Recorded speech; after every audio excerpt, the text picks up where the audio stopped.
But it's not just the official guards. Gu Jiao also noticed many skilled commoners disguised among the crowd. The scene was quite grand. The road to the blacksmith shop was blocked, so Gu Jiao decided to go another day. She went to the private school to meet Xiao Jingkong and Gu Yan, but unexpectedly, she ran into Gu Jinyu. Gu Jinyu was here with Miss Zhuang to shop in town. They were waiting for osmanthus cakes from Li's shop. Miss Zhuang wouldn't wait in line. She used her silver to buy all the remaining osmanthus cakes behind her. But the cakes weren't ready yet. Jija, Gu Jinyu saw Gu Jiao let go of Miss Zhuang's hand and came over to greet her. Gu Jiao didn't really want to talk to Gu Jinyu. She gave her a cold glance and didn't plan to stop. Gu Jinyu caught up and said, Jija. Gu Jiao was annoyed. I told you I'm not your sister. Don't call me that anymore. Gu Jinyu opened her mouth, but... Hey. How do you talk? Miss Zhuang suddenly appeared beside Gu Jinyu. Because Gu Jinyu had written calligraphy and praised her, Miss Zhuang had made peace with her and considered her a friend. But friends shouldn't speak so meekly to others, especially if the other person looks cold. Miss Zhuang felt her dignity was insulted. Gu Jiao didn't know Miss Zhuang and didn't want to get to know her. She looked away with a blank face. Miss Zhuang had never been ignored like this before. She got angry. Stop right there. Gu Jinyu tugged at Miss Zhuang's sleeve. Miss Zhuang, forget it. Miss Zhuang said irritably, forget what? She's just a commoner, yet she dares to look down on a noble daughter. Who gave her the courage? She. Gu Jinyu hesitated. She's my sister. Miss Zhuang sneered. What kind of sister is she? A commoner doesn't deserve that title. Gu Jinyu explained, I'm not lying. She really is my father's child. Miss Zhuang looked Gu Jiao up and down. Poor and ugly. Ah, I see now. She's your father's illegitimate daughter. Gu Hao has only one daughter whose identity is confirmed. If he has other children, they must be from a concubine, and those children would be illegitimate. Gu Jinyu held her back and said, No, Miss Zhuang. Things are a bit complicated. I will explain to you slowly later. Miss Zhuang snorted coldly. You don't need to speak for her. She's just a disgraceful person who can't hold her head up. Why do you give her face? I've seen many like her, relying on her mother's charm to act like a proper lady, but a crow will always be a crow, no matter how high it flies. This was clearly insulting Gu Jiao, but Gu Jinyu felt like she was being insulted herself, and her face burned with embarrassment. Gu Jiao remained very calm, as if she wasn't the one being insulted. This made Gu Jinyu feel even more upset. Miss Zhuang's insults were really hurtful. After a while, Miss Zhuang saw that the other person didn't react much, and she felt like her punch hit cotton. She stepped forward, pointing at Gu Jiao's nose and said, You, apologize to my friend right now. Gu Jiao looked at her as if she was looking at a fool. This little look completely angered Miss Zhuang. Just then, the school dismissed, and Gu Yan and Xiao Jingkong came out. They saw Gu Jiao at once. Xiao Jingkong happily ran to Gu Jiao's side. Gu Yan couldn't run, so he could only watch as Xiao Jingkong threw himself into Gu Jiao's arms. Xiao Jingkong hugged Gu Jiao tightly. Since Miss Zhuang was close to Gu Jiao, when Xiao Jingkong ran past her, he accidentally brushed against her skirt. Miss Zhuang immediately got angry. How do you walk? You stain my skirt. Gu Jiao's eyes turned cold. Gu Yan's expression also grew serious. Xiao Jingkong didn't notice her words were aimed at him. He let go of Gu Jiao and carefully examined Miss Zhuang's skirt. Did I stain your skirt? Let me see. Miss Zhuang suddenly pulled her skirt. Don't touch me with your dirty hands. Gu Yan stepped forward coldly, took out a handkerchief, squatted down, and carefully wiped Xiao Jingkong's hands. Xiao Jingkong looked at Gu Yan with confusion. Gu Yan threw the used handkerchief on the ground without hesitation. Don't touch dirty things outside in the future. Miss Zhuang stared in disbelief. She didn't hear wrong, did she? Did this person just say her skirt was dirty? Miss Zhuang was furious. Just now, I was feeling in my heart how wonderful life is, and then I realized I was looking at a very arrogant troublemaker. Gu Jinyu looked at Gu Yan and said, Yenner, this is Miss Zhuang. She is the sister of Duke, and Miss Zhuang frowned and asked, do you know him? Gu Jinyu nodded and replied, he is my father's son, and he has a twin sister. Miss Zhuang looked at Gu Yan with disdain and said, twin siblings? So, he's probably an illegitimate child? I heard that the Duke Dingen estate has a short-lived ghost. Are you one too? That remark was very harsh, and even Gu Jinyu's face changed color. Gu Jiao said to Gu Yan, you two, go over there and wait for me. Oh. Gu Yan took Xiao Jinggong's hand and led him back to the private school. As soon as they disappeared, Gu Jiao slapped Miss Zhuang across the face. Miss Zhuang was stunned and asked, you hit me? Gu Jiao coldly said, I hit you. Do I need to pick a good day for it? Gu Jinyu's face turned pale. Sister, how can you?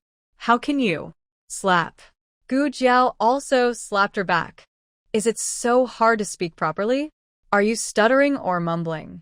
You can't explain clearly in one sentence, so you split it into 3 or 4 parts. Is the Duke's estate so full of benefits that it's all in your head? You. Gu Jinyu staggered, unable to stand steadily. Not far away, Lord Gu and Duken, who were drinking tea, heard the commotion from below and came to see what was happening. They saw Miss Zhuang and Gu Jinyu both swollen like buns. Brother! Miss Zhuang rushed to Duken and showed him her injured face, pointing at Gu Jiao and shouting, she hit me. She hit me. Lord Gu saw Gu Jiao and felt his head explode.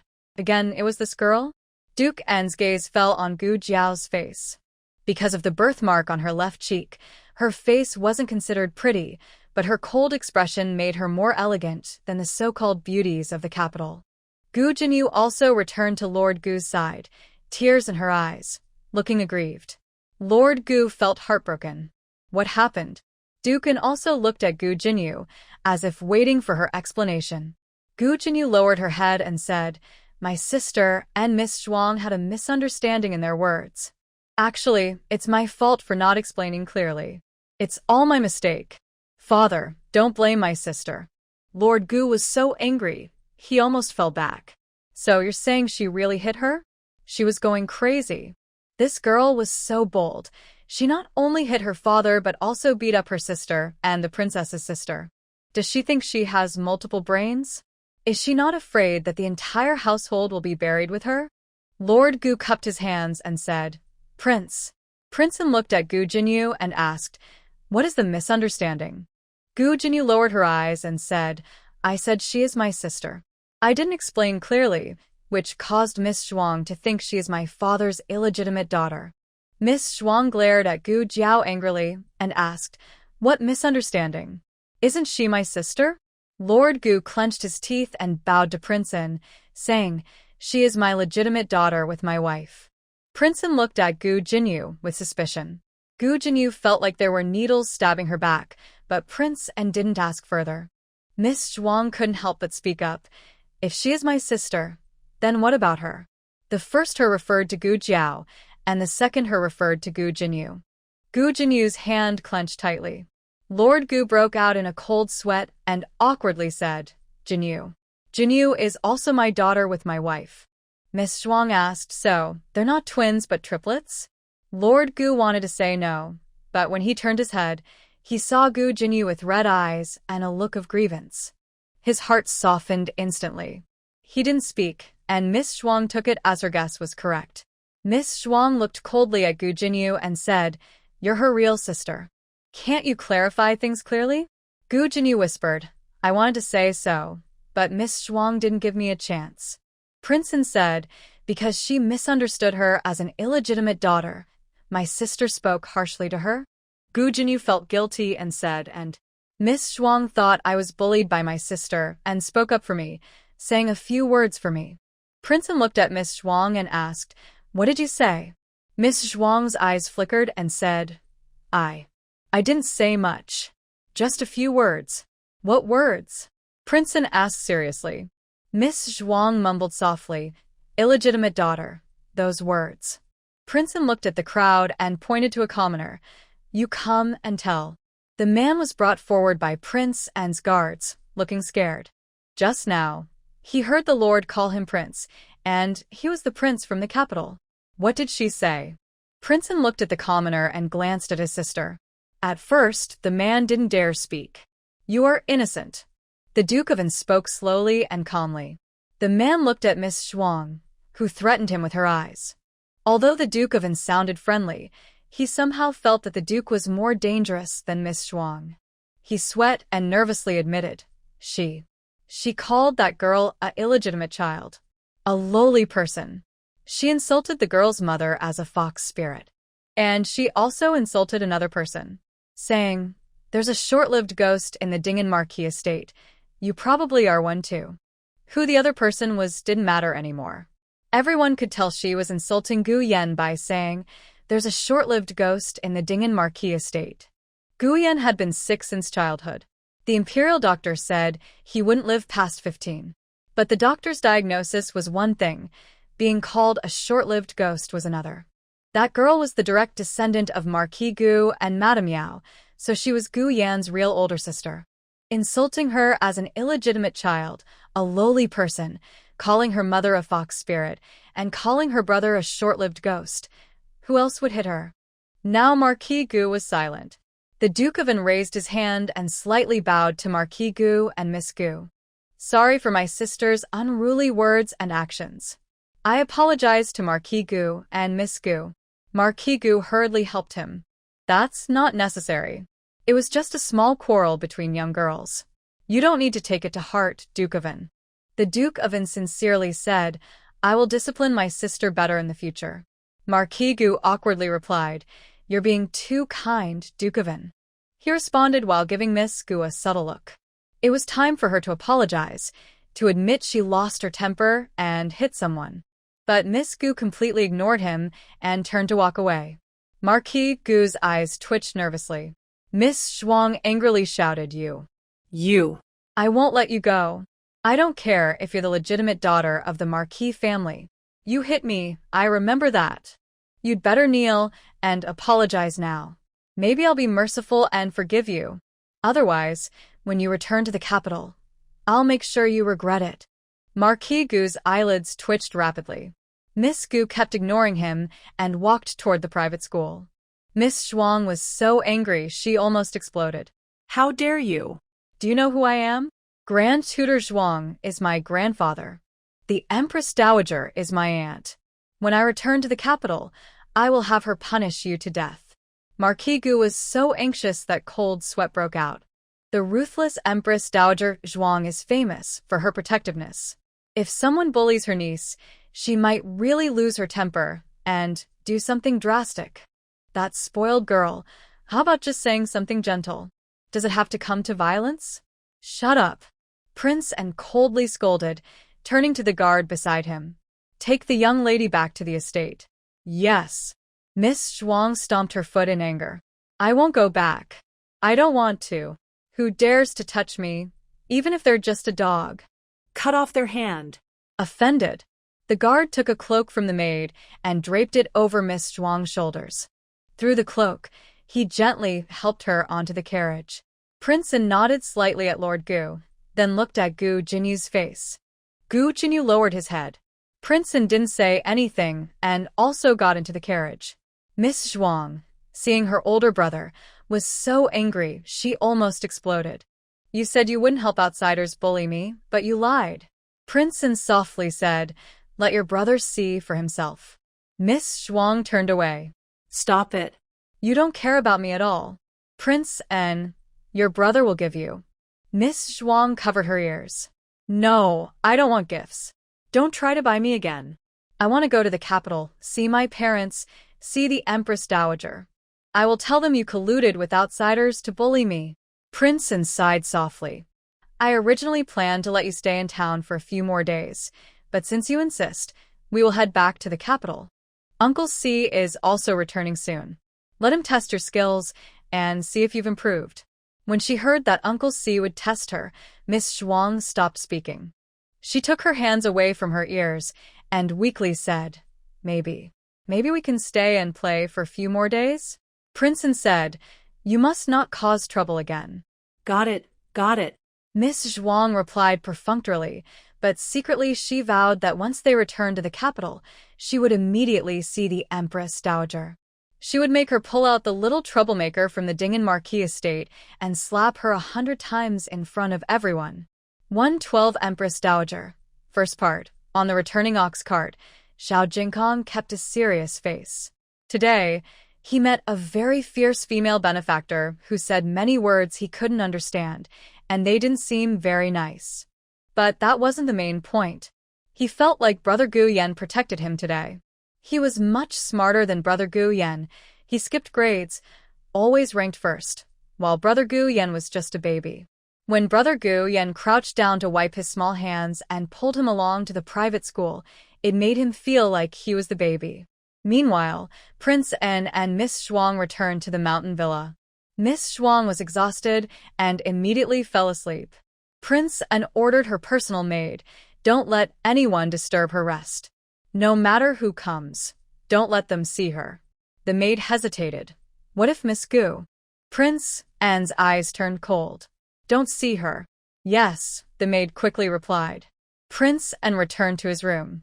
Soon, a man in black slipped inside and bowed. Prince En poured himself a cup of tea and said calmly, "Any news?" The man in black shook his head. "I've secretly checked all the inns, clinics, and doctors' homes in town, but I couldn't find the Empress Dowager." Prince En muttered, "Maybe she didn't go to the clinic, didn't see the town's doctors, and didn't stay at any inn." The man in black looked confused. Then where could the Empress Dowager be? Could she be hiding in a commoner's house? Prince En remained silent. The man in black said nonchalantly, "That's impossible. Don't forget, the Empress Dowager has leprosy. In the early stages, leprosy only causes small red spots on the skin and face, looking like frostbite or allergies. But as the disease progresses, symptoms become more obvious and eventually different from normal people. A leprosy patient can't hide easily unless she went deep into the mountains alone and secluded herself. But that's even less likely. The Empress Dowager has lived a life of luxury and wouldn't know how to cook. If she really stayed in the forest, she would either die from the illness, be attacked by wild animals, or starve to death long before that." Prince En looked thoughtful. "You're right, but if she didn't hide, where could she have gone? With leprosy, her presence would cause a commotion wherever she goes." The man in black asked, "Are you really not considering the possibility that she has passed away?" Prince En replied, "I've said, if alive, she must be seen. If dead, her body must be found." The man in black was at a loss. "Maybe someone took her in and cured her," he suggested. The man in black said, "Leprosy can't be cured. Even the most skilled doctors in the country can only slow down the symptoms. The earlier the intervention, the better the outcome, but a complete cure is unheard of." Prince En of June obviously knows his guess is very unreasonable, but he prefers not to believe that the Empress Dowager has already died alone in some corner. He ordered, "Go check on the old woman who came to Qingchuan town last winter, including the villages under her care. Don't miss any." "Yes."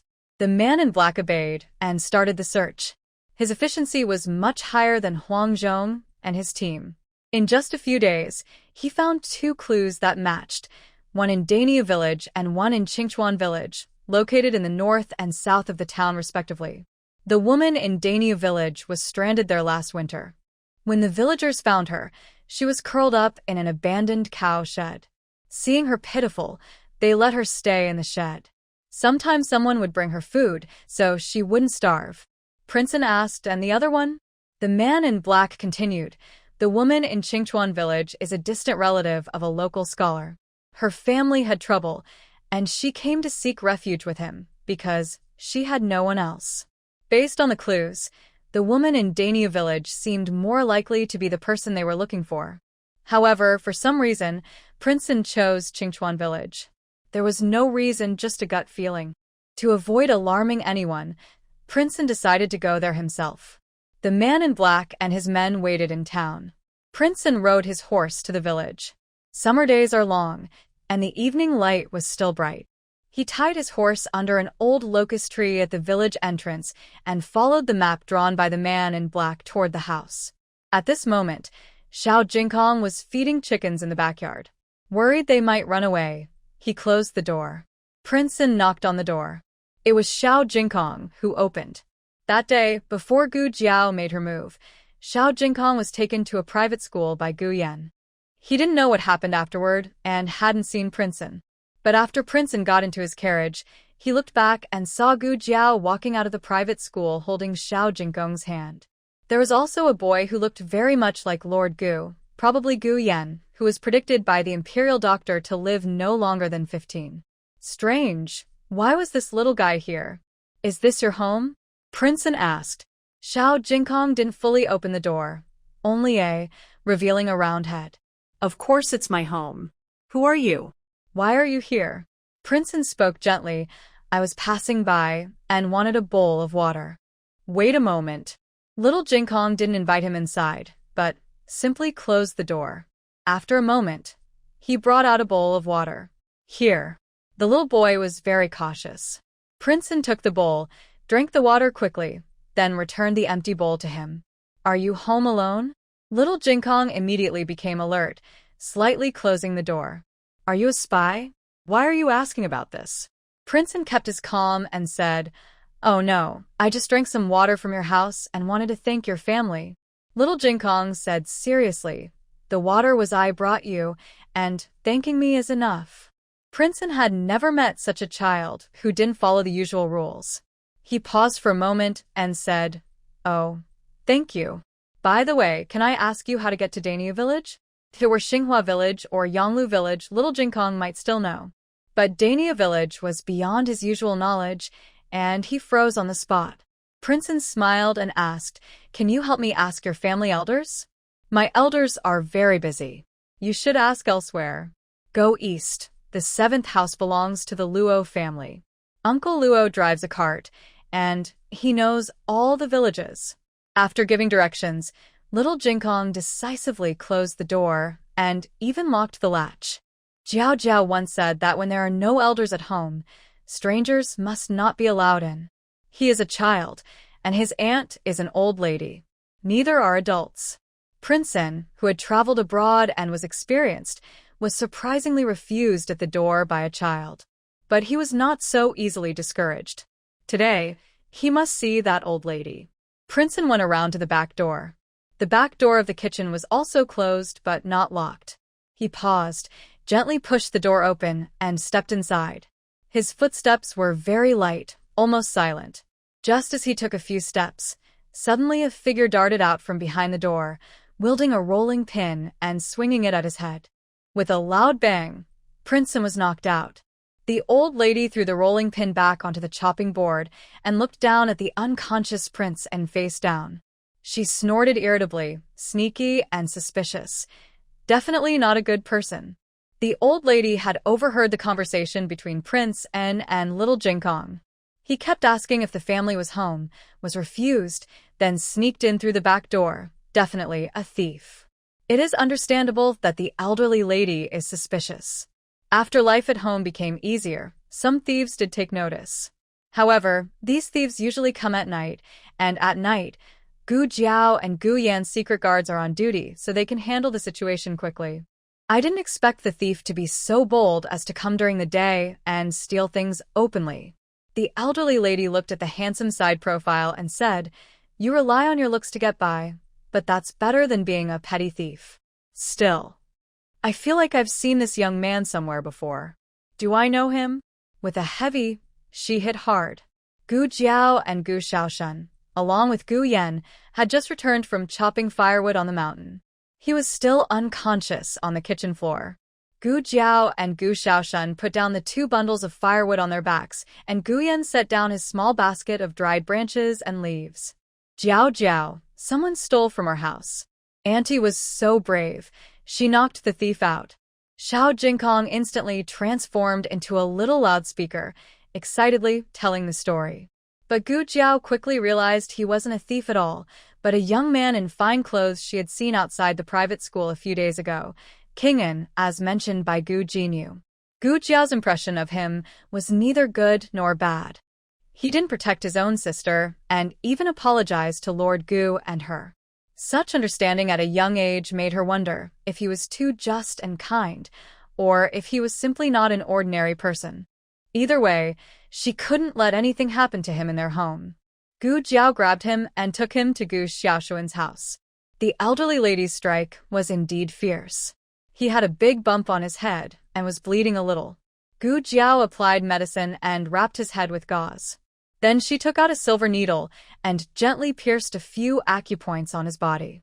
Kingnan slowly opened his eyes. His features weren't particularly delicate, but he had an aura that made people feel entranced. His eyes were very beautiful, but his gaze seemed a little strange. Gu Jiao looked at him curiously, then took out her hand and waved it in front of his eyes. He showed no reaction. What was going on? Was he blind? By now, it was dark outside. The room was lit by only a faint oil lamp. Gu Jiao adjusted the wick to make the light brighter, but he still couldn't see. However, he didn't panic or show any sign of abnormality. He calmly closed his eyes and said, "My eyes hurt." His first words after waking up were not to ask where he was or who she was, but to hide the fact that he couldn't see. He was truly a strange person. Since he said that, Gu Jiao naturally wouldn't expose him, because no one can be sure what the cost might be if they do. The more you know, the faster you might die. Then don't open your eyes. I'll find some herbs to put on your eyes, Gu Jiao said, casually wrapping some mint leaves in cloth and covering his eyes with it. Jiao Jiao. Little Jing Kong peeked in from outside the door. Is he awake? It's the little guy's voice. Prince and June started guessing Gu Jiao's identity in his mind. If he wasn't mistaken, she should be the woman who argued with his sister that day. But isn't she the daughter of Duke Dingen? Why does she live in such a place? He's awake, Gu Jiao asked. Are you hungry? Yes, I'm hungry. Little Jing Kong nodded honestly, then asked, does he have any problems? Gu Jiao softly said, he's fine, just a little uncomfortable with his eyes. Little Jing Kong asked again, will he blame Grandma? Gu Jiao looked at Prince and June recently. There have been a few robberies at home. You came in through the back door, so my grandma thought you were a thief. That's my fault, Prince and June said. He doesn't blame Grandma. Gu Jiao turned to Little Jing Kong. Go eat some snacks first. I'll cook soon. Only then did Little Jing Kong leave happily. Listening to Gu Jiao's voice, it was hard to connect her with the woman who slapped his sister and Gu Jinyu.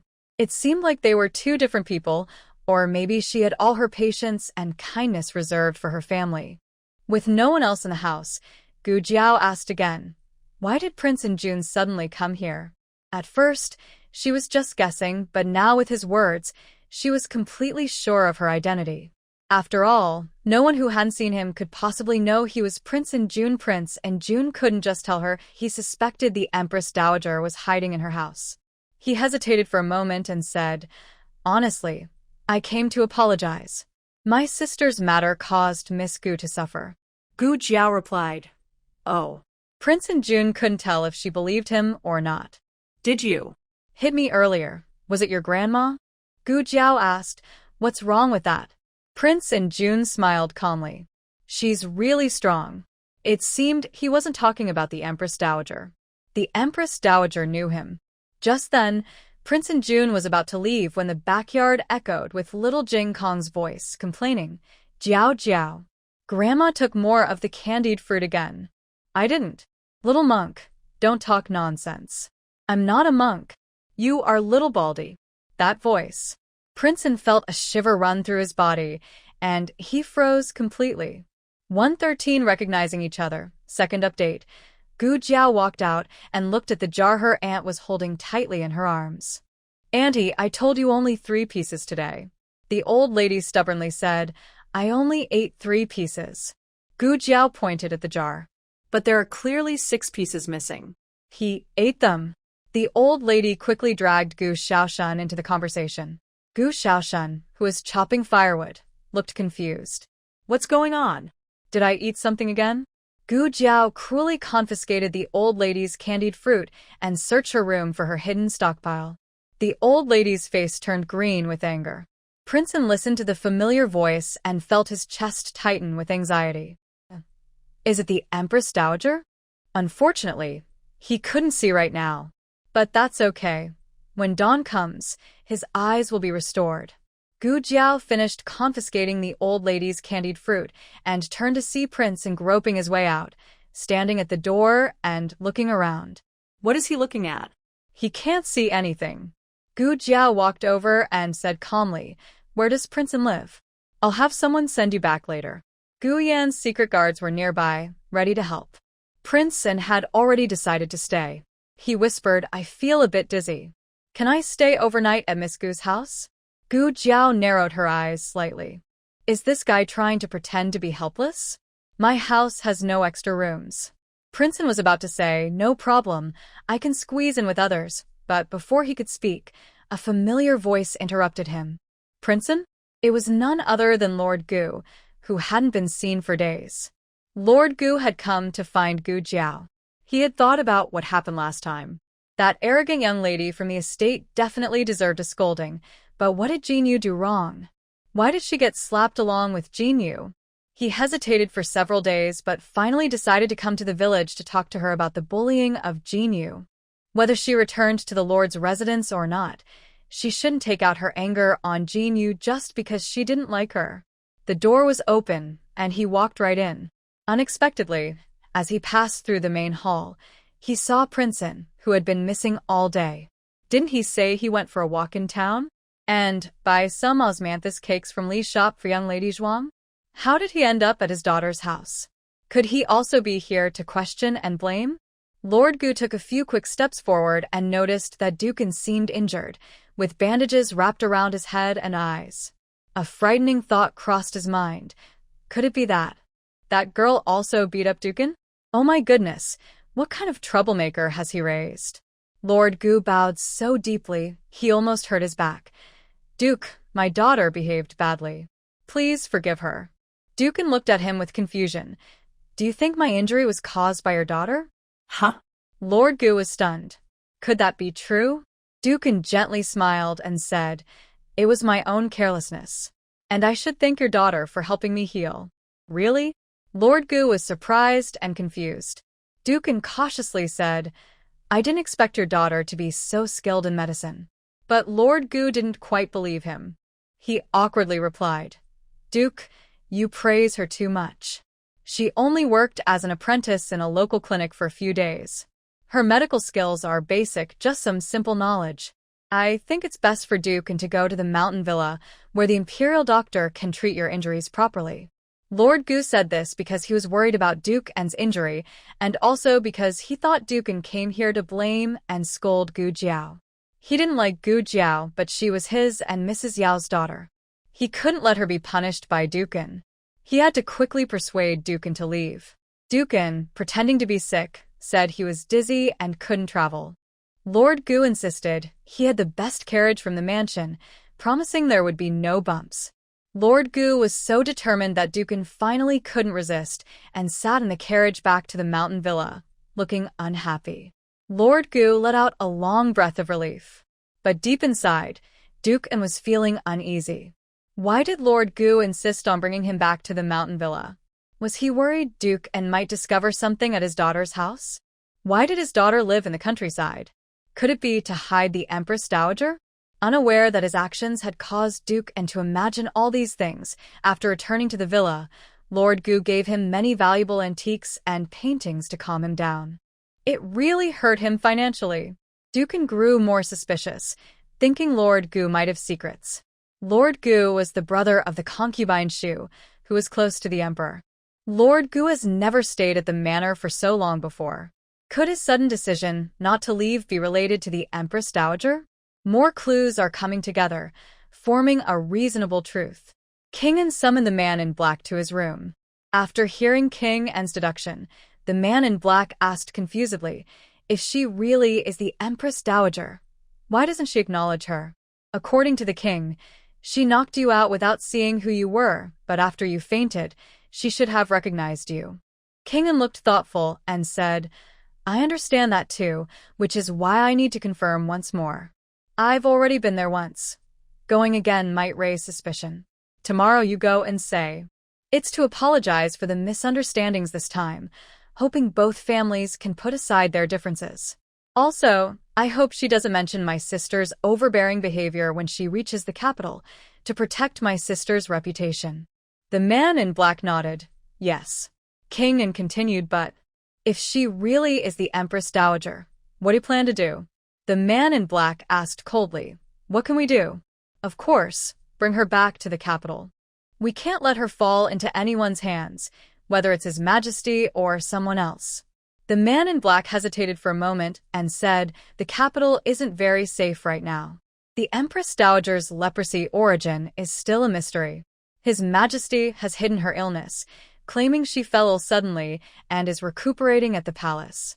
If we bring the Empress Dowager back like this, it's like telling the Emperor we know everything. Plus, we're secretly bringing her back without saying a word. Won't the Emperor think we have disloyal intentions? The Lord in Black snorted coldly. Did he fear us the day before? Since he married into the Confronting Marquee family, he's been trying to control the Zhuang family. The Empress Dowager's illness is probably connected to him. Now, the court situation is increasingly unfavorable for the Zhuang family. If the Empress Dowager doesn't come out to lead, the Zhuang family might become the next Liu family. In the past, the capital had 4 dominant families: the Xiao family of the Confronting Marquee, the Luo family of the Duke of Luo, the Liu family of the Duke of Ding, and the Zhuang family, the Grand Counselor. This emperor's background isn't very good. His biological mother didn't even have the right to raise him. He was raised by Princess Jing. Lady Zhuang had no children in her life and was often in conflict with the Liu family, the mother clan of the Crown Prince. She worked hard to bring down the Crown Prince and the Liu family and helped her foster son, Lady Jing's son, to become emperor. However, this emperor was ungrateful and disrespectful. After witnessing Lady Zhuang's clever and powerful ways, he became wary of her. The Zhuang family's daughter was supposed to become the empress, but instead, the emperor made the Marquis of Xuanping's sister empress and married the beloved princess Xinyang to the Marquis. With the support of the Marquis of Xuanping, the emperor gained more power and weakened the Zhuang family's influence. Still, Lady Zhuang's strategies were too strong. As long as she kept the emperor under control for a day, she could prevent the Zhuang family from losing their true foundation. While the Empress Dowager was resting at her summer palace, the Zhuang family was under heavy pressure from the Marquis of Xuanping's household. If things continued like this, the Zhuang family might really fall apart. Wu Yang, this is our fate.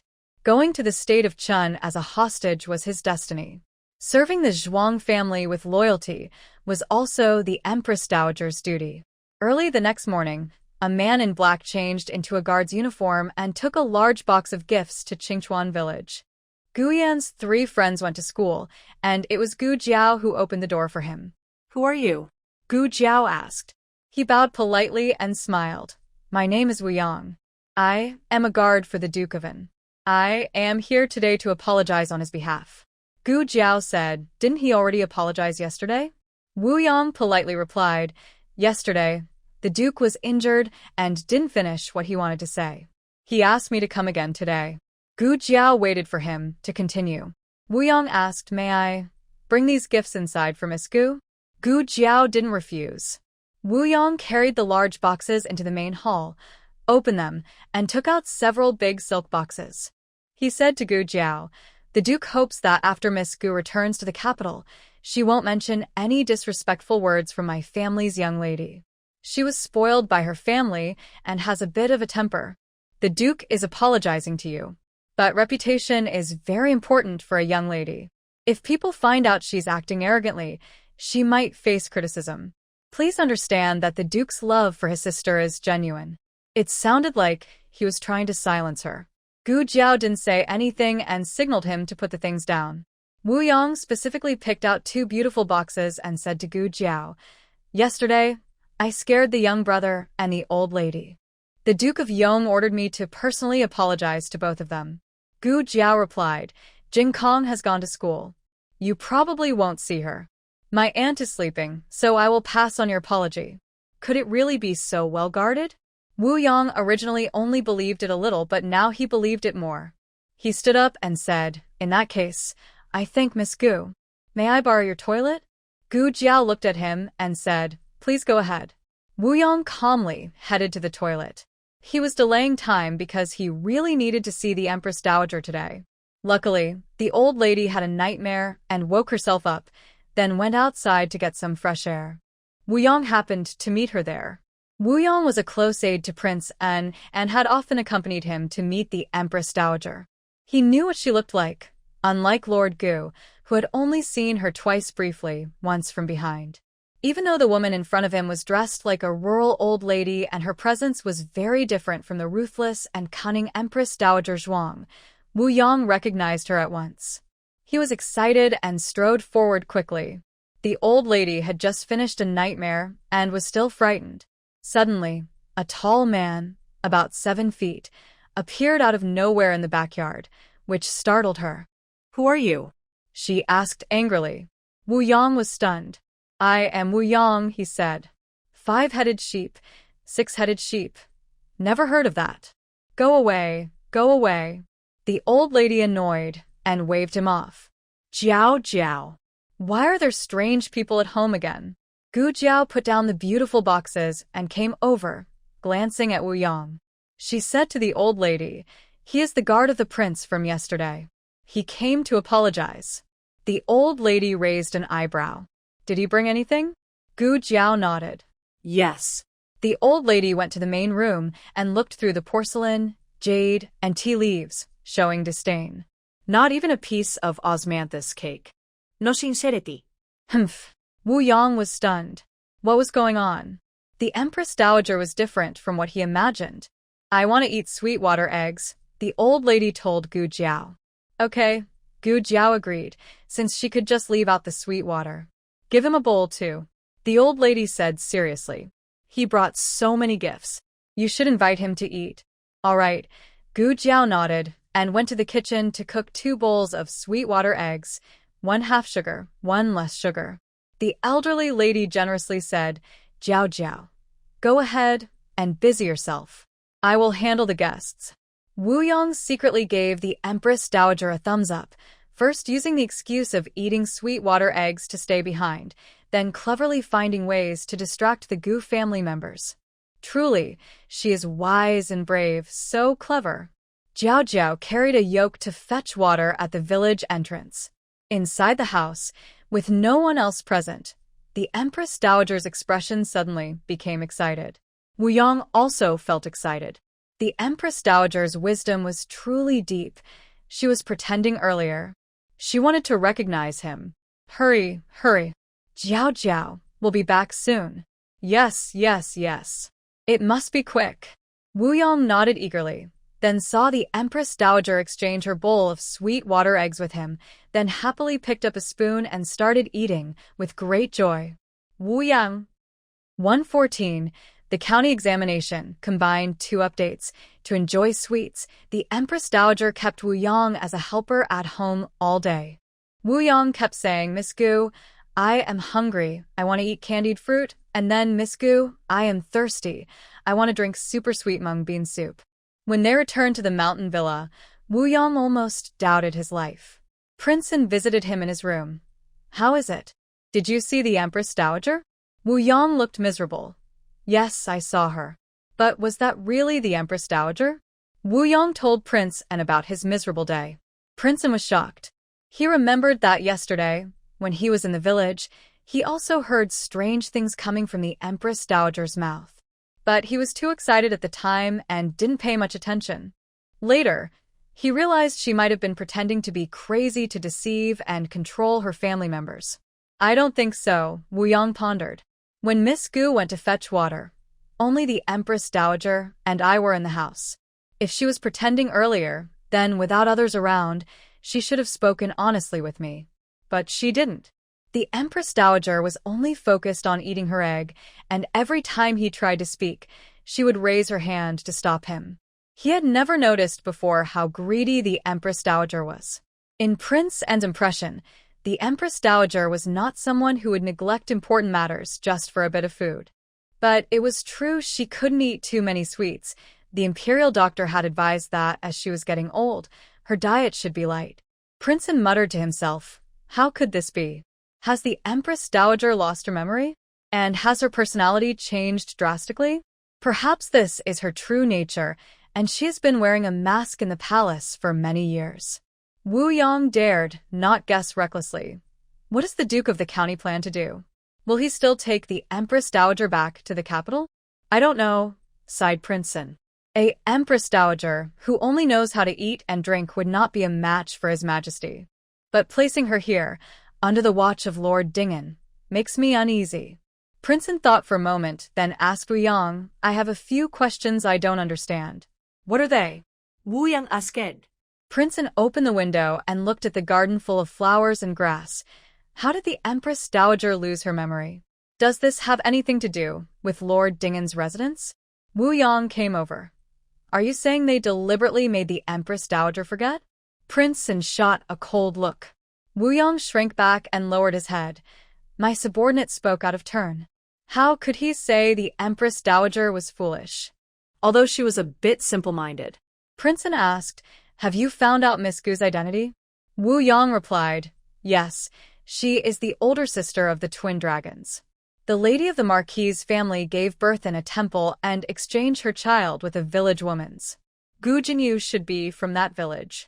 But after raising her for so many years and developing feelings, even when the truth was discovered recently, she was not sent back.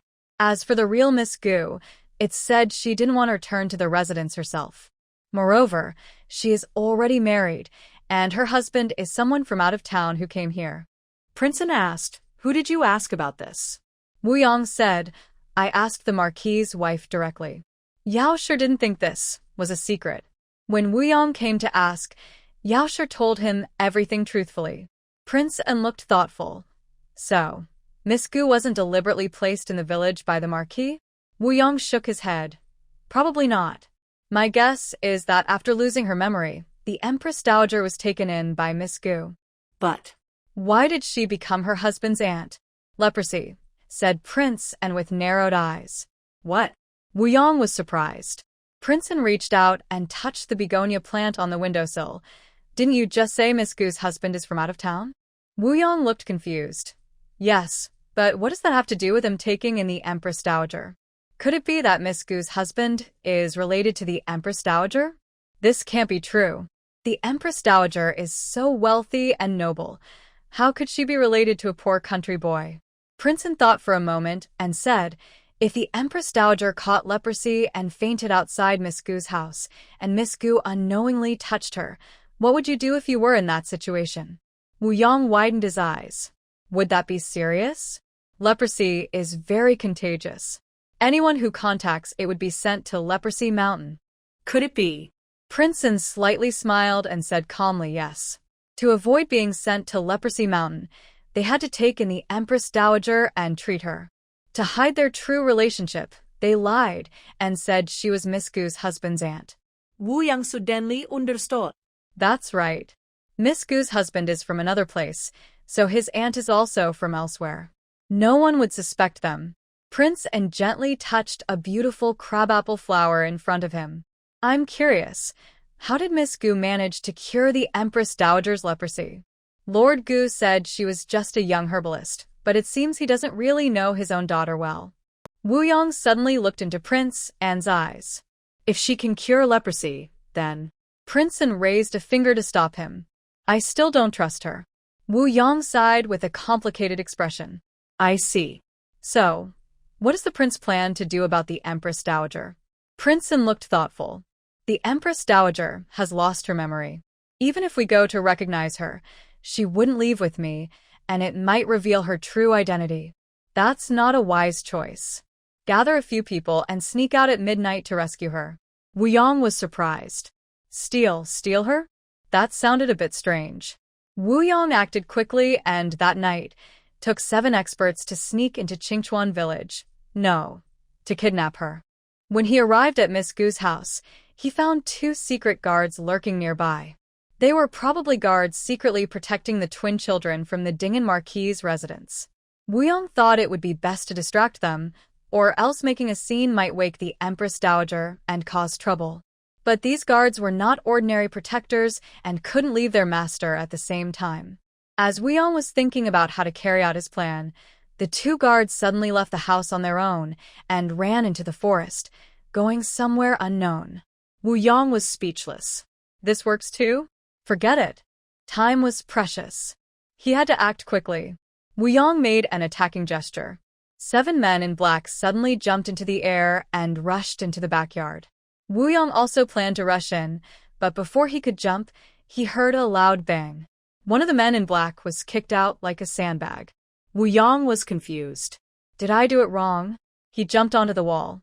At this moment, the second man in black flew past him, tracing a beautiful arc in the air and landing heavily outside on the open ground. Wu Yong was stunned. Had the secret guards already left? Or were they back so soon? He looked toward the backyard, but it was not secret guards. It was clearly Miss Gu, who had slapped Gu Jinyu and Zhuang Kaidai repeatedly. That day, he thought Miss Gu was too much, bullying a weak woman who couldn't fight back. Now it seemed she was holding back. Otherwise, with her strength to punch a master into flight, if she had gone all out, she might have knocked Gu Jinyu and Zhuang Kaidai's heads off. The people Wu Yong brought weren't top experts, but they were still much stronger than average. Yet, they were all helpless against Miss Gu's beating. Wu Yong felt like crying. He finally understood why the 2 secret guards of the Dingin Marquee's residence suddenly ran into the woods. They were worried. They didn't dare rush in here, afraid of ruining the lady's mood. Wu Yong estimated in his mind that he probably wasn't a match for Miss Gu either. Sorry, Miss Gu, Wu Yong said. He took out a bow and arrow from behind him, knocked a short arrow, and aimed at Miss Gu's shoulder, pulling the trigger. But just as he did, the old lady's door suddenly opened. She yawned and came out. What's all this noise about? Wu Yong was so startled that his hand trembled, and the arrow missed. It went right toward the old lady. Wu Yang's heart thumped hard. The speed of the bow and arrow was several times faster than the arrow itself.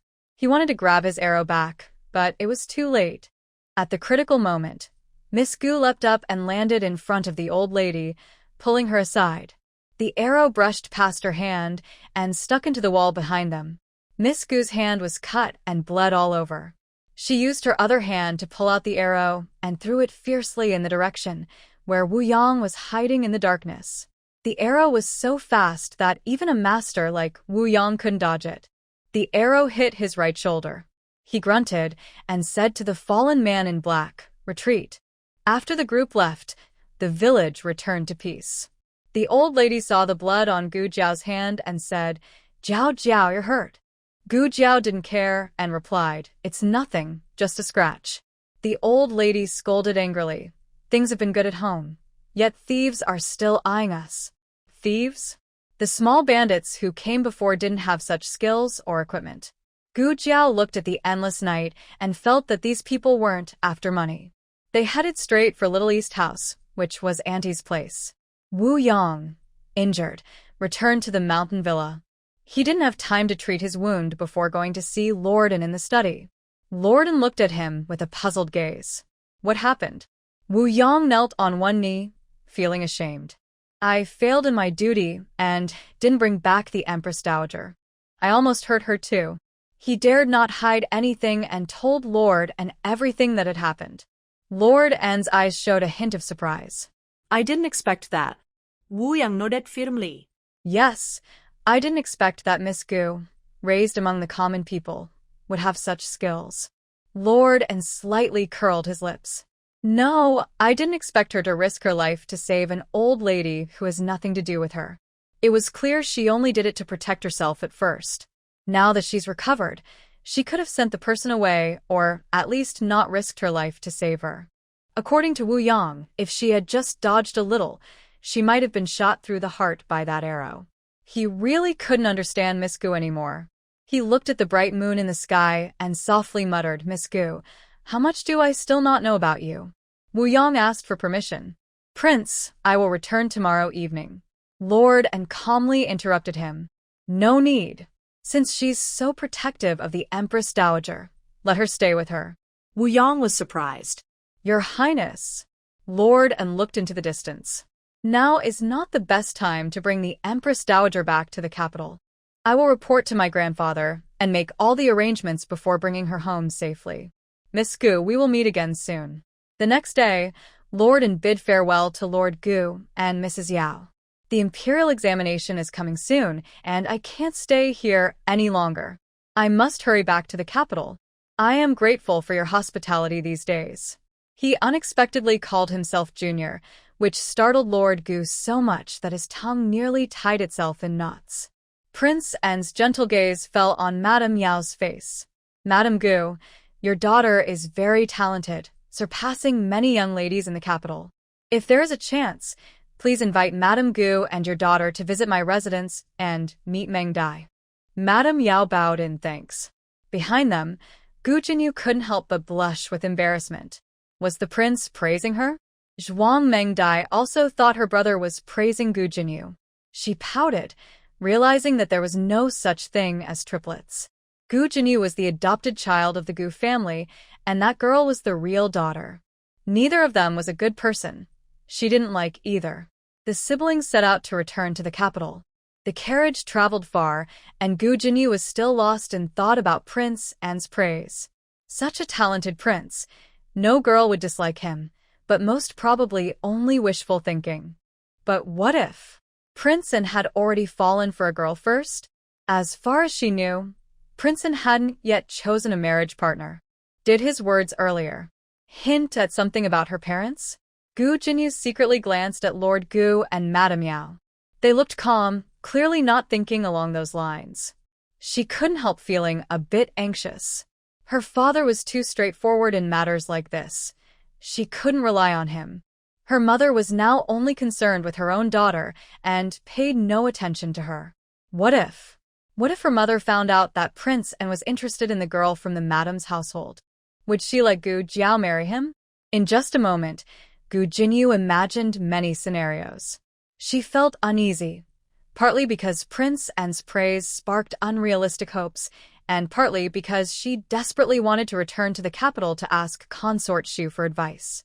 Meanwhile, Gu Jiao had obtained farming tools from the iron shop.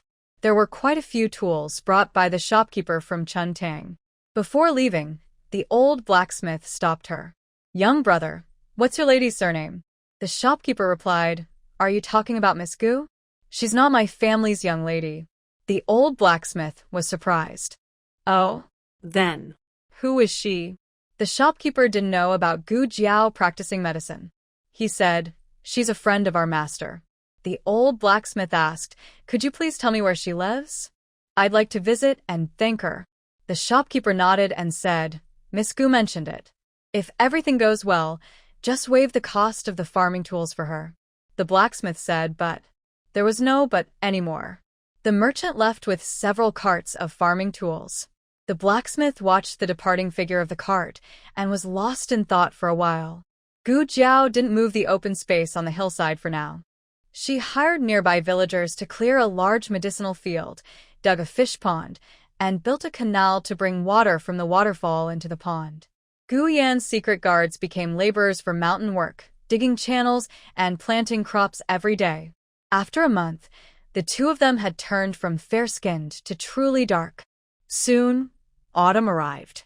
This year's summer was not particularly hot, but the returning autumn tiger heat made people sweat profusely. Xiao Lulang and his group had been in the provincial capital for a while. With careful arrangements from the Lin family, they stayed in the most luxurious and close to the imperial examination hall. Manager Zhou repeatedly invited Xiao Lulang to visit his home, but Xiao Lulang refused each time. Lin Qingye had been suffering from Xiao Liulang's teasing these past few months. When he went to Qingchuan town, he was a chubby boy, but after returning to the provincial capital, he had lost 2 rounds of weight. Every time Xiao Lulang explained questions to him, Lin Qingye felt enlightened. He couldn't understand why Xiao Lulang was so knowledgeable, even more impressive than all the teachers in the mansion combined. However, whenever Xiao Lulang gave him test questions, he was at a loss. He had experienced county, prefecture, and academy exams, so typical questions didn't trouble him. But Xiao Liulang's questions? They were like knives. Lin Qingye was overwhelmed and was almost driven thin by Xiao Liulang's questioning. He had never marked key points, directly from start to finish, word for word, and could recite them backwards. Even with Xiao Liulong's relentless torment, Lin Qingye still chose not to return to his family after coming back to the provincial capital. He stayed in the inn with Xiao Lulang and Feng Lin. The provincial exam consisted of 3 sessions, each lasting 3 days. The first session was on August 8th, which was tomorrow. The inn was filled with examinees, and the atmosphere was tense. The only one who seemed calm was Xiao Lulang. Feng Lin Yuan was a bit nervous, but he had so many things to do that he couldn't afford to worry. Xiao Linzi, come help. Feng Lin called Lin Qingye to the small kitchen in the inn. This small kitchen was rented at a high cost by the Lin family, and they even arranged for a dedicated cook. The provincial exam didn't cover the students' meals, so the cook planned to prepare food for them, but Feng Lin refused. Before leaving, Gu Jiao gave him a list with some important notes and recipes. The recipes were very detailed. Gu Jiao even considered the weather. If it was cool, they used the first recipe, if hot, the second. Biscuits, dried meat, oranges, pickles. Feng Lin and Lin Qingye spent the whole afternoon in the kitchen, finally preparing everything needed. The dried meat was roasted by themselves, fragrant and tempting, making all the exam candidates in the inn crave it. The pickles had been pickled a few days earlier and were now ready. Feng Lin packed 3 small jars. The biscuits couldn't be stored for long. They were made early in the morning by the cook. Feng Lin reminded them that the biscuits had to be dry, with no moisture at all. Each provincial exam had 2 main examiners, appointed by the court. They, along with local invigilators, entered the exam hall on the 6th day. First, they held a welcoming banquet, and once the inner curtain official entered the back hall, the examiners sealed the curtains. The inner curtain official, also called the grading officer, stayed from the moment they entered until the exam was over, only leaving after grading all the papers. This process could last up to half a month. During this time, they couldn't contact the outside world, and even the invigilators outside the curtains couldn't communicate. On the 8th day, the students arrived early at the exam site. Although the exam lasted 3 days, the actual testing was only on the middle day. The first day was for entry inspection, and the third for exit inspection. Early in the morning, a long line formed outside the exam hall. Sun Lulang and his 2 friends arrived neither early nor late, standing in the first 100. They weren't in a hurry, but the steward Zhou was getting anxious. The provincial exam didn't allow people to queue for others, or the Lin family could have rented the entire outside of the hall. Is the water ready? Steward Zhou asked Lin Qingye. Lin Qingye nodded. Yes. Zhou steward asked again. Did you bring all the food? Lin Qingye nodded again, yes. He could still speak clearly, without stuttering. Zhou steward still looked worried. And the clothes? Are they thick enough? It might get cold at night. Hot, Lin Qingye said. Steward Zhou sighed. This year's weather is strange. It's not hot when it should be, and not cool when it should be. I hear the crops in the countryside are not growing well. Steward Zhou wanted to say more, but Lin Qingye frowned. Go away, you're annoying. Steward Zhou was silent. Oh, dear. Just a few steps after leaving, Steward Zhou almost fell in fright when Feng Lin startled him. What's wrong? He asked, turning back. Feng Lin said, I forgot to give you this. Jiao Nyang said if it's hot, we should bring this into the exam hall. It can help us stay alert and also repel mosquitoes and stop itching. It was 3 bottles of essential oil. But Gu Jiao had replaced the glass bottles with jade bottles, and after sealing the bottles, she waxed the caps. Can we bring this? Steward Zhou asked. Besides water and food, nothing else is allowed in the provincial exam. Feng Lin explained, this can be used externally or taken internally. Jiao Nyang said if anyone asks, just drink it in front of them. Xiao Yulong's eyes looked a bit strange. You guys are very close now. Feng Lin had noticed his companion's dangerous gaze and chuckled. I used to be naive and misunderstood Jiao Nyang. Actually, she's very kind. Luling, really, having a wife like her is a blessing you've earned over many lifetimes. I also want to. Xiao Yulong's gaze sharpened like a knife, finally, making Feng Lin realize the danger. Feng Lin shrank back and said, All right, I don't want to talk about it. Xiao Lulang took the essential oil. Was it that strange thing from the box again? He had seen this kind of writing before. Most of the things that rolled out of the box that night had similar writing. But that night, he didn't see these small green bottles. So it wasn't his imagination. The small box really could produce strange things, and they were always different. Did it have some kind of magic or trap? Since these bottles are medicine, could the other strange things he saw also be medicine? Is it a small medicine box? Smart as Xiao Luling was, he couldn't figure out Gu Jiao's small box right away. Soon, it was his turn, along with Feng Lin and Lin Qingye, to be searched by guards. Feng Lin opened a bottle and took a sip to show they only had water. He almost choked on the strong smell. Wow, this really wakes you up. After entering the exam hall, the candidates were assigned to their own booths, which some also called call rooms.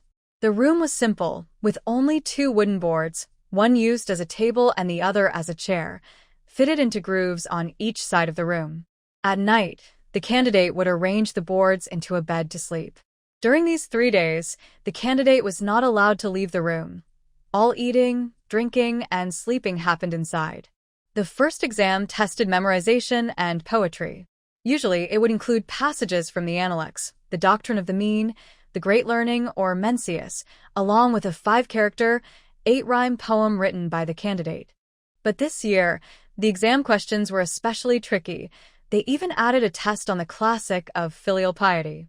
Strictly speaking, the classic of filial piety isn't long, less than 2,000 words. But the problem was, it wasn't supposed to be tested. No one expected to be asked to memorize it. When Lin Qingye saw he had to recite the classic of filial piety, he broke out in a sweat. Not because he was scared, but because he was excited because Xiao Luling, the teacher, had included it in the exam. Xiao Luling was a very strict teacher. If Lin Qingye couldn't answer a question, Xiao Luling would make him try again, sometimes 2, 3, or even 4 times, until he mastered it. Because of Xiao Yulong's strictness, Lin Qingye had become thinner and even started to go bald at a young age, all due to the teacher's tough training. But right now, Lin Qingye loved Xiao Yulong's tough methods. He knew few people could recite the classic of filial piety, so just by doing well on this first part, he would be ahead of many other candidates. Perfect exam. 2 parts combined. Lin Qingye quickly wrote with a determined hand. Meanwhile, Feng Lin in the back room couldn't help but chuckle softly when he saw the question. Feng Lin had been listening in on Xiao Yulong's tutoring sessions with Lin Qingye. Sometimes, Lin Qingye would show his exam papers to Xiao Luling for review before submitting them, feeling confident only after Xiao Luling approved. Over time, Feng Lin also learned to recite the classic of filial piety. The strict rules of the exam hall made Feng Lin want to hum a tune, but he held back. Compared to the difficulty of the questions, Xiao Yulong's tests were extremely tough, almost impossible to beat. The other candidates weren't as calm as the 3 of them. They hadn't expected the questions to be so difficult and were struggling to keep up. However, those who made it to the provincial exam had strong mental strength. Despite their inner panic and roar, they forced themselves to write steadily. This year, the autumn heat was intense. Yesterday, it was already hot, but today was even worse. The exam tents were narrow and stuffy, with no ventilation. Soon after the exam started, all the candidates were sweating profusely. Some brave candidates began to loosen their clothes, even though it was not proper. Usually, exam rules only require that students do not cheat, so invigilators do not interfere with personal needs like going to the bathroom or farting. By noon, the sun was shining directly overhead, and the temperature in the exam tent rose even higher. All students felt like they were being roasted on a hot iron plate. Finally, a student from the provincial capital fainted from heatstroke. He was from a wealthy family, never used to hard work like commoners, and could tolerate high temperatures better. The invigilator watched him closely. It was best if he woke up on his own. Otherwise, he would need to be carried out, which would mean he could not return to the exam. After waiting a while, the student still did not respond. The invigilator called a guard to carry him out to see a doctor. As soon as they reached the gate of the exam yard, the student woke up. He cried and begged to go back to take the exam, but the rules did not allow exceptions, not even for princes. The exam required students to be strong both mentally and physically. Without good health, they could not handle the intense pressure of the test. This incident caused a lot of stress for the other students. The weather kept getting hotter, and everyone felt like their exam tents were giant ovens. At first, some students hesitated to loosen their clothes, but now they didn't care. Not even taking off their underwear was considered the last respect for the exam. Xiao Luling also felt the heat. Normally, he might have fainted from the heat, but over the past 6 months, Gu Jiao had made him do daily checkups, even when he was outside for exams. She always told Feng Lin to watch over him. At first, he thought her efforts were useless because he couldn't shake the shadows in his heart. He felt like he couldn't stand up like a normal person. Now, he realized her hard work had paid off. His body was much stronger. Half an hour later, the temperature in the tent reached its peak, and 2 more students fainted from heat. Everyone was irritable and dizzy, unable to think clearly. Xiao Luling took off his outer coat, but it was not enough. Suddenly, his eyes landed on a small green bottle in his bag. He opened the bag and took out the bottle that Gu Jiao had asked Feng Lin to bring. He dabbed a few drops on his temples and forehead. Instantly, a cool feeling spread from his forehead through his body. He felt refreshed and alert. All the heat and discomfort disappeared at once. He calmed down, picked up his brush, and continued working on his exam paper. The weather only cooled down after the sun set. That day, the exam took a lot out of the candidates. Everyone was exhausted. It was hard to tell if they were tired from the exam or from the scorching sun. Xiao Luling, Feng Lin, and Lin Qingye had special medicine given by Gu Jiao, so they felt a bit more relaxed than the others. During the day, everyone had no appetite, but now that it was cooler, they finally remembered to eat. What made the candidates miserable was that the weather was so hot, their dried food had gone bad. A faint sour smell rose inside the exam tent, and the invigilators couldn't help but pinch their noses. Soon, a fresh, sweet, and tangy fruit aroma drifted over. It was oranges. Peeling an orange could splash out a fragrant oil that covered your hands with citrus scent. It was incredibly fresh. Suddenly, someone's stomach growled. Then everyone started to salivate. The oranges smelled so good, sweet and sour. Xiao Luling ate an orange, then took out some dried meat and a piece of bread. The bread and meat had been baked dry and were still good. The pickles hadn't spoiled either. He ate slowly and carefully.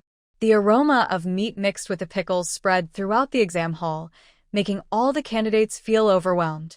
The difficult questions in the daytime and the terrible weather had already been enough to torment them.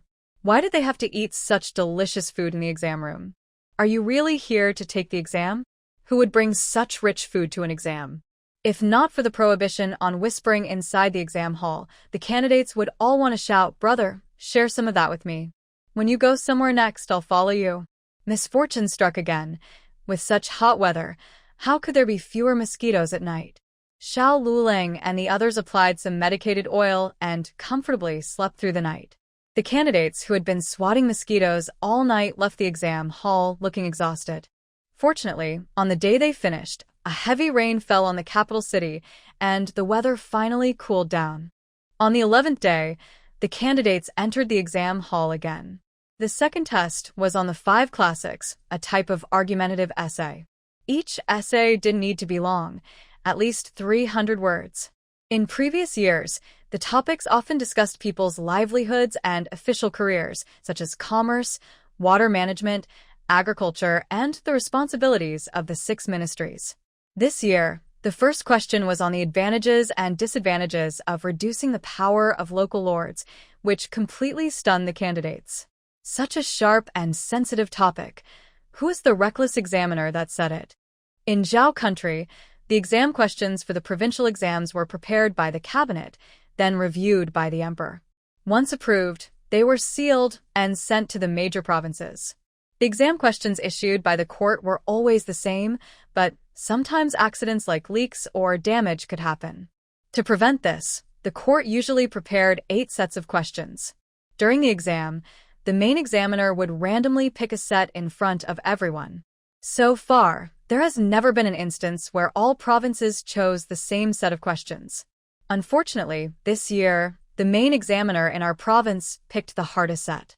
Among the students, some like Xiao Luling were taking the provincial exam for the first time, while others had been taking exams for most of their lives and had gray hair. Anyone who had taken the exam multiple times could tell that this year's questions were not easy and didn't follow the usual pattern. The examiners in past years all had their own preferences, so students tried to cater to those tastes when answering. That's why every year, some people spend a lot of money to find out about the examiners' backgrounds and habits. But the problem is, the issue of reducing the power of the local lords isn't just a simple matter of public opinion. It depends mainly on the attitude of the court. If the court supports reducing the lord's power, examiners would never give a high score to an essay opposing it. Otherwise, they would be openly criticizing the court and the emperor. From the court's decision to accept the Lin family's surrender, students understood the court's stance on the lords. At least for the next 10 years, reducing their power was unlikely.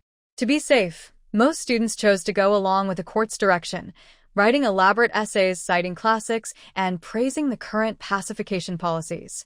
In one exam room, Xiao Luling didn't hesitate and wrote boldly that reducing the lord's power was necessary and unavoidable. The last exam was on the 14th, with the test on the 15th, and it was an 8-legged essay.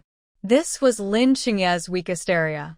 During his childhood exams, he never scored high on 8-legged essays and mostly relied on memorized classics and miscellaneous writings to pass as a scholar. But this time, looking at the questions, he felt strangely that they weren't as tricky as Xiao Yulong's usual difficult questions. Xiao Luling had also taught him some techniques for writing 8-legged essays and had made him memorize a few well-structured, flattering phrases. They didn't have much meaning, but they made the overall tone of the essay look refined and impressive. He wrote smoothly and naturally. In short, he was just writing a filler essay. Luling told him, "When you don't understand, just write filler. Never leave it blank." Lin Xingye felt confident that this time, his filler was quite skillful, even he couldn't understand what he wrote. So, he didn't expect a high score, but he thought he wouldn't fail like before. After 3 exams, the candidates looked much thinner. Early in the morning, Steward Zhou was already waiting outside the exam hall. Seeing each candidate come out looking so thin, he was worried about his 6th young master. Soon, Xiao Luling and his 2 companions appeared. No matter how crowded the place was, Xiao Luling always caught people's attention at first glance. Steward Zhou saw him first, then noticed Lin Xingye beside him. He was about to call out, "Young master, you've lost weight," but suddenly hesitated. It seems like his young master has gained weight instead? Actually, Lin Xingye hadn't gained weight. It just looked that way because the other candidates had become very thin. Steward Zhou quickly stepped forward, excited and worried, and asked, "How did it go, young master? You didn't let me come earlier, and I was worried. Did you pass? Were the questions hard?" "I feel like everyone's faces look bad." Lin Xingye replied, "We'll talk about it later." Steward Zhou looked at the other candidates nearby, realizing he was too excited and that this wasn't the place for talking. He smiled and said to Xiao Luling and Feng Lin, "Finally, the exams are over. You've both worked hard these days. My family's master is hosting a banquet at the estate. Please honor us with your presence and come to visit." The Feng family was the richest in the provincial capital, and Feng Lin was eager to see more of the world. But Xiao Luling immediately refused, saying, "No, we need to go back to the county town. We appreciate young Master Feng's kindness, and maybe we'll meet again someday." Lin Xingye and Steward Zhou both froze at the same time, especially Lin Xingye. Although he expected Xiao Luling to return after the exams, he still felt very reluctant at this moment. The days tutoring Xiao Luling had been the most miserable experience of his life, but now he realized it was the most valuable. "Why you later, I'll see you off. I'll send you," Lin Xingye stammered nervously, revealing his stutter. His face changed, and a flash of panic appeared in his eyes. But Xiao Luling looked at him calmly, as always, with a cold and quiet gaze. "No need. You've been away from home for so long. It's time for you to go back and see your family." Feng Lin was surprised. After meeting Xiao Luling again after so long, This was the first time he heard him speak with such warmth. Thinking carefully, he realized Xiao Luling had changed quite a bit compared to a year ago. Lin Qingye finally couldn't persuade Xiao Luling to come to his house. He could sense that their teacher-student relationship was quite good. Xiao Luling was cold on the outside, but not cold-hearted inside. However, he didn't understand why Xiao Luling refused to visit his home. Manager Zhou smiled and said, "Young Master Lu, Miss Biao has arrived. She said you've been busy with the provincial exam and wants to take you out to play for a few days." Lin Qingye didn't like that overly flirtatious cousin. Xiao Luling and Feng Lin returned to the inn. On the way upstairs, Feng Lin asked, "Should we wait for the results before leaving?" The results would be announced in half a month. Xiao Luling replied calmly, "No need. The results will be sent to the county office." "That works too." Feng Lin nodded. Although he was eager to know his and Xiao Liulong's scores immediately, Xiao Liulong's eager-to-go-home attitude clearly showed he missed his family. He missed his beloved girl. Haha, that kid. As they headed to their room, they heard excited voices from the main hall. "Hey, have you heard? The Imperial College in the capital is reopening." "Really? Who told you that?" "Do I need to tell you? The Imperial list is already posted. It's right outside the government office. If your scores are excellent, you can be recommended to enter the Imperial College. If you top the provincial exam, you can go directly, without recommendation. A Shengyuan is a scholar, usually someone who has passed the Imperial exam. Generally, those who score in the top 3 yuan can get recommended, and if not, being the top candidate still offers a chance." Feng Lin tugged Xiao Liulong's sleeve. "Luling, you got 2 top spots." Even though he missed the chance to become a top candidate because of some reasons, he was still an outstanding student. Feng Lin patted his thigh and said, "Oh, I should have known you shouldn't have taken that 1,000 taels of silver back then. You should have retaken the exam. If you had become a 3rd yuan, you would definitely have gone to the Imperial College." The Imperial College was the highest academy in the country, and every scholar dreamed of entering it. Xiao Liulong's expression remained calm. He stood on the stairs, listening to the lively discussion in the hall. But wasn't the Imperial College closed by His Majesty's order because of that incident where a young sacrificial boy was burned? Why is it reopening now? It was led by Chancellor Zhuang and several senior officials who knelt outside the Golden Throne for 3 days and nights before His Majesty was moved. Chancellor Zhuang is truly a loyal minister of the country. When His Majesty ordered the closure of the Imperial College, anyone who advised against it was punished. Zhuang Taifu wasn't punished, right? Such a good official who cares for the country and the people. The examinees all hope he won't get into trouble. How could he be?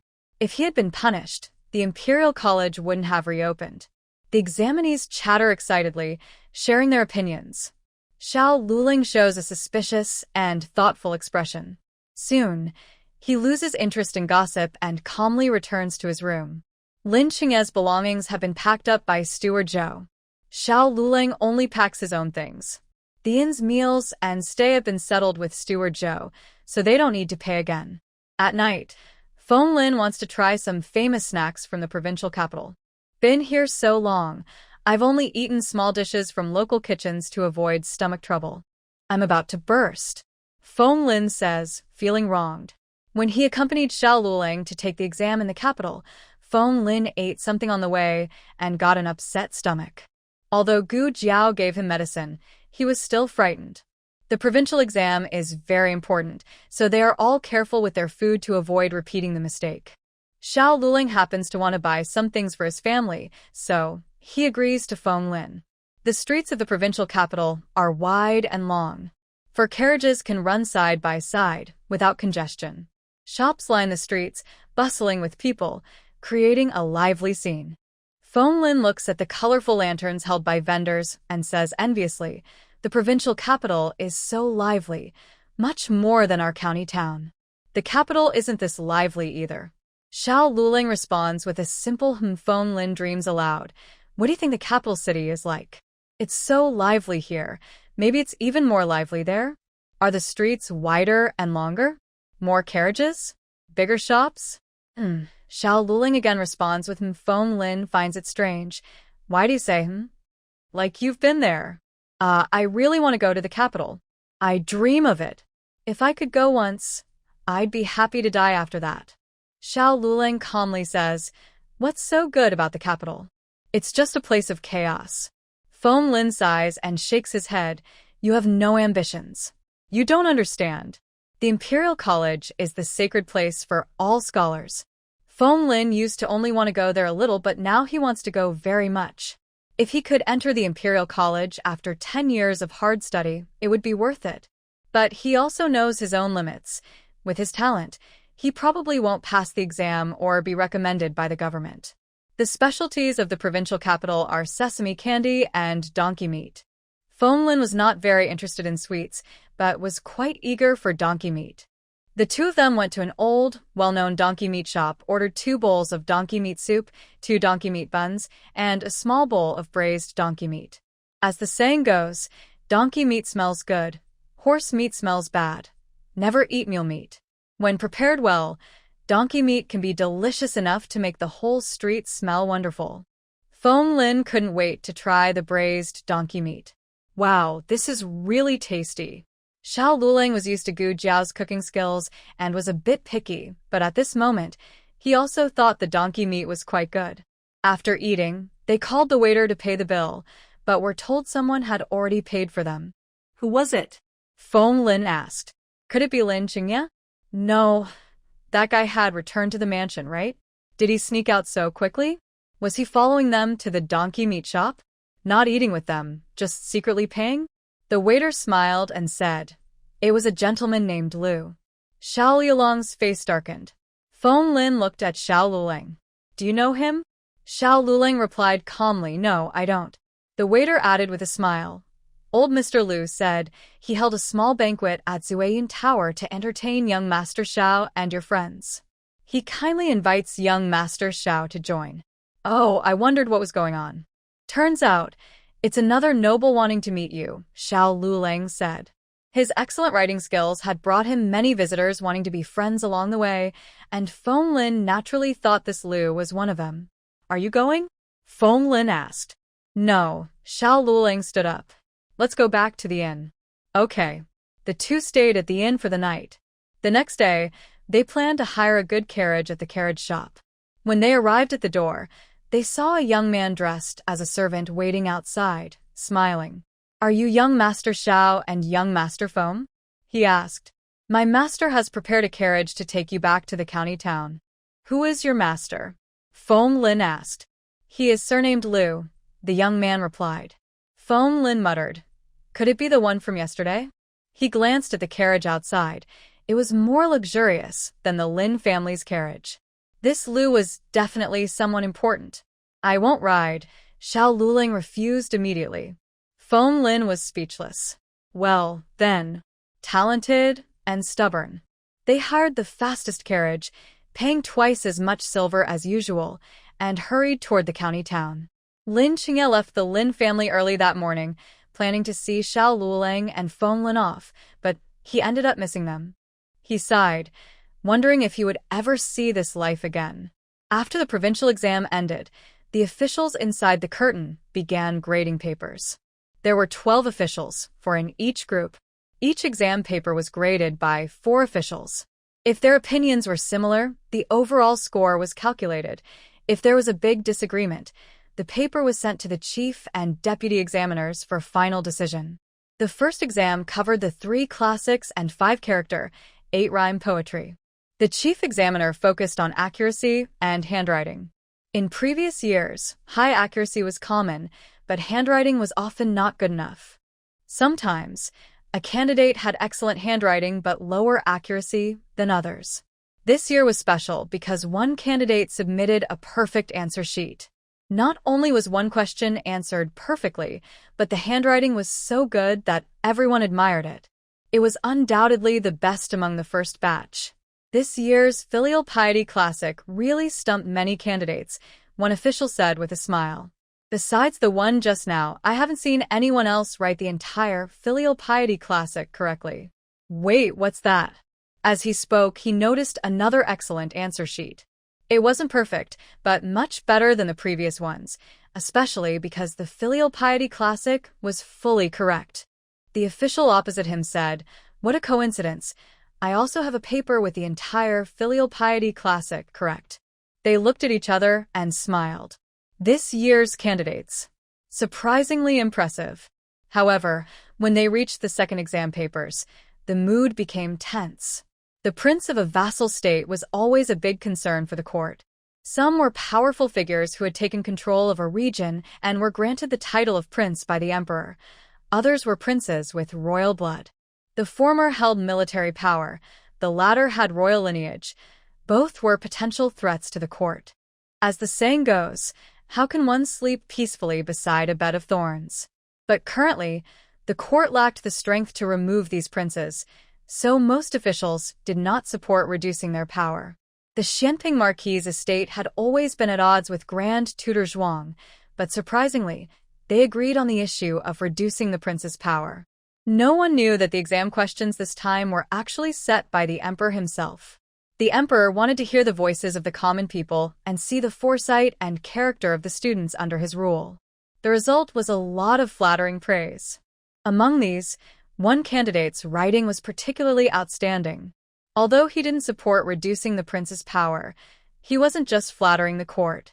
Instead, he analyzed the current situation of the entire Zhao country, weighing the short-term consequences of reducing the prince's power and proposing policies to stabilize the economy and agriculture for mutual benefit. This is an impressive article that surprises all the officials. As expected, the second candidate's first essay is this one. However, soon a judge notices another essay advocating the reduction of power. The words are very sharp, making the officials turn pale. Why didn't this person just go directly to the emperor's court to criticize him and the officials? But although the criticism is fierce, the analysis is also very logical and hard to find fault with. At first, when reading the first essay, it seemed like both sides could cooperate for mutual benefit or find a new way forward. But after reading the essay advocating reducing power, it felt like bargaining with a tiger. Not reducing power would mean the fall of the state of Zhao. The deputy examiner sweats nervously, suddenly feeling that Zhao is in great danger. Is Zhao really in imminent danger now? Not really, but perhaps not in a few decades. This candidate has packed the crisis of the future into a small essay, making everyone feel the consequences and fears of not reducing power.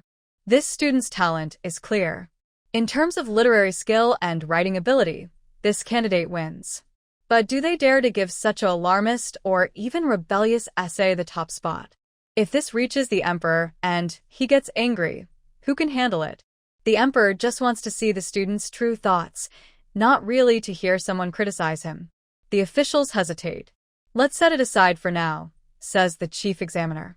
They leave it aside for a long time, so much so that even after finishing the third candidate's essay, they still haven't decided who should be first. 116 Drunkenness.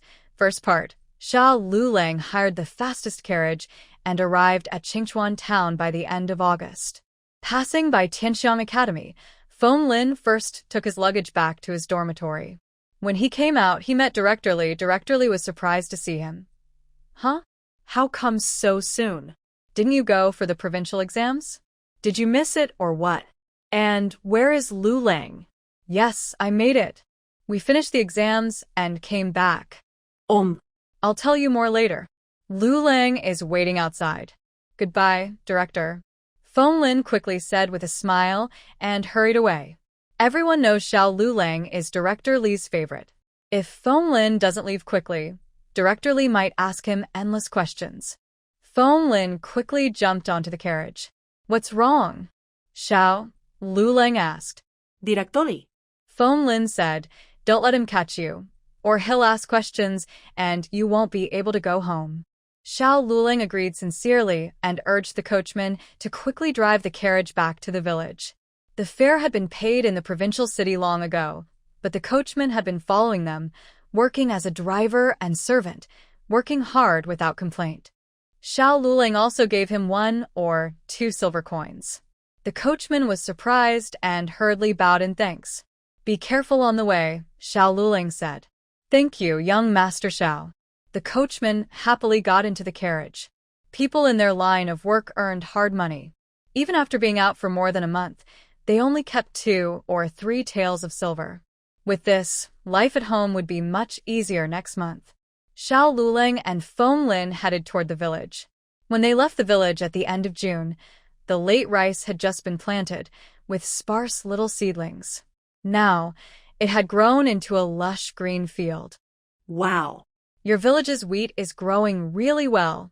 This year, the weather was unusual, with little rain, causing drought in the fields, and many crops had dried out in the ground. They had traveled from the provincial city and saw this with their own eyes, feeling shocked. However, the crops in Qingchuan village seemed unaffected by the drought and grew very strong. It's rice, Xiao Luling corrected him, but he also wondered why their village's crops looked so healthy.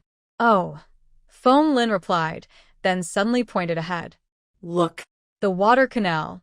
Not bad. Your village has dug a water canal now. The village head is really different. After old Master Gu stepped down, the village elected a new village head, Luo Ershu, who was a relative. It was said he was close to 5 generations, but because he lived nearby, he often interacted with the 2 families and had a good relationship. Luo the village head was not as educated as old Master Gu, but he was practical. Whenever villagers had difficulties, he would lend a hand. As for digging the canal, it wasn't that Xiao Luling looked down on Luo the village head, but everyone in the neighborhood had known each other for a long time. Xiao Luling could see what Luo the village head could and couldn't do. He was a relatively conservative village head, unlikely to undertake large construction projects, especially since the village didn't have much money for that. Hey. Luling. Feng Lin shouted again, look. The water wheel. Oh my gosh. Am I seeing things? Your village actually has a water wheel. Feng Lin was grown up now, but he had seen very few water wheels in his life. Water wheels are very useful tools. They can carry water from low places to high places, which is perfect for irrigating farmland. However, water wheels are rare in small towns like this. Usually, only wealthier villages can afford them. On the way back from the provincial city, I saw a few water wheels, but because of drought, the ponds in the villages had dried up, so the water wheels were just decorations.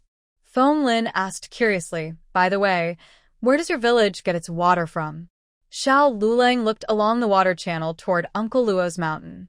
He frowned and muttered, is it from the waterfall on the mountain? That wouldn't be an ordinary water channel. It crosses half a mountain, which would require a lot of effort and resources to build. It also needs someone very familiar with the mountain's terrain. Oh. Luling is back. It was Aunt Zhang. Aunt Zhang had just left Uncle Luo's house, carrying a basket of wild fruits. She felt lucky.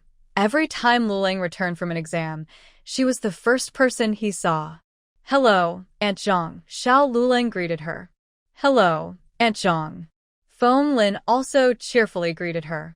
Since Feng Lin often visits the village, Aunt Zhang recognized him. She smiled and said, finally back. This time, you stayed longer than last time.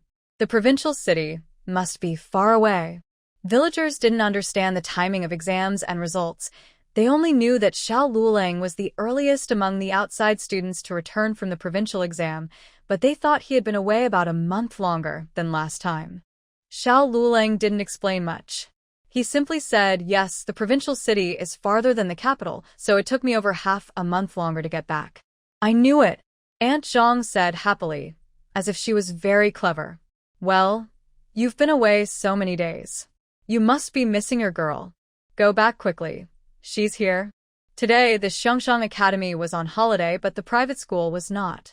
Gu Xiaoshan went to town to take care of the 2 babies, while Gu Jiao stayed at home doing chores. Xiao Luling and Feng Lin entered the house. The first person they saw wasn't Gu Jiao, but a man dressed like a farmer. Both of them were surprised. Hearing the noise at the door, the man turned around, and his eyes lit up. Luling? And you are. Feng Scholar, right? Feng Lin was stunned. Ah. I am. And you are. Lu Leasing. Xiao Luling introduced himself. Lu Leasing scratched his head and smiled. Feng Lin suddenly understood. So you're the new village head? You're impressive, building water channels and water wheels. You've really helped the whole village's crops grow. Luo Lijiang was initially stunned, then honestly smiled and said, Feng Xiaokai, you misunderstood. I didn't dig the water canal, and I didn't make the water wheel either. Feng Lin looked surprised. If not you, then who? Xiao Lulang had a faint guess forming in his mind. He instinctively looked toward the back door of the main hall. Just then, Gu Jiao was walking in, wiping her hands. Seeing Xiao Lulang, she paused in her steps. She knew when the local exams ended and roughly when the results would be announced. She guessed Xiao Lulang would come back after the results, but he returned so quickly. Her surprised, slightly blank expression seemed a bit innocent. Xiao Lulang felt his heart tremble uncontrollably. He quietly looked away and greeted Luo Lijiang. Luo Lijiang was confused. Hadn't they just greeted each other? Gu Jiao looked at Xiao Lulang and unconsciously smiled. Why are you back so soon? Why not stay a few more days in the provincial capital? Xiao Lulang replied calmly, There's not much fun in the provincial capital. Gu Jiao said, Oh. Luo Lijiang chuckled. Just now, I was talking about you. Feng Xiaokai asked me if I dug the water canal or made the water wheel. Haha, I don't have those skills. He then turned to Feng Lin and said, It's Jiaonyang. Ah. Feng Lin was stunned. Gu Jiao had been planting medicinal fields and digging a fish pond. When they brought water from the waterfall into the pond, she also dug a water canal straight to the village. Because of the drought, the waterfall on the mountain had shrunk a lot, but it was still enough to irrigate the farmland. Xiao Lulang looked at Gu Jiao deeply. Really? In just 2 months, you've already dug a fish pond? Feng Lin knew about Gu Jiao buying the mountain, but he didn't expect her to be so efficient. Luo Lijiang said to Gu Jiao, By the way, about the wooden carts you mentioned last time for threshing and winnowing grains. I asked the village carpenter to make them, but they couldn't finish so quickly. They want to ask you what kind of wood is best. Gu Jiao thought for a moment. Red pine, mountain poplar, tongue wood, and linden are all good. They're hard and don't deform easily. Great. I'll go now, Luo Lijiang said, then turned to congratulate Xiao Lulang and Feng Lin in advance, wishing them success in the provincial exams. What are these grain threshing and winnowing carts? Feng Lin asked curiously. Gu Jiao explained, It's a machine that separates grains from rice stalks and filters out the unfilled grains, leaving only the good grains. There's such a thing? Feng Lin doubted. Although he couldn't tell wheat fields from rice fields, he knew how to thresh grains. That usually involved grabbing a bunch of rice and smashing it on the ground with force. It was hard work, and it might not clean all the grains. The rice that didn't come off had to be picked out carefully by hand. When he was a child, he used to pick grains for others, earning half a copper coin a day. To separate bad grains from good ones, people usually dry the grains first, then use wind to away the lighter, empty grains during threshing. The heavier good grains fall to the ground, while the lighter ones are blown aside. After pounding rice, they also used wind to separate the rice from the husks. Gu Jiao's machine for threshing was similar in principle. It could separate bad grains from good ones, as well as rice from husks. But her machine was more efficient, easier to use, and cleaner. Originally, Luo Lijiang didn't believe such a good tool existed, but after seeing Gu Jiao digging water channels and making water wheels for the villagers, he completely trusted her skills and character. In the evening, the 3 brothers, Gu Yan and his siblings, finally arrived home. Xiao Jinkong's eyelids had been twitching since noon. When he saw his mean brother-in-law, he finally understood why his eyelids had been twitching all afternoon. He entered the house, looking serious at his mean brother-in-law. He didn't look thin. Jiao Jiao probably didn't need to worry. He then took Xiao Lulang to the backyard, asking him to pick jujubes from the tree. Xiao Lulang looked up at the branches. It's almost September. Are there still jujubes? Xiao Jinkong's eyes fixed on Xiao Lulang's head. He had carefully measured his mean brother-in-law's height before, just reaching the first branch. Now, his brother-in-law had grown taller than the branch. He had grown taller. In fact, over the past 2 months, based on his careful observations, Not only had his brother-in-law grown taller, but Gu Yan and Xiao Shun had also grown taller. Even Jiao Jiao had grown taller. The only ones who hadn't changed were him and Auntie. Jiao Jiao said it was because he was still young. But Guo was even younger, and he had grown taller too. Xiao Jinkong looked worried. What's wrong? Xiao Luling asked, looking at him. Nothing. Don't mind me. Xiao Jinkong sighed like an adult, then looked up seriously at Xiao Luling. Tell me about you. How did you do on the test this time? Is the exam difficult? Are you confident? If you don't pass the imperial exam, your family will have to support you for another 3 years. Xiao Luling never expected to avoid directorly, but couldn't escape the little monk. Why does he sound like a family elder? You know there's an exam every 3 years, Xiao Luling said, both annoyed and amused, as he ruffled the little monk's short hair and handed him a dried date. Here, take it and play with it. The little Jinkong looked at the shriveled date in his hand and pouted. Who wants to play? So childish. Xiao Luling brought gifts for his family. The grandmother received sesame candy and soy nut crisps. The grandmother was happy. Gu Jiao confiscated the sesame candy and told him he could only eat 1 soy nut crisp per day. The grandmother was unhappy. Gu Yan received a carved inkstone made of jade, round in shape. He liked round things, especially those made of jade. Gu Yan said, "Thank you, brother-in-law." The little Jinkong received a set of 9 interconnected rings. He proudly took it, saying, "What? So childish," then turned to hide in his room and secretly started playing with the 9 rings. Gu Xiaoshun was given some high-quality wood carving materials. Now he had good tools, but he still needed nice wood to work with. "Brother-in-law, what kind of wood is this?" "I've never seen it," Gu Xiaoshun asked, holding a dark, shiny piece of wood. "Ebony," Xiao Luling replied. Ebony isn't native to Zhao country. It was imported from Qin country. They were lucky to encounter a trading caravan on the way. Everyone was happy with their gifts. Finally, it was Gu Jiao's turn. She thought, this time, surely no more brushes. But Xiao Luling didn't give her a brush. Instead, he handed her a stack of fine paper. Gu Jiao was surprised. It wasn't the rough paper sold in markets, but very expensive water-patterned paper, which showed patterns like curtains, bamboo, or flowers when held up to the light, hence called patterned paper. Patterned paper was intricate and costly, not sold in the capital city, only available in the provincial city. In Zhao country, giving patterned paper was like giving flowers. Under the moon and flowers, with a red sleeve adding fragrance. But Gu Jiao's smile gradually froze on her face. The grandmother, who had her sesame candy confiscated, was laughing heartily. There was a kind of romance Xiao Luling thought was very romantic. Feng Lin also brought gifts, several large pieces of smoked donkey meat, a bottle of Shadaozi liquor, which was a gift from the shopkeeper. Gu Jiao had never drunk ancient wine before.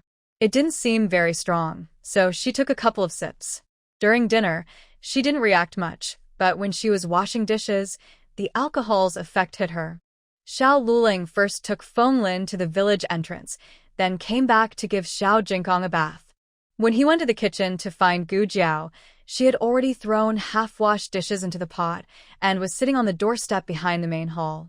She was facing away from Xiao Luling, staring at the stars without moving. Xiao Luling walked over. "What are you looking at?" Gu Jiao slowly turned her head, looking dazed and blank. Her face was slightly flushed, and her big eyes were moist, shining with a clear light. She looked different from her usual cold and distant self, almost like a child, very innocent.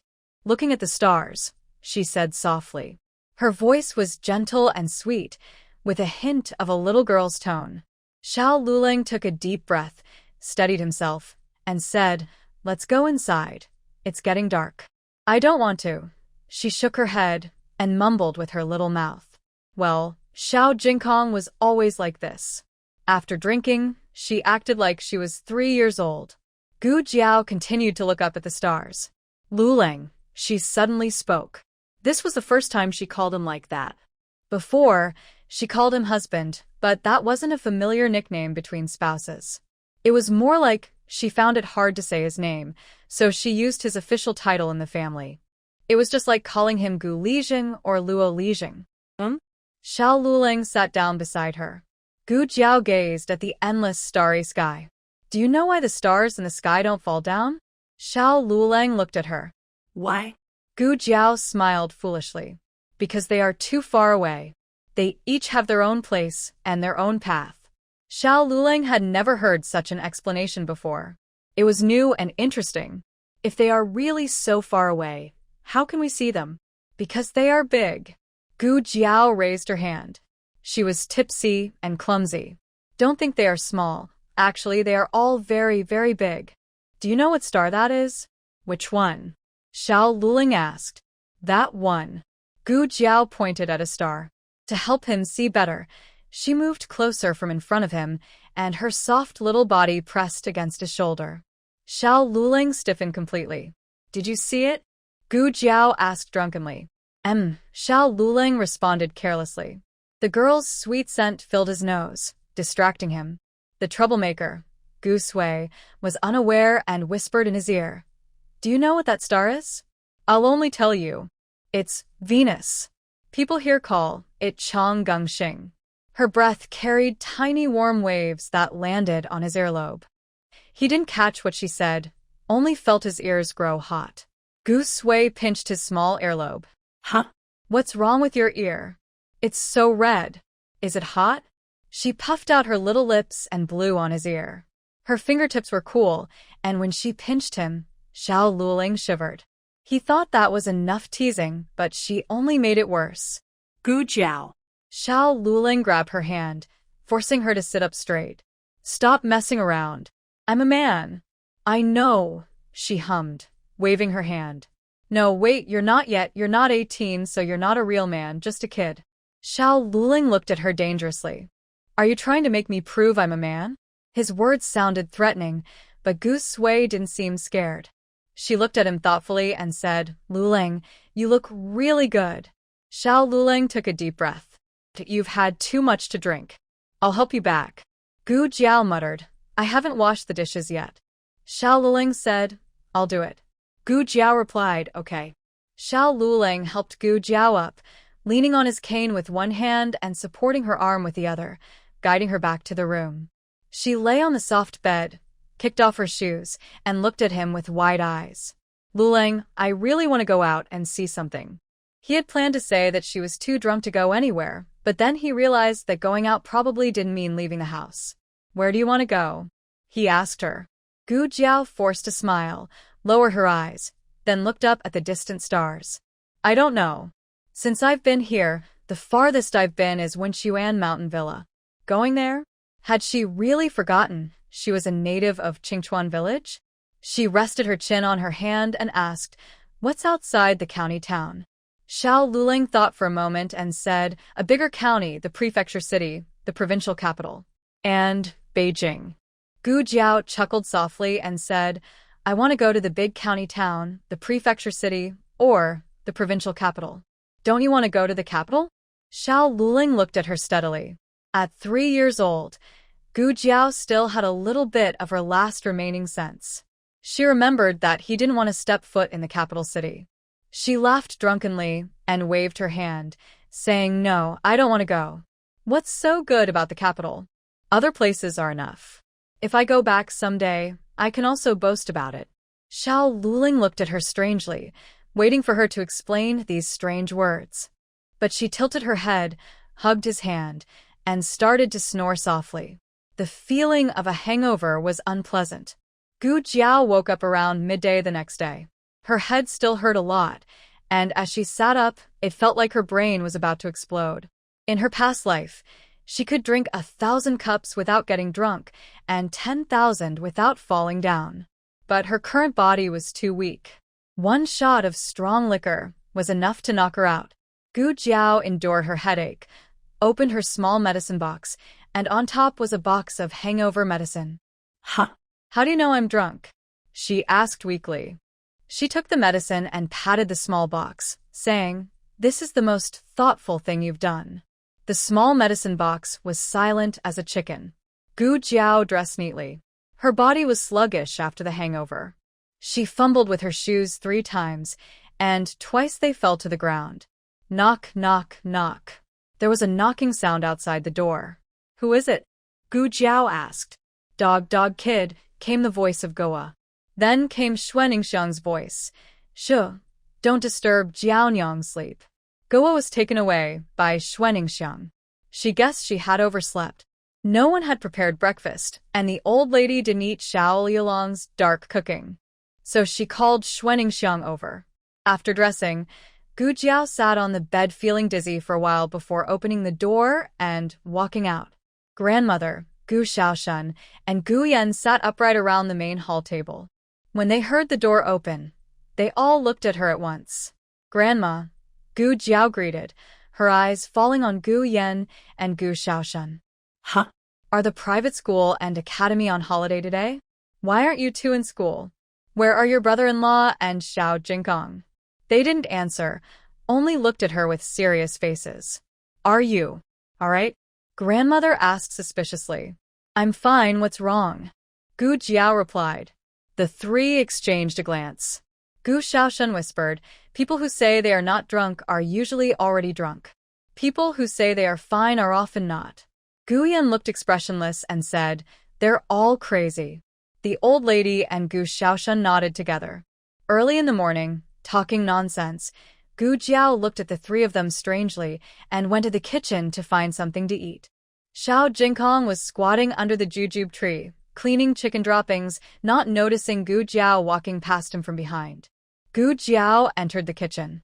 Xiao Lulang was boiling hangover soup made with pea shoots with a little salt, an old folk remedy for hangovers. "Morning," Gu Jiao said. Xiao Lulang silently looked at her and added a splash of water to the pot.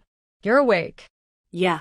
Gu Jiao rubbed her dizzy temples and suddenly remembered that she had run to look at the stars halfway through washing dishes last night. She couldn't quite recall what happened afterward. "I drank too much yesterday. I didn't do anything strange, right?" she asked lightly, clearly trusting her own drinking skills. Xiao Luling looked at her with complicated eyes. In the yard, Jingkong finished cleaning the last pile of chicken droppings and carried a bucket to water the pea shoots he planted in the small vegetable patch. While watering, he hummed a song. "I have a little donkey, I never ride it. One day, I got bored and rode it to the market." Gu Jiao's mind exploded as an unpleasant memory flashed through her brain. She was standing on a tall bed, with Xiao Luling standing seriously in front of her.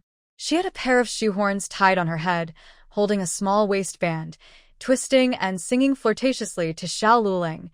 "I hold a small whip in my hand, feeling proud. Suddenly, I fell into a puddle of mud. Little brother, I fell down, and I need a kiss to get up." A duck sitting, tilting its head, looking adorable. Gu Jiao staggered, feeling as if 1,000 arrows pierced her heart. Jingkong finished watering the pea shoots and started watering the soybeans. Then his song changed. "I am Mount Tai next door, grabbing the vine of love. Listen to me, ow wow." In her mind, she was teasing Liulong's chin, singing playfully. "You are beautiful, Jenny," holding my hand to wander around the capital. "Ow wow, don't be afraid, my Luling, ow wow." Gu Jiao's legs went weak, and she supported herself on the stove. She was so drunk she could hardly stand, yet she still remembered how to change the lyrics. Her heart felt like it was pierced by 20,000 arrows, and she weakly supported herself on the stove. "There's nothing left. Is it really gone?" Gu Jiao nervously waited for Xiao Jingkong's next move. She waited a long time, but there was no response. It was finally gone. But just as she was about to relax, Xiao Jingkong cleared his throat. He had been preparing his emotions because the next song required him to feel very sad. For a 3-year-old child, this was extremely difficult. He held a small water bucket in one hand and a tiny ladle in the other, looking seriously ahead.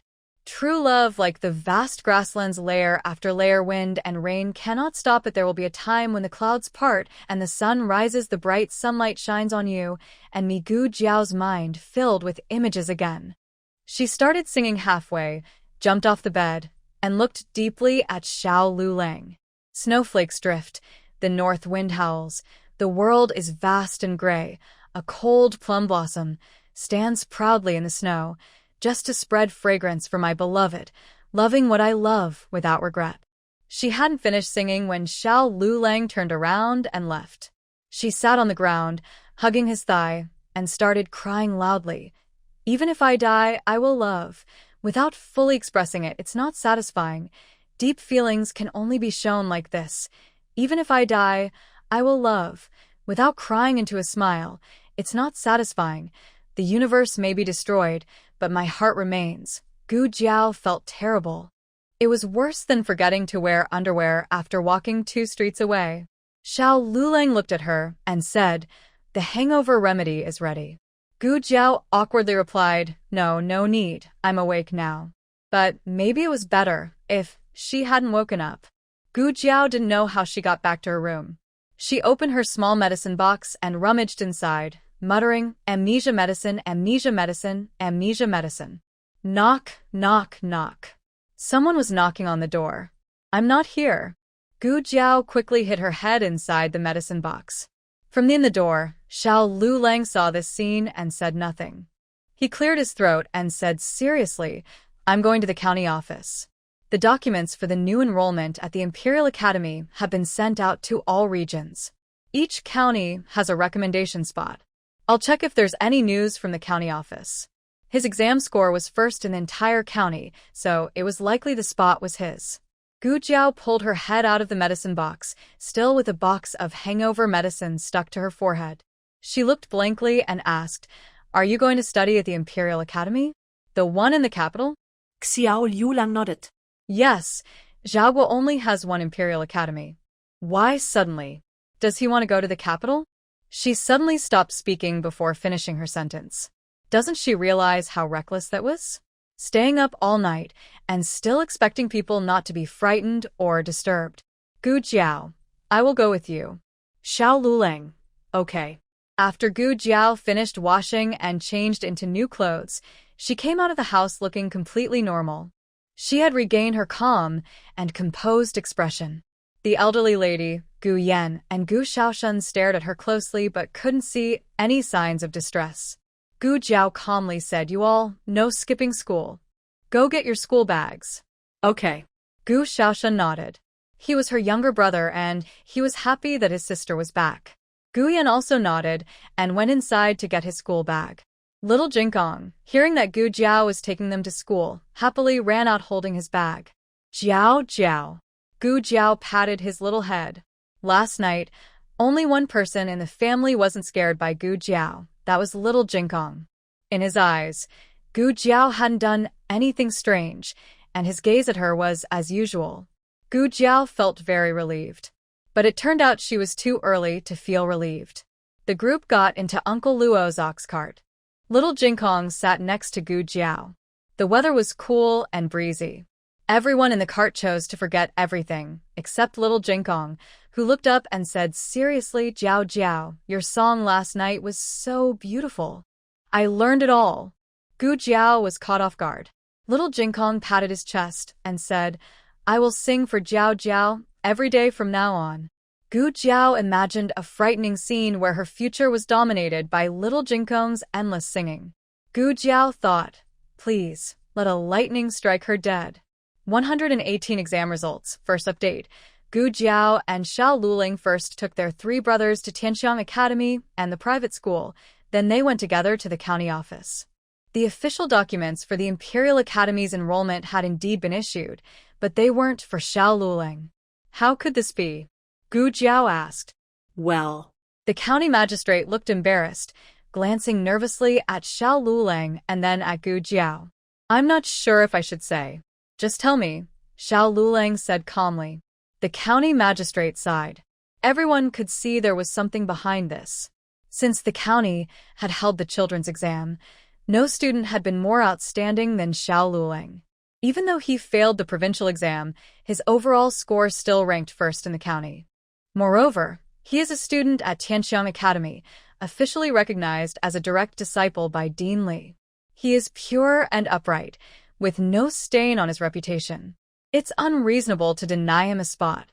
The county magistrate is also worried. He was the first to write down Xiao Yulong's name, but I really can't say anything.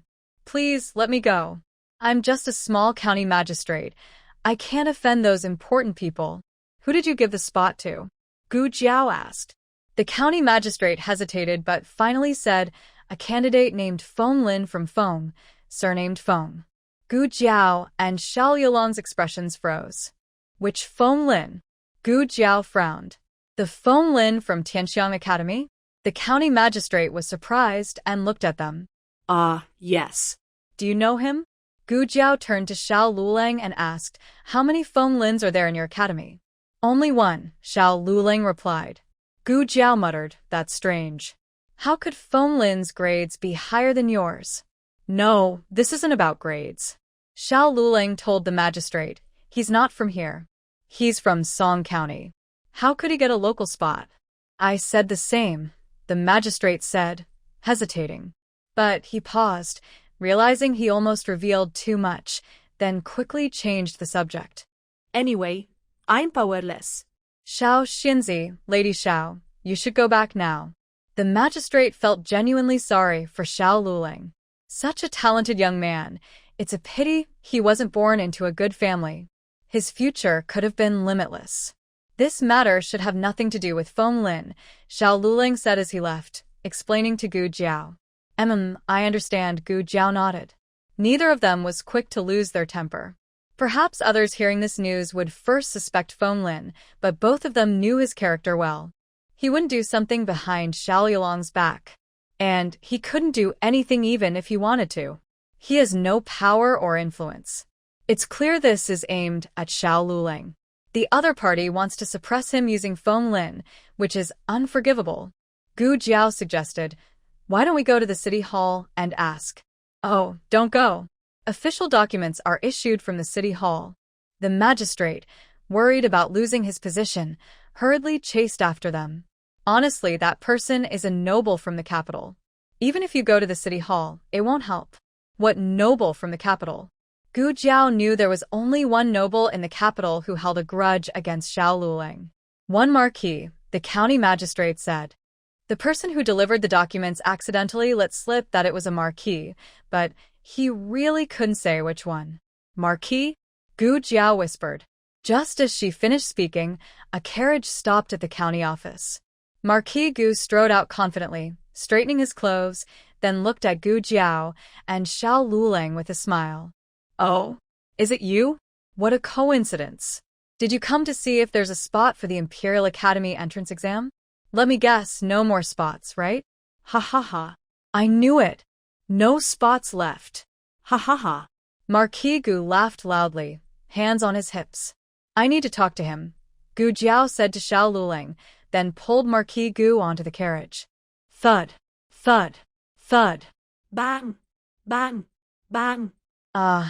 After a chaotic commotion, Marquis Gu collapsed into the corner of the carriage, looking pale.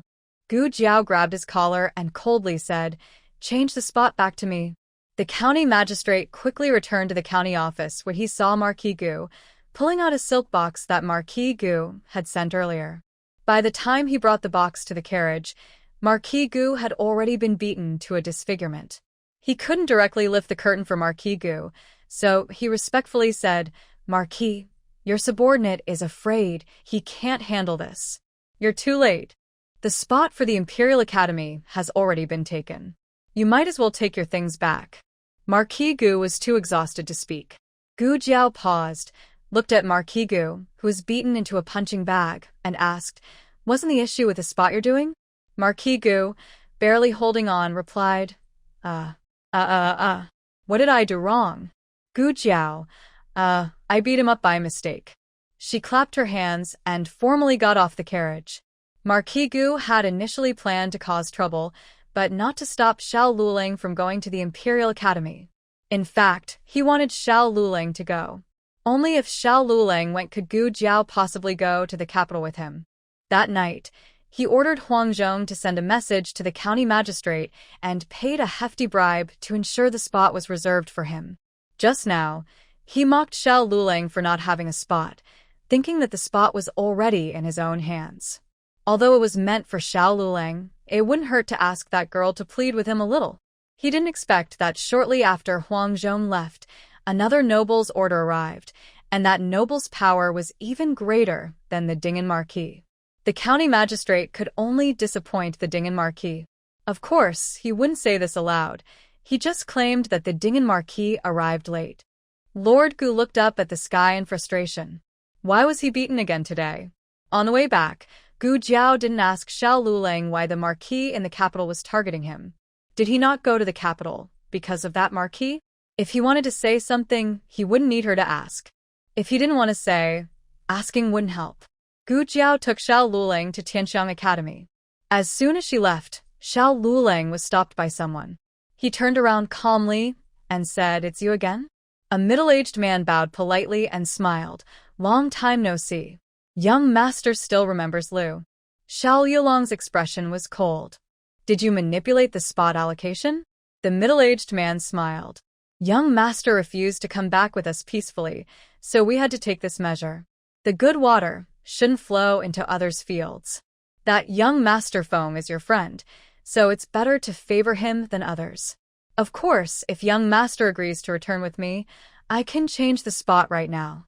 Xiao Lulang was too tired to bother with him and turned to leave. The middle-aged man said meaningfully, "Are you really not interested in studying at the Imperial College? It's a place all scholars dream of. Tomorrow, the application documents will be submitted to the court, and you only have one night to think it over. Once the documents leave the post station, even the Marquis can't retrieve them." Xiao Lulang paused. "I told you I am not from the Xiao family, and I don't know you. I won't go back with you. You better give up now." The middle-aged man sighed. "Why make it difficult? You refuse to take the broad road and insist on crossing a narrow bridge. Young master, that's not wise." Xiao Lulang said, "You can let me go back, but write my name and Feng Lin's on the application." "Young master, you're joking. That single spot was hard-earned by me. If it were so easy to get into the Imperial College, there wouldn't be so many students fighting for it." Xiao Lulang looked back at him. "Is there still the provincial exam? Since you are so talented, why not just make my score first? I understand the exam rules and don't need local recommendations to enter the Imperial College. The top scholars from different regions are directly admitted to the Imperial College, which has always been the rule." The middle-aged man smiled and said, "We can't interfere with the local exams, and there's only this one spot. I advise the young master not to waste this opportunity. One last thing. Once tomorrow morning passes, there will be no second chance. Then, it seems you can't interfere with the local exams," Xiao Lulang said coldly, curling his lips in disdain and walking away. Manager Lu was a bit confused. He stroked his chin and took a deep breath. Did he miss something? In September, the exam results were announced. The courier quickly delivered the new list to various places. The county magistrate got up before dawn. Instead of waiting at the government office, he went straight to the courier station. When he received the list, his hands trembled. He couldn't wait to open it. On the far right column, in large bold characters, it read, "Top Scholar, Xiao Lulang." The county magistrate immediately burst into tears, sitting on the ground and crying loudly, "Wah, wah, wah. Wah, wah, wah." The nearby constables were frightened. "County magistrate, what's wrong? Are you all right?" Tears in his eyes, the magistrate said, "I'm so happy. My county finally has a top scholar. Winning the top spot in the local exam isn't easy. Many top scholars come from the provincial capital because their families and teachers are strong there. Many people travel hundreds of miles to study at Tianxiang Academy because it's the most prestigious after the provincial academies. This time, 50 candidates made it onto the list, and 10 of them were from Tianxiang Academy, an astonishing proportion. However, not all 10 were local students. Feng Lin and Lin Qingye also passed. Feng Lin ranked 17th. He was a student from Song County. Lin Qingye ranked 45th. He was from the provincial capital. The county magistrate counted. Only Xiao Lulang was a local student. Just one. He's the top scholar, worth 10 others. No argument needed. The constable scratched his head and said, "Actually, Xiao Xiuzai. No, now he should be called Top Scholar. Xiao Top Scholar only registered as a local because he married the girl from the Gu family, right? Otherwise, he would still be an outsider. The county magistrate hesitated. I don't care. He has household registration here. He is the first top scorer during my term as an official. The county magistrate personally came to deliver the good news to Xiao Luling. Everyone in the village knew that Xiao Luling became a successful candidate, and he was the top scorer. Did our Dazhun pass the exam? Zhou Shi eagerly ran to Gu Jiao's house to ask the county magistrate. The magistrate looked at her calmly. There is no name of Gu Dazhun. How could he not pass?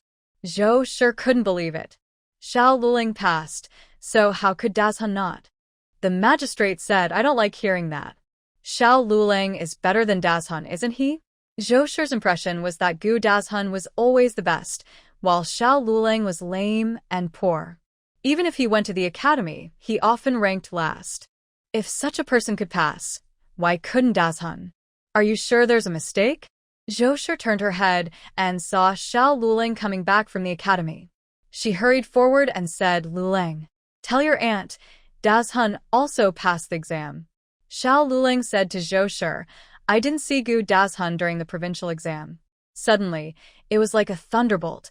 They sold the dowries of the mother-in-law and daughter-in-law, raising 20 taels of silver, to let Gu Chonghai take Gu Dazhun to the provincial exam. But halfway there, someone tricked them out of the money. Zhou Shi fainted on the spot and was carried home by villagers. Xiao Jingong came out of the private school and heard Gu Xiaoshen say that the bad brother-in-law was the top scorer. He didn't believe it and firmly thought others must have seen it wrong. It's really true, Gu Xiaoshen scratched his head. The whole academy is buzzing about it. Xiao Jingong insisted on seeing for himself. Gu Xiaoshen had no choice but to take him and Gu Yan to the county office. He was very small, but the list was tall. He looked up at it for a long time and then said, I want to see the official documents of the government office. The constables were stunned. Little kid, you even know about official documents? When they learned he was Xiao Yilong's younger brother, the clerk actually took out the documents for him to see. Xiao Jingong carefully examined them 3 times, making sure they weren't fake and that there were no mistakes. Then he nodded seriously and said, It's true, he ranked first. Since the bad brother-in-law's grades were so poor, passing first was a big surprise. Xiao Jingong decided to praise him when he returned home. But when he arrived, he found he didn't need to praise him at all. Many people had come to the house. All were there to congratulate the bad brother-in-law. See? I told you so. Since his grades were so bad, everyone was very surprised that he ranked first. Little Jingong, who doesn't understand the value of the top scholar title, decides to withdraw his praise. After everyone in the house leaves, little Jingong finds Xiao Luling packing in the west room. Xiao Luling looks at the small boy, standing with his hands behind his back, acting like a little adult, and asks, Do you have something to tell me? Yes, little Jingong nods seriously with his hands behind his back, looking very much like a teacher from class. Even his tone of voice sounds similar. You've been listening to praise all day, so I won't say more. Don't become proud just because you hear a lot of praise. Be humble and work harder in your studies. If you don't get first place next time, people will laugh at you. Xiao Luling looks at him and asks, Who will laugh? You? Little Jingong snorts, I'm not that bored. If you can't get first place, you can't support the family. I haven't grown up yet. Xiao Luling smiles faintly and says, Didn't you say before that it doesn't matter if I don't do well? Little Jingong suddenly stalls. Xiao Luling chuckles, Are you just remembering now? No, you're mistaken. I never said that. Little Jingong firmly claims his right as a child to deny responsibility. This was knowledge he learned in the elementary school, taught by his classmate who sat next to him that day.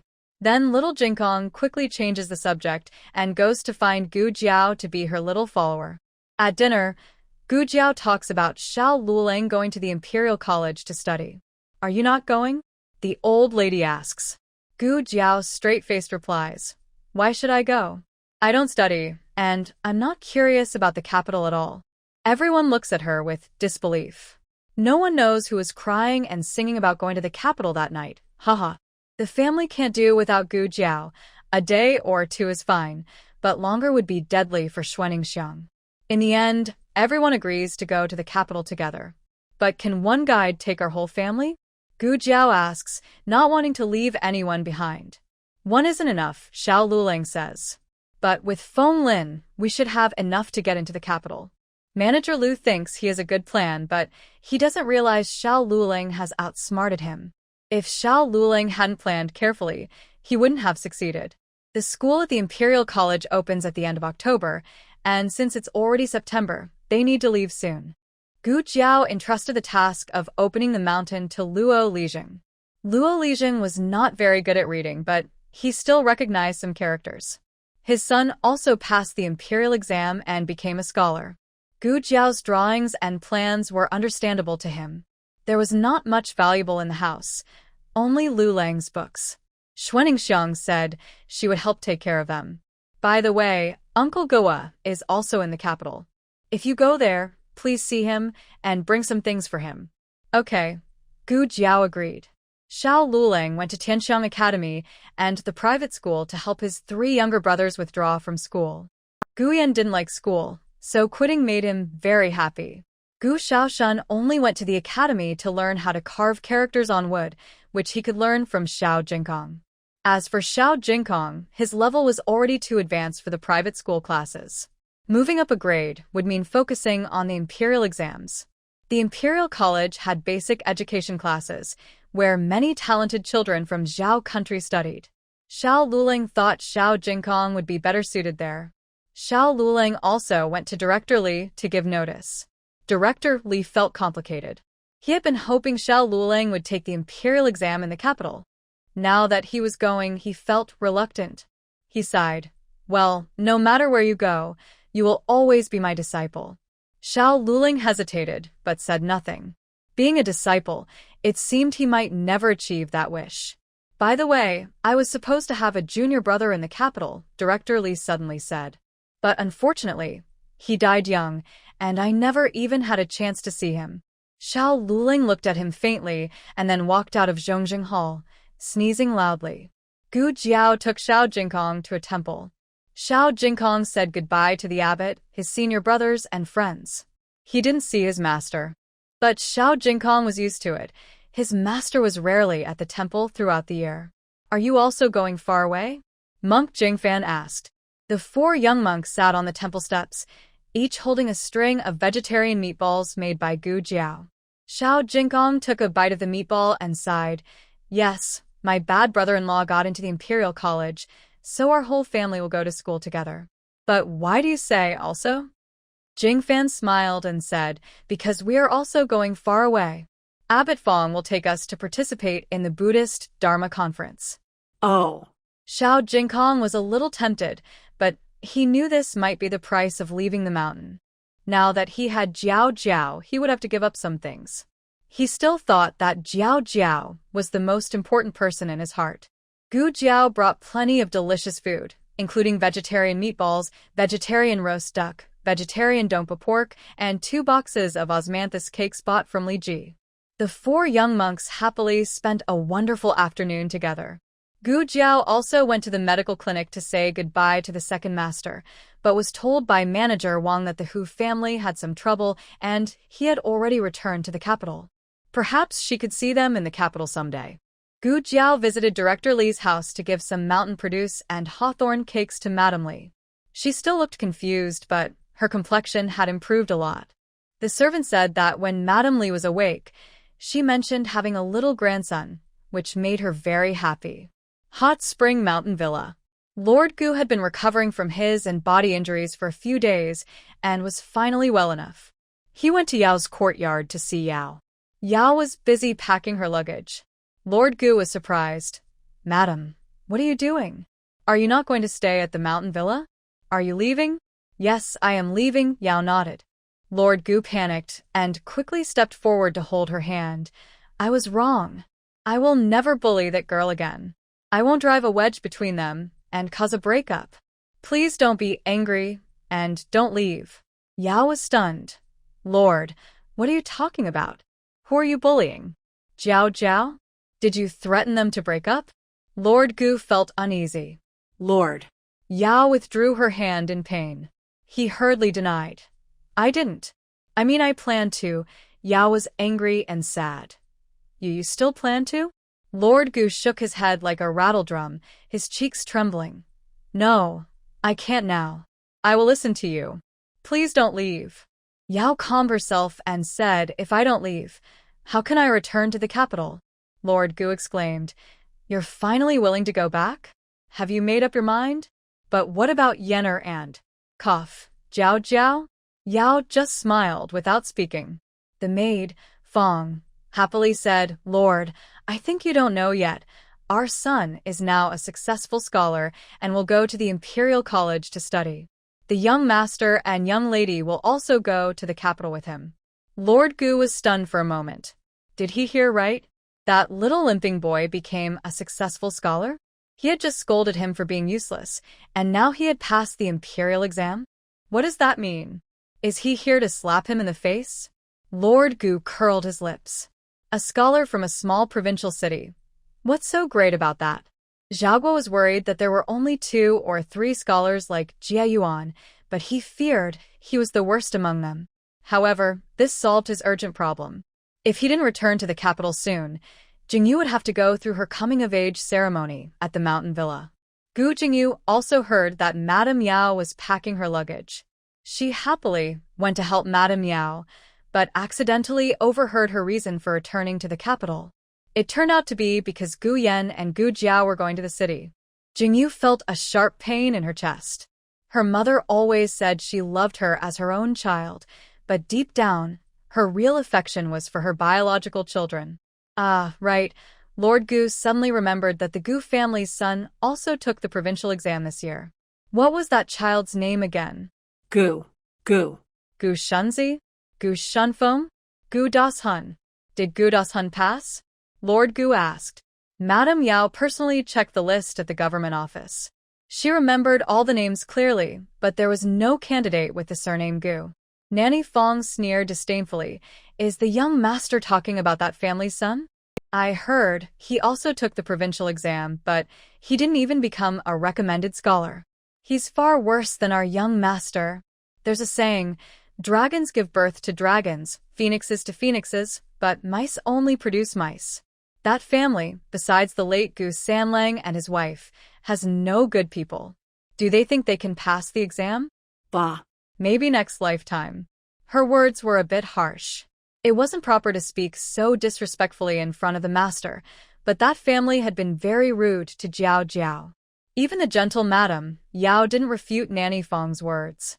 Lord Gu was a little annoyed that Nanny Fong praised that little so highly, but he agreed with her other comments.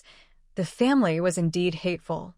As for Jingyu, Lord Gu never considered her part of the old Gu family, so he didn't think she was being scolded at all. Nanny Fong didn't mean to insult Jingyu. She was only referring to the other members of the old Gu family. However, her words unintentionally hurt Jingyu. Her face turned red with embarrassment, more than when Gu Jiao had slapped her in the street. In the end, she didn't go inside to help Madame Yao check the luggage. Instead, she turned around with tears in her eyes and silently returned to her room. Nanny, Madame Yao suddenly spoke from inside the room. In the future, try to speak less of such things.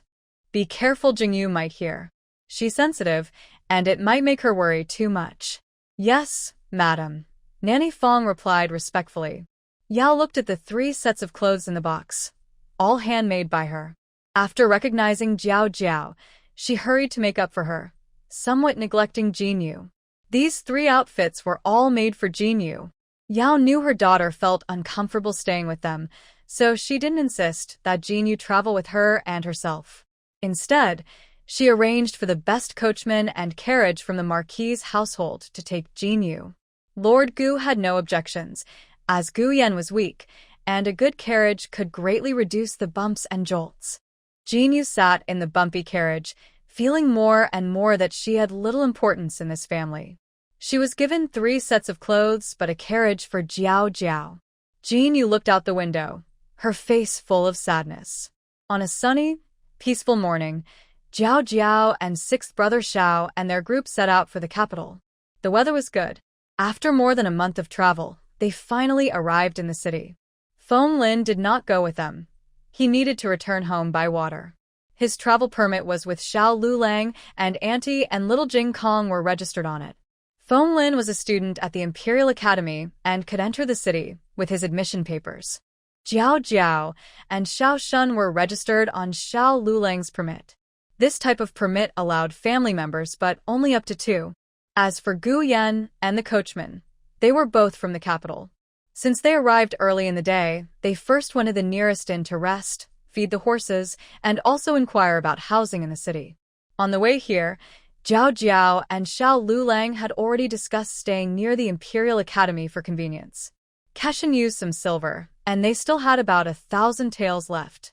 In the county, that could buy several houses, but in the city, it was not enough. The best option was to rent. Luckily, they found a trustworthy broker at the inn. The broker, named Zhang, was a young man in his early 30s. When he heard they were coming to study at the Imperial Academy, he immediately bowed and showed respect. "So you're students at the Imperial Academy. I'll help you. Don't worry, you can tell me which area you want, and I'll give you the lowest price." Jiao Jiao was not familiar with the city. Xiao Lulang told her the approximate location of the Imperial Academy, which is at the northeast corner where Chang'an Street and Xuanwu Street meet. It is closer to Chang'an Street, but since Chang'an Street is a busy shopping area, both streets are about the same distance. Zhang Baran was surprised and asked, "Little brother, have you been to the capital before? Are you very familiar with it?" 120 Wealthy Young Master Jinkong. First part. Gu Jiao looked at Xiao Lulang. Xiao Lulang remained calm and said, "Our academy's dean mentioned it." Gu Jiao told Zhang Baran, "My husband's dean lived in the capital for over 10 years. Zhang Baran suddenly understood. "Oh, I see." Gu Jiao asked, "Are there houses on these 2 streets?" "Yes, there are." Zhang Baran examined the 2 of them. Both dressed simply. One, though a student at the Imperial Academy, was limping. The other had a refined aura but looked a bit worn. It seemed they didn't have much money.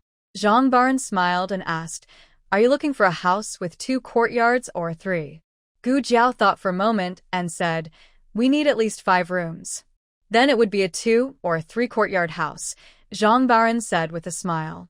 2 courtyard houses cost at least 10 taels a month, and 3 courtyard ones 20 taels. 10 taels could feed a family for a year or 2 in the countryside. But in the precious land of the capital, Gu Jiao understood and accepted this. She decided to go see the houses. Zhang Baran thought they didn't seem able to afford that much silver. He worried he'd waste his time, but since they were students at the Imperial Academy, he wondered if there were enough students in the capital. The capital was a dangerous place, where even a falling sign could kill 3 officials. Zhang Baran didn't really take Xiao Lulang seriously.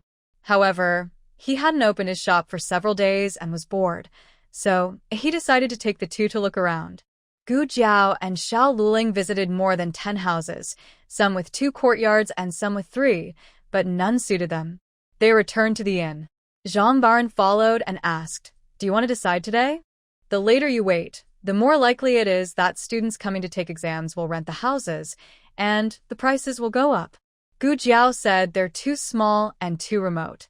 In reality, they weren't on the 2 main streets but in a small, dark, damp alley at the end of the street, next to noisy shops, either ironworks or carpentry shops, and even a coffin shop. How could anyone focus on studying in such a place? This price is only for these houses.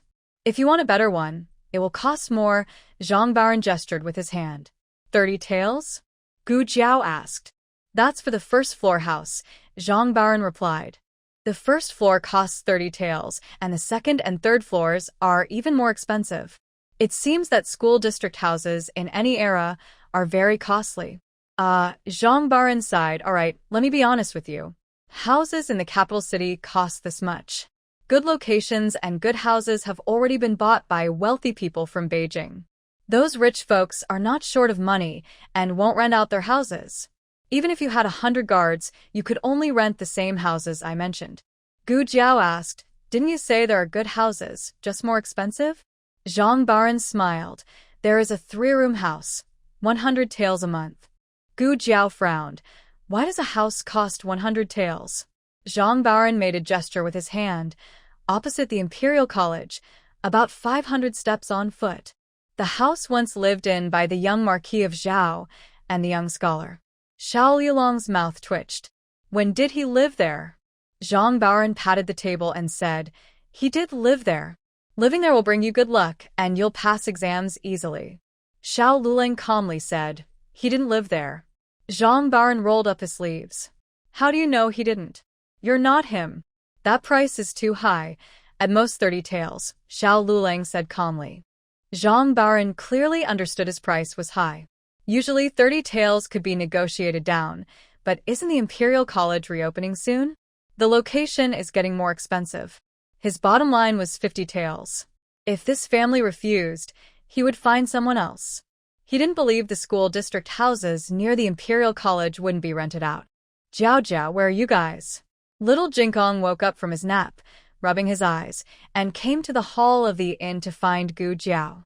Gu Jiao carried him over, rubbed his little head. His hair had grown out a bit. He wasn't a little bald head anymore, but a small crew cut. We're looking at a place to stay, Gu Jiao said. Are you done sleeping? Yes, we're ready. Where will we live? Little Jinkong leaned into Gu Jiao's arms, happily enjoying her touch on his little head. We don't know yet, Gu Jiao shook her head. Little Jinkong looked at the drawings on the table and asked, what are these? Zhang Baoren smiled. They're property deeds. Worried the child might damage something, he quickly reached out to put the deeds away. Xiao Jinkong let out a small sound and said, I have one of these too. The three of them were surprised. Xiao Jinkong hurried back to the carriage, rummaged through a small box, and took out a tiny box. He carried it to the main hall and placed it on the wooden table in front of the three of them. The table was a bit high, and when he put the box on it, he couldn't reach to open it. Let me do it. Gu Jiao reached out her hand. At home, Gu Jiao had seen a few such small boxes, but had never opened one. Yes. Jiao Jiao will open it. Xiao Jinkong nodded decisively. Gu Jiao opened the small box. Inside, there were several thumb-sized seals and some documents, but these weren't ordinary papers. They were property deeds. All three were very surprised. Let me see, Xiao Liulang said. Okay. Gu Jiao took out the property deeds and handed them to Xiao Liulang. Zhang Baoren also leaned over to look. Not looking was fine, but when he saw, he almost fainted from shock. There were deeds for houses on Chang'an Street, Xuanwu Street, and even Zhuke Street. Could it be that they had gone straight to the Imperial Palace? Are these real property deeds? Gu Jiao asked Xiao Liulang.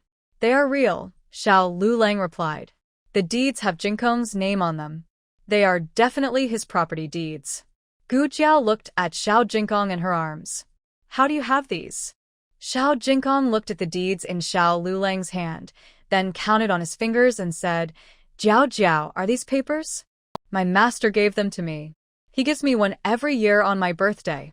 I've had 3 birthdays, so I have 3. Gu Jiao was speechless. Xiao Liulang was also speechless. Zhang Baoren was silent. Gu Jiao suddenly couldn't look directly at Xiao Jinkong's big box of junk anymore. The locations of the 3 houses were each better than the last. Earlier, Zhang Baoren had boasted that the house renting for 100 taels was across from the Imperial College, only about 500 steps away, actually more than 1,000. The house Xiao Jinkong's master gave him was much closer to the Imperial College. Coming out of the alley and turning a corner, it was right there. In his 30-plus years, Zhang Baoren had never been so mistaken. He was dressed plainly, and with one move, he owned 3 grand mansions. The Zhuke Street house was hard to buy, and that area was almost reserved for royal relatives. Even the 2 houses on Xuanwu and Chang'an Streets were priceless. Who were these people? Xiao Jinkong didn't understand what property deeds were. Gu Jiao explained. They were very valuable, proof that he had a home. He decisively placed all the house deeds in front of Gu Jiao and said, all given to Jiao Jiao. Where Jiao Jiao is, that is Xiao Jinkong's home. Gu Jiao had already accepted his loot and couldn't take the deeds again. In the end, Gu Jiao proposed renting Xiao Jinkong's house for 30 taels of silver per month. Xiao Jinkong seriously said, "Don't let Jiao Jiao pay." Gu Jiao patted his small head and said, "Your brother-in-law will pay." Xiao Jinkong thought carefully and decided, "If my brother-in-law pays, I will give to Jiao Jiao." No problem. Both parties asked Zhang Baran to act as guarantor and signed a house rental contract. This was Xiao Jinkong's first time doing business. He took it very seriously, not only signing his name, but also stamping a seal. The insurance fee was 30% of the first month's rent, which is 9 taels of silver. This was for lifelong rental, and he would need to come in person to end the lease when it was over. Originally, the fee was 50%, but Zhang Baran, wanting to build good relations, lowered it by 20%. Each person pays half of the insurance fee, Zhang Baran said with a smile. "Do you have silver?" Xiao Luleng looked at Xiao Jinkong leisurely. Xiao Jinkong was in trouble. He had no silver. This was a sad story, even sadder than sadness. But soon, he thought of a solution. Deduct it from your first month's rent. Xiao Luleng was both annoyed and amused. The little monk had quite a business mind. The house was a 2-entry courtyard. The front yard had a few bamboo plants, 2 side rooms, a study, and a kitchen. Passing through the hall was the backyard, which had a osmanthus tree, and behind it, 3 more side rooms. The group still stayed as they did in the village. Xiao Jinkong and Xiao Luleng shared one room, and the others each had their own. The rooms weren't very big, but they had excellent lighting. Most importantly, the house was close to the Imperial College and several private schools, which made it easy for Gu Yan and others to attend school. When they heard about going to school, Gu Yan and Gu Xiaoshun looked a bit stunned. "Wasn't it that you dropped out?" they asked in unison. Gu Jiao opened a suitcase and said, "Yes, I dropped out in the county town, but after coming to Beijing, I will continue. You're still young, so why not go to school?" The two looked pale. "We were happy all the way, and now we're disappointed? And what do you mean we're still young? You don't seem that old either. The furniture in the house is complete, but since no one has lived here for a long time, it has gathered a lot of dust." Several people quickly tidied up a few rooms and moved in first. The courtyard and the kitchen will be cleaned later, and the pots and bowls will be bought tomorrow morning. For dinner, they bought some steamed buns from outside and ate them with the pickled vegetables brought by Gu Jiao. Beijing is colder than the county town. By October, Gu Jiao already felt the chill of winter nights. This place is not like the countryside. You can't go to the mountains to chop firewood yourself. Firewood and charcoal must be bought at the market. The bumpy journey exhausted everyone. When they returned, they each went to their rooms and lay down to sleep. Next to Xiao Luleng, Xiao Jinkong was lying flat, snoring evenly. But Xiao Luleng had no sleep at all. He finally returned here. "Ahung, Mr. Zhuang's lessons are too hard. Shall we go out to play?" "Ahung, this little rabbit is hurt. Can we take it home?" "Ahung, I want to eat dates. Can you pick some from the tree for me?" "Ahung, can you buy osmanthus cakes for me?" "Ahung, would you die for me?" Gu Jiao got up before dawn. After washing up, she first fed the little chicken and its chicks. The chicks are almost grown now and sometimes chirp. If no one gets up, they stop making noise. There is a small market nearby, in a different direction from the Imperial College, and it's quick to walk there. Gu Jiao carried her basket and went to the market. "A fresh, tasty bun," a vendor called out. Gu Jiao approached and asked, "How much for a bun?" The vendor saw her birthmark but didn't show any surprise. As a person from Beijing, he was used to seeing all kinds. The vendor smiled and said, "Big meat buns are 3 coins each. Red sugar buns are 2 for 3 coins. Miss, how many do you want?" "The buns are quite large. Enough to fill you up." Gu Jiao took a food box from her small basket, 8 meat buns and 4 sugar buns. They would eat the meat buns, and Xiao Jinkong would eat the sugar buns.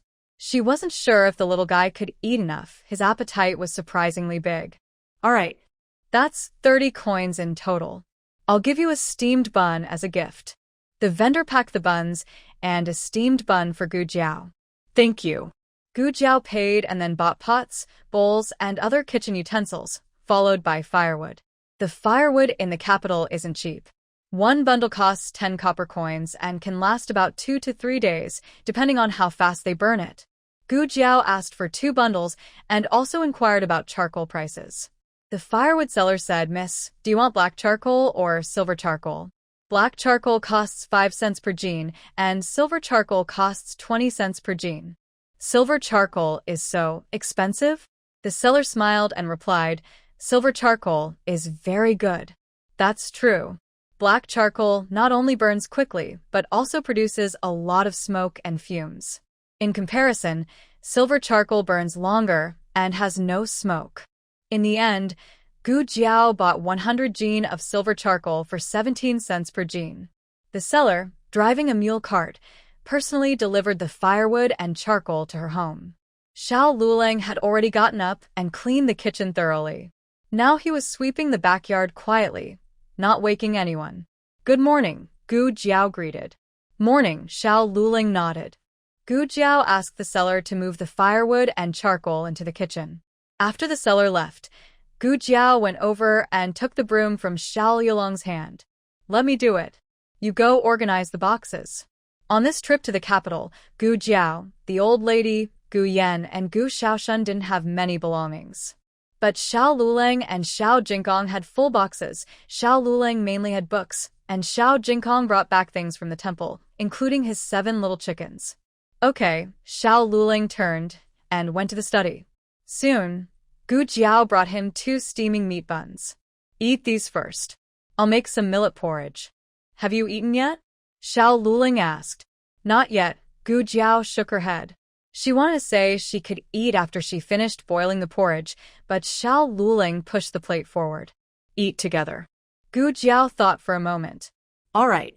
Since their family had grown larger, they hadn't eaten alone together for a long time. The last time was at the town inn, but that was over half a year ago. They sat facing each other, as if returning to their early days. Gu Jiao smiled softly. "What are you laughing at?" Xiao Luling asked. Gu Jiao held the big meat bun in her hands.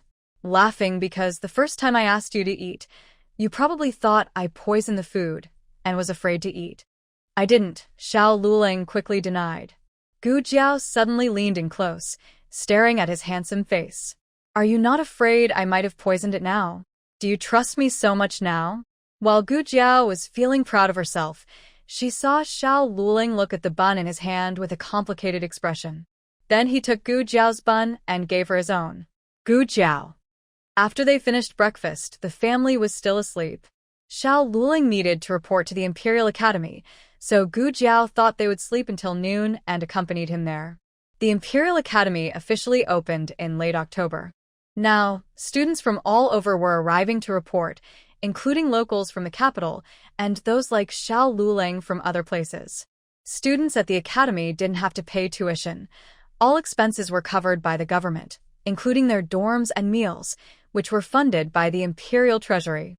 Today, Xiao Luling just needed to check in at the Academic Affairs Office before returning home. Of course, he could also choose to stay and study on his own if he wanted. The Imperial Academy has the largest library in the entire Xiao country, which is why it's a dream place for all students. Gu Jiao waited outside the academy for him. The busy street scene was very new to her. This is the capital city, much different from a small town.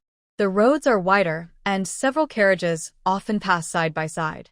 Many women wear veils, and women who show their faces, like Gu Jiao, are rare. She was watching intently when suddenly, the crowd surged toward one place. Everyone stood along the street, eagerly looking in one direction. Gu Jiao was close to the street and was pushed to the side, even stepping on someone's foot. Sorry. Sorry. The person responsible hurriedly apologized to Gu Jiao. It was a young man dressed like a scholar, but his appearance and the lowered voice made it clear he was actually a girl in disguise. She looked quite pretty. "I'm really sorry. I didn't mean to." The girl in men's clothing bowed to Gu Jiao. Gu Jiao didn't mind much. She stepped back to give space. However, the people behind her didn't give her a chance to move aside. She was caught in the crowd, unable to move forward or backward. The girl in disguise kept pushing forward, but she was too weak to get to the front.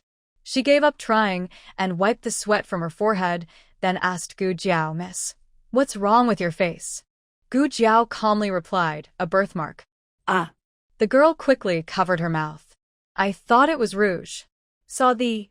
Gu Jiao didn't mind her unintentional offense. However, she felt guilty. She had already been embarrassed enough for bumping into someone, and now she had stepped on them and said the wrong thing that hit a sore spot. Sigh. She really seemed to offend people every day. The young scholar looked at Gu Jiao and asked, Miss, are you not from the capital?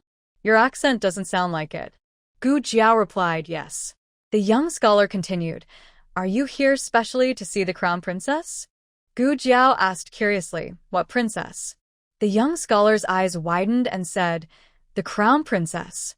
You came so early to wait here, isn't it, because you heard she returned from praying for good fortune and was passing by the gate of the Imperial Academy? Gu Jiao shook her head. I don't know the princess. I don't look at her. The young scholar gasped in surprise. Who is here because they know her? Ordinary folks like us. Can we know the crown princess? We just heard about her and admire her from afar, wanting to see her face. Gu Jiao said seriously, I haven't heard of her and I don't admire her. Are you from Zhao country? You actually haven't heard of the crown princess? The young scholar's loud voice drew the attention of the people around them. Everyone looked at Gu Jiao with disbelief, clearly as surprised as the young scholar. How could someone in the world not know about the Zhao country's crown princess? Suddenly, someone in the crowd shouted, the crown princess is here. She's here. With a shout, the crowd became lively and agitated. 100 guards on iron-hoofed horses arrived, forming a large formation that surrounded the princess's carriage in the middle. The townspeople barely saw how many wheels the carriage had before the guards escorted her convoy and disappeared down the street. The crowd dispersed. The young scholar watched the retreating figures of the guards, stomping his feet in frustration. I didn't see it. Is it so hard for me to come out? I woke up so early for nothing. Gu Jiao, relieved to be away from the dense crowd, took a deep breath. She really wasn't used to being so close to strangers. Seeing that Gu Jiao showed no anger or annoyance, the young scholar asked out of curiosity, Are you really not here to see the crown princess? Gu Jiao replied calmly, I already said I'm not. The young scholar asked, Why? Gu Jiao responded, I already told you. He asked again, You really haven't heard of her? Gu Jiao looked at her silently, with a hint of impatience. The crown princess is the person the young scholar admires most. She absolutely refuses to believe that anyone in the world hasn't heard of her. The young scholar earnestly explains to Gu Jiao, Do you know who the crown princess is?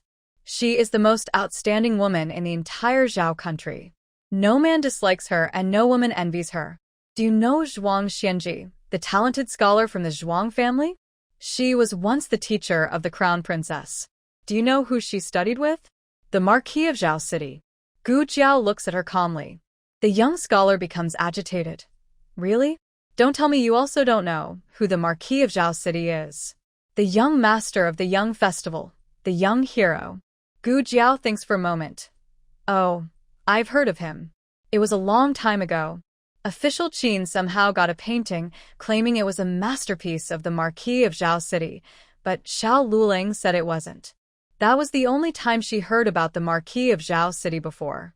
The young scholar slaps her forehead. Oh my. Are you made of stone? How can you not know the Marquee of Zhao City or the Crown Princess?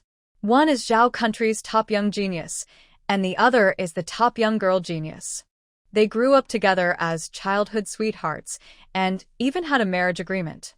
After the Marquee of Zhao City died unexpectedly, the Crown Princess kept her vow for 3 years.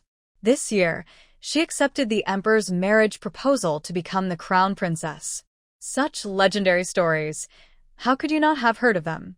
Gu Jiao hadn't heard of it and wasn't interested. Since Xiao Luling hadn't come out yet, she had to wait there, listening to the young girl chatter for a while longer.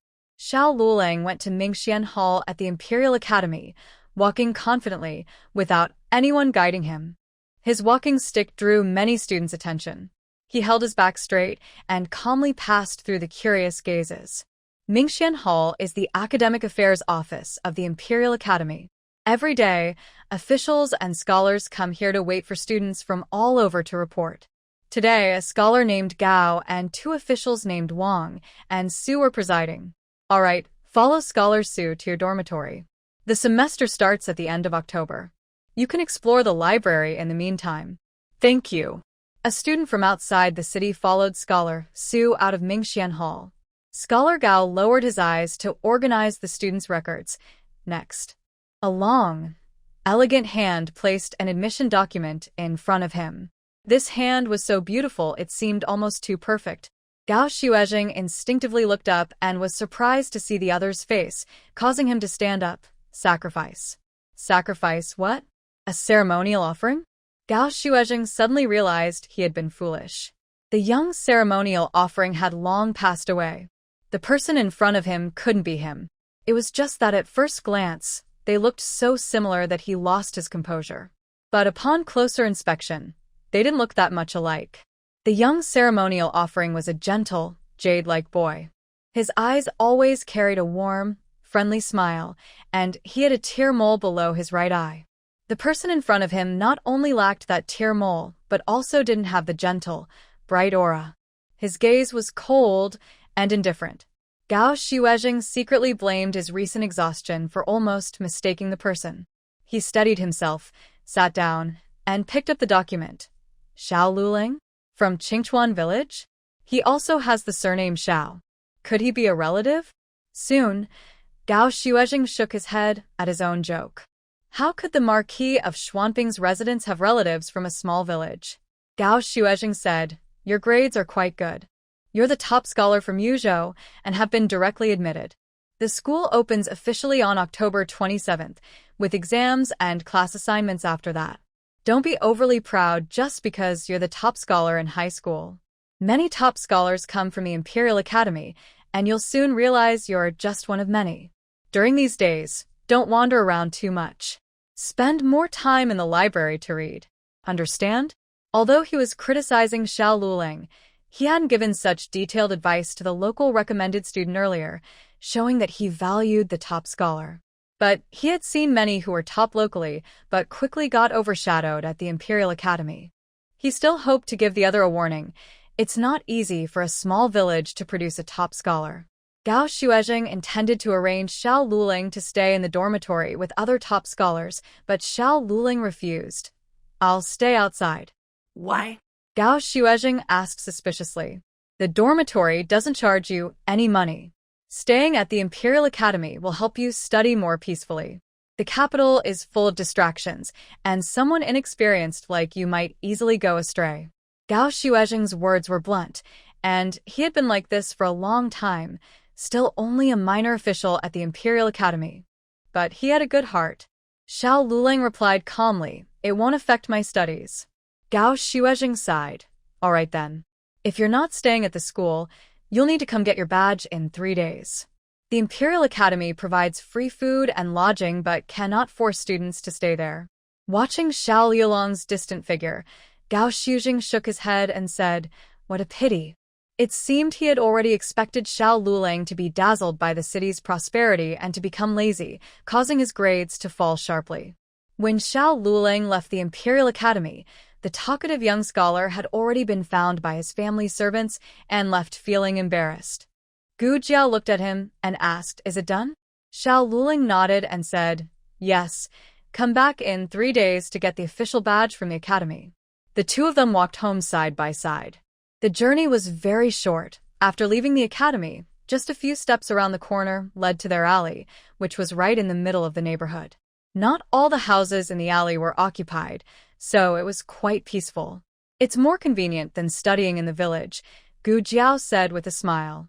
Xiao Luling responded with a hum and said, "This afternoon, I will visit Gu Yan and Xiao Shun to see the private school.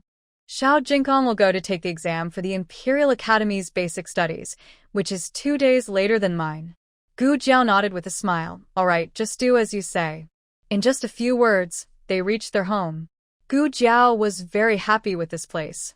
Just as they were about to go inside, a carriage came from the other end of the alley and stopped in front of their house. The coachman tightened the reins, jumped down and asked, "Is this Xiao Jieming's house?" Seeing the badge on the carriage, Xiao Yulong's eyes darkened slightly. Gu Jiao asked, "What's wrong? Do you have something to say?" The coachman politely explained, "My master steward heard that Xiao Jiming came to the city, so he sent me to deliver some things. Winter is coming early in the city, and next month they'll start burning charcoal. The carriage is loaded with high-quality silver charcoal, along with some fabrics and cotton wadding. Very warm. Do you want me to just bring the things inside for you?" Gu Jiao looked at Xiao Luling. His expression was as cold as a blade. Gu Jiao told the coachman, "No need. We don't lack silver charcoal or cotton bedding. You can take it back to your steward." The coachman hesitated, but Steward Lu said, "There's no but. Just take it back," Gu Jiao said calmly. She and Xiao Luling went inside and closed the door. Eventually, the coachman left. Gu Jiao looked at Xiao Luling and said, "We only moved here yesterday. Only the coachman from the Dingin Marquee's estate and Zhang Baron know where we live. That Steward Lu is very well informed." 萧六郎淡淡地说，不用理他。Then he turned and went to his study to organize his books. Gu Jiao touched her chin. Could it be that someone is watching her? Who would be bold enough to stare at her? The coachman drove the carriage out of the alley and reached the corner on the other side. Lu Steward had been waiting for a long time. "How is it?" Lu Steward asked. The coachman replied, "The young master refused to accept it." Lu Steward smiled. "This young master is more stubborn than I thought." The coachman asked, "Should I tell the Marquis?" Lu Steward gave a faint smile. "No need. This small matter doesn't require the Marquis's worry. Just wait and see. He will soon realize how hard it is for a scholar from a humble background to get along in the capital. When that day comes, he will return to the estate willingly." The old lady and the others really slept until noon. When Gu Jiao and Xiao Luling entered the yard, Gu Yan and the others were listlessly squatting by the water well, washing up. There was a public water well nearby, but their house also had a well, so they didn't need to go outside to fetch water. The millet porridge in the kitchen was already cooked. Gu Jiao reheated some buns, stir-fried a dish of bamboo shoots and black fungus, another of greens and bean sprouts, and a large plate of chives with eggs. Xiao Jinqing was not allowed to eat eggs, so Gu Jiao specially cooked a small pot of tender tofu soup for him. Although Xiao Jinqing's dishes were all vegetarian, they were arranged and served more delicately than others, making Gu Jiao look like she couldn't afford such fine food. Xiao Jinqing proudly showed off his dishes. The others at the table weren't really jealous, but they all pretended to be envious.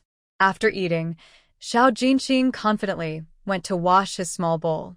It was a habit from the temple. He washed his own bowl. The others weren't idle either. The old lady went to pick corn, and Gu Yan sat beside her to help.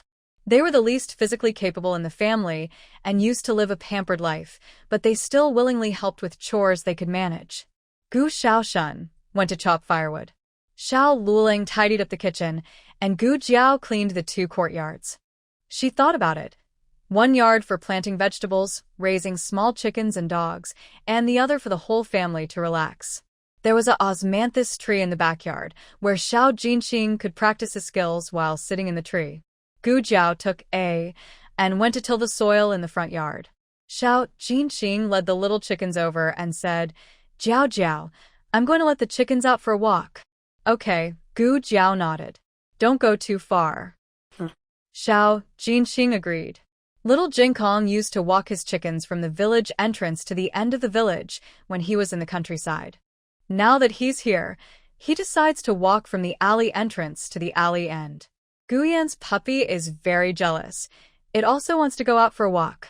But its owner is too lazy. After peeling corn, he just lies back in a bamboo chair and relaxes.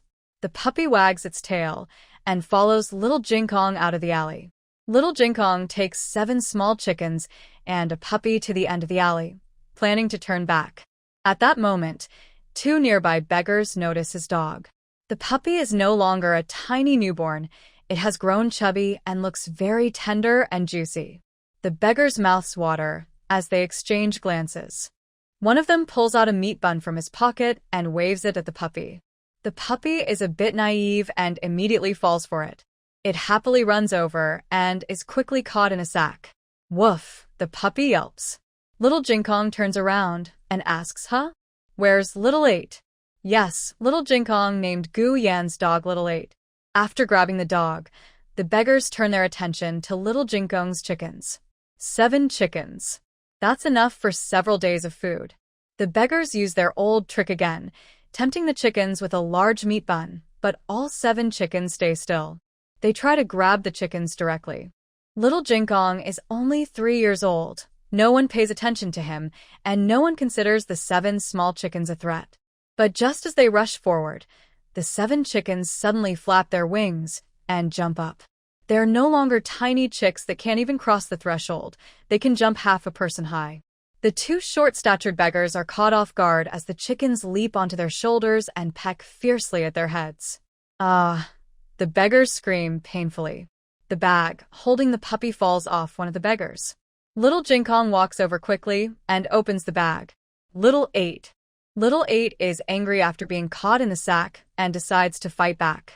It opens its big mouth and bites. Yowl, but it bites its own tail. Little Jinkong covers his eyes. He can't watch anymore.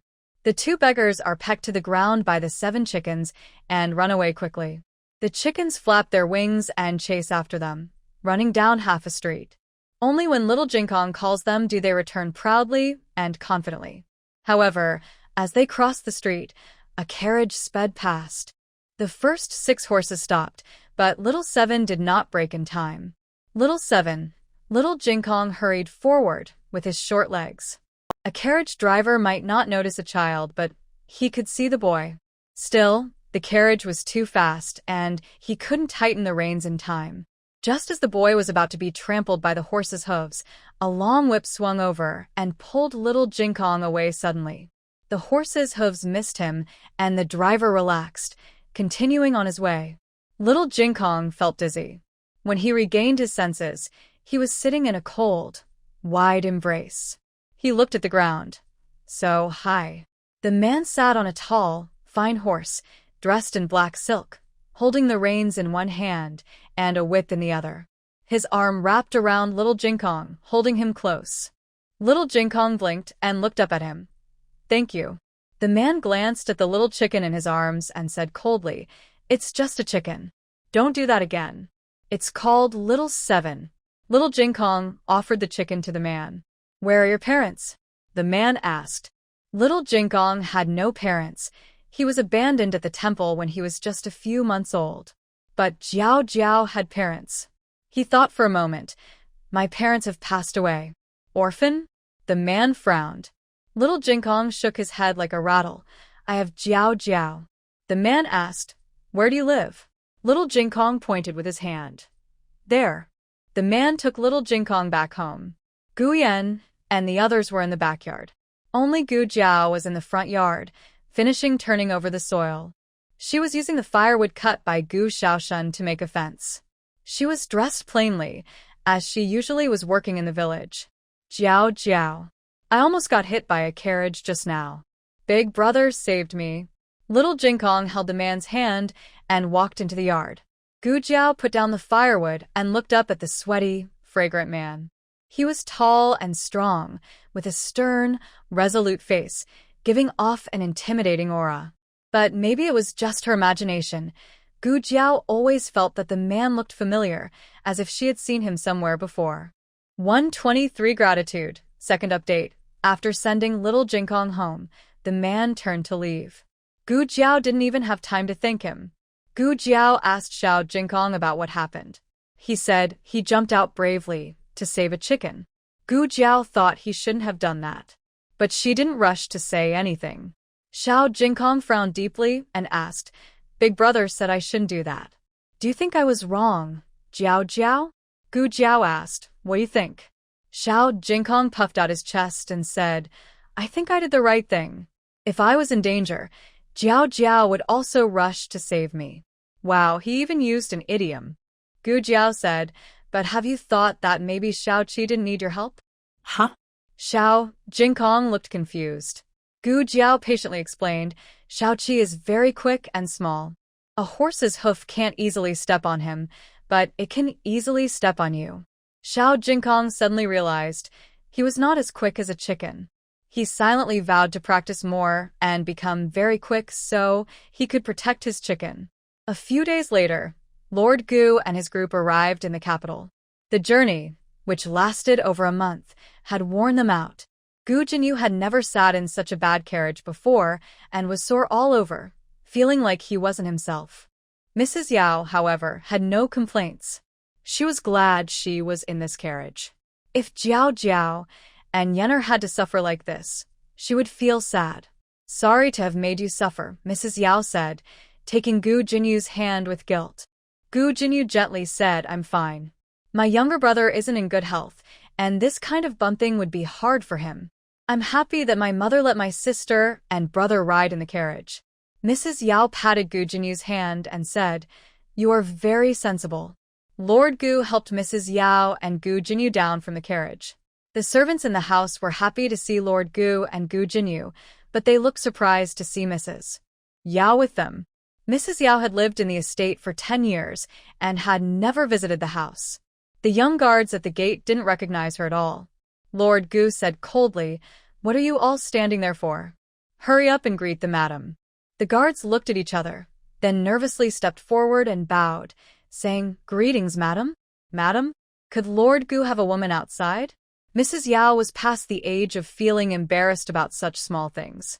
Recently, she had been taking antidepressants prescribed by Jiao Jiao for half a year, and her mood and health were very good. Lord Gu led Mrs. Yao and Gu Jinyu into the house. The servants quickly delivered the news to Madame Gu at Songha Courtyard. Madame Gu hadn't seen her son in over half a year and was quite worried. She sent someone to ask Lord Gu to come to Songha Courtyard immediately. Originally, Lord Gu planned to visit the old lady tomorrow with Mrs. Yao, but since she kept urging him, he changed his plans and headed straight to Songha Courtyard. Madame Gu was eagerly waiting to see her son, but when she saw Mrs. Yao beside him, her smile froze. Why is she back? Madame Gu asked coldly. Gu Jinyu felt awkward for her mother. Mother! Lord Gu looked at Madame Gu, signaling her not to embarrass Mrs. Yao. Madame Gu pretended not to notice. Mrs. Yao bowed politely. Greetings, mother. Gu Jinyu also bowed. Greetings, grandmother. Madame Gu used to think Gu Jinyu was quite agreeable, but now, with Mrs. Yao here, she started to dislike both of them. Mrs. Yao was staying at Wenquan Villa with Gu Yan, but now that she had returned, Gu Yan was nowhere to be seen. Madame Gu didn't think to ask about him. Lord Gu made a polite excuse. Mother, I've been traveling all day and am exhausted. I'll come back tomorrow to pay my respects. He didn't mention that Mrs. Yao and Jinyu were tired, only that he was. Madame Gu wouldn't refuse her own son to rest after all. This was why Madame Gu didn't like Mrs. Yao, not entirely because of her background, but because whenever Mrs. Yao was around, her son seemed to lose his senses and stop paying attention to everything else. Lord Gu pretended not to understand his mother's displeasure, smiled warmly, and said, I'll take my leave first, then led Mrs. Yao and Jinyu out of Songha Courtyard. As they crossed the threshold, they unexpectedly met a woman dressed in fine clothes, shining with jewelry. The woman looked at them with surprise in her eyes, but quickly bowed and greeted, Master. Madam. Miss. Lord Gu frowned. Lady Ling, why are you here? The woman, called Lady Ling, smiled and said, I came to bring some ginseng soup for Madam. Did she need to dress up so elaborately just to bring soup to the old lady?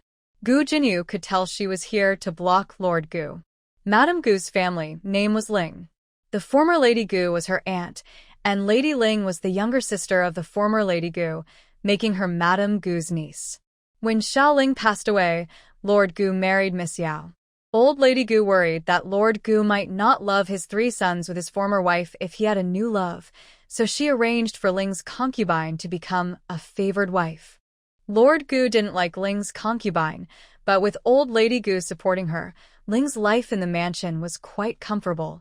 Especially after Miss Yao moved to the mountain villa with Gu Yan, Ling's concubine almost became the proper wife of the estate.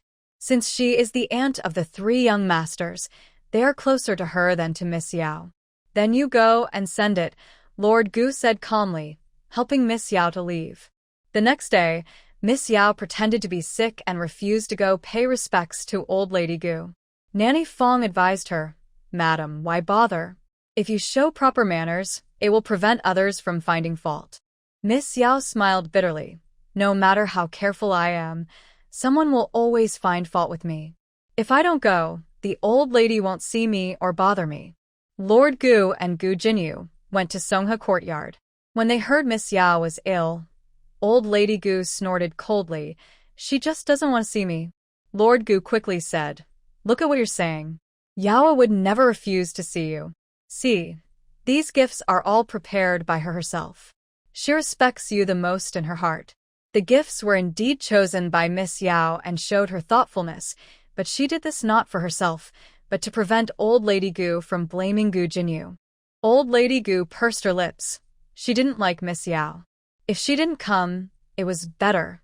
She wouldn't be annoyed when she saw her. "Where's Yener?" Old lady Gu finally asked about Gu Yen. "Why didn't he come with you?"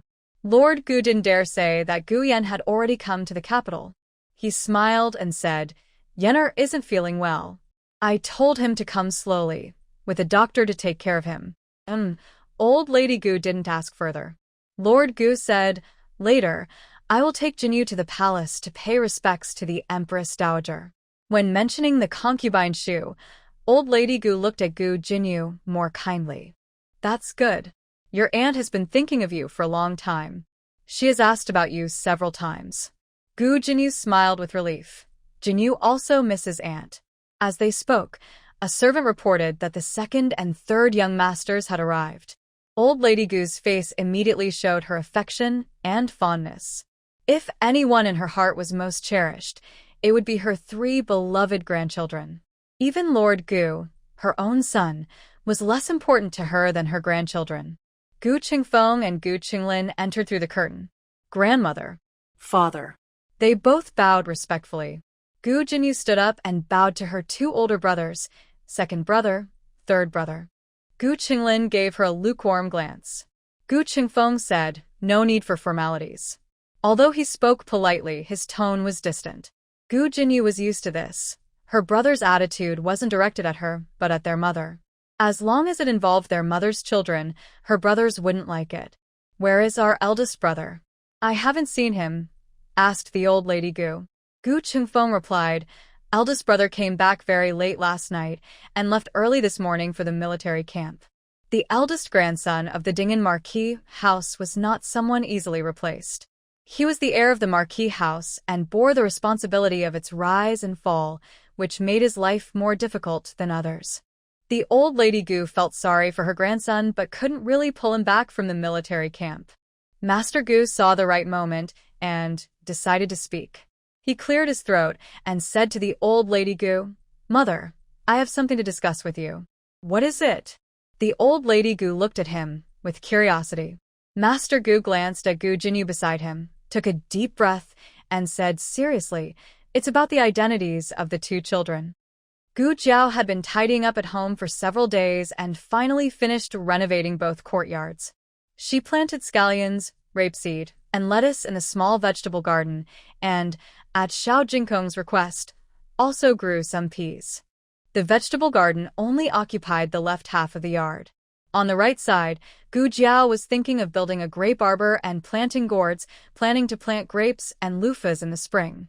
6th brother Xiao had already retrieved his official badge from the Imperial Academy and also registered Xiao Jinkong. The Imperial Academy's elementary classes were divided into groups based on grades and ages, called the Heaven, Earth, Mysterious, and Yellow classes.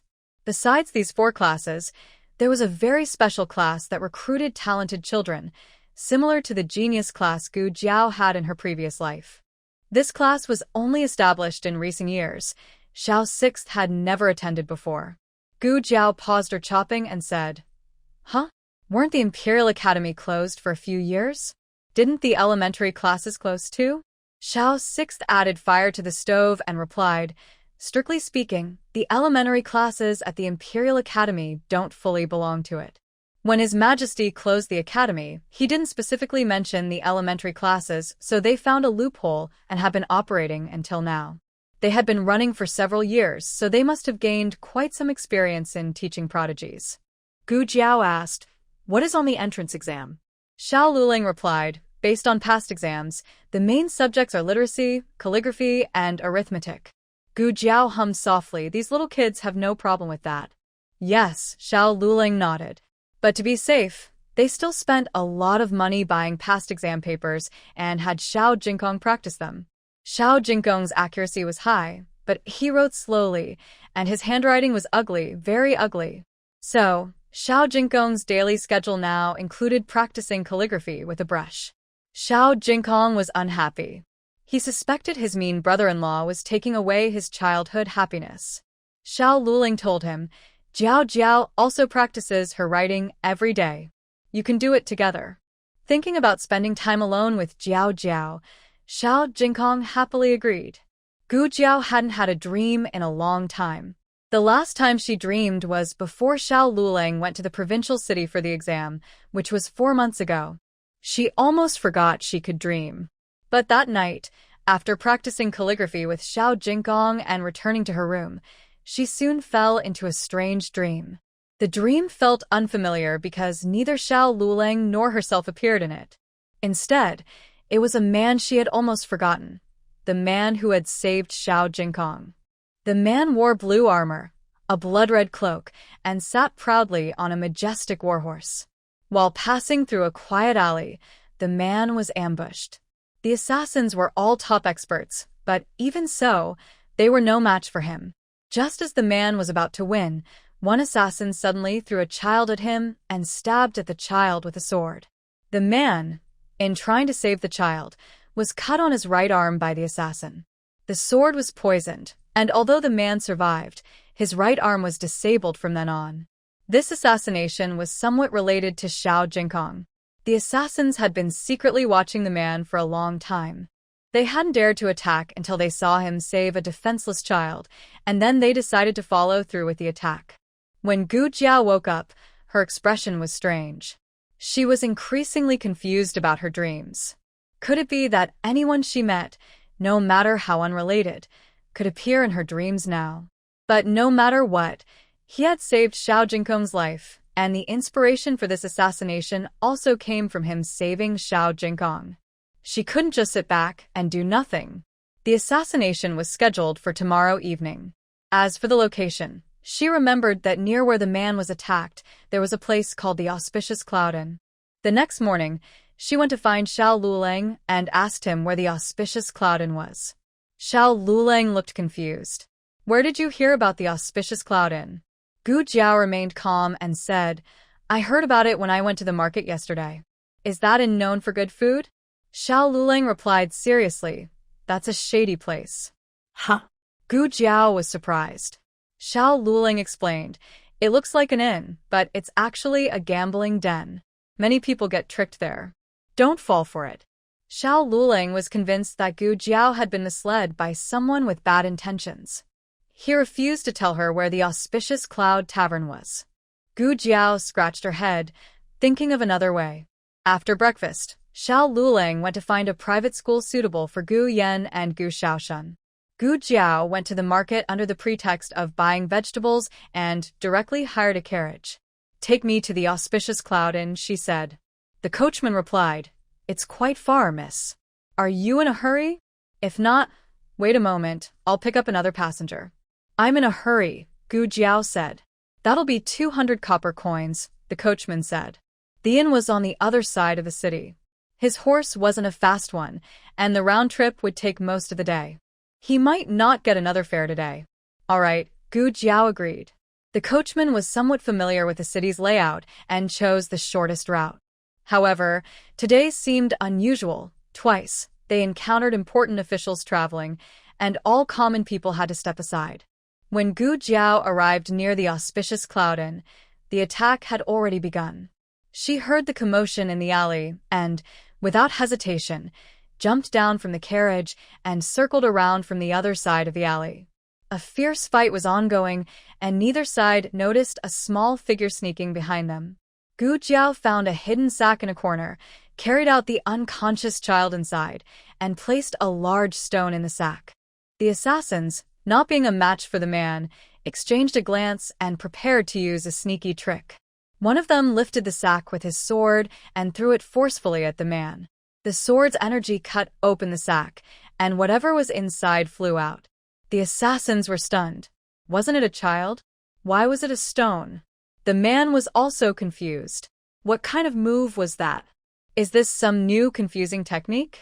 Using a stone? The man easily split the stone into two halves. The best moment for the attack had already passed. The assassins realized they had no chance to kill the other person today, so they didn't fight and quickly escaped after a few feints. The man did not chase after them.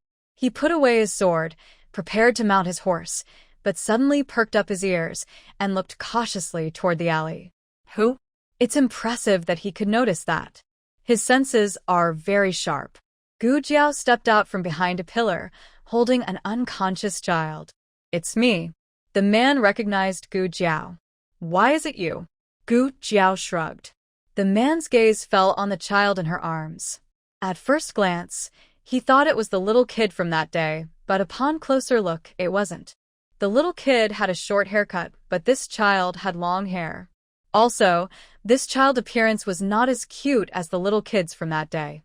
The man thought for a moment and remembered the stone that flew out of the sack.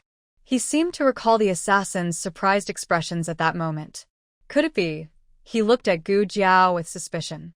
Did you swap the child? Yes, Gu Jiao replied without denying. I happened to pass by and saw them catch a child.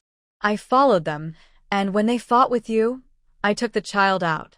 She spoke casually, but the man understood that those people were not ordinary assassins. It would be very difficult to follow them without being noticed. His eyes grew more suspicious. If I remember correctly, you live near the Imperial College. This place is east of the college, and the other is west. Why are you passing through here? What are you doing here? Gu Jiao paused and looked toward the Shangyun Inn nearby. Gambling? The man. He didn't want to say anything more. Of course, he couldn't guess that Gu Jiao came specifically to save him. While they were talking, the child's parents arrived. My son, the woman was crying uncontrollably. Gu Jiao returned the child to her and said, he took a small dose of tranquilizer. It's not serious, and he will wake up by nightfall. Thank you, miss. Thank you, miss. The woman bowed her head to thank Gu Jiao, and her husband also knelt and bowed deeply. Gu Jiao looked at the man and said, Don't thank me. Thank him. It was he who chased away the assassins. The couple then bowed to the man again. After the two of them left, the man also planned to leave. He grabbed the reins of the horse with one hand and held the saddle with the other, ready to mount the horse. However, he was stopped by Gu Jiao. Why don't you treat your injury? The man's eyes suddenly flashed with suspicion. He drew his sword quickly and pressed it against Gu Jiao's neck. Who are you? How do you know I am injured? Even the servants in his house didn't know about his injury. With the sword against his neck, Gu Jiao didn't even lift her eyelids. She looked at his waist and stomach calmly. You're bleeding. The man looked down and saw that his clothes around his waist and stomach were soaked with blood, turning red in a large patch. Gu Jiao said, Be careful not to lose too much blood. This amount of bleeding would usually make most people faint, but he had been fighting for a long time. Gu Jiao looked around. The alley was empty. She put down her small basket and took out a tiny medicine box. Lift your clothes so I can see. The man asked, What are you going to do? Gu Jiao replied simply, Stop the bleeding. The man's brow furrowed. Gu Jiao didn't want to open her medicine box in front of him. She gave him a look. Turn around and lift your clothes. Are you a doctor? The man asked. Yes, I am. No more talking. You fought so well. Why do you act like a worried old woman?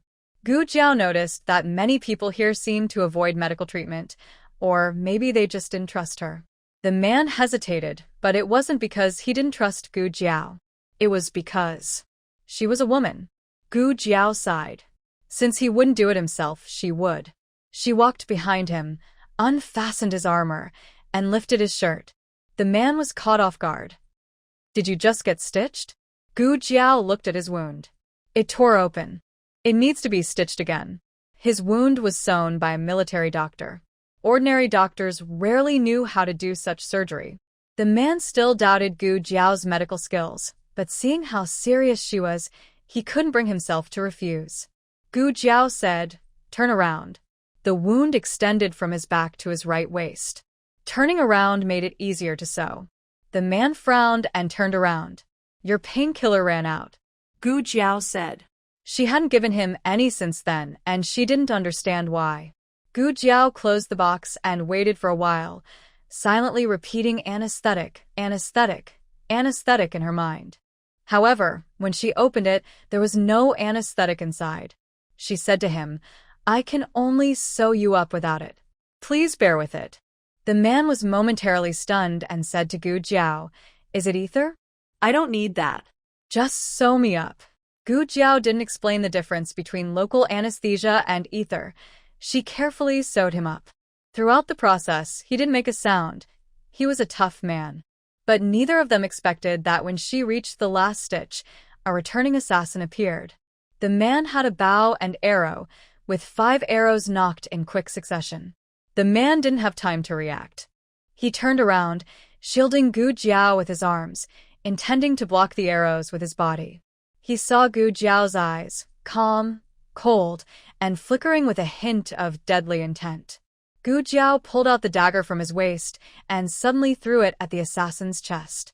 The assassin grunted and fell from the roof, dropping his bow and arrows. The man turned around in disbelief. Gu Jiao calmly squatted down and continued sewing the man's wound. "All done," she said. The man stared at Gu Jiao in shock, still clearly stunned. Gu Jiao blinked at him and suddenly realized, "Oh right, I almost forgot this." She took out a bottle of her own specially made wound medicine and handed it to him. "It's better than your wound medicine." Gu Jiao wasn't just guessing. When she was sewing his wound, she smelled the wound medicine and carefully identified its ingredients, confirming it wasn't as good as her own. The man still looked incredulous. Could it be over? Gu Jiao glanced at the nearby assassin. "He's not dead. We can capture him for questioning. Or, do you want to capture me?" "No." The man finally regained his senses. "You were defending yourself. If anyone should be captured, it's them." "All right, I'll be leaving then." Gu Jiao clapped her hands, slung her small bag over her shoulder, and calmly left the alley. Gu Jiao's shock was so great that even the group of assassins couldn't stir any emotion in him anymore. After hesitating for a moment, he decided to chase after her on horseback. "I'll see you off." "Huh." Gu Jiao tilted her head and looked at him. The man paused. "I live in the direction of the Imperial College too." "I'm heading that way." "Suit yourself." Gu Jiao arrived at the Shangyun Inn and got on the carriage she had hired from the market. The man was actually worried that the group of assassins hadn't gone far and might be watching Gu Jiao, so he offered to take her home. Fortunately, they didn't see any sign of the assassins all the way to Gu Jiao's door, so they must not have followed. That's good. He didn't want to involve her in danger. Gu Jiao paid for the carriage, and the driver drove away. The man also prepared to leave. "Goodbye." Gu Jiao nodded. "Goodbye." "Hey?" "Jiao Jiao." "Big brother." Xiao Jingkong saw the two from the door and hurried over, his small hands hidden behind his back, so Gu Jiao couldn't see. He tilted his little head and asked, "Jiao Jiao, why did Big Brother come back with us? Is he visiting our home?" His small manner reminded the man of how Gu Jiao had acted earlier, truly a family, with similar behavior and mannerisms. Gu Jiao gently tousled his little head and said, "Big Brother was just passing by." "Oh." Xiao Jingkong thought for a moment, took a step toward the door, and said, "Then I'll talk with Big Brother for a while." "Okay." Gu Jiao pretended not to notice that he was hiding something in his hand. After Gu Jiao went inside, the man asked Xiao Jingkong, "What are you hiding in your hand?" Xiao Jingkong took his hand from behind his back, revealing a small box, and whispered, "Jiao Jiao's birthday is coming, and I'm preparing a gift for her. This is the first birthday I've celebrated with Jiao Jiao, and I want to surprise her. But she might have already guessed your surprise, little one." Xiao Jingkong had a lot to say about someone he liked. He transformed into a little chatterbox, talking non-stop. The man didn't find it annoying, He thought the child was very adorable. He wondered how a woman who could kill without blinking had raised such an innocent and naive little boy. She must have protected him very well, he thought. He listened to Xiao Jinggong's chatter, the smell of food wafting from the yard, and for the first time in this unfamiliar house, he felt a faint sense of home. The man said goodbye to Xiao Jinggong and returned to his residence. Just as he stepped through the gate, a quick, bright young servant hurried over, looking anxious. "Young master, why are you only just returning? Something big happened in the house while you were away. What happened?" the man asked. The servant scratched his head, looking troubled. He had been holding it in for days, but suddenly found himself at a loss for words at this moment. The man ignored him and coldly entered the mansion. The servant hurried after him. "It's about the madam's matter. She lost her child back then. The young lady at our house isn't the master's biological daughter. The real young lady is outside and refuses to come back. I heard. She was raised in the countryside, timid, inexperienced, and afraid to return to the Marquee's residence." Gu Jiao and Gu Yan's trip to the capital could no longer be kept secret. Neither of them wanted to return home, which led to many guesses among the household. The servant sighed. "After all this time, it turns out the Marquee cares for the wrong person. She isn't your real sister." Gu Chongqing's eyes turned cold. "I don't have a sister, only 2 brothers." Gu Chongqing would not admit to Yao's existence, nor acknowledge the children she and his father had. Gu Chongqing was injured. After returning to the mansion, he didn't wake anyone up. He first called the household doctor to his courtyard. The doctor was used to seeing Gu Chongqing injured. The young master was someone who fought fiercely and often came back with wounds. It was normal for him not to be hurt sometimes. However, after examining the wound, the doctor was surprised. "Young master, may I ask who stitched you up?" Gu Chongqing asked. "What's wrong?" The military doctor stitched it once, and an outside doctor stitched it again. "Is there a problem?" The doctor replied. "No, it's very well done. I've never seen anyone handle torn wounds as carefully as this. I wonder which doctor did it." Hearing this, Gu Chongqing understood. "You may go now. Don't let others find out about my injury." "Understood, young master." He had been the mansion's doctor for some time and knew the young master's habits. He didn't like to make things big or cause panic among the household. After the doctor left, the servant brought a basin of hot water and a set of clean clothes. Earlier, to avoid attracting attention, Gu Chongqing had covered his wound with his cloak, which now was stained with blood. While helping him change clothes, the servant muttered, "Young master, how did you get hurt again? Ever since you transferred to General Yan's command, you've been injured more often. Is General Yan especially fierce? There's no way to practice martial arts without getting hurt. General Yan is strict, which is a good thing. It's a blessing for the state. Don't say such things again." "Okay." The servant responded quietly, placing the blood-stained cloak into the laundry basket, then began to remove his outer robe and inner shirt. "By the way, young master, are you worried and called the doctor over just to check? You never allowed the imperial doctor to see your wounds a second time after treating them in the military camp. You didn't trust his medical skills, so why did you let him treat you?" "Yes. Why did she treat him?" Gu Chongqing also couldn't answer. She looked quite young, probably about the same age as Gu Jinyu. Usually, a girl her age would cry loudly when faced with such terrible injuries, but she remained calm and stitched him up.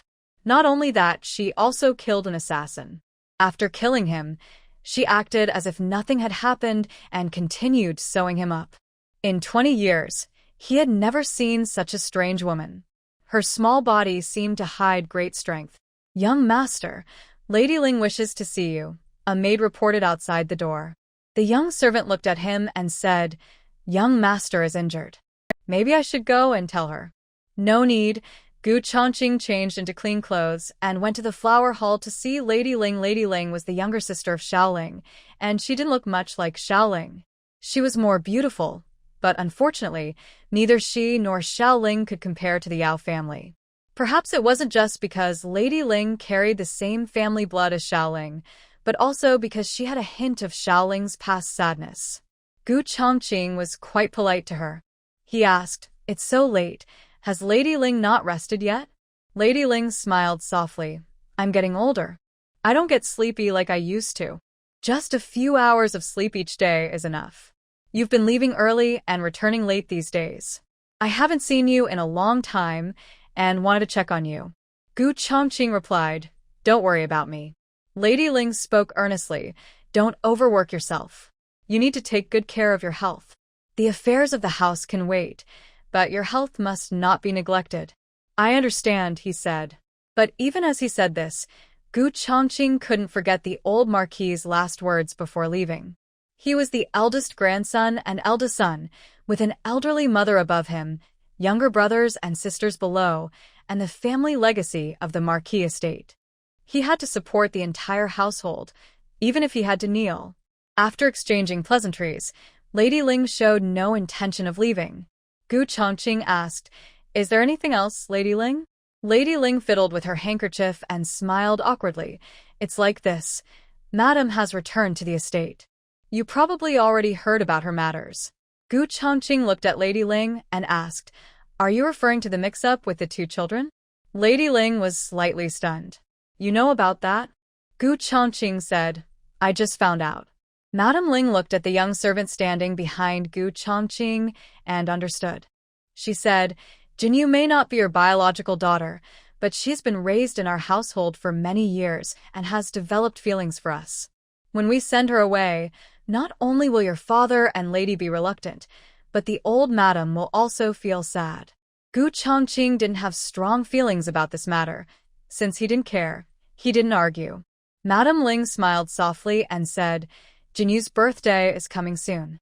Do you want me to prepare a birthday gift for her?" Gu Chongqing replied, "Just arrange it as you have in previous years."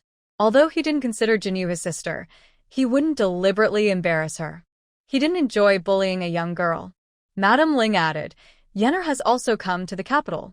Since Yenner and that child are over there, should we send them each a birthday gift?" Guyan moved to the mountain villa when he was 4 or 5 years old. It's been 10 years since they last saw each other, and Gu Chongqing had almost forgotten what Guyan looked like. He nodded and said, "If we can send it, then send them together. It's mostly for show." Madame Ling smiled and said, "All right, I will prepare the gifts and give them to your father to take." Gu Chongqing had no objections. "This small matter is up to you, madam." Madame Ling reminded him to take care of himself before leaving. Gu Chongqing knew very well how serious his injury was. Without 3 or 5 days, he wouldn't be able to forget the pain. But after sleeping through the night, when he got up the next day, the pain from his wound had already lessened significantly. He applied some golden wound ointment that Gu Jiao had given him.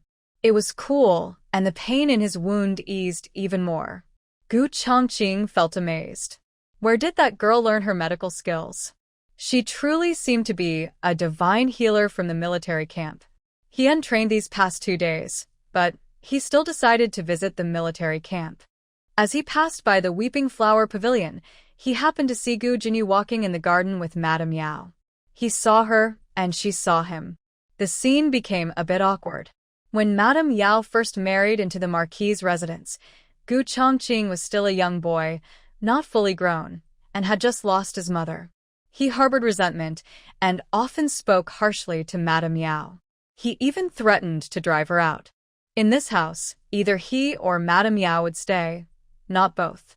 He had also told lies about Madame Yao in front of his grandfather and grandmother. Now that he was older, he naturally wouldn't be as childish as before. But he also wouldn't call Madame Yao mother. Not in this lifetime. Yao nodded from afar, and he also politely bowed his hands in greeting. Both of them exchanged courteous but distant greetings. Normally, this awkward encounter should have ended here, but Gu Jinyu suddenly stepped down from the pavilion and approached Gu Chongqing. She knelt and saluted him, saying, "Big brother, good morning." "Good morning," Gu Chongqing replied coldly. Gu Jinyu seemed completely unfazed. She smiled sweetly and asked, "Big brother, my birthday is in a few days. Will you be returning to the residence that day?" Before Gu Chongqing could answer, Gu Jinyu continued, "The Empress said she will come too. I hope you can come as well." Looking into her eyes, which were smiling but clearly anxious, Gu Chongqing did not refuse as he usually would. He simply said, "If I have time, I will come back." Gu Jinyu smiled happily. "Thank you, big brother." Gu Chongqing coldly replied, "Don't thank me too early. I might not have time." After saying this, he brushed past Gu Jinyu without looking back and left. Gu Jinyu thought to herself that perhaps her true background was not her mother's child, which made her brother less angry with her. Before returning to the capital, she worried that revealing her background might cause others to look down on her, but it turned out not to be the case. The consort liked her because of her talent, and the old madam liked her because the consort did. Whether she was her father's biological daughter or not didn't matter. Once she became the county lord and gained her brother's affection, who would dare to look down on her in the future? Oh, and there was also Princeton. Last time, she was so focused on helping the fifth prince solve a problem in the palace that she forgot to mention Princeton. This coming-of-age banquet was a perfect opportunity to meet Princeton. After finishing her walk, Gu Jinyu found Lord Gu and shared her plan with him. Lord Gu was surprised. What? Sending a message to Princeton? That's not appropriate, is it? We're not close to Princeton. He didn't dare to try to build a relationship with Prince and just because he had hosted the prince's siblings for a few nights. Setting aside the interests of the major powers, just by personality, Prince and was someone he couldn't easily approach. The old Lord Gu might have the face to do it, since he had military achievements, but he wasn't her father. Confidently, Gu Jinyu said, "Father, trust me. Princeton will come." Unable to resist her persistence, Lord Gu finally decided to send the invitation to Princeton. That night, Princeton received an invitation from the Marquee's residence. Since ending his role as a hostage for the Qin Kingdom, Princeton has been very low-key when he returned to the capital. Besides studying for exams, he rarely interacts with others. People in the capital all know Princeton's personality. He usually doesn't make friends easily. So, when he saw the invitation card in his hand, he felt a bit surprised. To avoid seeming abrupt, the invitation was addressed to both Prince and Zhuang Mengdai. Princeton was quite surprised, but seeing Zhuang Mengdai's name, he wasn't so shocked anymore. He thought Lord Gu really has an unruly daughter. He guessed it was probably Gu Jinyu, who had been switched at birth, responsible for this. However, Princeton didn't expect that Gu Jinyu misunderstood his words, which led her to develop feelings for him. He thought she was just trying to get close to Zhuang Mengdai and was using her to invite him to her house to enjoy some benefits. He sneered and threw the invitation onto the table. Wu Yang asked, "Prince, what does the Marquee residents think? Why did they send you and Miss Mengdai an invitation?" Their relationship was quite complicated. The last time at the mountain villa was accidental. It was late, and there were no inns nearby. Since Wu Yang couldn't see well at night and was worried about his health, he stayed at the Marquee villa. But behind the Marquee was Consort Shu, and behind her was the emperor. Their close ties with the Zhuang family might attract the emperor's suspicion. Princeton sneered and said, "If someone asks, it's just a social visit between two young ladies. It doesn't involve any political factions." Wu Yang disdainfully curled his lips. There's no need to attend such banquets at that residence. When the old Marquis was in power, he didn't bother to build ties with our Zhuang family, let alone now. Princeton calmly replied, "Don't look down on the Marquee residence." The old Marquis was a hero in battle. Suddenly, the emperor took away his military power and even handed over his secret soldiers. Disillusioned, he left the capital and traveled the world. "Do you really think that's all there is to it?" Wu Yang asked, "Isn't it?" Princeton narrowed his eyes. "I've always suspected that the old Marquis secretly broke with the emperor on the surface, but actually left the capital to secretly build up forces for him. If the Xianping Marquee residence is a bright spear in the emperor's hands, then the Marquee residence is a hidden arrow behind his back." Wu Yang expressed doubt. "But I don't think Lord Gu is capable of great things. With just the old Marquis alone, how long can he hold up? Has the emperor's judgment gone wrong?" Princeton's gaze was deep. "Lord Gu can't, but Gu Chongqing can." Wu Yang, this. Princeton did not continue this topic, instead asking, "Is it true that Miss Gu was born on the same day?" Wu Yong naturally understood that the lady referred to by his master was not Gu Jinyu. He replied, yes, probably, and also young Master Gu. Princeton nodded. Did they find out where they live in the capital? Wu Yong said, yes, they did. Miss Gu's husband went to the Imperial Academy to report his entrance and left his address. But what? Princeton asked. Wu Yong said, that house was once owned by the prince who wanted to buy it, but it was bought by someone else at 10 times the price. Princeton had a faint memory. Are you talking about the house near the Imperial Academy, with 2 large courtyards? Exactly. Wu Yang nodded. Princeton looked confused.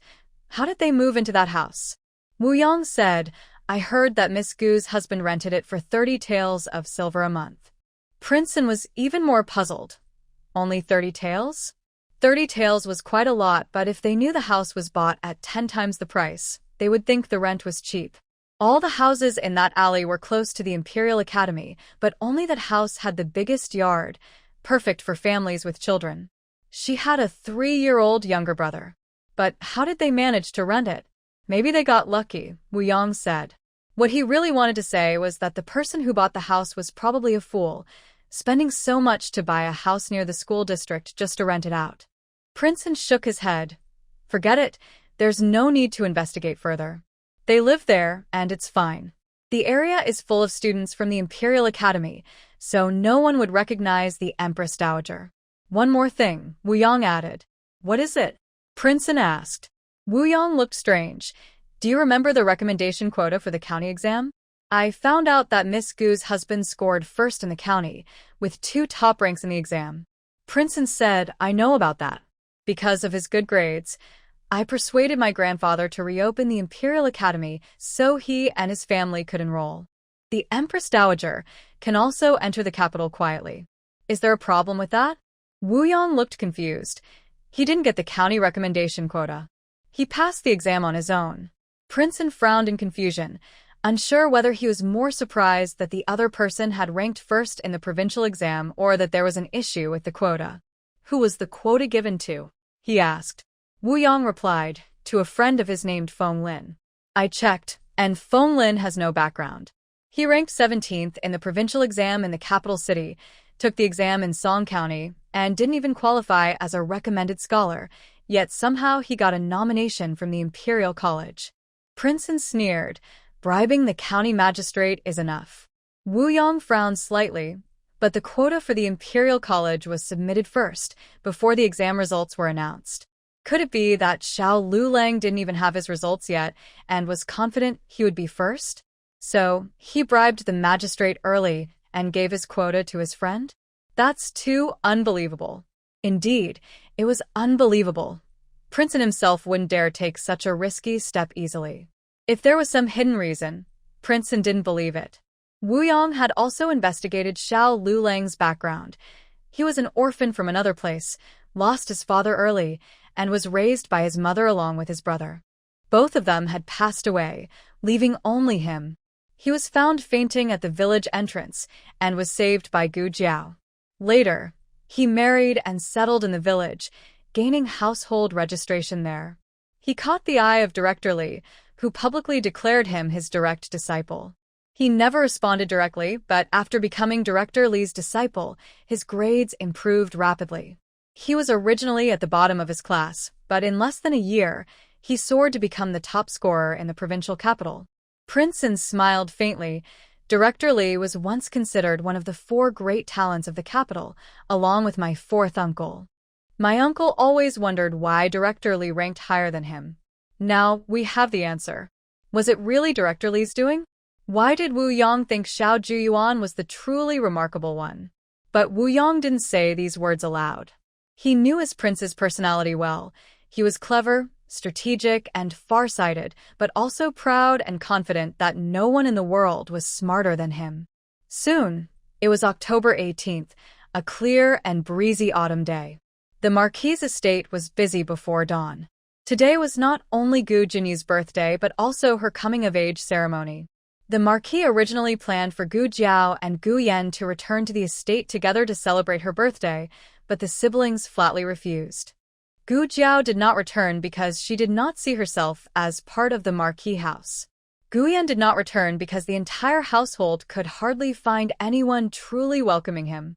His grandmother only cared about her 3 brothers. He was sickly and unlucky, and he had never been liked by his grandmother since he was young. As for the 3 brothers, he once naively believed they were truly his brothers, but after being scolded a few times, he understood that they could never be family. Gu Jinyu's background was known only to the lady of the house and some close servants. Others did not know that Gu Jinyu was switched at birth or that Gu Yan had returned to the capital. People thought it was just another ordinary birthday celebration for Gu Jinyu, the only daughter. Last night, Madame Yao gave Gu Jinyu her gift. Early in the morning, she went to the Imperial College to celebrate the birthday with the Dragon and Phoenix twins. Gu Jinyu was not sad because she had many surprises today. Because the consort had a sudden issue in the palace and couldn't come, she sent the 5th prince to represent her. The 5th prince also brought an imperial decree, officially appointing her as a county lady with the title Hui. This was the first county lady from the Marquee house, and everyone was proud. Old Madame Gu felt honored and knelt to thank the emperor's kindness. Grandmother, Gu Jinyu helped old Madame Gu to stand. Old Madame Gu smiled warmly and patted her hand, full of affection. I knew you would be successful. The emperor's appointment of you as county lady Hui shows his high regard for you. This was praising Gu Jinyu's intelligence. Gu Jinyu bowed and said, It's all thanks to grandmother's good teaching. I have been raised by her since I was young, learning from her every day. All my knowledge is because of her. Without grandmother, I wouldn't have the title of county lady. Hearing this, old Madame Gu's heart was filled with joy. Old Madame Gu loved Gu Jinyu very much, but not as much as her 3 legitimate grandchildren. The teachers were all arranged by Lord Gu. Old Madame Gu only didn't oppose it, but Gu Jinyu giving her credit showed her filial heart. Unlike that wild girl raised in the countryside, who had been in the capital for so long and never came to pay her respects. Unfortunately, she was not her biological daughter, just a step removed. Congratulations, old madam. Congratulations, county lady. Aunt Ling presented her carefully prepared gift. Gu Jinyu was unhappy with Aunt Ling in her heart, but she understood that the old lady liked Aunt Ling, so she wouldn't embarrass her face. She personally took the congratulatory gift from Aunt Ling and said, Thank you, Aunt. Aunt Ling then took out another gift. This is from your eldest brother. He is busy at the military camp and asked me to deliver it to you first. Gu Jinyu knew this was actually prepared by Aunt Ling. She was not disappointed. Since she couldn't become a big success overnight, her brother's attitude would change gradually. She had already seen the signs and believed that with time, her brother would accept her sincerely. Gu Jinyu's coming-of-age ceremony was grand, attracting many powerful people from the capital, including the head of the Imperial College of Confucian Studies. The head of the college is a high official, second only to the chief examiner, with 2 positions, the main head and the deputy. The visitor was the main head, Mr. Zheng. The young chief examiner had passed away, and the old chief examiner had resigned and left the capital. Everyone in the city was talking that Mr. Zheng would be the next chief examiner. Gu Jinyu felt extremely honored. All her grievances from the past half-year at the mountain villa disappeared. She truly belonged to the capital. The capital was her place, where she could shine. If Zheng's arrival made Gu Jinyu feel honored, then the next person was even more impressive, bringing glory to the entire Marquee's residence. The visitor was actually a close confidant of the Crown Princess. The Crown Princess sent a gift for Gu Jinyu's coming-of-age ceremony. Gu Jinyu was almost speechless. The Crown Princess is the future Empress, second only to the Emperor, Empress, and Crown Prince. Even the concubine Dowager wouldn't dare to show off in front of her. Such a high-ranking and powerful person personally sent a gift to her coming-of-age ceremony. Gu Jinyu was overwhelmed with joy.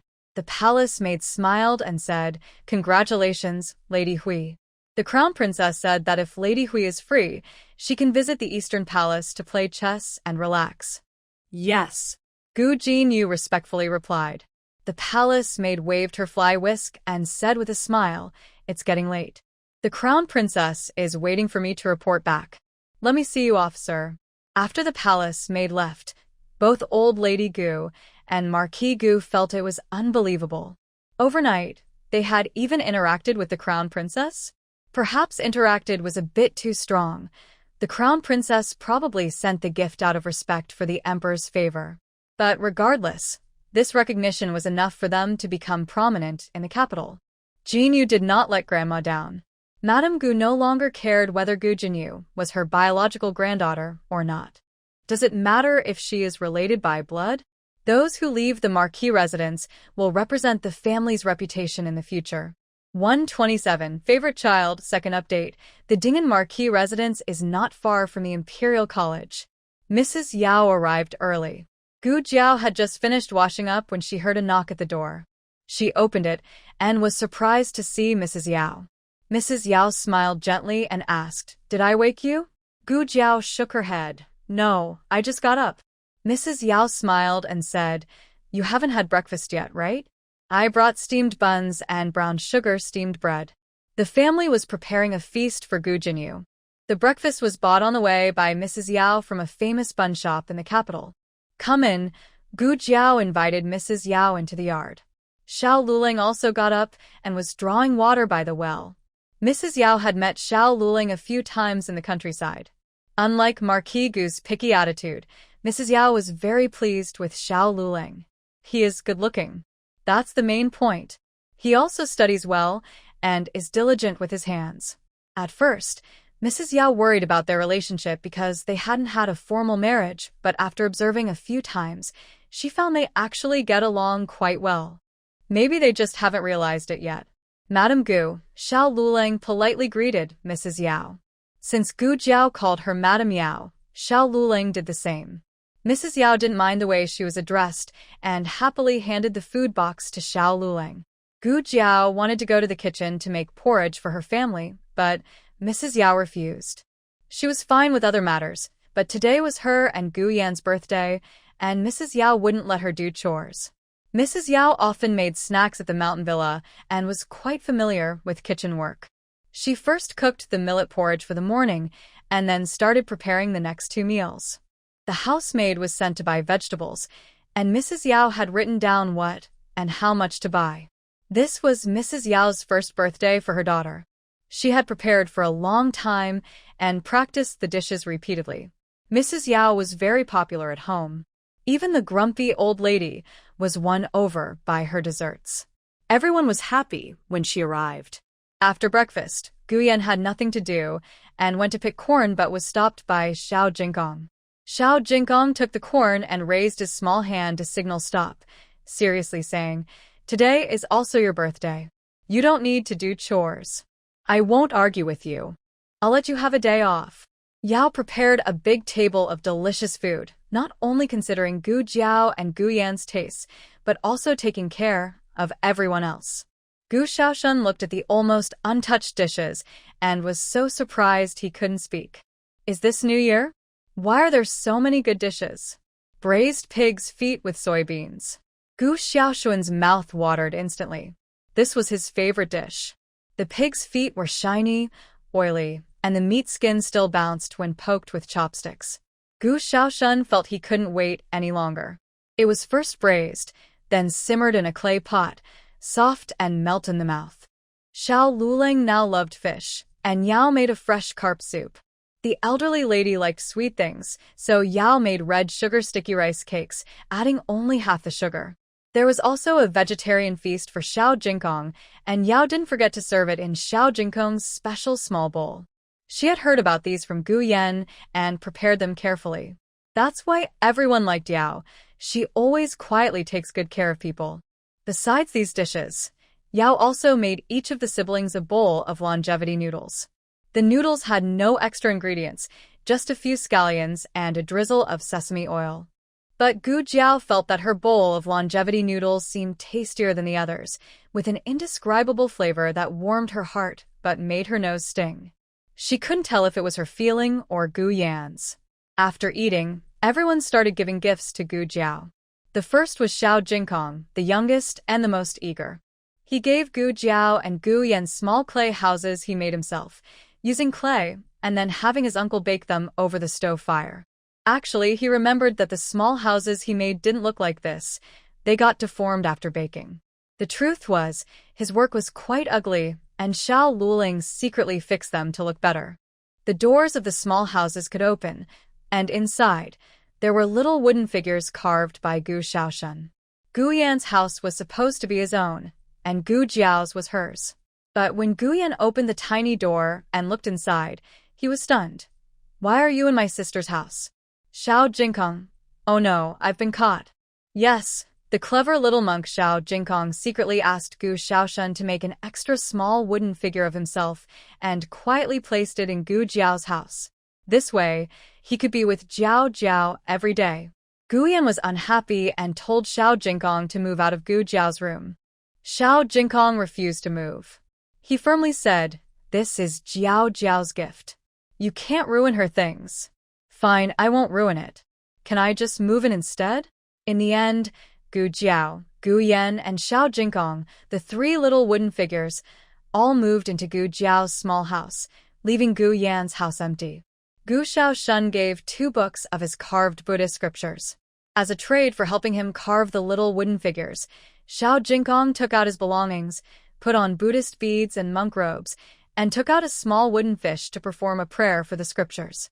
So, these are blessed Buddhist scriptures. Gu Jiao was flipping through the scriptures in her hand, feeling a bit amazed. Gu Xiaoshen is the easiest child in the family to take care of, but because of that, he is often overlooked by his family. Gu Jiao couldn't believe that in just a few months, he had learned so many characters, many of which were rare. "Can you read them all?" Gu Jiao asked. "Yes, I can." Gu Xiaoshen nodded. Her brother-in-law said that if he couldn't read them, he wouldn't know what he carved if someone asked. So, even though it was difficult, he worked hard to remember these characters and their meanings. Seeing Gu Jiao deep in thought, Gu Xiaoshen scratched his head and asked, "Sister, do you not like it?" Gu Jiao looked up and smiled. "I like it. I like it very much." Gu Yan gave Gu Jiao a bracelet. He bought it with his hard-earned money. Since he refused to move back to the Marquee residence, his father stopped giving him his monthly allowance. Gu Jiao still gave him some pocket money each month, but he felt a bit uncomfortable using her money to buy her gifts. So, he decided to earn money himself. His aunt didn't have much work, his brother-in-law didn't let him copy books, and he didn't know how to carve. After thinking it over, he decided to focus on Xiao Jinkong. Xiao Jinkong paid 30 taels of silver rent each month. Definitely a rich family. Gu Yan's way of earning money was like this. Every day, he fed Xiao Jinkong's chickens, earning 5 copper coins. Every day, he took the chickens out for a walk, earning 5 copper coins. Every day, he cleaned up after the chickens, earning 5 copper coins. Every day, he praised Xiao Jinkong with exaggerated compliments, earning 10 copper coins. He did this for 10 days and earned a total of 250 copper coins. He originally wanted to buy a pair of decorative flowers, but he didn't have enough money, so he settled for a simpler gift, a bracelet with jade beads. Gu Yan used to have stones in his old house that were worth more than these jades, but those were not earned by himself. Gu Jiao put on the bracelet, and it looked very nice. She also prepared a gift for Gu Yan, but he didn't open it in front of everyone. He secretly took it back to his room to open alone. Little Jinkong was anxious and eager to know what Jiao Jiao had given to brother Gu Yan. "Grandma, where is your gift?" Gu Yan asked. "I don't have one." The old lady turned her face away. Gu Yan pouted and said, "I saw it clearly. You make it secretly, every day." Gu Jiao looked at the old lady. The old lady reluctantly took out a small pouch from her pocket, placed it on the table, and then looked away, ignoring everyone. "Just something I made myself." Gu Jiao picked up the pouch. Little Jinkong leaned over and exclaimed, "Wow, Grandma, you can embroider ducks too." "What ducks?" "Those are mandarin ducks. One is your sister. One is your brother-in-law. And a few little eggs." "No, mandarin duck eggs. Look at this little naughty monk leading her astray. The old lady doesn't know how to do embroidery. She didn't just embroider mandarin ducks as eggs. Those are the results of her secretly ruining many pouches. Gu Jiao's pouch was indeed old and needed replacing. The old lady looked on with a distracted expression, but her heart was attentive. Gu Jiao smiled slightly and said, "Thank you, Grandma." Although the pouch made by the old lady wasn't pretty, it was very practical. It had several layers to separate banknotes, silver fragments, copper coins, and small items, with a special compartment for sewing needles. Who would think of such detail? This was the old lady's way of showing love for Gu Jiao and her excellent craftsmanship. Mrs. Yao made 2 sets of clothes for the 2 children. After coming to Beijing, Gu Jiao no longer needed to go up the mountain to chop wood. Mrs. Yao made her a set of comfortable clothes for doing chores at home and another set, like the noble daughters in the city, beautiful and elegant dresses. There was also a box of gifts prepared by Lord Gu and the brothers in the household, but neither of them had opened it yet.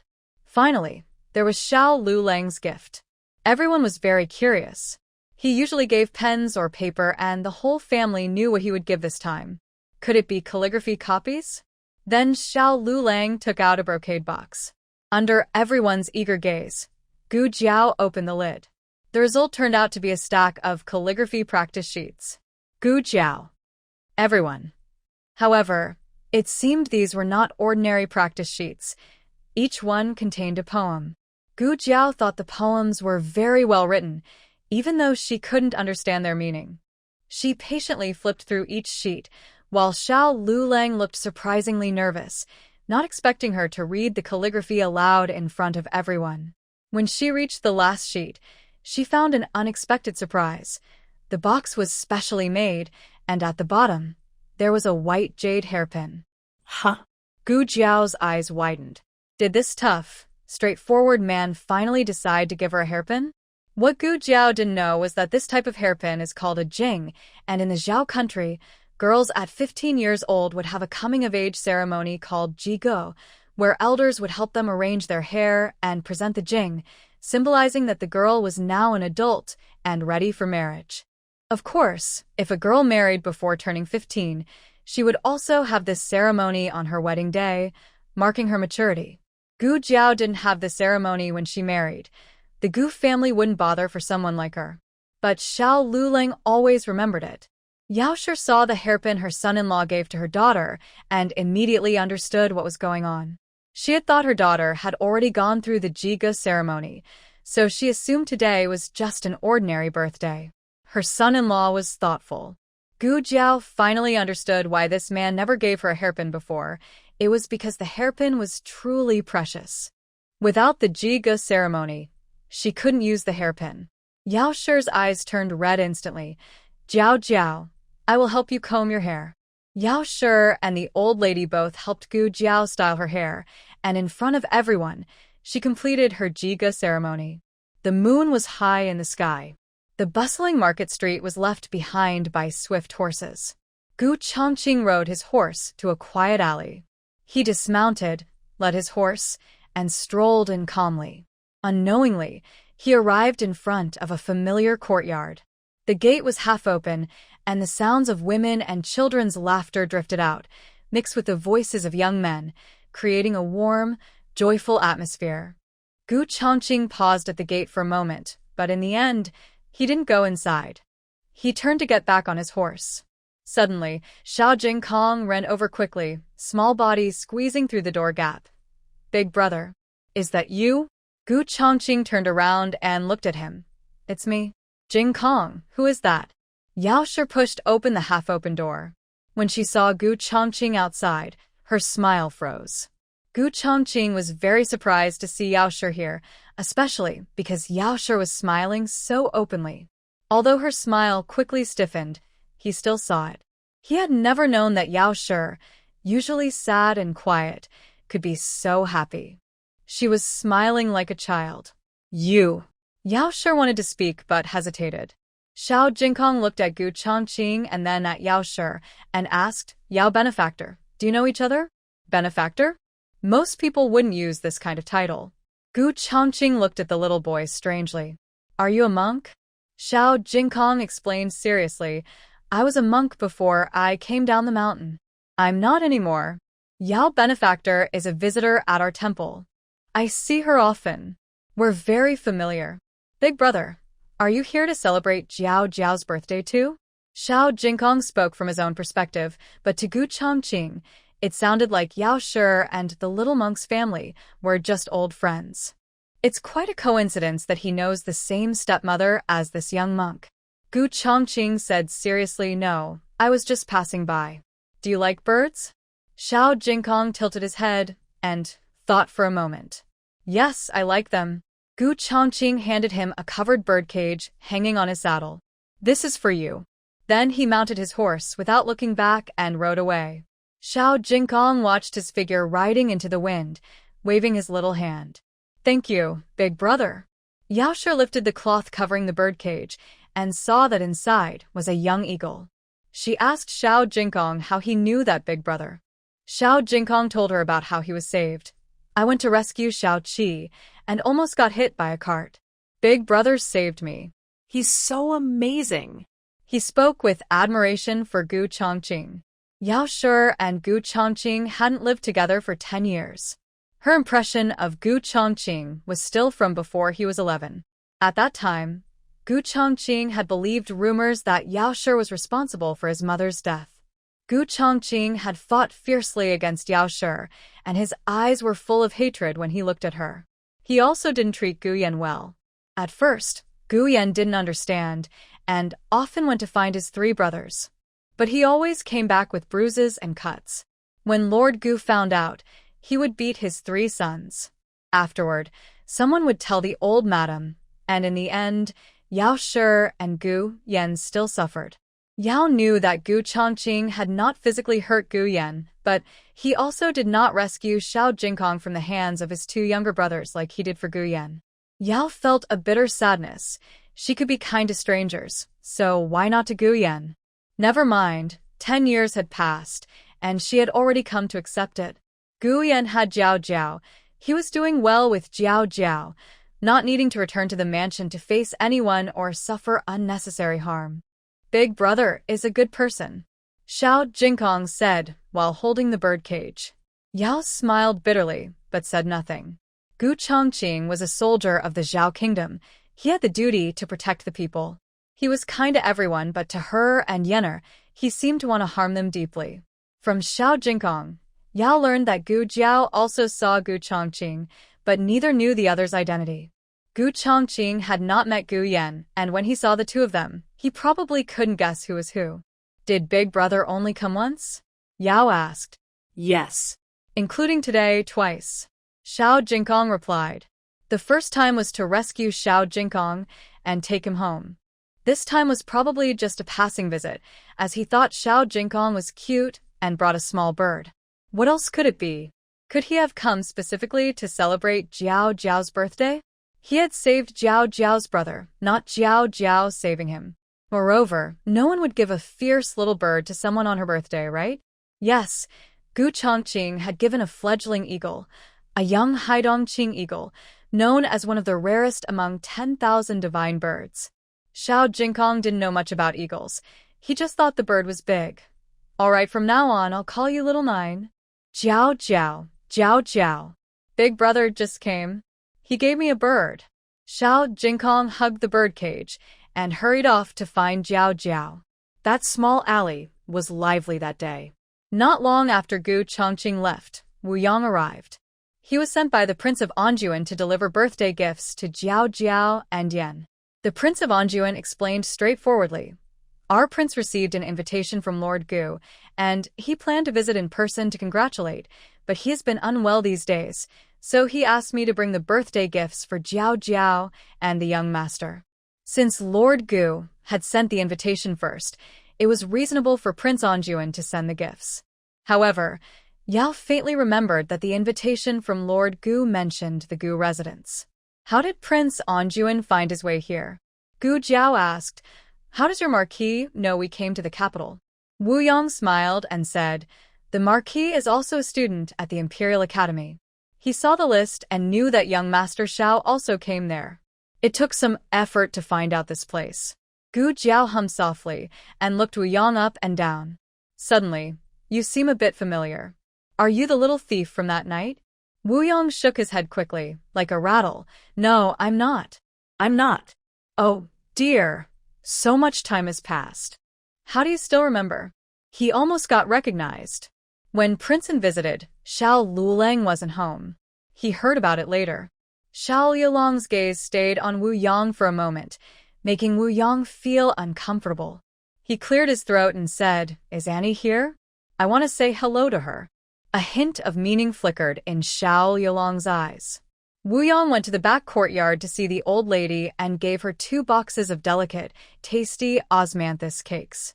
The old lady enjoyed them very much. Wu Yang saw that the old lady was in good spirits and felt relieved. Actually, Gu Jiao also sensed that Wu Yang's attitude towards the old lady was different. When Princeton first visited, it was strange. He claimed he came to apologize for Zhuang Mengdai, but who would come all that way empty-handed? The apology gift was only delivered the next day. Princeton wasn't unaware of his own slip-up. He just didn't have a better excuse at the time.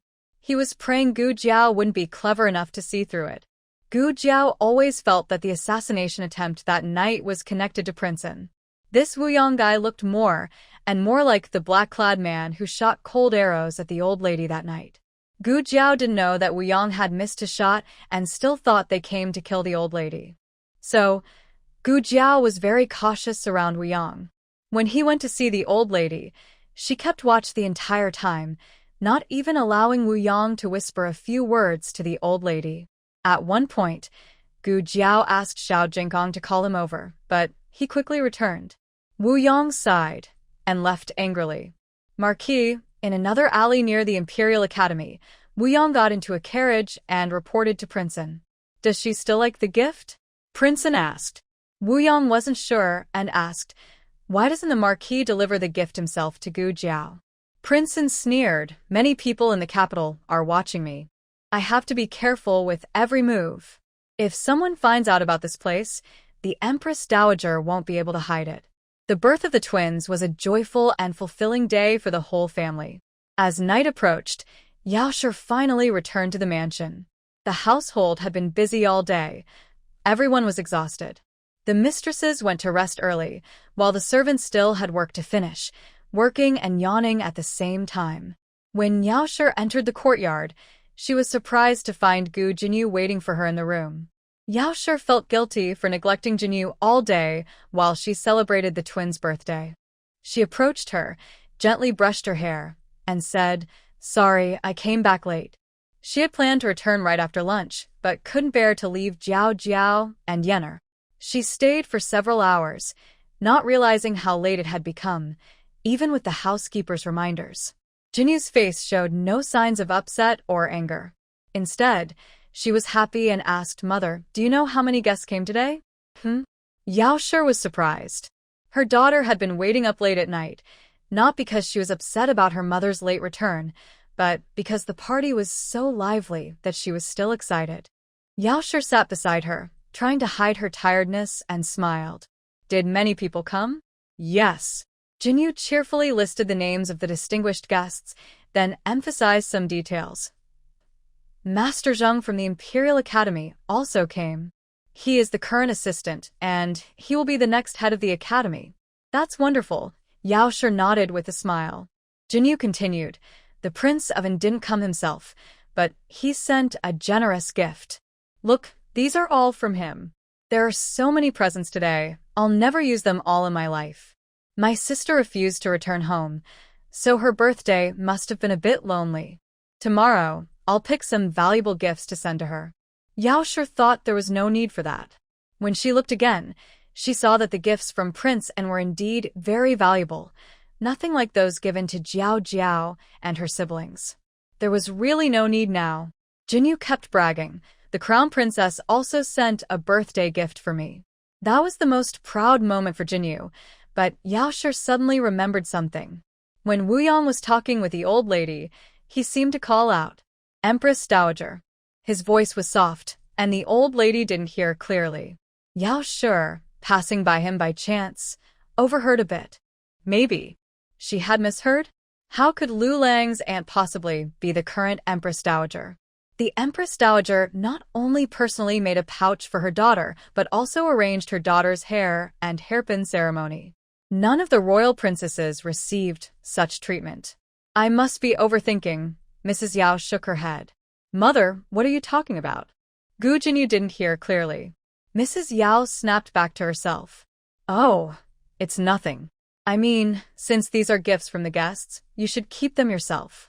Gu Jinyu insisted, that won't do. I want to give some to my sister. Mrs. Yao was very tired. She patted her hand gently. No need, you can keep them. She doesn't have much space in her room, so she can't take more. Gu Jinyu still wanted to send the gifts to Gu Jiao. She wanted Gu Jiao to know that even though she was adopted as a daughter, she was still very proud, and no one could look down on her. Thinking of something, Gu Jinyu sighed. The only regret is that my older brother has been at the military camp all day and couldn't come back to attend my hairpin ceremony. Mrs. Yao couldn't bear to tell her that her older brother had just gone to Jiao Jiao's house. From the Imperial College to the Ding'an Marquee's residence was not far. If Gu Chongqing wanted to, he could definitely have come back in time to attend Gu Jinyu's ceremony. It only showed that Gu Chongqing still hadn't truly accepted Gu Jinyu in his heart. Mrs. Yao's impression of Gu Chongqing was not good. He was a person without feelings. In the future, you should avoid seeking your older brother. Why? Gu Jinyu asked, confused. Mrs. Yao held her hand and said earnestly, listen to your mother. Your older brother won't accept us. Oh. Gu Jinyu lowered her eyes in response. She promised nicely, but the next morning, when she heard her brother had returned home, she immediately went to wander near Gu Chongqing's courtyard. Gu Chongqing finished practicing swordsmanship and saw her.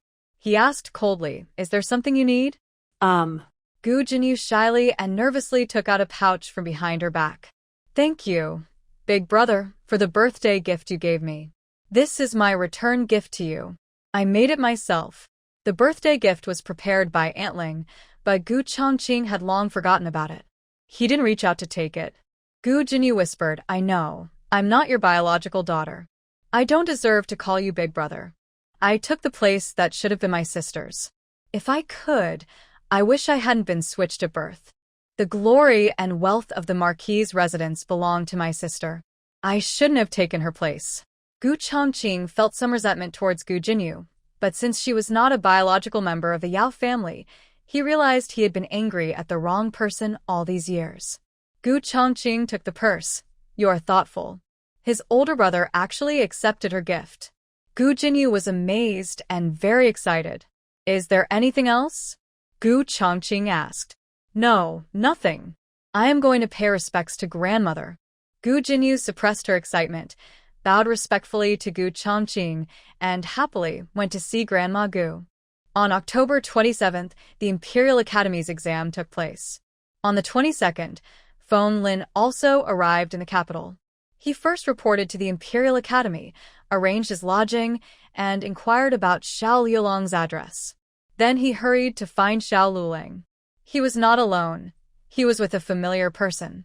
The person who opened the door was little Jinkong. Little Jinkong looked at the visitor and exclaimed, Brother Feng Lin. Brother Qingye. Yes, Lin Qingye had also come. He was a student at the current Imperial Academy. However, Lin Qingye was not admitted by himself nor recommended by the local county office. He was specially recruited because the Lin family donated a building to the academy. They met on the way, and afterward, Feng Lin and Lin Qingye entered the capital together with the Lin family's carriage.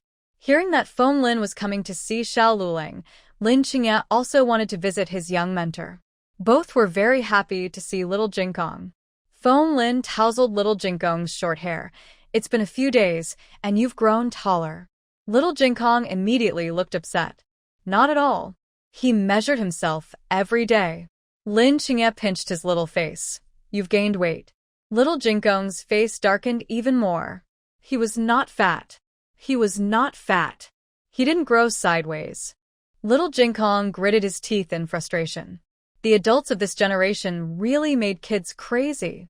129 brothers. Second part, Auntie. Young lady. I'm here. I missed you so much. Feng Lin shouted as he ran into the yard. In the study, Xiao Lulang was grading little Jinkong's homework when he suddenly his hand, smudging a long ink mark across the homework. Today was a sunny day. The old lady was relaxing on a garden chair in the backyard, enjoying the sun, occasionally grabbing a handful of melon seeds and cracking them loudly. Gu Jiao was cooking in the kitchen. Xiao Lulang waited in the study, but after a long wait, Feng Lin still hadn't come to find him. The silly boy who was always chasing after him finally lost track of him. After greeting the old lady, Feng Lin went to the kitchen to find Gu Jiao. He shared his thoughts and feelings about the journey. He took a water route back to Song County, where he visited his elderly parents, his married sister, and his soon-to-be married younger sister. In the past, the sisters sacrificed for his education. One married a widower to be a concubine, and the other was promised to a tea merchant over 50. Feng Lin, who was already married, couldn't do much.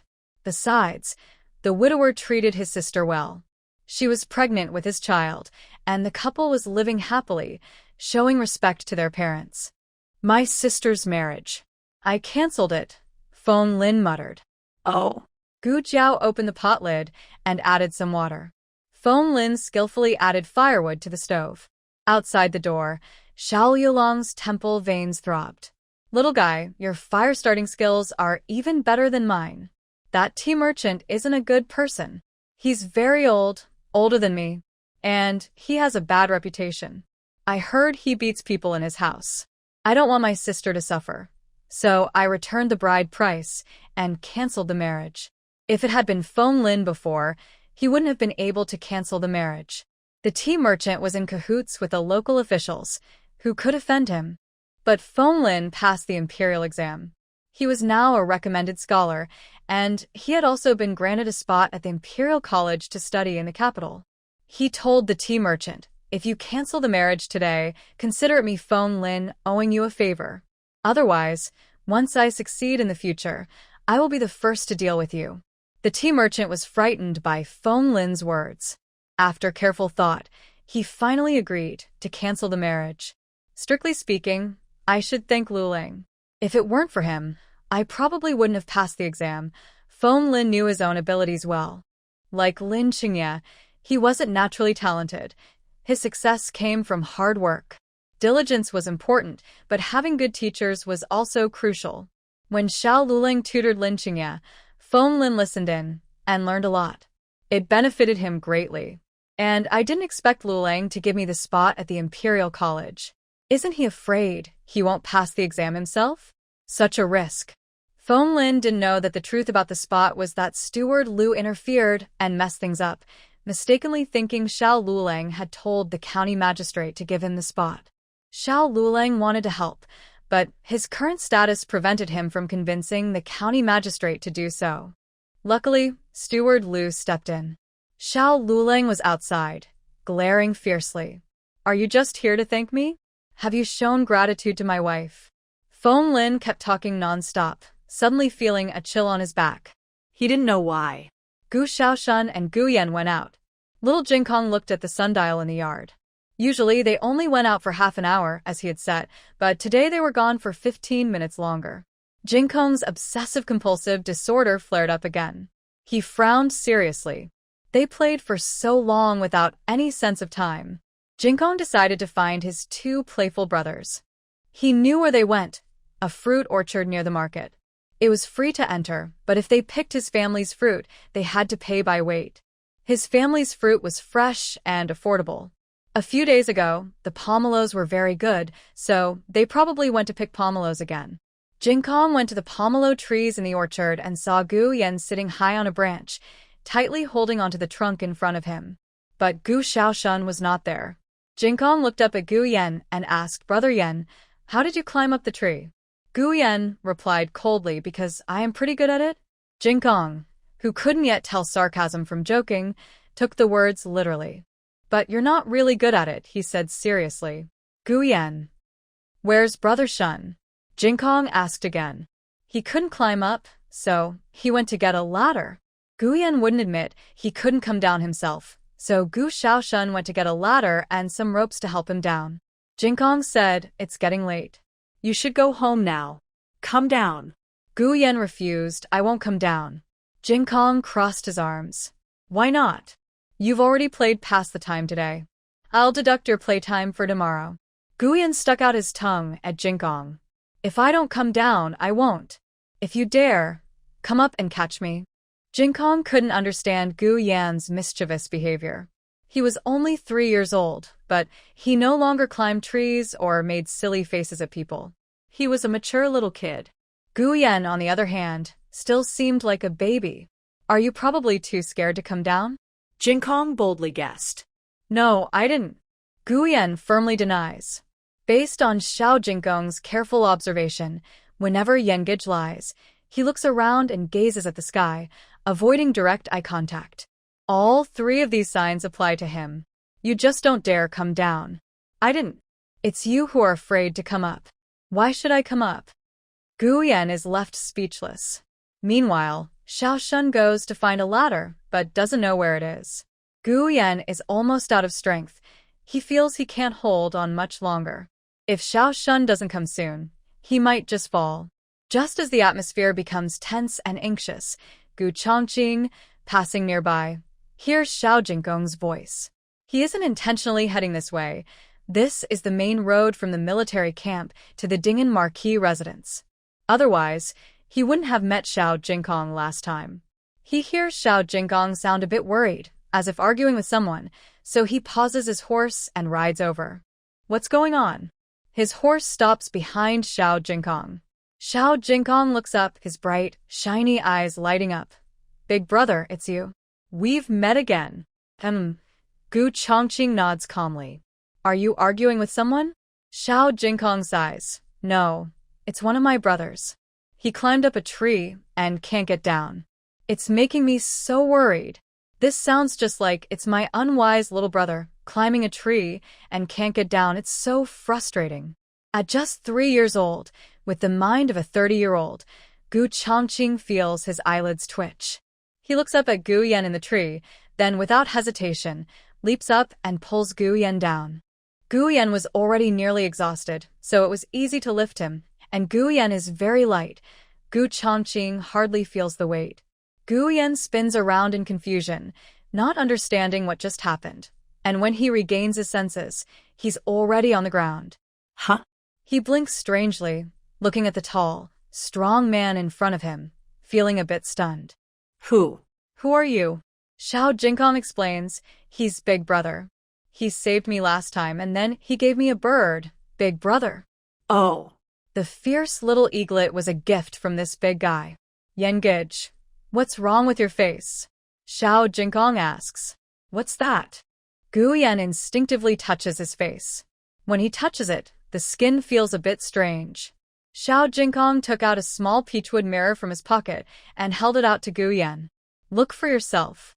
Gu Yan looked into the mirror and saw his face covered in rashes and swelling. He was so frightened he almost fainted. How did my face become like this? He thought he was going to die. His beautiful face was ruined. It might be because of bugs on the tree biting you. You should see a doctor quickly, Gu Chongqing said, remembering that the young girl was a doctor. He added, hurry back. Gu Yan looked down at his swollen ankle. My foot. Gu Chongqing paused and said, I'll take you back. Huh? Gu Yan was surprised. Xiao Jinkong nodded. Thank you, Big Brother. You take Yan back first. I'll wait here for little Shun. That way, if he comes looking for me, he won't find me missing. Gu Chongqing looked at Xiao Jinkong and asked, Can you manage on your own? Xiao Jinkong patted his chest confidently. Yes. I know this place well. I won't get lost. All right then. Gu Chongqing mounted his horse, reached out his hand to Gu Yan. Gu Yan hesitated and didn't move. Gu Chongqing simply grabbed Gu Yan and helped him onto the saddle. He sat in front of him, then tightened the reins and wrapped Gu Yan in his arms. Gu Yan had never been this close to anyone except Gu Jiao. But Gu Jiao was his sister. They were twins and had been together since before they were born. Gu Yan felt uncomfortable. He wanted to get down, but he couldn't bring himself to say anything. He wasn't sure if he was scared by the other person's presence or if the injuries on his face and foot had truly frightened him. Guyan sat quietly on the saddle like a small quail, trying to keep some distance from Gu Chongqing. But the saddle was small, and his back kept bumping into Gu Chongqing's chest. He winced in pain and muttered softly, "Is this really so hard? So stiff?" The journey wasn't long. Soon they arrived home. Gu Chongqing dismounted first, then looked at Guyan with a slight pout. "Can you get down yourself?" Guyan covered his face with his sleeve, feeling ashamed of how ugly he looked. "Turn around. I'll get down myself," he said. Gu Chongqing didn't move. He just looked at Guyan with a cold gaze. Guyan's hair stood on end from being stared at. He peeked out from behind his sleeve and said, "I told you to turn around." Gu Chongqing simply reached out and helped him down. This silly boy can come down because he wrote his name backwards. Guyan's heart roared. "Ah, even my real brother has never hugged me like that. Let me down." Gu Chongqing carried him into the yard and placed him on a bamboo chair. Guyan was so angry that smoke seemed to rise from his head.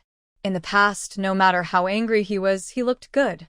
But today, his face was swollen like a pig's head.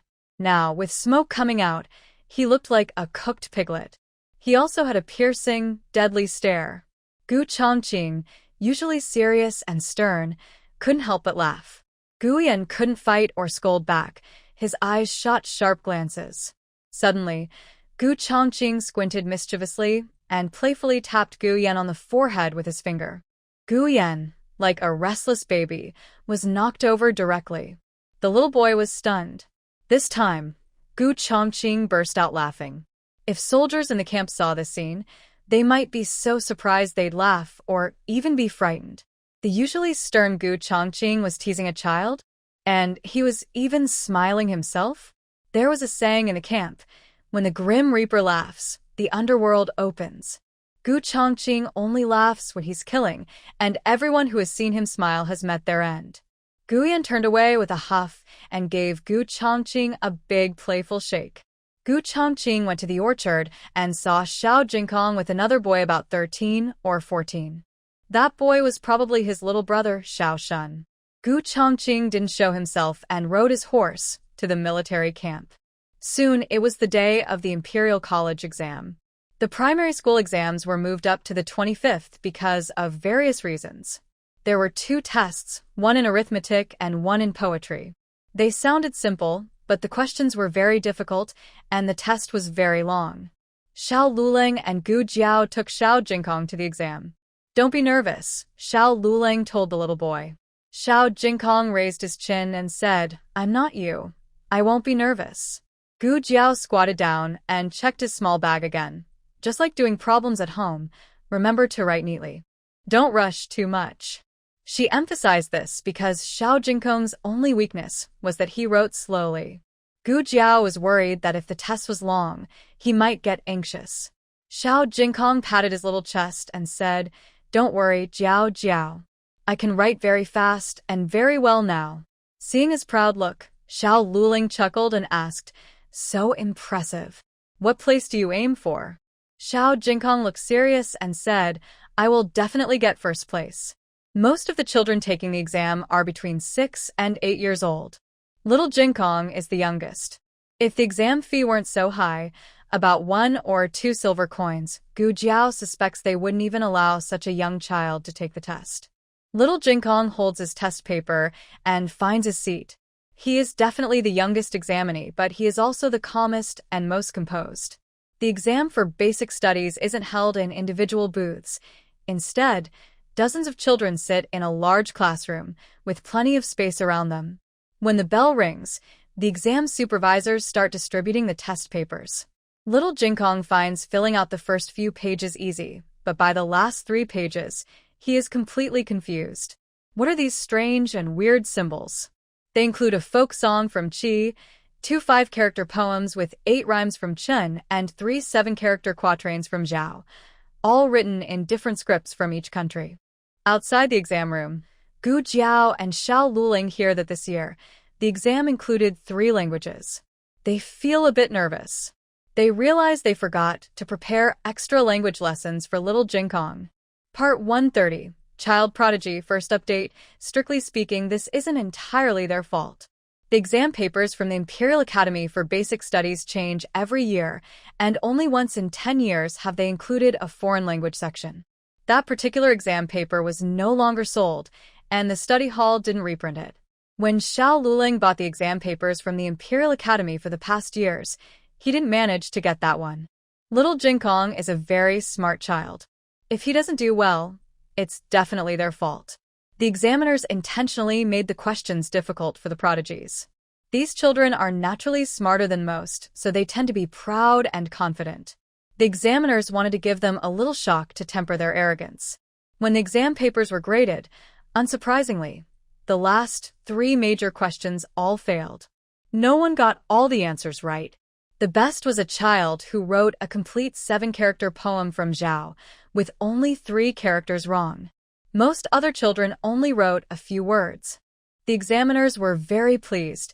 They thought the children would obediently accept their lessons this year.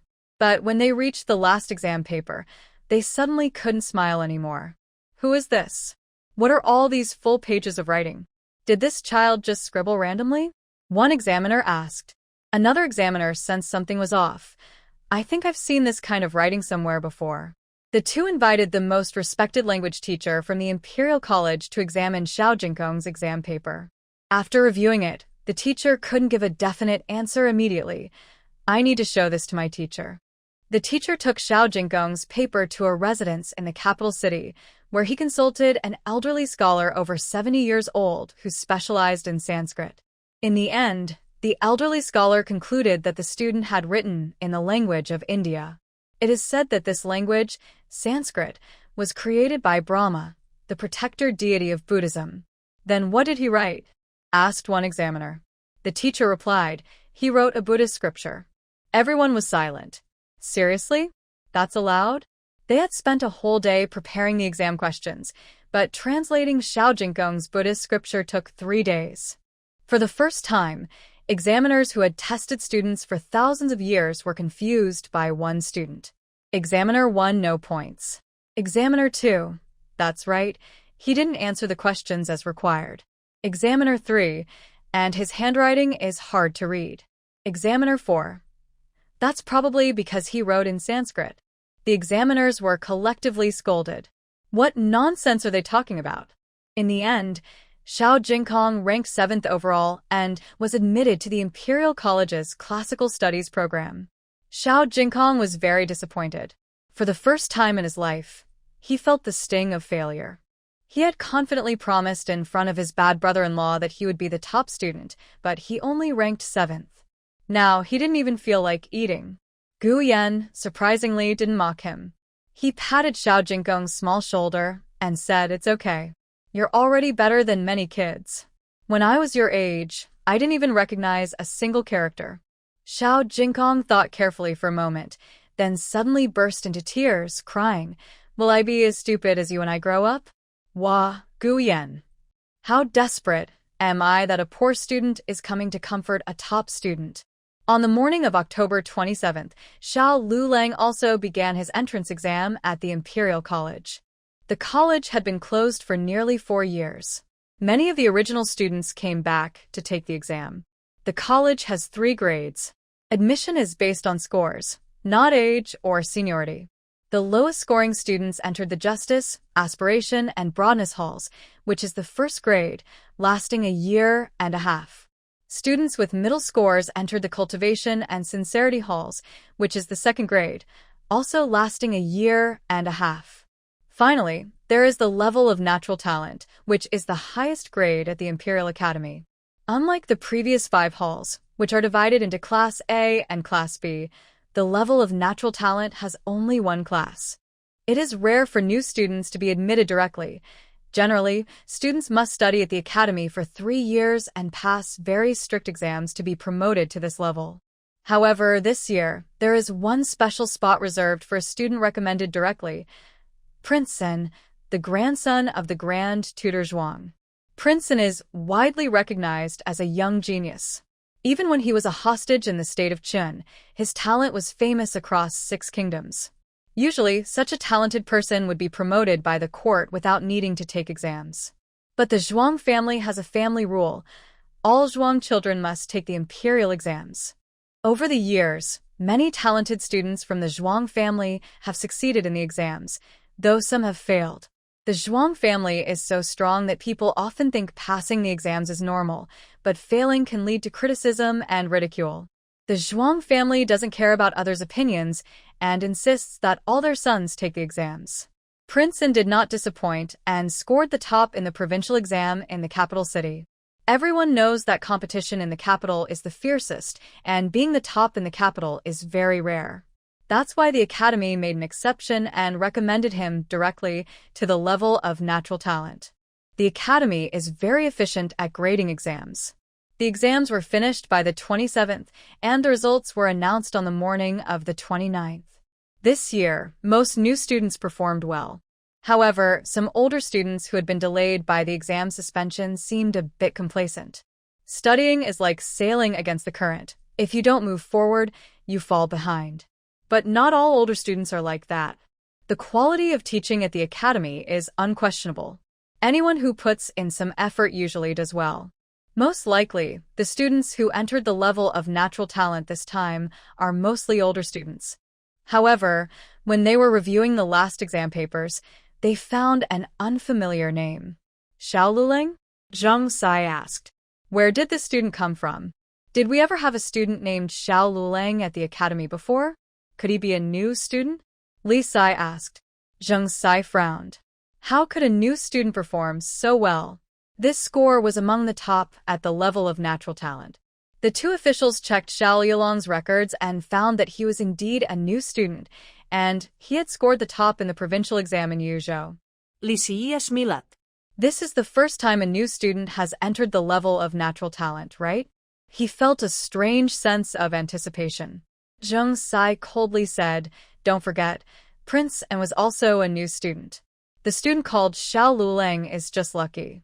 The real new student who deserves to be at the top is Prince An." Li Si dared not argue with these words. Although Prince An did not participate in the entrance exam, everyone could see that his talent was better than that of the senior students at the Pavilion of Natural Talent. If he took the exam, he would probably be the top scorer. Of course, this new student was also very impressive. Li Si kept a close eye on him, carefully reviewing all his records and files. Then he realized something. Could he be the candidate who wrote that article criticizing the emperor and advocating for reforms? That incident caused quite a stir. All the examiners in Yuzhou were shocked. The chief examiner sent to oversee the provincial exam, there was Li Si's good friend. After returning to the capital, he privately told Li Si about the article. Li Si's eyelids twitched when he heard it. Was that student reckless? Dare to criticize the emperor so openly? He naturally didn't give him a high score in this exam, worried that if the emperor saw it, he might get angry. But since he performed very well in the first and third exams, overall, he still had to learn more about Yuan. This was truly a talented candidate. His admission to the Pavilion of Natural Talent was no accident. However, Li Si couldn't explain all this to Zhang Si. The exams at the Imperial College didn't rank students, but only listed their classes. Xiao Luleng entered the Pavilion of Natural Talent. Feng Lin was in the second year Qingxin Hall, and Lin Qingya also joined Qingxin Hall. The difference was Feng Lin was in Class A, and Lin Qingya in Class B of Qingxin Hall. Meanwhile, Gu Yan and Gu Xiaoshuan's private school also had arrangements. It was near the Imperial College at Qinghe Academy, and all procedures were completed. They would start school next month. Gu Jiao prepared a big table of good food and invited Feng Lin and Lin Qingye to her home to celebrate everyone's start of school. By late October, it was getting cold in the capital. Rumor had it that the first snow had fallen on the mountain of the Guardian Dragon Temple, and it wouldn't be long before the city area experienced it too. Gu Jiao's stockpiled silver charcoal finally came in handy. She bought a few hand-warmer pots, filled them with silver charcoal, which could keep warm for an hour. When they returned at noon, she would replace the charcoal. Now, charcoal prices had risen again, but luckily, Gu Jiao had foreseen this and stockpiled enough, saving her family a lot of money. On the first day of school, little Jing Kong wanted Jiao Jiao to send him off. Gu Jiao took him and Xiao Lulang to the Imperial College, then sent Gu Xiaoshun and Gu Yan to Qinghe Academy. When she returned to her home in Bishui Alley, the old lady had just gotten up and was sitting in a wicker chair in the backyard, playing with a small eagle sent by Gu Chongqing. This little young eagle was found by Gu Chongqing under a cliff. It probably fell from the cliff not long after it was born. Whether it fell by itself or was pushed down by its mother is unknown. In any case, its mother seemed to forget to take it back. Despite this, the little eagle did not give up. It stubbornly struggled to stand up, and its small body seemed to hide great strength. Gu Chongqing quickly imagined a slim little figure in his mind. He took the young eagle back to the alley. The people there knew nothing about the eagle's origin. They thought, as little Jinkong said, that it was a gift from the older brother. The little eagle was fierce. Anyone who fed it would get pecked. But the old lady had a special trick. She opened the chicken cage. Little Jinkong's 7 chicks strutted out confidently. They were brave little chicks and entered the young eagle's cage without fear. Then, just like when little Jinkong usually fed them, they lined up and one chick bit a piece of raw meat to feed the young eagle. With 7 mother hens, the young eagle was very well behaved and eager to be fed. The old lady watched happily. Gu Jiao came over and said, "Annie, I need to go to the military camp to deliver some things to Uncle Goa." When they left the village, Xuaningxiang asked them to send a letter and a few warm winter clothes to Uncle Goa, along with a peace talisman she got from the temple. Gu Jiao also brought a jar of her homemade pickles and dried meat. The old lady nodded. "Go ahead." There are several military camps in the capital city. Gu Jiao was heading to Hushan Camp, which was not very far away, about half an hour by fast travel. Gu Jiao hired a carriage. When they arrived at the camp, soldiers were training, and she could hear their vigorous voices from afar. The carriage stopped outside the camp. A soldier came over and stopped the carriage, asking, "Who are you?" Gu Jiao got off and said, "I'm here to see someone. He works under Deputy General Hu. His name is Zhou Erzwang. Goa's father's name is Zhou Dazhuang." The soldier looked Gu Jiao up and down, then said impatiently, "Visiting is not allowed inside the camp. Please leave quickly." Gu Jiao replied, "Just for a little while." The soldier coldly said, "That's not possible." Gu Jiao said, "I brought him some things. I'll leave as soon as I give them to him." The soldier grew more impatient. "Leave your things here, and I'll take them inside for you." On Tuesday, Zhuang mentioned in his letter that some soldiers might steal the items sent in. Gu Jiao still wanted to deliver the items to him personally. "When will they finish training?" "I will wait here for him." The soldier frowned and said, "What's wrong with you? Is the military camp a place you can just stay in? How do I know you're not a spy?" "I am not," Gu Jiao replied.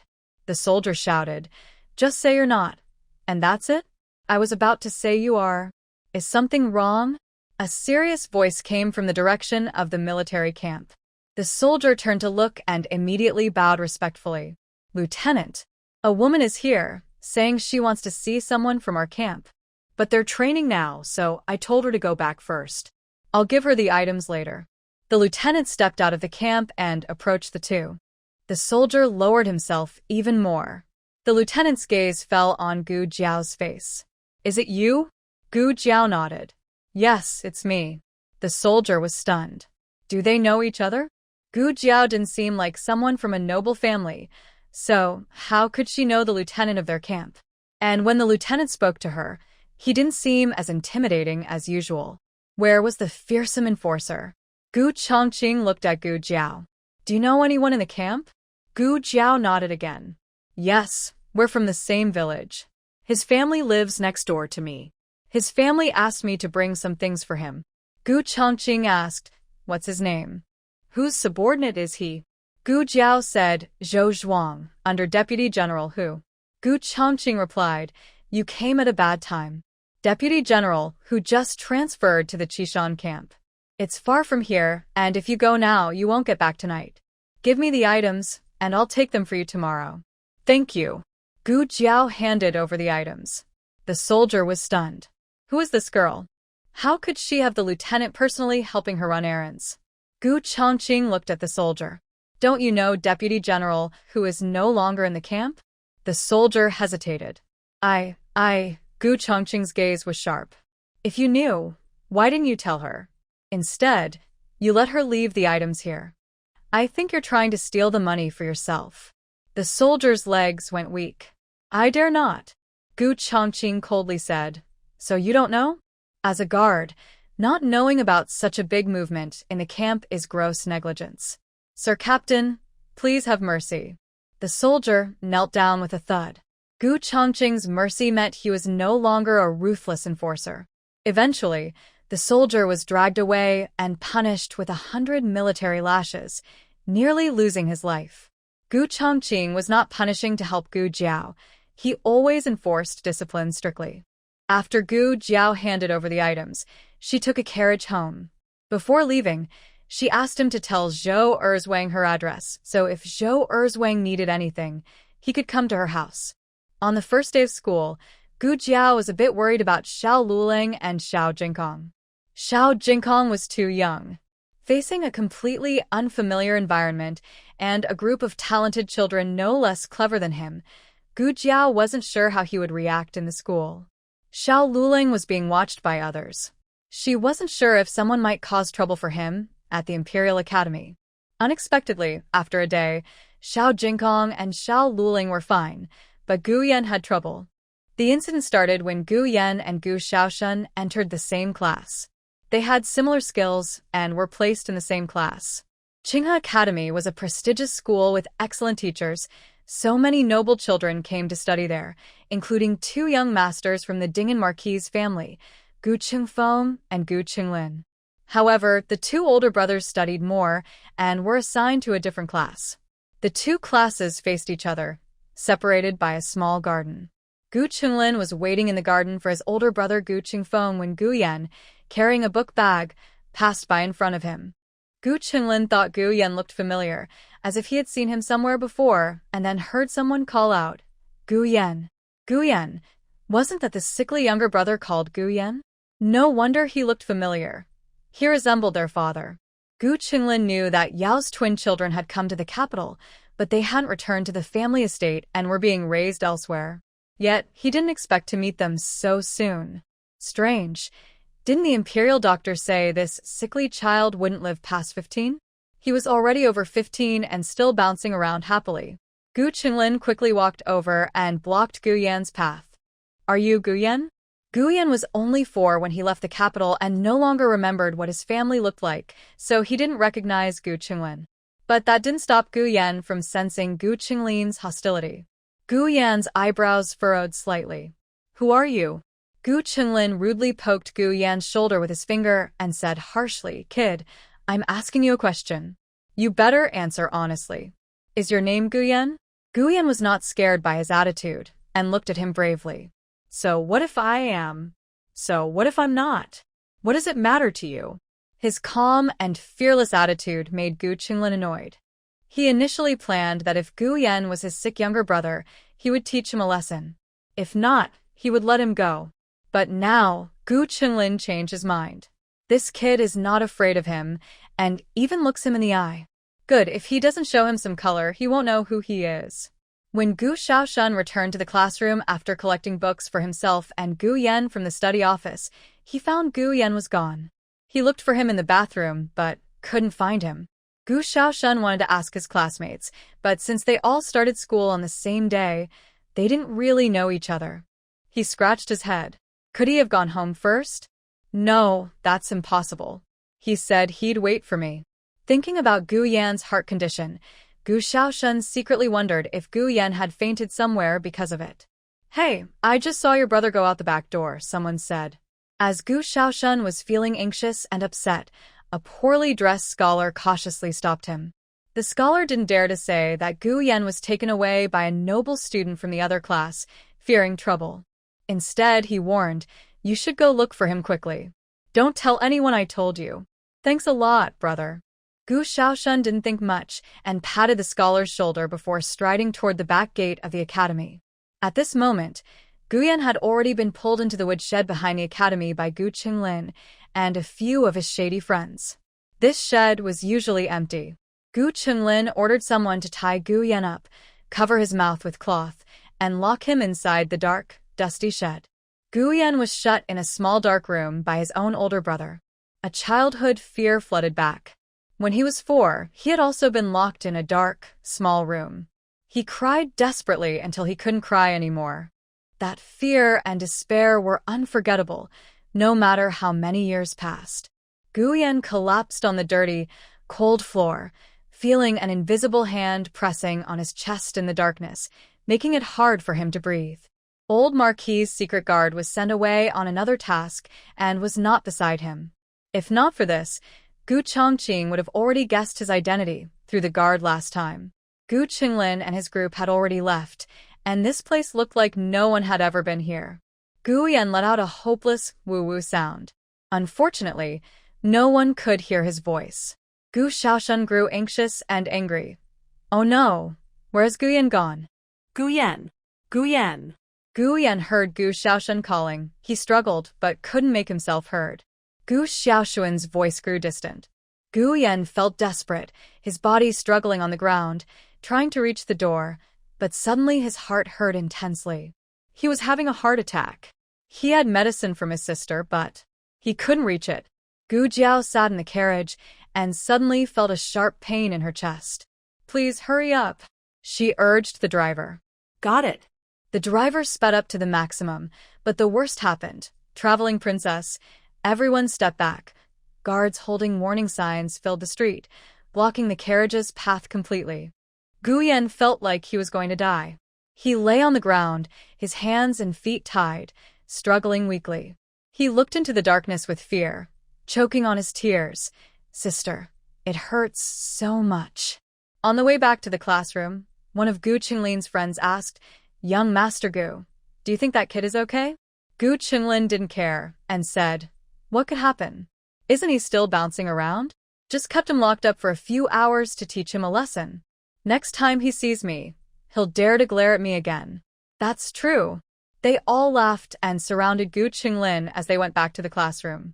Gu Yan's breathing grew weaker and weaker. He couldn't even feel the pain anymore. He knew he shouldn't fall asleep, or he might never wake up again. But he was too tired. He couldn't hold on anymore. Clang!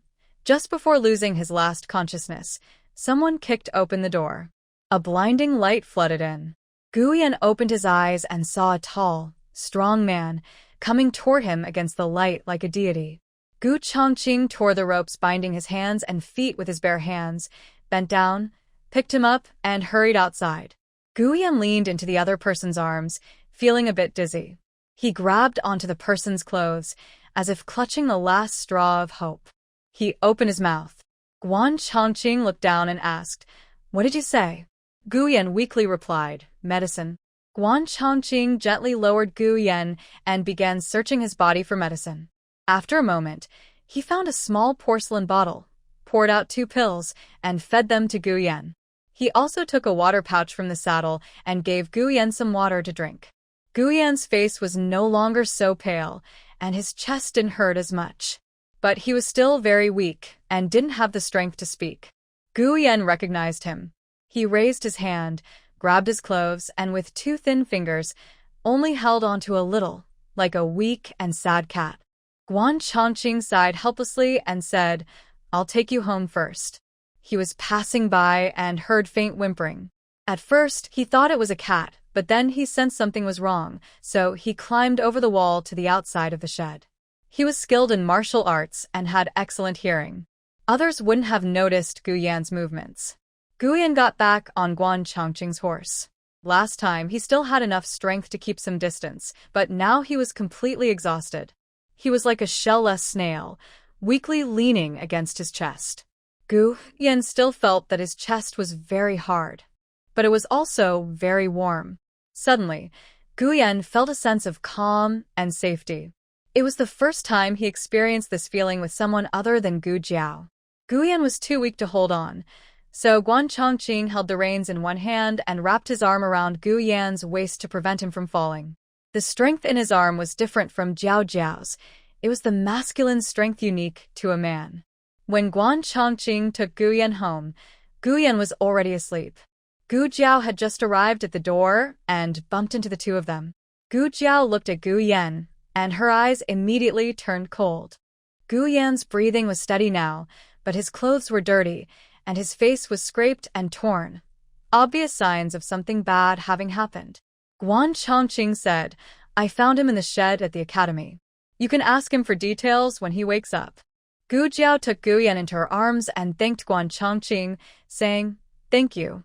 Guan Chongqing sat on his horse, expressionless, and said, "You saved me too. It's even now." Gu Jiao didn't say anything else and carried the sleeping Gu Yan back to her house. When the old lady saw her own Yan Baoer in such a state, she was so angry her hair stood up. Who did this? He never guessed that Gu Yan had fallen on his own. Gu Yan was not so careless, and he wouldn't have scratches on his wrist from a fall. Gu Jiao took out a stethoscope, listened to Gu Yan's heartbeat, then found his small medicine bottle.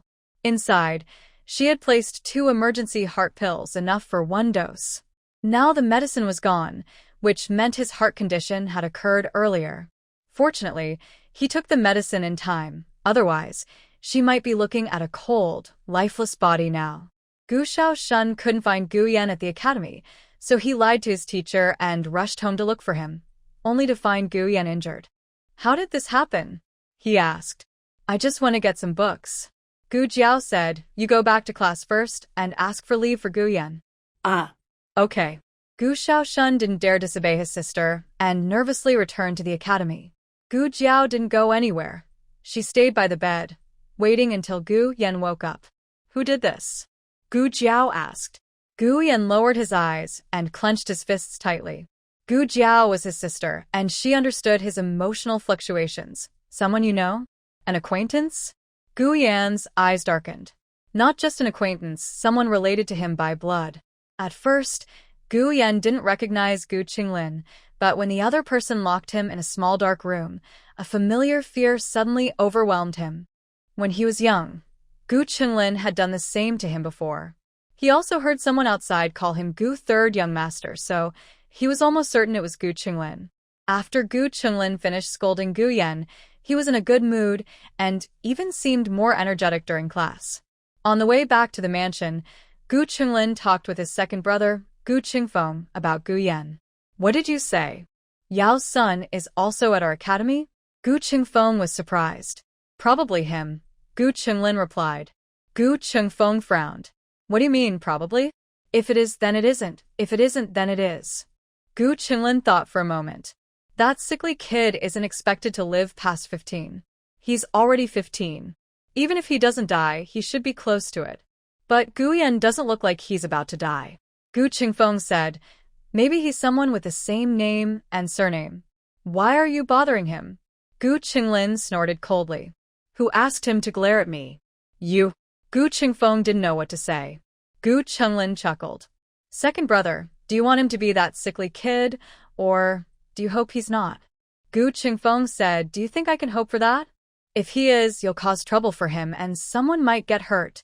Gu Qingfeng felt guilty and said, "It can't be."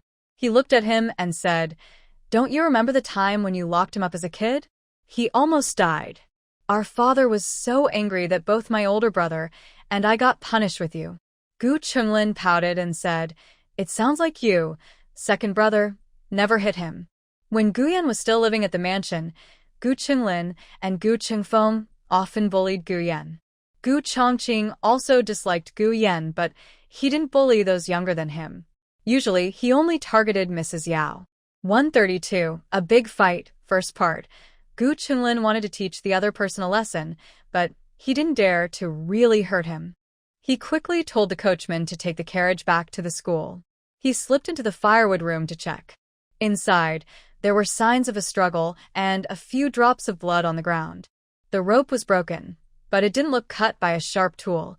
It seemed torn apart by force. Gu Qinglin held up the rope and said to Gu Qingfeng, "Second brother, look. That kid still had strength enough to break the rope. I told you he's fine." Gu Qingfeng also relaxed and said, "It's best if no one gets hurt. Whether he's Gu Yan or not, don't bother him again. We're not kids anymore. Don't be reckless like before. If Big Brother finds out, he'll punish you." Got it, got it. You don't say anything. I won't say anything. Who dares tell Big Brother? Does he dare? Gu Chunlin glared at the coachman. The coachman quickly lowered his head and said, I don't dare. Gu Chunlin smiled proudly and said, All right, second brother, let's go back. Don't let anything slip out, okay? Gu Chengfeng shook his head and sighed. He and his brother got into the carriage heading home. They thought the matter was over, but early the next morning, Gu Chunlin felt a cold sensation on the back of his head. He choked on cold water and even fell while walking. He muttered in frustration, What bad luck. The two went into the school together. Gu Chengfeng was a bit more studious than Gu Chunlin. He first went to see the teacher and handed in his homework. Gu Chunlin looked lazy, as if nails were growing on his stool, and he couldn't sit still. He went to the toilet. Just as he reached the door, a friend from yesterday, who had a bruise on his face and looked very frightened, came over and said, Young Master Gu, someone is looking for you. Who's looking for me? Gu Chunlin looked at him and asked, Did you get into a fight? The other person awkwardly smiled. So it was just a fight. Actually, he was being pushed to the ground and beaten by someone else. Gu Chunlin, confident because he had a powerful older brother, was used to walking around proudly in the academies, and no one dared to challenge him. He didn't think fighting was a big deal. At worst, he would call a few friends and beat the other person up. But Gu Chunlin wanted to see who had such a big attitude that he needed to come personally. That person took Gu Chunlin to the shed where they had detained Gu Yan yesterday. Outside, the ground was already covered with kneeling people, Gu Chunlin's friends from yesterday at the scene of the incident. Everyone was staring at Gu Chunlin's disheveled hair, bruised face, crooked nose, trembling all over. Gu Chunlin's first reaction was confusion. His second reaction was anger. These were his people. It didn't matter if he was beaten, but if someone else did it, it was like they weren't respecting him. Gu Chunlin. Who did this? He shouted angrily. The crowd hesitated, looked at him with pity, then lowered their heads and dared not speak. Although they usually acted like brothers, ready to face anything together, that was when their lives weren't at risk. Now, with their lives on the line, Gu Chunlin, you better hope for good luck. Gu Chunlin rolled up his sleeves and arrogantly said, Which cowardly turtle is afraid to come out and face me? As soon as he finished speaking, a hand from inside the shed reached out, grabbed Gu Chunlin's collar, and pulled him inside without hesitation. Gu Chunlin didn't even have time to shout before he heard the door slam shut with a bang. You know I am. You are. If you hit me again, ugh. Gu Chunlin's shouting gradually turned into begging and whimpering. But no matter how much he begged, Gu Jiao didn't let him go. When Gu Yan was so helpless, did this person ever let him go? Gu Yan, who hadn't caused trouble, was bullied. If Gu Chunlin hadn't caused trouble, how could he expect to be spared? Gu Chunlin was beaten and let out a pig-like squeal. Outside, his friends only listened and seemed to feel the pain themselves. They had thought they were unlucky before, but after seeing Gu Chunlin's experience, they realized that the girl's attack on him was actually quite gentle. Go call someone quickly. Gu Chunlin roared. Call someone? Who dares? This girl can punch their heads off. Gu Jiao beat Gu Chunlin so badly that even his own father didn't recognize him. Then she raised a cold stick to his chin, making him look into her icy eyes in the dark. Do you still dare to hurt my brother? What brother? Gu Chunlin's mind was almost scattered. After a long pause, he finally realized who Gu Jiao was talking about. His hair stood on end. Are you his sister? Also called Gu Yan, and has a sister too. Surely, he isn't mistaken this time? That kid is the illegitimate child of their father and Yao Shi. And that hateful girl is too. My brother almost died. You'd better experience it too. Gu Jiao pressed her stick against his throat. He was forced to breathe heavily, saying, I didn't mean to cause his death. Gu Chunlin swore he only wanted to teach Gu Yan a lesson. Who knew he would almost die? Gu Jiao didn't care about that. Her brother almost died, so he would also face the consequences. Gu Chunlin didn't go to class after school. Gu Chengfeng searched for him for a long time and finally remembered the small shed where Gu Chunlin was holding Gu Yan. When he looked there, he found Gu Qinglin and badly injured. Third brother. Third brother. Third brother. Gu Qinglin's dull eyes finally focused a little. He hugged Gu Qingfeng tightly. Second brother. Second brother. Second brother. He was trembling so badly that Gu Qingfeng was frightened. What's wrong? Did someone bully you? Their aunt was the Empress Dowager, their cousin was the fourth prince, and they even had a strict military officer brother. With these identities, no one in Tsinghua Academy would dare to bully them. But what was happening before his eyes was real. Gu Qingfeng had never seen Gu Qinglin so scared. After trembling for a long time, Gu Qinglin finally found his voice. It's that illegitimate child. It's Gu Yan. He dared to have someone beat me. I'll go tell the older brother. Let him deal with him. Gu Qingfeng was confused. He dares? But you were the one who locked him up first. Even if you tell the older brother, he might not stand up for you. Gu Qinglin looked wronged. What's wrong with locking him up? He's the son of that fox spirit. He deserves to be locked up. And I only locked him up. I didn't hit him. Look at how his sister beat me. Gu Qingfeng carefully looked at his younger brother. Honestly, he looked quite miserable. His older sister? The girl who grew up in the countryside? Does he have any other older sisters besides her? The small wooden room was too dark. Gu Qinglin hadn't really seen Gu Jiao clearly, but from her voice, she sounded very young, about the same age as Gu Jinyu. She was probably Gu Yan's twin sister. Gu Qingfeng was confused.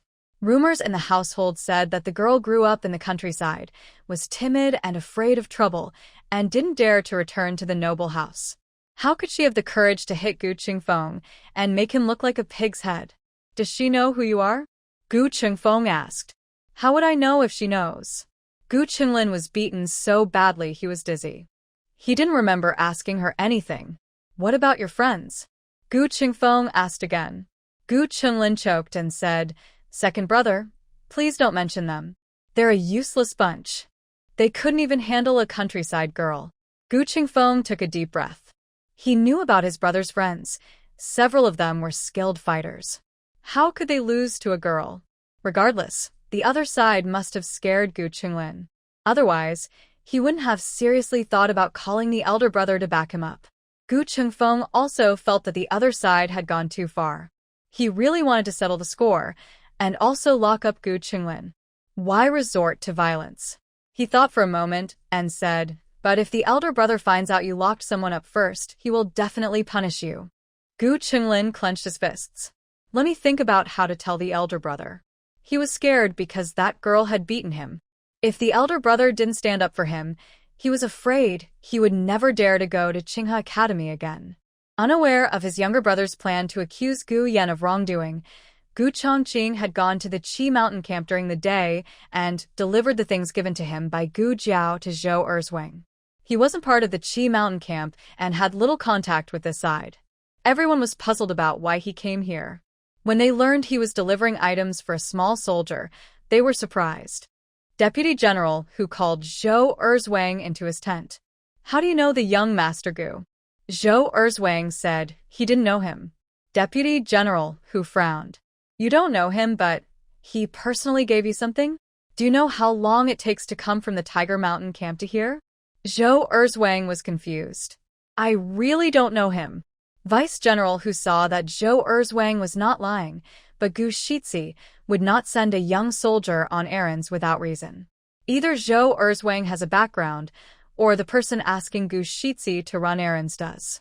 Zhou Erzwang suddenly said, Oh, my neighbor from the countryside is quite good at studying. This autumn, he passed the Imperial exam and came to the Imperial Academy to study. My sister-in-law asked them to send this to me. So, that student from the Imperial Academy met Gu Shitzi? Although Vice General, whose rank is above the captain, he is already 40 years old. How old is Gu Chongqing? And what background does Gu Chongqing have? Vice General, who cleared his throat and said to Zhou Erzwang, In a few days, the selection for the main squad leader will happen. Work hard. This means he intends to promote Zhou Erzwang. Zhou Erzwang's name sounds silly, but he is not foolish. He understood and said, Don't worry, General Hu. I will do my best. All right, you may go now. He also considered taking a walk. After leaving the military camp, Gu Chongqing hurried back. When passing through Chang'an Street, he instinctively slowed down. Usually, he took a different alley, but today he chose Bishui Alley. It was already dark, the autumn wind was cold, and each household had hung lanterns. Gu Jiao was busy in the kitchen, while Xiao Lulang was grading Xiao Jinkong's homework in the study. Because of his exam setback, Xiao Jinkong's after-school routine now included calligraphy practice and learning 6 languages. Today, he was learning a children's rhyme from the state of Chen. Xiao Lulang highlighted keywords in the rhyme and asked Xiao Jinkong to write each 10 times from memory. After finishing, Xiao Jinkong went to the yard to practice martial arts, leaving teacher Xiao to grade alone. Xiao Jinkong sat on a tree, holding his feet behind his back. This pose was quite difficult, but he seemed used to the discomfort. Gu Xiaoshan was carving wood nearby, and Gu Yan was lying on a rattan chair recovering. He still looked very weak, with a pale face showing his frailty.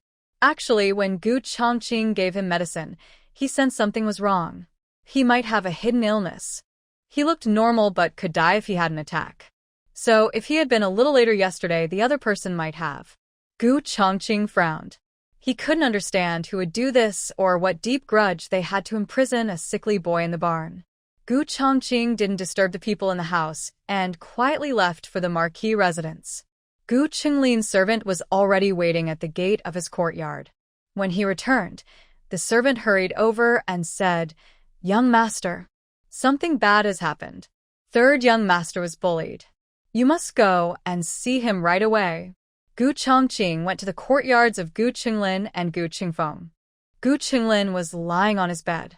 He deliberately didn't let the family doctor treat his wounds because he wanted his big brother to see his miserable state exactly as it was. Gu Chongqing looked at his badly injured younger brother with a cold face. "What trouble did you cause this time?" Gu Qinglin cried. "This time, it's not my fault. I only transferred schools 2 days ago. How could I cause trouble, brother? Do you think I'm so unruly in your eyes?" Gu Chongqing remained unmoved. "You didn't cause trouble, so why did they hit you?" "I don't know," Gu Qinglin insisted, firmly claiming he was innocent and hadn't touched the other person even with a finger. He wasn't worried about his brother investigating because if his brother found out the other person was Gu Yan, he would say Gu Yan was holding a grudge from childhood and had sent someone to beat him up. That excuse was perfect. "Where did they hit you?" Gu Chongqing asked. This was easy to answer. Half true, half false, which sounded more convincing. Gu Qinglin choked, "In the wood storage at the academy. If you don't believe me, brother, go see for yourself. There are marks all over me." When he mentioned the wood storage, Gu Chongqing's eyes turned cold. He hoped it wasn't what he thought. Did they not only hit you but also tie you up with a rope and lock you in the wood storage, refusing to let you out? Gu Qinglin was stunned. "Brother, how do you know?" Gu Chongqing clenched his fists, suppressing his rising anger, and asked, "Was the person who hit you a young girl?" Gu Qinglin was even more confused. Could his brother be that perceptive? Could he tell that the injuries on him were caused by a girl? Now, Gu Chongqing clearly understood everything. He had guessed correctly. This kid had bullied someone's younger sibling first, and then the other person fought back. How shameless this kid was to still insist he was innocent. How did the Marquee's residents raise such a useless person? Gu Chongqing said, then casually dealt with him. Gu Qinglin was stunned. What was going on? Why had he been beaten again? Despite being beaten, Gu Qinglin still didn't realize he had been caught. He kept pretending. "Big brother, what are you doing?" "I got hit because I'm not capable, but Grandpa only taught you martial arts, not me or second brother. Otherwise, I could fight back myself, no need to ask you." Hearing this, Gu Chongqing became even angrier. Is it because Grandpa didn't teach them martial arts? Is it because they couldn't handle the hardship? In the past, Gu Chongqing also thought Grandpa's demands were too strict. He managed because he had no choice. He was the eldest grandson of the Marquee's residence and carried its future. His 2 younger brothers didn't need to work so hard. But today, in the yard, he saw that child, only 3 or 4 years old, practicing even harder than he did as a child. That child didn't complain at all. And no one forced him. Compared to that, Gu Chongqing felt clearly that he was the other family's younger brother.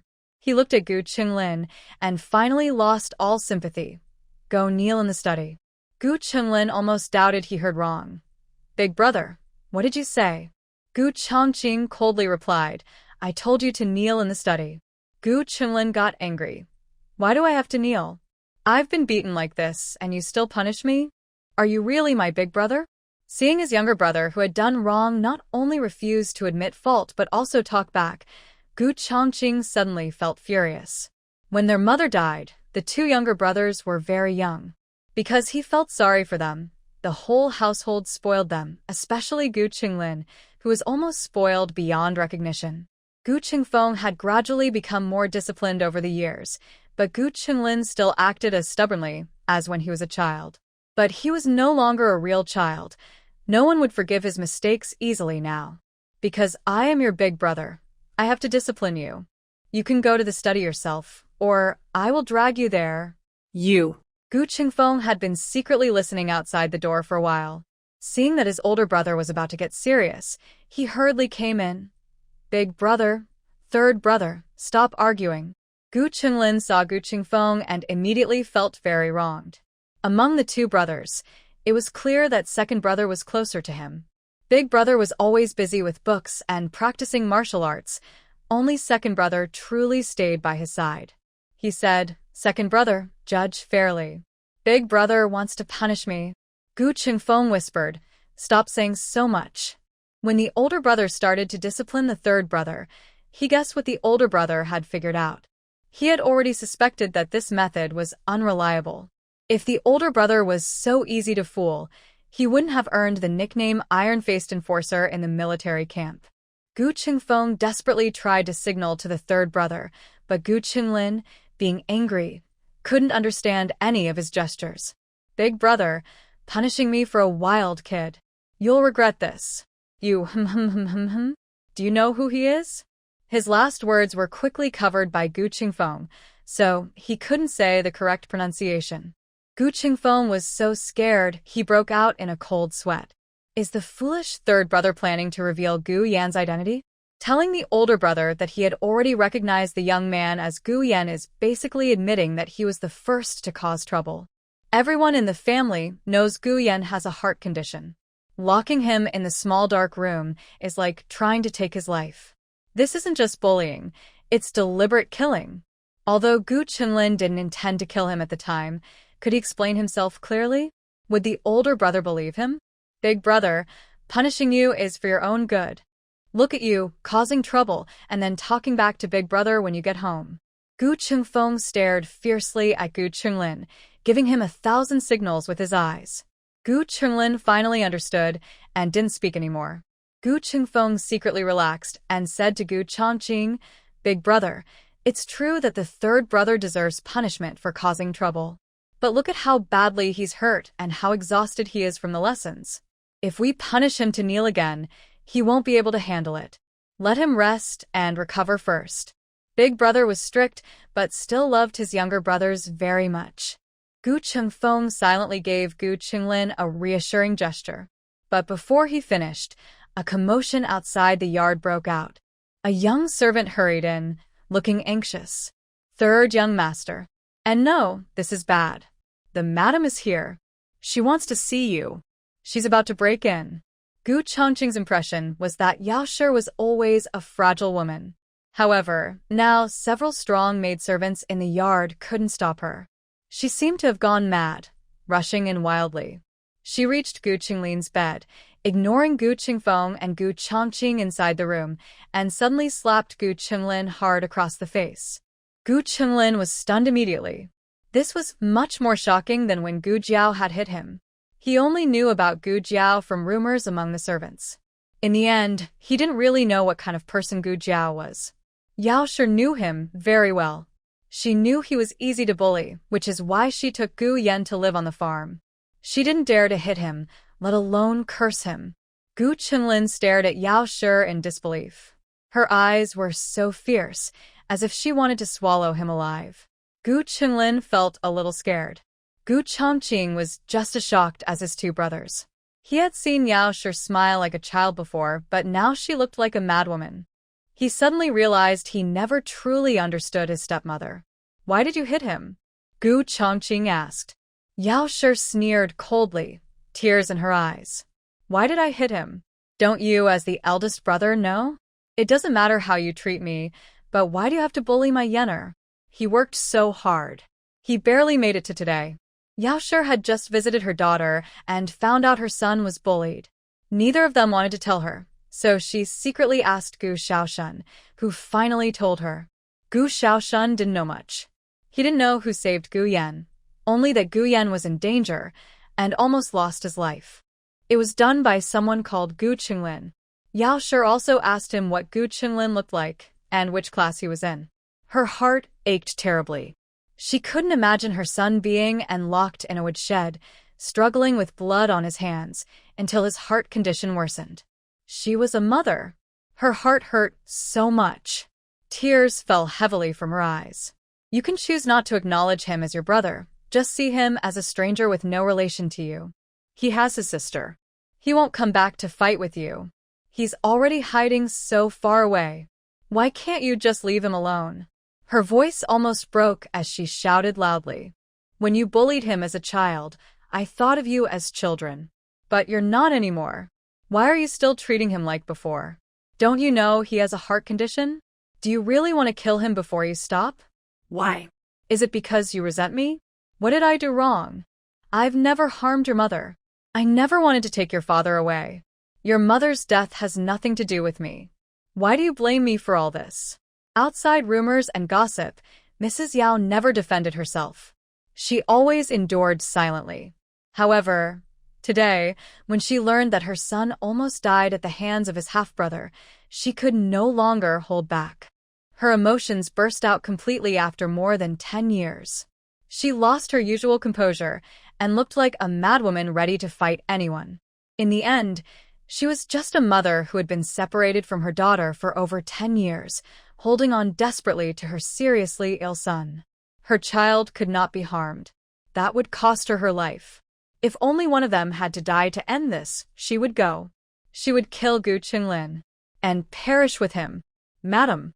Gu Chongqing grabbed Mrs. Yao's wrist and said, You're tired. Rest in the courtyard first. I will take good care of third brother. Come. Send the lady back, he ordered, and the person who came was not a rough servant girl, but a secret guard. The secret guard grabbed Mrs. Yao's arm. Don't hurt her, Gu Chongqing said. Yes, the secret guard replied. The secret guard helped the near breakdown Mrs. Yao down. Gu Chongqing discreetly put the dagger that slipped out of Mrs. Yao's sleeve into his wide sleeve. He turned around and looked coldly at Gu Qinglin. Gu Qinglin's heart skipped a beat. Big brother, listen to me. I recognized him. But I didn't mean to. I didn't want to kill him. I thought it wasn't him. Gu Qingfeng covered his face. Oh no.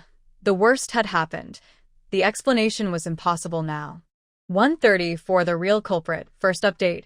Gu Qingfeng wanted to explain a few words for his brother, but his older brother's aura had completely cooled down. He was so scared he couldn't speak clearly. He really blamed Mrs. Yao now. Why did she suddenly stop acting like a pushover? Her sudden outburst made everything worse, and nothing could be hidden anymore. Big brother. Gu Qingfeng started to speak. Shut up. Gu Chongqing snapped coldly. He turned to Gu Qinglin and said, Go to the ancestral hall and kneel. Don't get up without my order. Big brother. Gu Qinglin's face changed. He had just been told to kneel in the study, and now it was the ancestral hall? The ancestral hall held the tablets of ancestors. Usually, only those who committed unforgivable mistakes would be punished there. Gu Qinglin refused. I won't go to the ancestral hall. You have to go whether you like it or not, Gu Chongqing said. As soon as he finished, he grabbed Gu Qinglin's collar. Gu Qinglin had already been beaten quite badly by Gu Jiao, and when his older brother pulled him roughly, he felt as if his neck was about to come off. Gu Chongqing threw him into the ancestral hall of the Marquee's residence and left 2 guards to watch over him.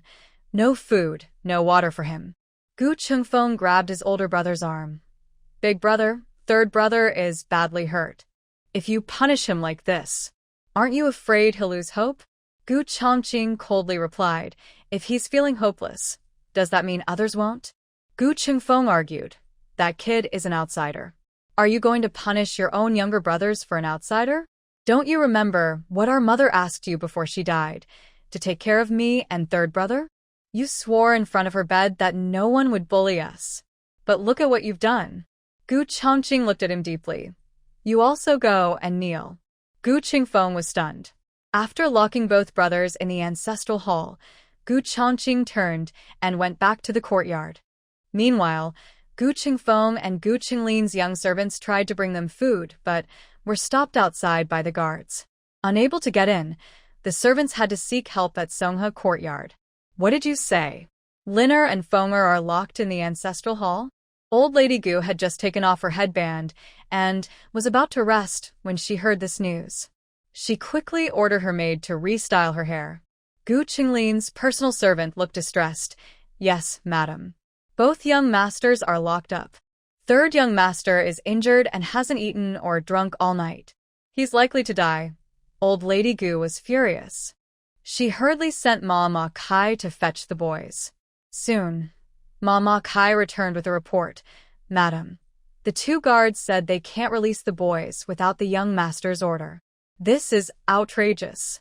Old Lady Gu slapped the table and said to Ma Kai, where is the young master? Call him here.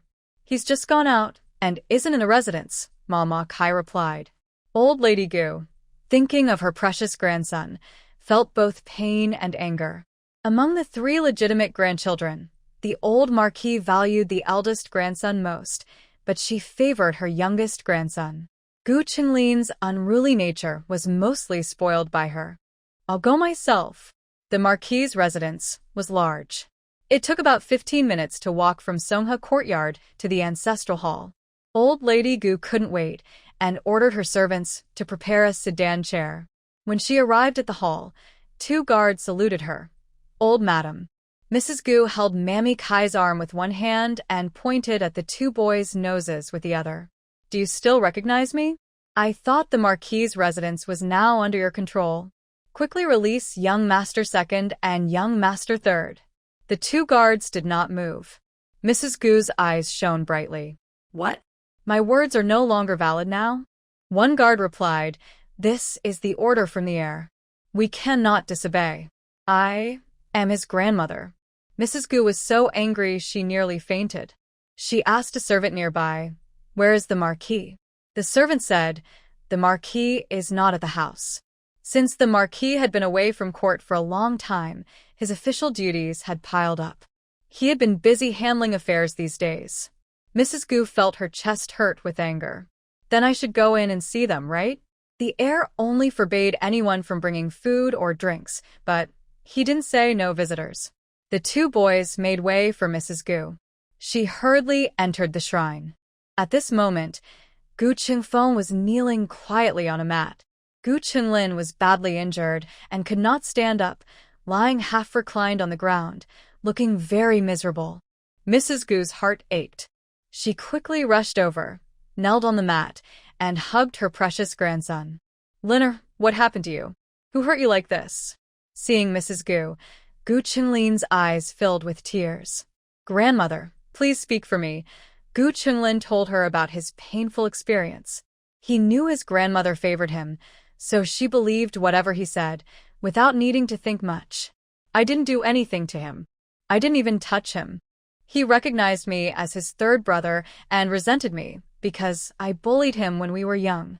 So he called his sister to beat me. That girl grew up in the countryside, feeding pigs and farming. She's strong and rough, and she hits hard. I wanted to be kind to her because she's my sister, so I didn't fight back. Boo-hoo. Grandmother. And then my older brother punished me. My older brother doesn't believe me. Grandmother. Gu Qinglin burst into tears, crying desperately. Mrs. Gu's heart broke. She told the guards outside, if you don't let me take them out today, I will die here. The guards were also in a difficult spot. They had to follow the heir's orders, but they couldn't let Mrs. Gu cause trouble here. Fortunately, Gu Chongqing only went to handle a small matter and quickly returned to the mansion. Upon hearing the news, he went to the ancestral hall. Old Madame Gu truly valued her eldest grandson, but sometimes relationships between people need maintenance. Gu Chongqing had been training with the old Marquis for many years and was rarely with old Madame Gu. He also didn't like to act spoiled like his two younger brothers, so his relationship with old Madame Gu was not as close as theirs. Old Madame Gu thought about how her eldest grandson, as the eldest son, was so heartless to his own younger brother, and she was so angry she almost wanted to discipline him with family rules. Open your eyes and look. What have you done to your brother? Gu Chongqing replied seriously, Grandmother, the ancestral hall is cold. You should go back to Songha Garden and be careful not to catch a cold. Old Madame Gu clenched her teeth and said, You know the ancestral hall is cold. Aren't you afraid your brother will catch a cold? Look at how badly he's hurt. You don't go to avenge him, but instead punish him? How can you be the eldest brother? Gu Chongqing coldly glanced at Gu Qinglin. Gu Qinglin, feeling guilty, lowered his head and dared not meet his elder brother's sharp gaze. Old Madame Gu coldly said, Why are you glaring at him? Come at me if you have the guts. Gu Chongqing calmly replied, He committed a mistake himself. He knows it clearly. Old Madame Gu was angry. What did he do wrong? With old Madame Gu supporting him, Gu Qinglin's courage increased. Yes, elder brother, I told you I didn't do anything. Why don't you believe me? Gu Chongqing's eyes were cold. Gu Yan almost lost his life. Old Madame Gu was displeased. Yao said her son almost lost his life. Did he really almost die? You don't believe your younger brother but believe an outsider? I was the one who saved him, fed him medicine, and watched him almost die right in front of me. Gu Chongqing didn't say these words. Because even if he did, they would think that Gu Yan's injury definitely wasn't caused by Gu Qinglin. Did you see with your own eyes that Gu Qinglin Gu Yan? Who knows what kind of trouble he got into outside, yet he maliciously blamed Gu Qinglin. Gu Chongqing wasn't siding with Gu Yan. In the whole matter, whether it was Gu Yan or not didn't matter much. What mattered was Gu Qinglin's character. If he hadn't seen it with his own eyes, how could Gu Chongqing believe that his own younger brother had become so wayward? Gu Chongqing refused to release him, so angry that old Madame Gu called for family discipline and made him kneel before the ancestral tablets to be punished. A series of bamboo sticks struck down, but Gu Chongqing didn't make a sound. Will I let your brother go out? No. Madame Gu, the old lady, was so angry that her hand trembled, and she struck Gu Chongqing's face with a bamboo stick. Madame Gu was stunned instantly. Grandmother, stop hitting him. Gu Qingfeng hugged Madame Gu's arm. At this moment, Lady Ling also arrived. She persuaded Madame Gu to stop. All right, I won't let anyone bring food to Liner, but the palace doctor should treat his injuries, so he can kneel properly. Lady Ling is a very clever woman.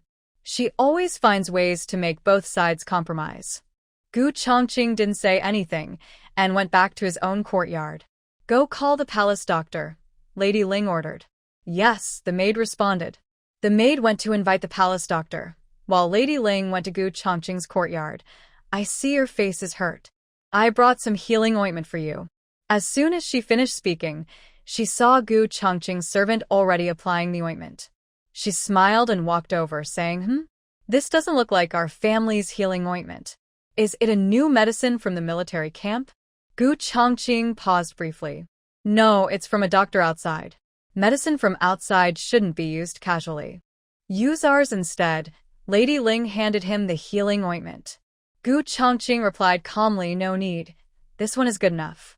Lady Ling was momentarily stunned, then smiled and took back the ointment. All right, I trust you. After a pause, she added, Chongqing, this is a matter between your brothers. As an auntie, I shouldn't interfere, but Qinglin is your real brother. No matter what he did wrong, you shouldn't judge him just based on your wife's words. I'm not saying you're wrong, but doing this might make Qinglin think you're favoring your wife and no longer care for him. Gu Chongqing said, If I only favor one side once, then what about all the times I spoiled him before? Lady Ling was speechless.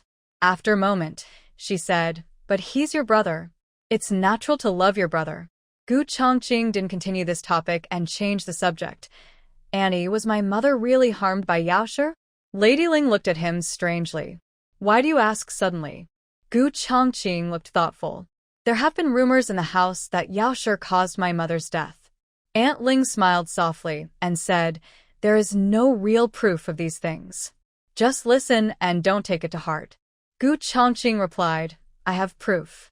It's because I have proof that I believed for so many years. Proof of what? Aunt Ling asked. Gu Chongqing said, when my mother was ill, someone wrote a letter to my father. It was about her feelings and asking when my father would marry her into the family. The letter was found by my mother, and her condition worsened after that. Aunt Ling looked shocked and said, I didn't expect my sister to have been involved in something like that. Gu Chongqing recalled, Yao was my mother's friend. During that time, she often visited the Marquee's residence. Someone saw her secretly put the letter into my father's study. Not long after, my mother called Yao and openly asked if she wanted to become my father's wife. I was listening outside the door. If she had said yes, I wouldn't have blamed her all these years. Aunt Ling's eyes widened and asked, did she refuse my sister? Then why did she write the letter? Gu Chongqing said, she pretended to be noble in front of my mother, but had already been involved with my father secretly. Do you think my mother was driven to her death by her? Aunt Ling forced a laugh and said, since there is so much evidence, why did you just now ask Yao if she was the one who caused your mother's death? Gu Chongqing looked serious and said, because today she said she hadn't done anything to hurt us. Aunt Ling smiled faintly and asked, did you believe her?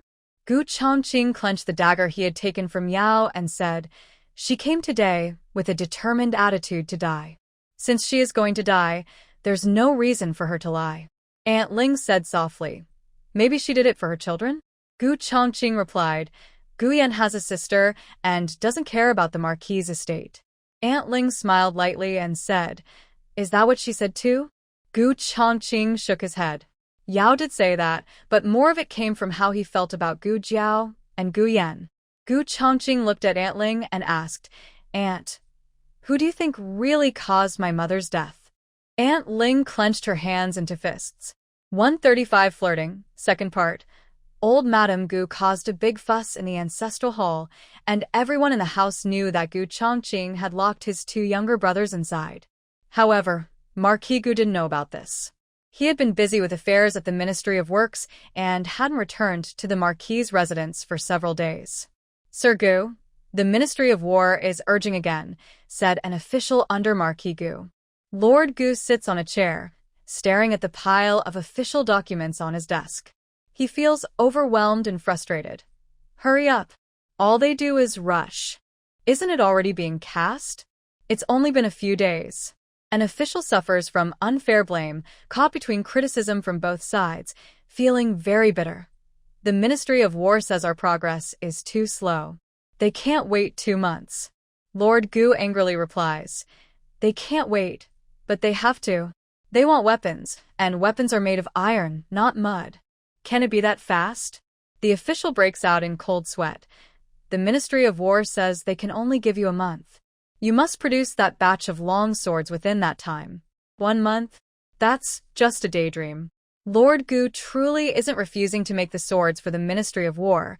It's just that their current technology is limited.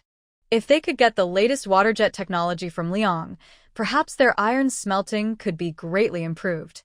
The official continues, but the Ministry of War says, with such a small amount of weapons, even local iron shops can produce them. Why can't our Ministry of Works do the same? Local iron shops can produce them? Lord Gu sneers. Are they using rumors to pretend they can make weapons? The official awkwardly replies. No, Lord Gu.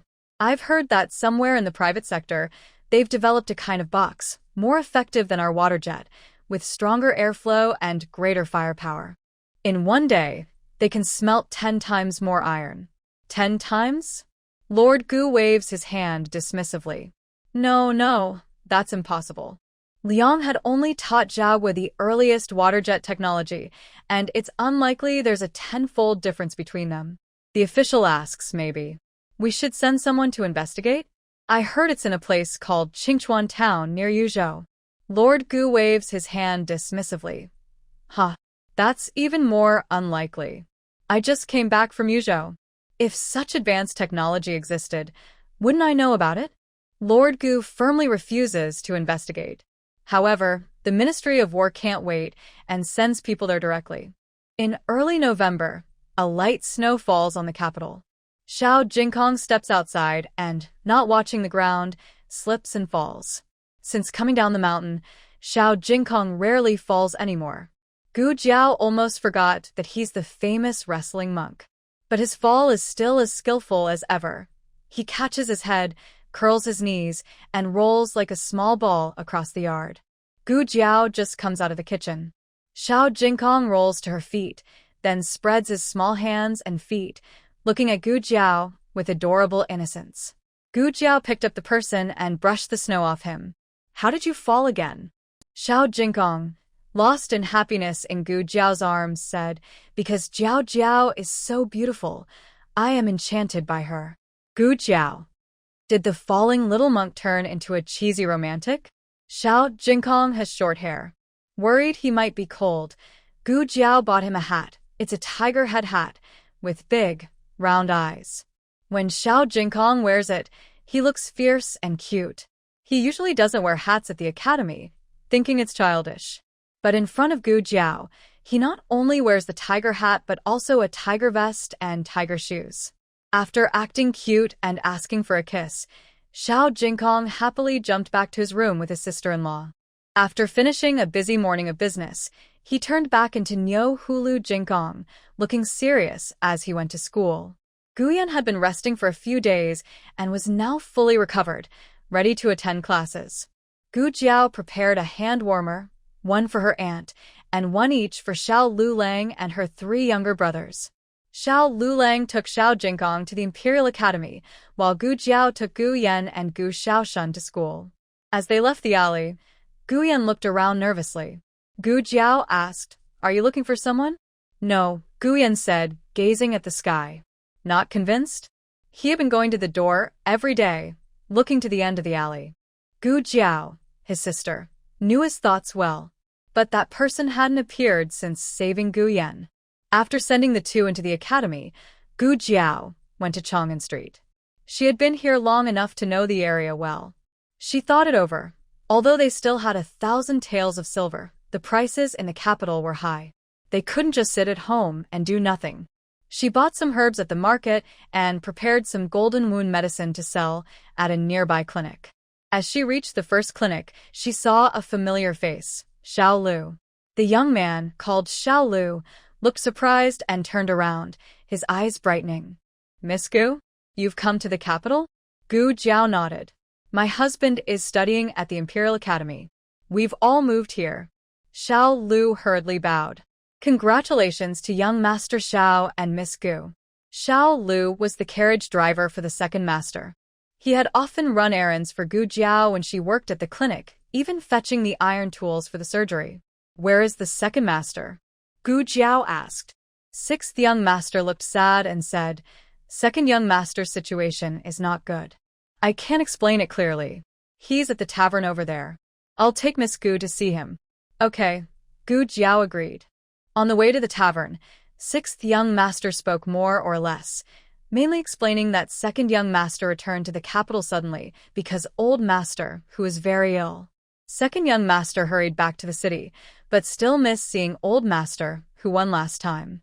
Even before second young master arrived, the Hu family had already buried old master Hu. Actually, second young master was only a day late. If he had waited just one more day, he could have personally seen his father off. But the Hu family didn't give him that chance. What made it worse was that the Hu family falsely accused second young master, saying he didn't care about old master Hu's illness and didn't attend the funeral. In the country of Zhao, filial piety is very important. Being accused of being unfilial ruined second young master's reputation. He's been driven out by the Hu family. Sixth young master wiped his tears, feeling sad and wronged for second young master. "I understand," Gu Jiao said as she reached the door of the side room at the tavern. "Go bring some hot tea." "Yes." Sixth young master sniffled and nodded, then turned to find hot tea.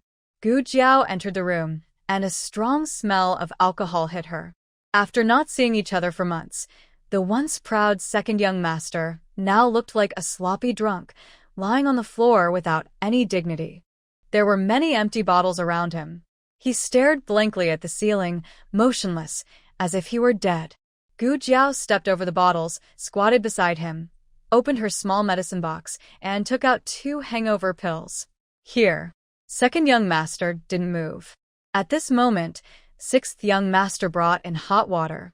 Gu Jiao took the hot water, helped second young master to sit up, and forced him to take the pills. Sixth young master looked at the disheveled, unshaven second young master and choked up, saying, "Sir, Miss Gu is here to see you." Second young master sat on the ground, looking dazed. Gu Jiao looked at him and asked calmly, "How did your father die?" Suddenly, second young master snapped out of his daze, stared at Gu Jiao, and the emotions he dared not show in front of his family burst out. Tears streamed down his face. He covered his head and cried, trembling all over. Gu Jiao didn't disturb him. She waited quietly until he finished crying. Sixth young master, with red eyes, quietly left the room. After some time, second young master finally calmed down. He wiped his tears with his sleeve and smiled as he looked at Gu Jiao. "Girl, why are you here?" "To accompany my husband to study at the Imperial Academy." "Oh, young Master Xiao has passed the exam. Congratulations. What's wrong with you?" Perhaps the medicine for hangover was working, or maybe he had just cried everything out because he felt much better. He smiled casually and said, "It's nothing. I've just been drifting through some days. Sorry to make you worry." "Are you going back to the Hu family?" Gu Jiao asked. Elder Second was surprised. After a moment, he sighed with a smile. "I can't go back." "Is your father kind to you?" Elder Second thought for a long time. He was once kind. Before his mother passed away, their family was happy. But after his stepmother came, he also got a stepfather. "So, are you angry at your stepmother?" Elder Second wanted to say, how many stepmothers in the world are truly kind? But then he remembered Gu Jiao's mother was also a stepmother to someone. He said, "If my stepmother had half the kindness of Madame Ho, I wouldn't be like this." But it's useless. No matter how kind she is, her 3 stepsons still don't like her. "So, do you think I am wrong?" "No, neither of you are wrong. I won't comment on the Ho family's affairs, but your problem is your father. He's so indifferent to you. Why do you still feel sad about his death?" Gu Jiao wasn't blaming Elder Second. She simply didn't understand. Her emotional reserve had no room for that. Whoever treats her well, she treats well in return. Whoever bullies her, she bullies back, even if it's her own father. She looked at Elder Second with a strange expression. He knew she was a different girl, with different thoughts. He sighed and patiently explained, "Honestly, I don't understand either. Maybe. I just remember the kindness he once showed me." Gu Jiao still didn't understand. Perhaps she never would. Not going back to the Hu family. What do you plan to do? I don't know. Gu Jiao thought carefully. Why not sell medicine with me? Elder Second. Thanks for the comfort. At first, Elder Second thought Gu Jiao really wanted to drag him around selling medicine on the streets. Later, he understood she wanted to open a clinic. She would provide the capital, Elder Second would contribute his skills, and they would share equally in the profits. If someone else advised Mr. Er Dong, he definitely wouldn't agree. He lacks the confidence and fighting spirit. Gu Jiao is different. She has a kind of convincing strength. Mr. Er Dong hesitated but finally said, "Fine. Let's do it." However, after being expelled from the Hu family, Mr. Er Dong has little money left. Even if he rents the cheapest shop nearby, it will cost at least 3,000 taels. "I can lend you some," Gu Jiao said, "but you will need to pay interest." Mr. Er Dong felt something was off. At noon, Xiao Luleng came back for lunch. Gu Jiao told him about the money. There was still 1,000 taels left at home, but she needed about 800 taels. In the study, Xiao Luleng was organizing books to take to the academy. Hearing this, he said without much thought, "The money is for you to use." You don't need to tell me. He was so generous. Gu Jiao responded, Aren't you going to ask what I need it for? What's it for? Xiao Luling asked. To lend at high interest. Gu Jiao said.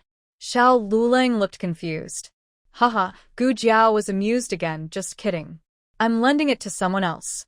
You know him too, Mr. Erdong from Spring Revival Hall. Xiao Luling pretended to be casual and said, I heard you used to work as a medicine helper at his house. Gu Jiao blinked and asked who told you that. Xiao Luling replied, Your mother-in-law. Gu Jiao was silent. Since discovering that her box might be a small medicine box, Xiao Luling had guessed something. But since she didn't say anything, he chose not to reveal it either. They both had secrets, his identity, her background. Xiao Luling casually picked up a cup of hot tea and took a sip. Gu Jiao made a sound and pointed to another cup of tea on the table, saying, I just drank that one. This one is for you. Xiao Yulong's expression froze. Gu Jiao rested her chin on her hand and looked at him. Since I drank that, and you also drank it, roughly speaking, are we kind of that person? Xiao Luling blushed and put down his teacup, serious. What nonsense are you talking about? I didn't drink from the place you just did. Oh. Gu Jiao raised an eyebrow. If you have the guts, don't blush. She then said, I'm going to cook. Okay, Xiao Luling replied solemnly. Gu Jiao took one last look at him and then turned to cook. Sounds of pots and bowls clattering came from the kitchen. Xiao Luling finally relaxed and let out a deep breath. He pressed his somewhat rebellious chest and stared intently at the teacup. He slowly picked up the cup and carefully took a sip. Brother-in-law. Xiao Jingkong suddenly burst in. Xiao Luling choked nervously, coughing loudly, almost dying from the cough. After Xiao Luling entered the Imperial Academy, he attracted quite a bit of attention. The reason was simple. His appearance closely resembled that of the young sacrificial wine. Anyone who had seen the young sacrificial wine's teachers was amazed that someone could look so much like him. But even though they looked alike, the young sacrificial wine had already passed away. They had all attended his funeral, so they naturally wouldn't confuse the young man in front of them with him.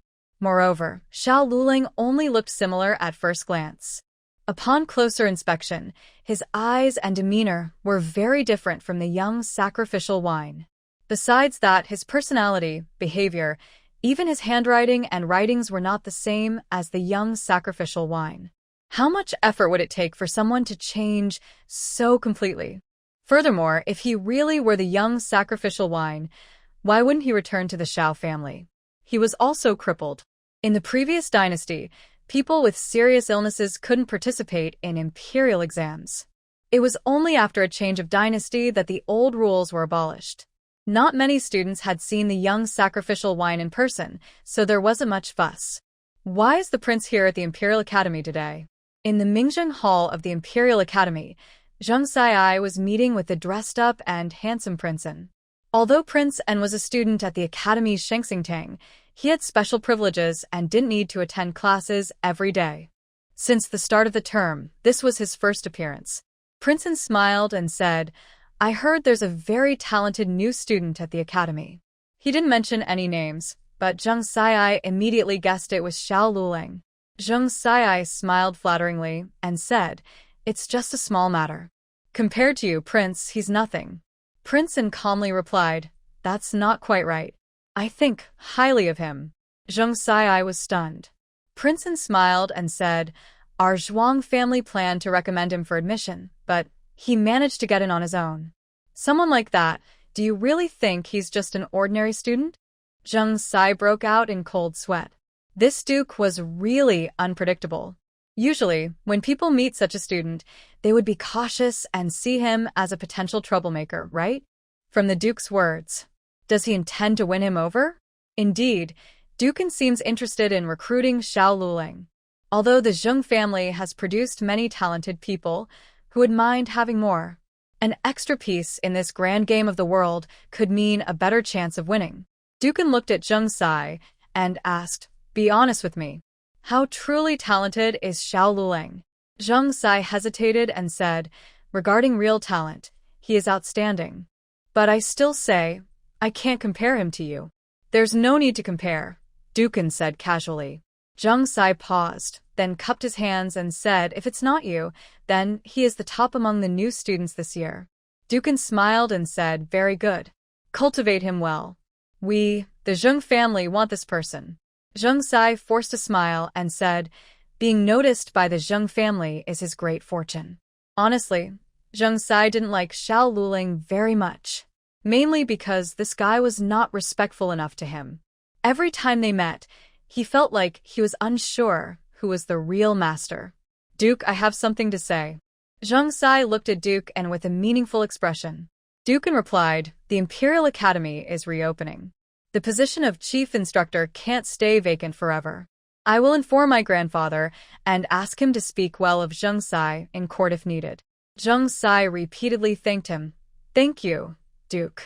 Thank you, Grand Tutor. Go Jiao didn't hide from her family about her plans to join the second master in opening a clinic. Of course, she didn't mention the technical investment, just said she would invest 800 taels to own half of the clinic. Her family strongly supported this.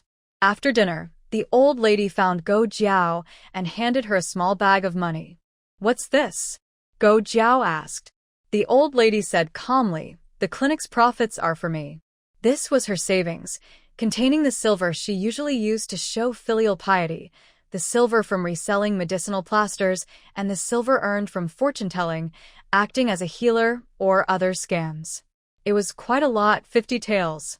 Go Jiao thought, I didn't know opening a clinic could make you so secretly wealthy. Go Xiaoshun also gave her the silver. He usually didn't spend. Guyan didn't need to say much. All his pocket money went to his sister, and he even borrowed 10 taels from the little monk. Since then, he started working part-time for the little monk to pay off his debt. After Xiao Luling entered the Imperial College, he earned a little money helping wealthy students with their homework, but he felt opening a medical clinic might not be enough. He found Lin Xingye and patted his shoulder, saying, are you still worried about not finishing your homework?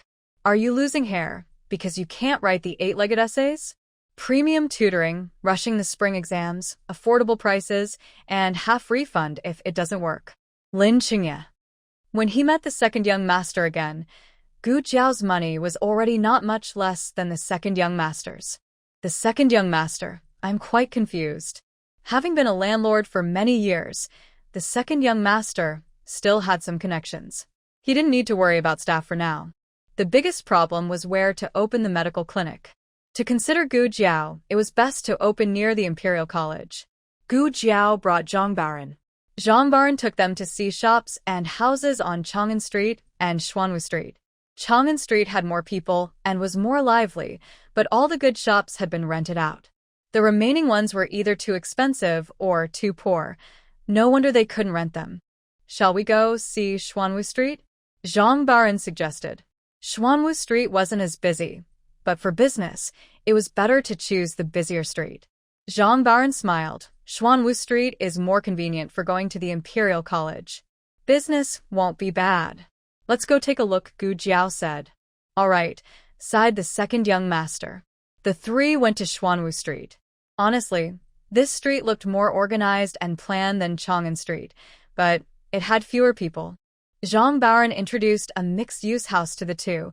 This used to be a residential area, but later it was converted into shops. What do you think of this one?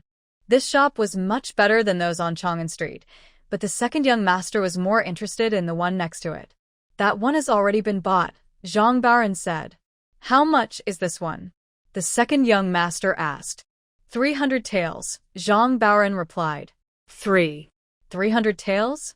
The second young master felt he had misheard. Zhang Baran smiled. Yes, paid yearly with a deposit of 1,000 taels. This is too expensive.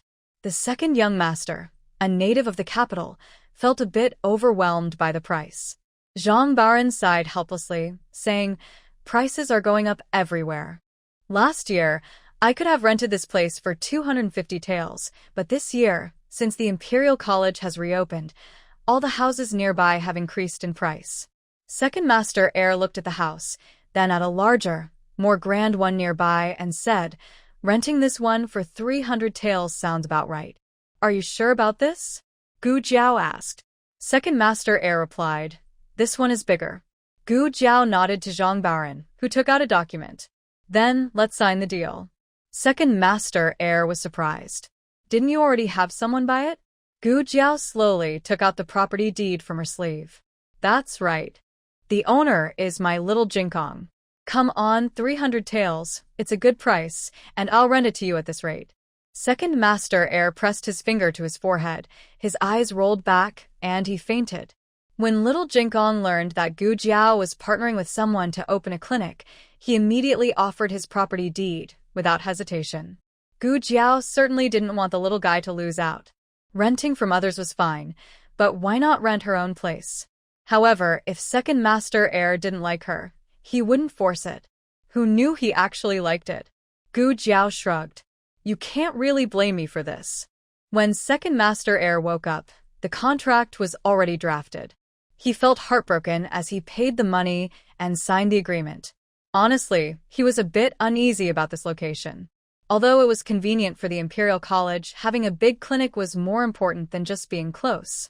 His worries persisted until the second day of the clinic's renovation. He was discussing where to place the medicine cabinets with the carpenter when Gu Jiao was sweeping the hall with a broom. She saw a handsome young scholar passing by the entrance. The young scholar glanced at Gu Jiao by chance, then stopped in his tracks. He turned back and approached her, pointing at himself with a folding fan. "Miss, do you remember me?" "I don't remember," Gu Jiao said without hesitation. The young scholar bent down to meet her eyes. How could you forget me? "Look at me." Gu Jiao avoided his gaze and turned to sweep somewhere else. The young scholar moved in front of her again. "You must remember me." I still remember you. His persistence was quite amusing. Does she have to remember him just because she remembers herself? The young scholar's determination exceeded Gu Jiao's expectations. She kept sweeping, ignoring him. He then squatted down, gazing at her eagerly. Gu Jiao sighed helplessly. "What do you really want?" The young scholar giggled. "You finally remember me, right?" Gu Jiao replied calmly, "Our medical clinic hasn't opened yet. If you want to see a doctor, you'd better go somewhere else." "Oh, so this is a medical clinic. Will you be working here in the future?"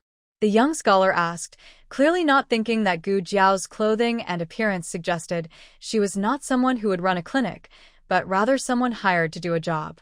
Gu Jiao casually responded with a hum and continued sweeping the floor. The young scholar excitedly exclaimed, "Then we will see each other often from now on." Gu Jiao looked at her strangely. "Do you have many illnesses?" The young scholar shook her head like a rattledrum. Her personality was very kind. Others might have gotten annoyed by such a question, but she didn't seem upset at all. She asked, "Do you know what those houses next to us have been bought for?" "No, I don't," Gu Jiao said. "They're going to be a school for girls," the young scholar said. "Oh," Gu Jiao responded very calmly. Meanwhile, the second master, who was discussing cabinets with the carpenter nearby, was getting restless. He hurried over and asked the young scholar, "What did you just say? A school for girls? Didn't you hear? The Crown Princess is opening a girls' school. Right on this street. The houses on the west side and a large piece of land behind have all been bought by the Crown Princess," she explained, pointing to their clinic. "I remember this shop was also supposed to be bought, but they couldn't find the owner, so they didn't rent it. By the way, how did you acquire it?" "The Crown Princess couldn't find the owner, but you did?" The second master thought to himself, because the owner was a little monk from a temple, that's why they couldn't find him.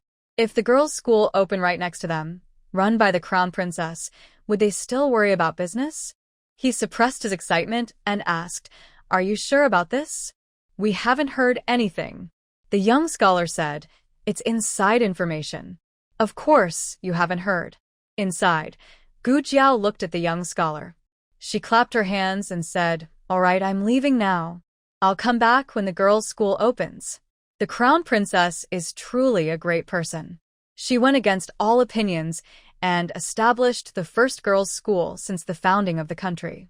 In the future, girls will be able to attend school just like boys. Don't you think such a Crown Princess is excellent? In 100 years, she will surely be remembered in history and praised forever. No one cares about becoming famous in history, but with the girls' school established, Gu Jinyu's medical clinic now has real business.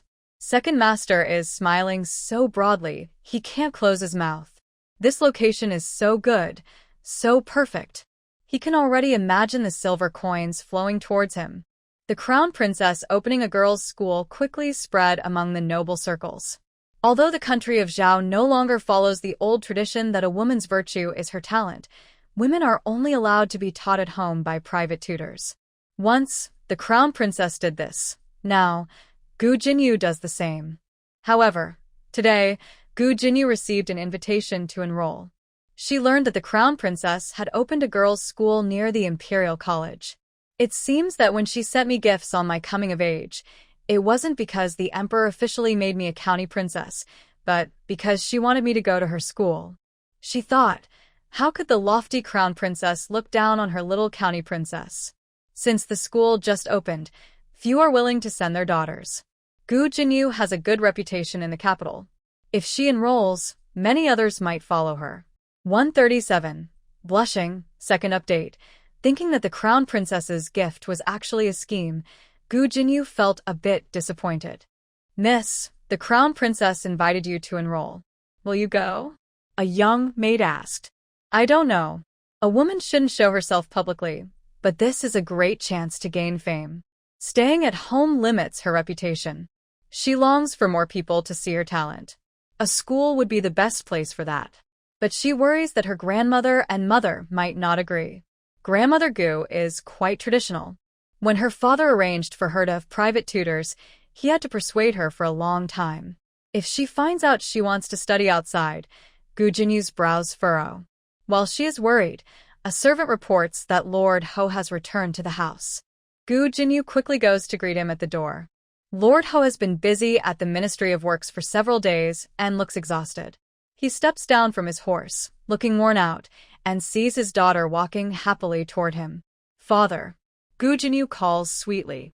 Lord Ho feels all his fatigue melt away at her voice.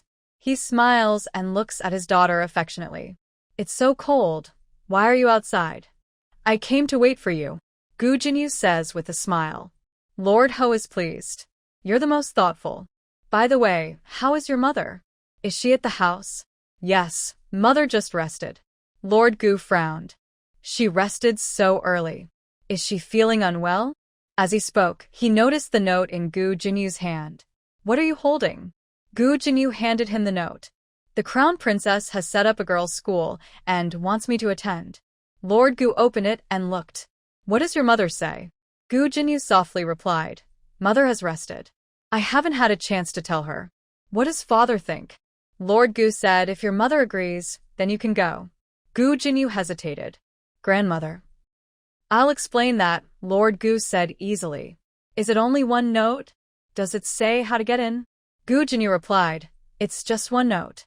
It says that noble daughters known for their talent in Beijing can enter without exams. Others must pass a test. Still need to take an exam? Lord Gu frowned deeply. That girl only knows farming and can't read or write. How can she pass? Is there a way to get another spot? He asked. Gu Jinyu innocently asked, Father, do you want my older sister to go too? I can ask. If possible, I'd like the crown princess to give her a spot. If not, I'm willing to teach her to read and write. I'm afraid she wouldn't be happy about that. Forget it. Keep the note safe. Lord Gu returned the note to Gu Jinyu. Seeing her hesitant, he asked what's wrong. Gu Jinyu whispered, Father hasn't come back for a few days. Maybe he doesn't know something happened at the house. Lord Gu asked, what happened? Gu Jinyu looked down, clutching her handkerchief. Third brother and second brother were locked in the ancestral hall by the eldest brother. Lord Gu gasped. What did they do? No, your second brother doesn't cause trouble anymore. Is it third brother? What did he do? Gu Jinyu looked uncomfortable. It seems. Third brother and sister had a disagreement. She hit him, and he's badly hurt. Why does that girl hit everyone? Lord Gu clenched his teeth and rolled up his sleeves. Has she returned home? Sister. The eldest daughter hasn't come back yet. Before Gu Jinyu could finish, a housemaid, who had appeared nearby without them noticing, interrupted. Nanny Fong bowed politely to the two people and said calmly, Young Master San bullied the young master and caused him to have a heart attack. Miss Young Lady was upset and gave Young Master San a little lesson. Young Master San only has superficial injuries, which are nothing compared to the young master. Indeed, it was just superficial injuries, the kind that kept him bedridden for a month. Gu Yan was already lively and active again, but Gu Qinglin's suffering had just begun. Every night, he was in terrible pain, and medicine didn't help. Nanny Fong sighed and said, Young Master San is usually spoiled and cries loudly over minor injuries. Poor young master, when his heart condition worsened, he didn't cry or make trouble. He must be very disheartened, but people think he's fine. Gu Jinyu's face felt hot and burning. Nanny Fong's words both mocked Gu Jinyu and also made Gu Qinglin look bad. Soon, even if Lord Gu saw Gu Qinglin crying loudly, he would think he was just being spoiled. Lord Gu frowned and asked, Has Yena met Qinglin? Nanny Fong sneered and said, What a coincidence. The three young masters entered the same school. On the first day of school, young Master San recognized the young master, but the young master didn't recognize him. He was taken to the woodpile and kept there all day. Later, his heart condition worsened, and he barely survived. Lord Gu was furious and said coldly, Rebel, make him kneel in the ancestral hall.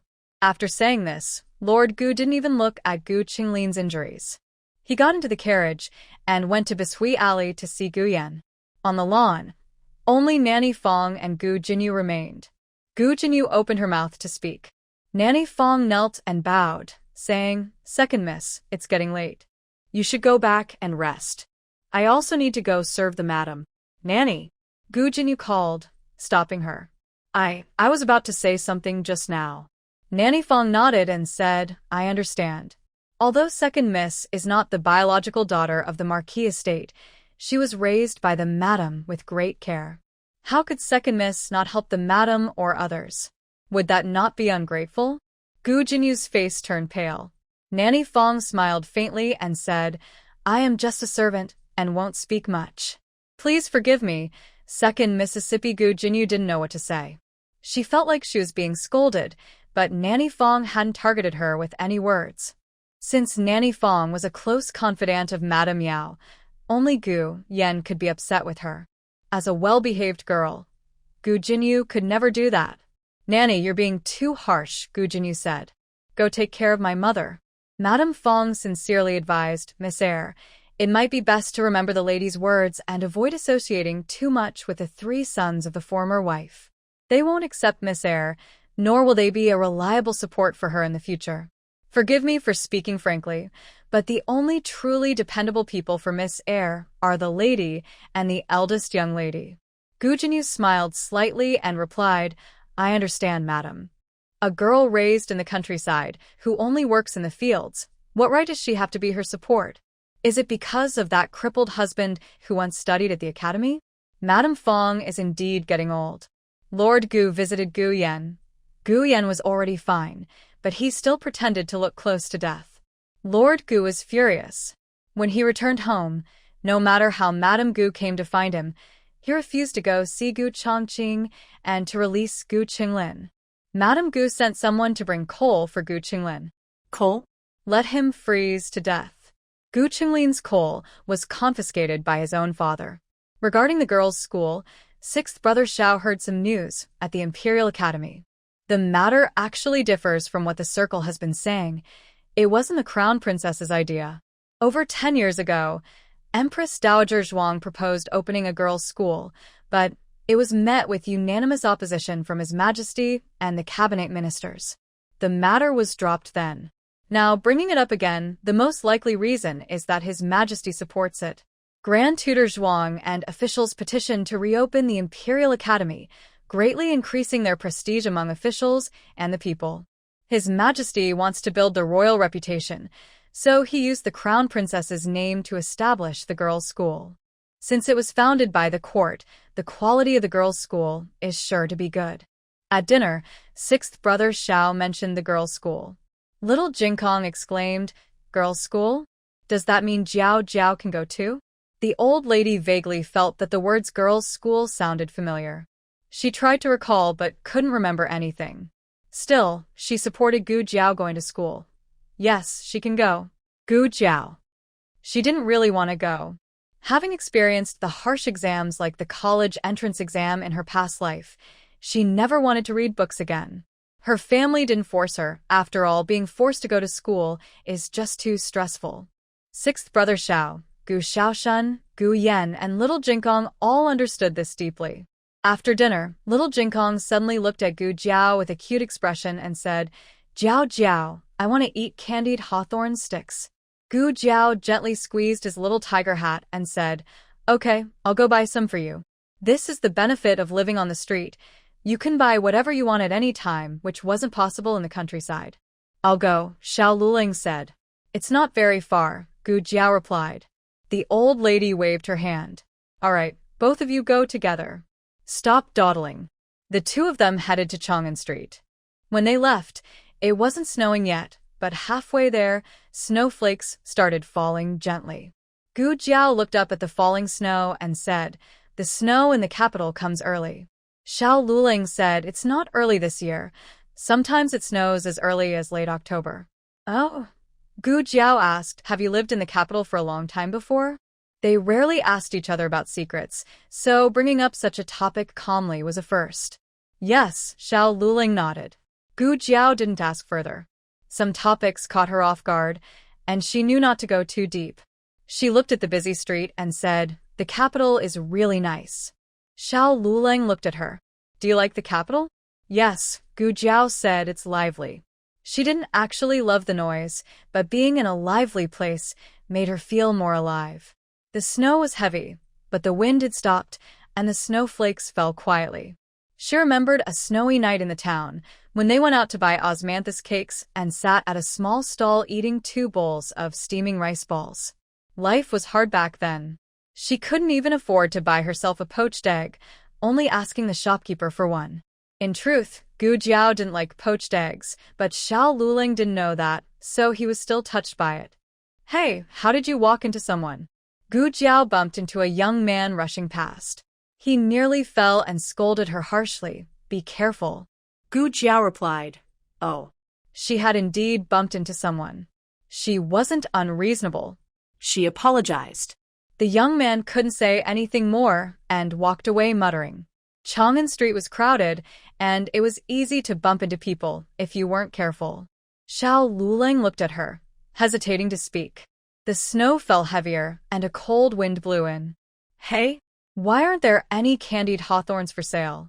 I remember they were right around here during the day." Gu Jiao's small hands were frozen stiff.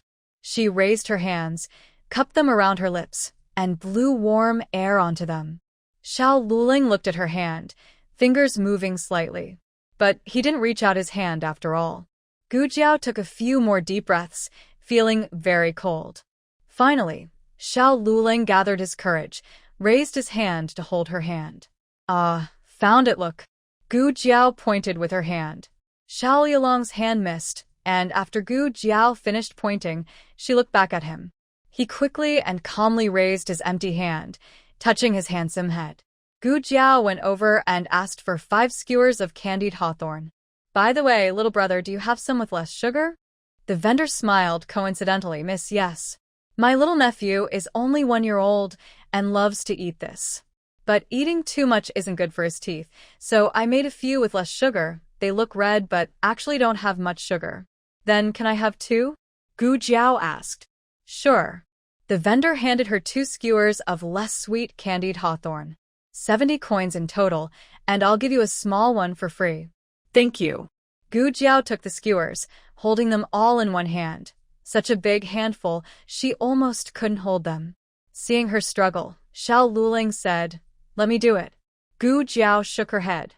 "No need. I'll hold them." Then she turned around and walked back. Xiao Luling leaned on his cane and followed. As they walked, suddenly a soft little hand reached out and held his hand. Xiao Luling was momentarily stunned. Gu Jiao tilted her head, blinking, and said, "If you take the candied hawthorn, you can't hold my hand anymore. Didn't you want to hold it just now?" Xiao Liulong's face turned red, and he suddenly felt his heart swell. 138. Visiting the Marquee residence. First update. The young couple held hands until they reached the gate before letting go. Seeing Xiao Liulong's lingering expression, Gu Jiao leaned close and whispered, "If you want to hold hands, I'll hold them for you next time." "No," Xiao Lulang said seriously, walking into the yard with the same hand and foot. Gu Jiao took the candied hawthorn inside. The grandmother's room was the warmest, and everyone sat there. Xiao Lulang went straight to the study with the same hand and foot, and Gu Jiao brought the candied hawthorn over. Xiao Jinkong's eyes lit up when he saw it. "Jiao Jiao, come warm yourself by the fire." Gu Jiao handed him a skewer with less sugar, gave another less sweet skewer to the grandmother, and took 2 normal sugar skewers for Gu Yan and Gu Xiaoshen. Gu Yan couldn't eat much. He just liked to have fun. The old lady stared at Gu Yan's candied hawthorn, tears uncontrollably flowing from her mouth. "Where's brother-in-law?" Gu Yan asked. "He went to the study," Gu Jiao replied. The old lady gave an order to Xiao Jinkong. "Go call your brother-in-law to warm himself by the fire." "No need," Gu Jiao said. "He's not cold at all. He's sweating in his palms." Unintentionally, her words caused a ripple of reactions. Sweaty palms. "How do you know that?" "Did you hold hands?" Suddenly, Xiao Jinkong felt the candied hawthorn was no longer sweet. He jumped down from his small chair and decisively grabbed Gu Jiao's hand. "Bad brother-in-law holding hands, I want to hold hands too." Gu Yan held Gu Jiao's other hand. "Little monk holding hands, I want to hold hands too." Gu Jiao looked confused. Xiao Shun, looking even more confused. The old lady was happy. These 2 clueless kids were finally making progress. Her little great-grandchild was just around the corner. To celebrate this big step, the old lady decided to skip eating a piece of candied fruit tonight. She placed the saved candied fruit high on the bedside table as an offering. Happy.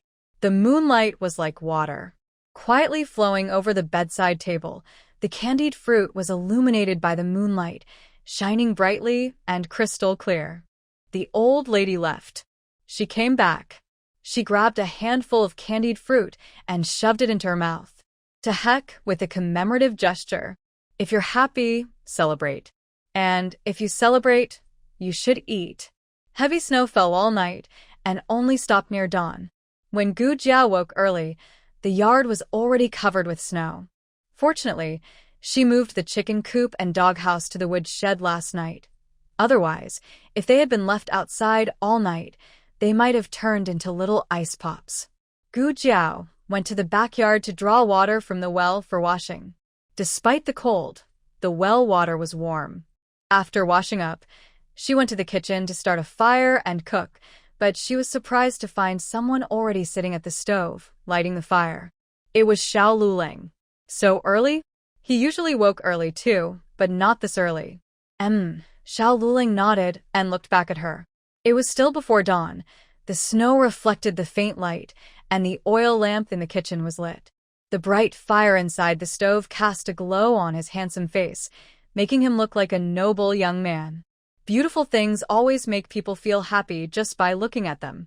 Gu Jiao curved her lips slightly. "Did you sleep well last night?" "Yes." "And you?" he asked. Gu Jiao walked over and took the firewood from his hand. That's fine. "You go read your book." "I'll do it." The stove room was small, and the 2 of them squeezed inside, feeling a bit cramped. He smelled the fresh soapberry scent on her and her unique girl's aroma. Suddenly, he felt the stove room was a little hot.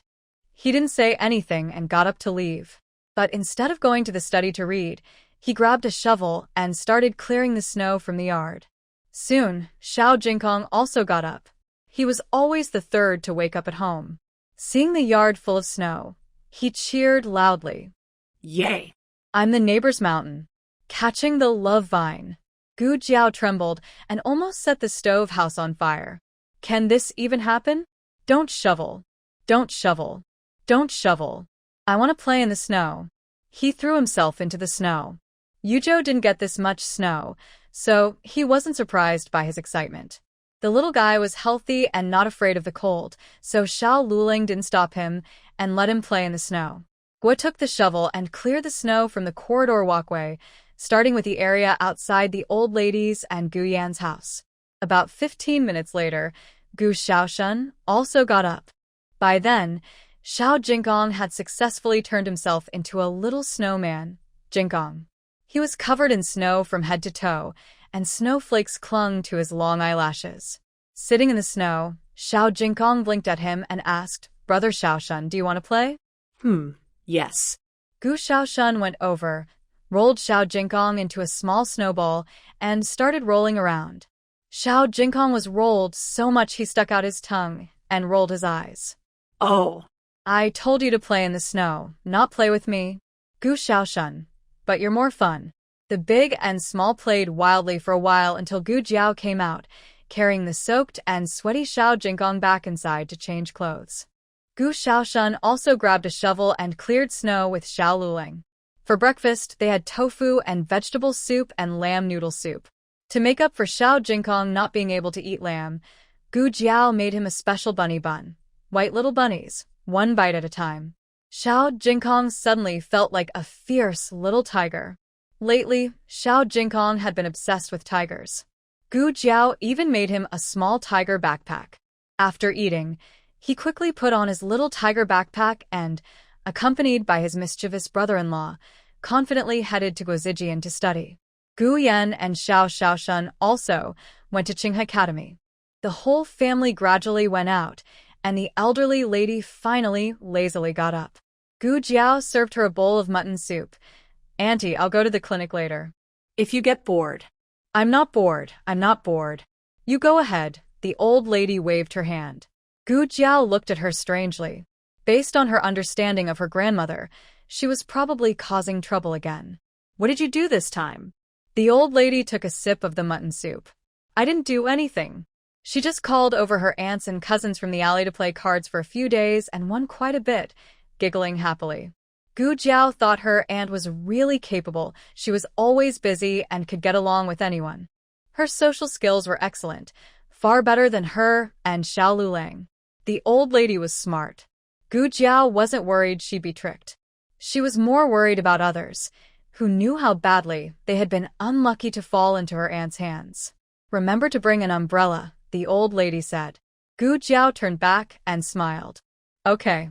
Gu Jiao was not afraid of sun or rain, but the reminder to bring an umbrella was quite fresh. She happily took a paper umbrella and said goodbye to her aunt, heading to the clinic. Mr. Eyre was a practical man. In less than 10 days, the clinic was already taking shape. The main hall looked bright and welcoming, blending the old style with a new reception desk. Mr. Eyre smiled and said, "You said there's someone knowledgeable here to help direct patients, so the treatment process would be faster, right?" He was right. Maybe he understood it intuitively. That was his skill. Thinking of something, Mr. Eyre added, "I sneaked in yesterday to check. Our neighbors are really a girls' school. The buildings at the back are almost finished, and I think they'll open around the same time as us. When they start getting more visitors, we can share some of the good luck." "It doesn't matter who opens first," Gu Jiao said casually. She was confident in her own strength. Her clinic didn't need anyone's help. While they were talking at the door, a man suddenly arrived. He looked about 35 or 36, dressed richly and with a commanding presence, not like an ordinary person. He looked at the two of them and asked, "Where is the owner of this clinic?" Mr. Eyre replied, "That's us." "Both of you?" The man looked suspiciously at Gu Jiao, clearly noticing she was young, a woman, and dressed modestly. Gu Jiao had seen this kind of gaze many times. She looked at him calmly and asked, "Is there something you need?" The man was still polite. "I want to ask if you are willing to rent out your shop to me." "What's the meaning?" the second landlord asked. The man smiled softly and said, "Honestly, I am from next door. We are working on establishing a girls' school. Have you heard about it? It was started by the Crown Princess. Currently, we are missing a suitable location for a music hall. So I want to rent your shop and turn it into a music hall." "No, we won't rent it," Gu Jiao replied without hesitation. The man looked at Gu Jiao in surprise, clearly not expecting that even after mentioning the Crown Princess, she would refuse so firmly. Actually, the girls' school was not started by the Crown Princess. It was her father's idea. When Empress Dowager Zhuang proposed the school, the emperor did not support her. Now that it's been a while and the emperor's face is a bit hurt, they decided to use the crown princess's name to cover it. Does he need to threaten this young girl with the emperor's authority? The man said, the price is negotiable. Gu Jiao said, no matter how much you bargain, if I say no, then it's no. The man's smile cooled slightly. You're also looking for someone else to rent from, right? You just want to open a clinic? If you rent the shop to me, I will find a better one for you. Gu Jiao gave him a look that said, are you stupid? If there's a better shop, why don't you use it yourself? The man was stumped. The second landlord knew the other party was not an ordinary person and didn't want to offend him, but he also understood Gu Jiao's temper. He could only go along and smooth things over. If he yelled, he'd be right? Seeing that talking with Gu Jiao was pointless, the man turned to the second landlord and smiled. Why make things so difficult? Once I find the owner, I will make sure they don't rent the shop to you anymore. Then you'll have to move out. The second landlord shrugged. That's not necessarily true. The man frowned. Why was this getting so stubborn? You all. He hadn't finished when a cold voice interrupted him. What are you all doing? Haven't you heard her refuse? What's this? Trying to bully the people in the name of the crown princess? As far as I know, the crown princess hasn't given you the right to be so overbearing. It was that young scholar again, dressed in a fresh blue outfit, looking sharp and spirited today. The man's face changed. Do the young scholar tapped his forehead with a fan. Do what? If you dare to continue bullying people in the name of the crown princess, I will report you to the emperor. Yes. The man didn't dare make a sound and hurried away in a dull manner. Second master gave Gu Jiao a look. Who was that? Gu Jiao. I don't know. Second master. The young scholar approached Gu Jiao, tapped his hand with a folding fan and smiled warmly, saying, Miss, we meet again. Don't worry, I've already scolded him just now. He won't bother you anymore in the future. Gu Jiao. Oh, thank you. The young scholar was quite attached to Gu Jiao, circling behind her and saying, don't listen to him. He's not here on the orders of the crown princess. The crown princess wouldn't have such rude servants. Gu Jiao understood. The young girl was still fixated on her indifference toward the crown princess. She thought to herself, it's enough that I like it. Why should everyone in the world like the crown princess? Isn't that a strange thing? The young scholar proudly said, you see, I am very capable.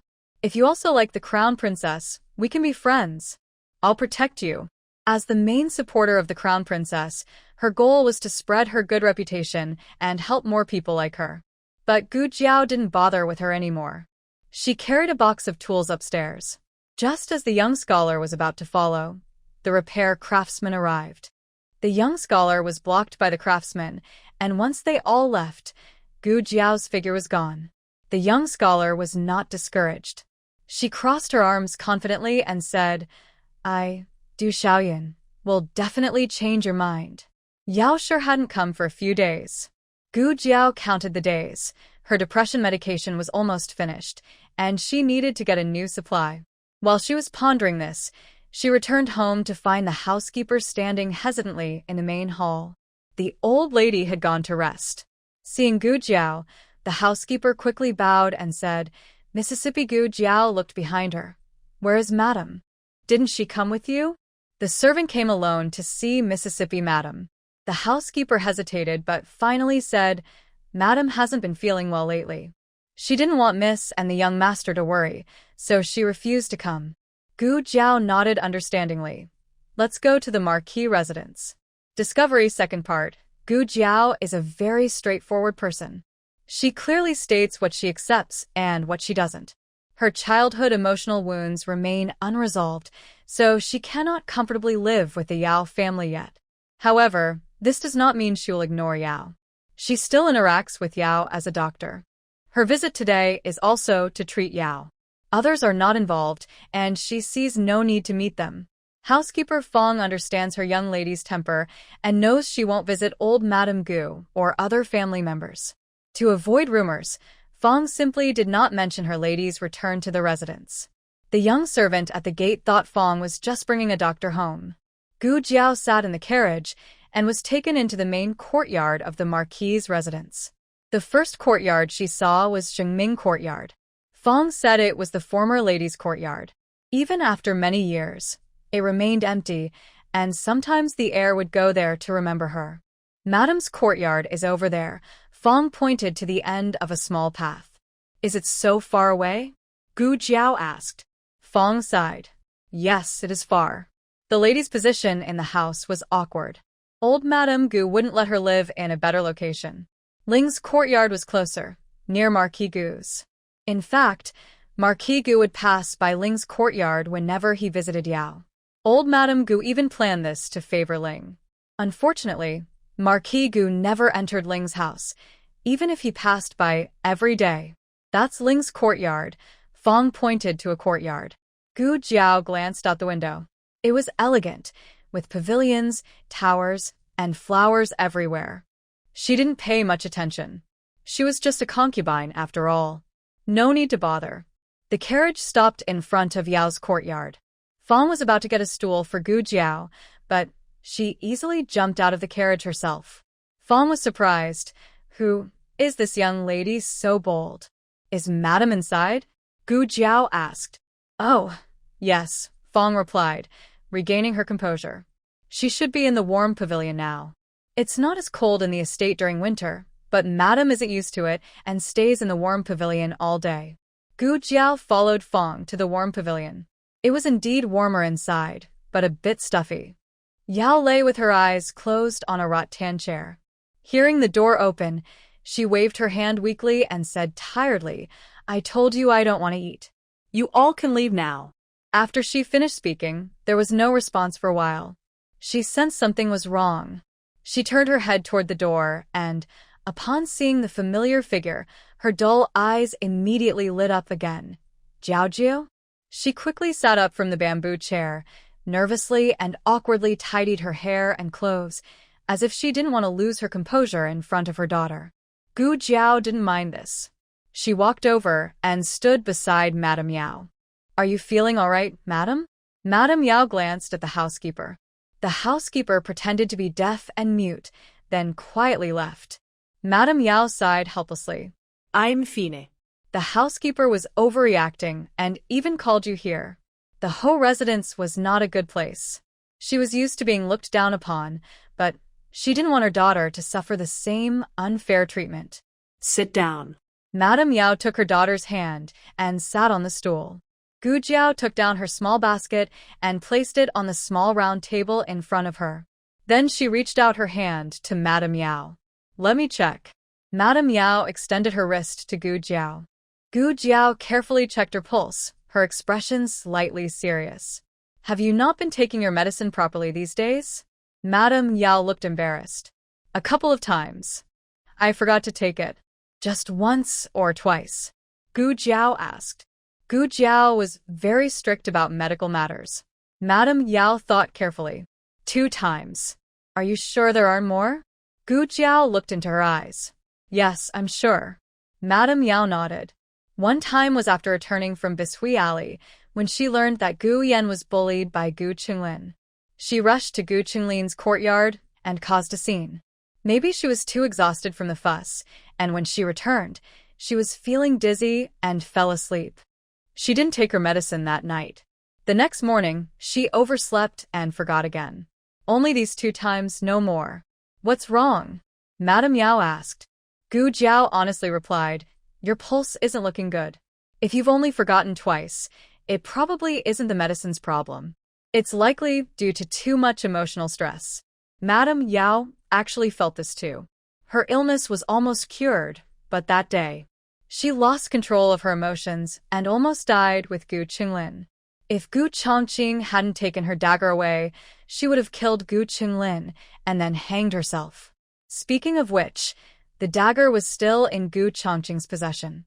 He knew her motive, but for some reason, he didn't turn against her. Madame Yao suddenly thought of many things. Gu Jiao saw that her thoughts were heavier than before and said, it might also be that you've developed resistance to the medicine. I'll give you 2 different kinds of medicine. Gu Jiao hasn't opened her small medicine box for a long time. The last time she did was when she was sewing up that man, before she came of age. However, she vaguely remembers that the box was refilled with new antidepressants. Now, Gu Jiao no longer hides her medicine box in front of Mrs. Yao. Occasionally Mrs. Yao notices something strange inside, but just thinks she is inexperienced and doesn't suspect anything. Gu Jiao takes out the antidepressants and explains to Mrs. Yao how to take them. You must not forget to take your medicine anymore. Mrs. Yao shakes her head and says, I won't forget. At that moment, she was angry and lost her mind, but after she calmed down, she felt a wave of fear. If she had truly gone to the extreme with Gu Qinglin, she would never see her children again. Jiao Jiao and Yen Er would become children without a mother, just like the three brothers. How could she treat her siblings so badly? Gu Jiao stays with Mrs. Yao for a while, watching her take the medicine. One of the medicines has a calming effect, and soon Mrs. Yao leans back in the rattan chair and falls asleep. Gu Jiao covers her with a blanket.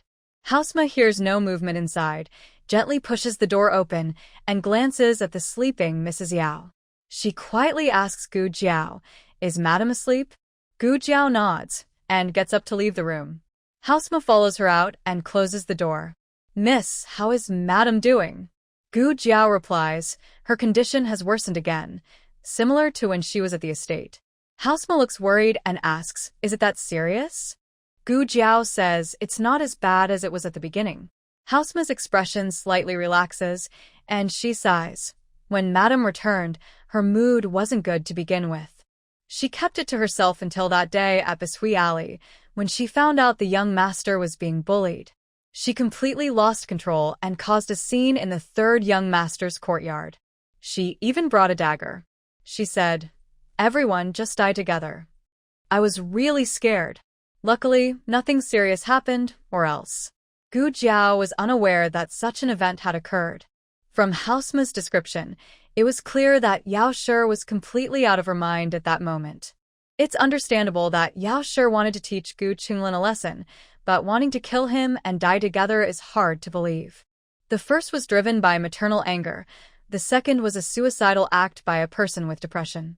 Yao Shi had been on stable medication for a long time, only stopping twice, so she shouldn't have acted like this. Recently, what has Madam been taking? Gu Jiao began to carefully ask about Mrs. Yao's diet. Madame Fong explained everything in detail. Ever since the incident with Madame Fong, I've been paying extra attention to the ladies' meals. Is there breakfast? Show me the card, Gu Jiao said. Yes. Madame's appetite isn't very good. She eats a little and then stops. It's all kept behind the silk screen, Madame Fong replied as she brought over Mrs. Yao's breakfast. Gu Jiao checked each item carefully. Madame Fong asked, Is there a problem? Gu Jiao shook her head. No, take me to her bedroom to look around. All right. Madame Fong led Gu Jiao to Mrs. Yao's room. Gu Jiao examined every corner, including the incense, soap, rouge, and powder. Nothing was out of place. It's all fine, she said. Could she be overthinking? Gu Jiao then asked, Does the lady have close contacts with anyone? Madame Fong shook her head. No. She doesn't leave the estate except to visit the young lady and the young master.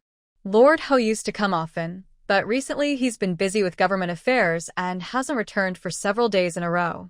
Gu Jiao stroked her chin thoughtfully. Madame Fong, still worried about Mrs. Yao's poisoning, asked, Young lady, do you suspect someone might have harmed the lady? Gu Jiao hesitated for a moment and said, Based on current investigations, there's no evidence to support that. Just then, a cold breeze blew in, carrying a few snowflakes and a faint, lingering fragrance. Gu Jiao looked toward the direction of the scent. What's beyond that wall? Madame Fong responded, That's the flower house. When the weather is nice, the door is open, and the whole yard smells of flowers. Yesterday it snowed, and we were worried the flowers inside might freeze, so we locked the door. Gu Jiao said calmly, I want to go see the flower house. Madame Fong hesitated. What's wrong? Gu Jiao asked. Madame Fong looked uneasy. The flower house belongs to the old madam. Usually no one else can go in freely. Maybe I should go call the second young lady to come with the young lady. Before she finished, Gu Jiao had already climbed over the wall. Madame Fong was speechless. In Songha courtyard, old Madame Gu leaned on her Buddha bed, sighing softly. Her mood had been bad lately, mainly because her precious grandson was still confined in the ancestral hall. The weather was very cold, and last night it snowed heavily. The ancestral hall has turned into an icy cave. She feels sorry that her grandson has never suffered like this since he was young. Early in the morning, she sent someone to block Gu Chongqing and asked him to release the person. Gu Chongqing did release someone, but only Gu Qingfeng. Old Lady Gu was so angry her head hurt, and she used some incense sent by Aunt Ling to feel better. But she still felt upset inside. He's grown up and become confident, no longer paying attention to me as his grandmother.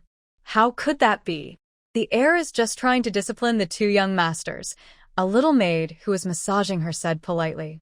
Old Lady Gu can talk about the heir, but servants are not allowed to. She continued, in the end, it's all their father's fault. Why marry someone who is unlucky? Instead of choosing a good person, he married a troublemaker. He's useless himself, and his children are no good either. And now they're bullying the original wife's son. I think they want to rebel. Please calm down, the little maid said. Old Lady Gu snorted. Losing a child can cause a person to lose their mind. If their mother had been here, none of this would have happened. The servants dared not speak, only listening quietly. Old Lady Gu gritted her teeth. A girl raised in the countryside, no manners at all. So rude and uncultured. The little maid lowered her head even more, worried she might be silenced for hearing so many secrets. Don't let her fall into my hands, or I will teach her a good lesson. Old Lady Gu said angrily. Where is Yao? Call her here. They had been back at the estate for a long time, and every day she stayed in her room pretending to be sick, but she never came to see her. A trusted maid nearby advised, why bother arguing with her? You won't get anything out of it even if you hit her. That was the truth. Old Lady Gu had tried to set rules for Yao, but no matter how much she scolded her, Yao behaved like a lifeless wooden doll. Old Lady Gu felt like hitting a piece of cotton. In the end, whether Yao felt wronged or not, Old Lady Gu didn't know. All she knew was she was very angry. Have the peony flowers in the flower house bloomed yet? The trusted maid quietly asked the little maid who was massaging her. The little maid replied, yes, I checked this morning. They are blooming beautifully. Old Lady Gu loved flowers, especially peonies. Gu Jinyu also loved peonies, influenced by her. Unfortunately, peonies are seasonal. To make them bloom in winter, Old Lady Gu spent a lot of money building a glass-roofed warm pavilion for the flowers. The young maid then said, I'll go bring a few pots for the old madam. Madame Gu waved her hand. It's so cold outside. Won't you freeze if you carry them out? Never mind. I'll go see for myself. Madame Gu usually has people bring out peonies for her to look at, and only on very cold days does she go to the flower house herself. The distance from Songha courtyard to the flower house is a bit far, but since she rides in a sedan chair, she stays warm and dry, comfortable. Soon, the sedan arrived outside the flower house. The trusted maid lifted the curtain and helped Madame Gu out. Madame Gu immediately noticed the large open wooden door, her white eyebrows furrowing. Who is in charge of the flower house today? The door is wide open. Aren't you afraid the flowers inside will freeze? The trusted maid quickly pointed to a servant to go check inside. The servant looked around and came out to report, I didn't see the gardener. This made Madame Gu even angrier. No gardener meant someone had abandoned their post, and she didn't know how long they had been gone. The door had been left wide open all this time. Madame Gu ordered someone to find the gardener, while she was helped into the flower house by the trusted maid. Earlier, Gu Jiao had been squatting on the ground, observing the flowers, blocked by potted plants behind her. Now she stood up after finishing her look. As soon as she saw someone else, Madame Gu and the trusted maid were startled, their hearts trembling. Who is that? Madame Gu asked sharply. Gu Jiao turned her head calmly. Her clothing didn't look like a young lady's or a servant's. She was about the same age as Gu Jinyu. Only her right cheek was stunningly beautiful, like a fairy, but her left cheek had a large red birthmark. Madame Gu had never seen such a disfigured face before. Madame Gu's eyebrows twitched. Where did this wild girl come from? She actually ran into the Marquis's flower house? The trusted maid and the maidservants nearby were also surprised. Yes, where did this wild girl come from? The Marquis's estate wasn't a vegetable garden. Outsiders couldn't just walk in. Could she be a servant's illegitimate child or a relative? But even so, she shouldn't have broken into Madame Gu's flower house. Gu Jiao looked over Madame Gu from head to toe, roughly guessing her identity. She looked at the white flowers in her hand, and then at the irritable Madame Gu, who looked like a hen with her feathers ruffled, and she sighed thoughtfully. Madame Gu was even more confused. What was this girl reacting like? Gu Jiao chose to reveal her identity rather than walk away angrily. She walked toward Madame Gu. Madame Gu thought she was trying to attack her and shouted excitedly, "Someone come! Stop her!" Everyone rushed forward to catch Gu Jiao. Madame Gu kept retreating, trying to avoid the chaos, but she accidentally bumped into the flower stand behind her. She lost her balance and fell, knocking over the flower stand in her panic. She reached out to grab the flowers in front to steady herself, but the stand couldn't hold her weight and collapsed. Dozens of potted plants tumbled down, and Madame Gu was quickly buried under the debris before she could even cry out. The loyal maid gasped in shock. How did such a thing happen so suddenly? Everyone else was too distracted to catch Gu Jiao and turned to help Madame Gu. Gu Jiao innocently spread her hands. This time, it definitely wasn't her fault. Everyone was busy and chaotic. Gu Jiao shook her head and took a small white flower from the flower room. The flower room and Yao's courtyard were separated by only a wall, but the path was long, so she had to go around. The maid slowly tiptoed around the estate, finally reaching the flower room. When she saw Gu Jiao come out, she gasped and called out, "Ma'am." Before she could finish, Gu Jiao lightly jumped over the wall and returned to Yao's courtyard. The maid, doubting her life, thought, what just happened? When she finally made her way back around the estate to Yao's courtyard, she felt like her legs weren't her own anymore. She leaned on a pillar, gasping for breath. Gu Jiao sat on a stone bench in the yard, playing with the white flower on the stone table in front of her. The flower was so beautiful, pure white, elegant, and otherworldly. "Ma'am," she asked, "who planted all the flowers in the flower room?" The maid waved her hands hurriedly, unable to speak, exhausted from the effort. Gu Jiao didn't rush her and simply ordered a servant to bring her a cup of hot tea. After drinking a few sips, the maid finally caught her breath. She staggered over to Gu Jiao and said, "Miss, thank you." Madame Fong is a very strict person, but she truly couldn't hold on anymore. She sat down on the stone bench beside Gu Jiao and said, "The flowers in the flower house are planted by the palace's gardener. The old madam likes certain flowers, and the gardeners plant what she prefers. Usually, there are mainly peonies with some peonies, clivias, and water lilies. There are also other flowers, like the Chinese flowering crabapple, but I don't go to the flower house often, as I only hear about it from the servants." She paused, then added thoughtfully, "However, Lady Ling also grows flowers, and she does it better than the gardener. Now, the old madam mostly entrusts her with the care." Gu Jiao narrowed her eyes and asked, "I see. Where is she?" Madame Fong sensed something and asked, "Young Mississippi, why are you asking about this all of a sudden? Is there a problem with the flower house?" "There is a problem. As for who did it, I need to find out," Gu Jiao replied. She didn't consider whether it was intentional or accidental. She didn't believe in so many coincidences. Otherwise, Yao's family wouldn't have been poisoned in the estate. Someone disliked Madame Yao and wanted to get rid of her. Madame Fong also thought of this possibility, but she didn't expect it to be related to the flower house. "I'll go find out," she said. Madame Fong asked about Lady Ling's whereabouts and learned she wasn't at the estate, but visiting her family. "I'll come back another day," Gu Jiao said, holding a flower. "Don't let Madame go out for fresh air these days." "Yes, miss," Madame Fong replied. She looked at Gu Jiao with many thoughts in her mind. Perhaps she still disapproved of some of the young Mrs. actions, but she couldn't deny that when Madame Yao was in trouble, the one she could truly rely on was Gu Jiao.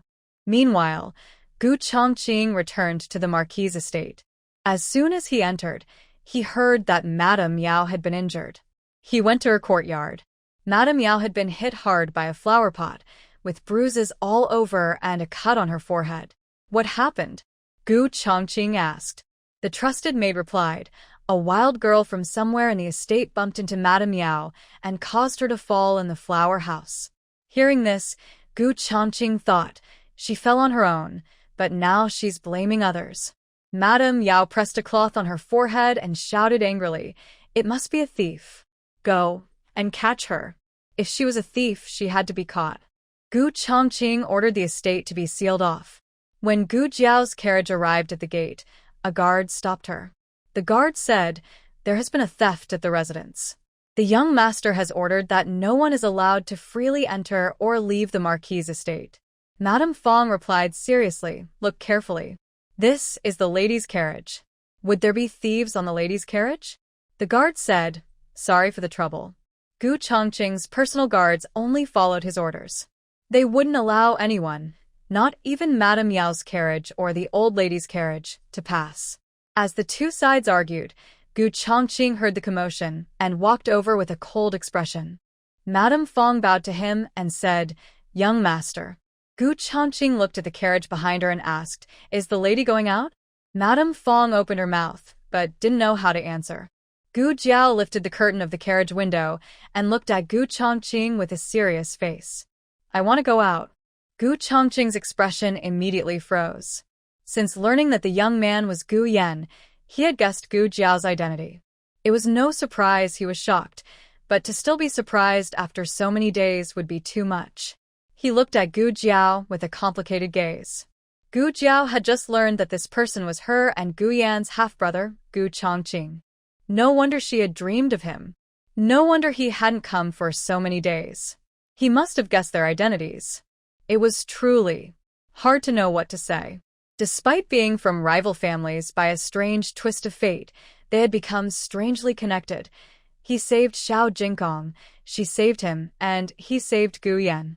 Gu Jiao sat calmly, resting her chin on her hand, and asked, are you not letting me go? Gu Chongqing was slightly taken aback by her calm and composed tone. Did she have no worries about their relationship? He quickly recovered and said to the guard, let her go. Yes. The guard nodded respectfully and moved aside. Madame Fong looked puzzled. Seeing the way the young lady and the young master interacted, it seemed like they knew each other. Gu Jiao lowered the curtain.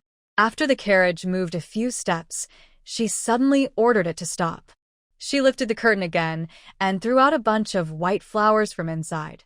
Gu Chongqing instinctively caught them. In fact, based on Gu Chongqing's usual training, he should have avoided anything thrown at him, but he was confused about what just happened. He looked at Gu Jiao strangely. Gu Jiao didn't say anything else. She simply pulled down the curtain and then left in the carriage. The people around were confused. What's going on? That young lady gave a flower to the heir of their family? Gu Chongqing didn't think she would give him flowers without reason. He looked at the flower in his hand, frowned, and fell into thought. Gu Chongqing remembered the matter about the flower house. He called the gardener from the estate and asked, do you recognize this flower? The gardener replied, it's a flower from the flower house. Gu Chongqing asked, what kind of flower is it? The gardener shook his head. I don't know, sir. Gu Chongqing said coldly, you grow it yourself and you don't know? The gardener looked awkward. He wasn't a real gardener, just a servant watching the flower house. He had worked with the old gardener for a while. After the old gardener was dismissed, he became the new gardener. He said, this flower wasn't grown by me, it was Lady Ling's. Gu Chongqing told the gardener to leave and called the estate doctor. The estate doctor didn't know much about flowers, but if this wasn't an ordinary flower and was actually a medicine, that was a different matter. Young master, this is a mandrake. Be careful. It's poisonous. Gu Chongqing frowned. Poisonous? The doctor said, yes, both the white and red varieties are toxic.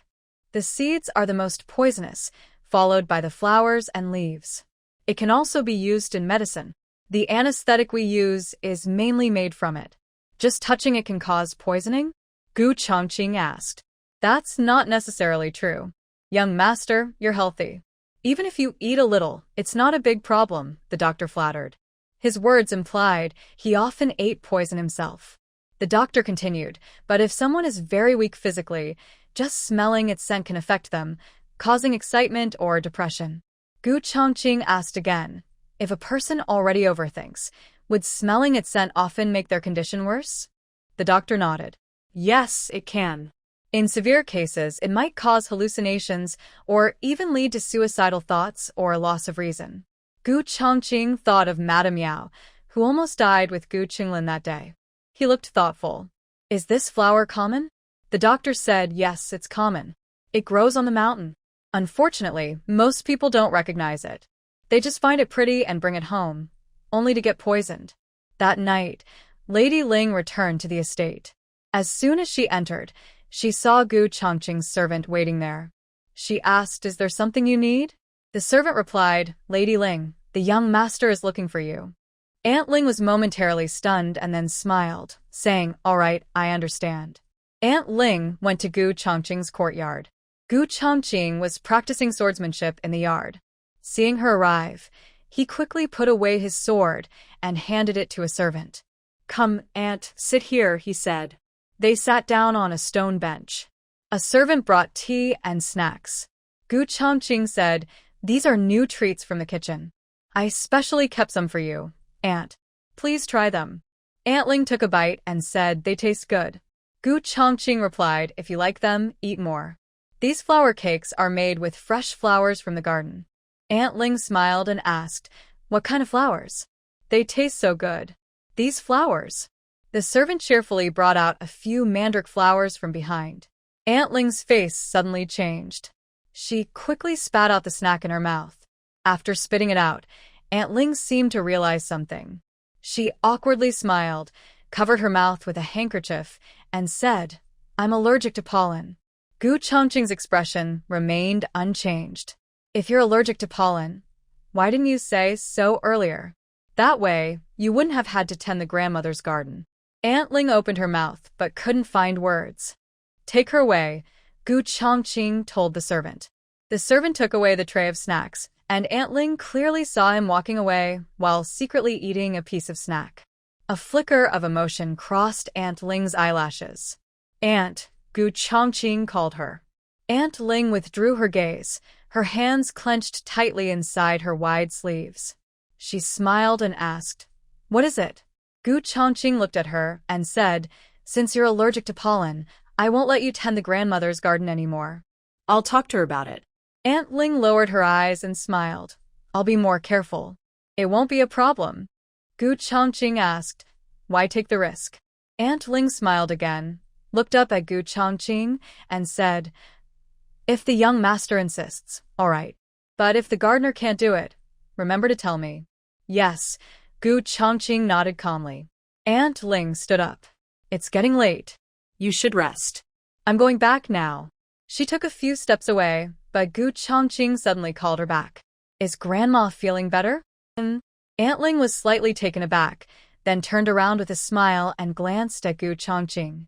Her ladyship is in good health, but she's a bit worried about her 3 young granddaughters.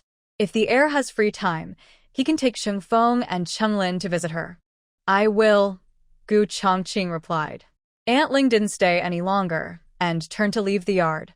On her way back, she passed by the flower house and saw a few young servants and maids cleaning the flowers.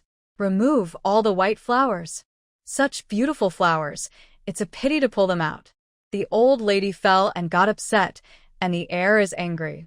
It's a pity for these flowers. Enough, don't say more. Be careful it doesn't reach the old lady or the heir. A shiver ran down her spine. Madam, are you all right? Are you feeling unwell? Your face looks so pale, a maid asked. Aunt Ling tightened her cloak and whispered tremblingly, I'm fine. I'm fine. That night, a light snow fell in the capital, not as heavy as last night. The family closed the doors and ate inside.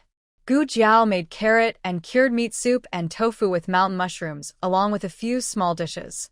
Xiao Jingong enjoyed today's feast: vegetarian meatballs, green pepper and corn, vegetarian sausage fried with flour rice, and vegetarian shrimp and egg custard. He had just unlocked the skill to eat eggs, and felt very happy.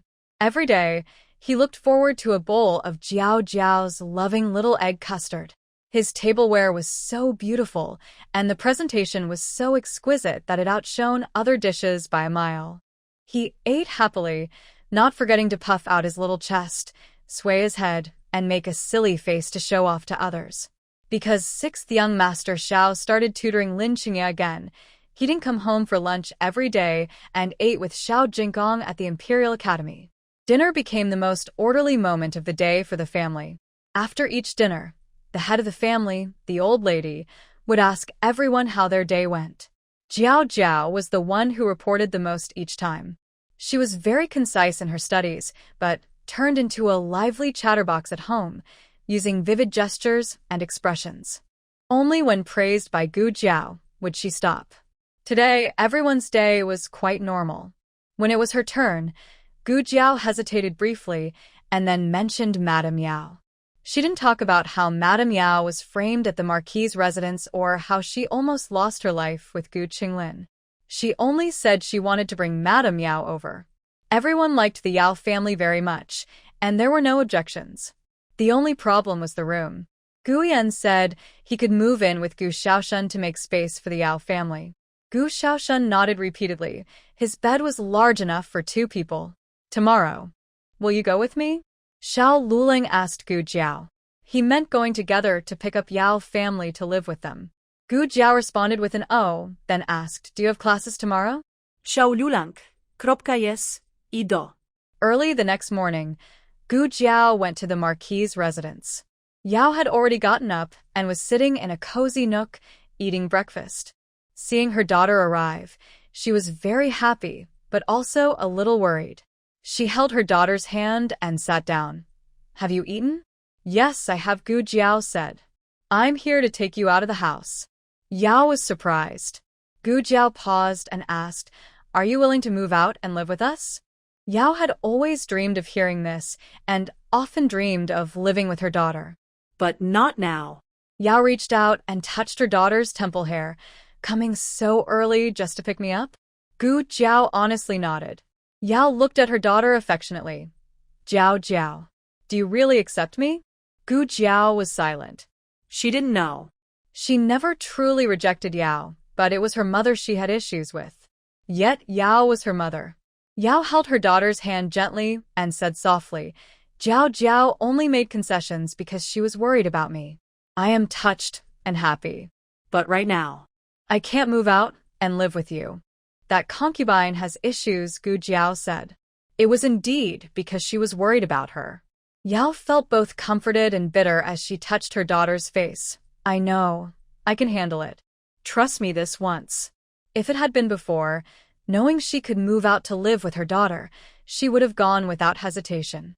But she already knew about the flower house matter. She thought about it all night, trying to decide what to do. Should she move out or stay in the residence? In the past, she didn't fight because she felt hopeless. Her Yenner could die at any moment. She just wanted to protect Yenner and stay away from the disputes of the Marquis's house. But now she no longer thought that way. Some people are only avoided, which is useless. The mother and her 2 children are living under a shadow of guilt.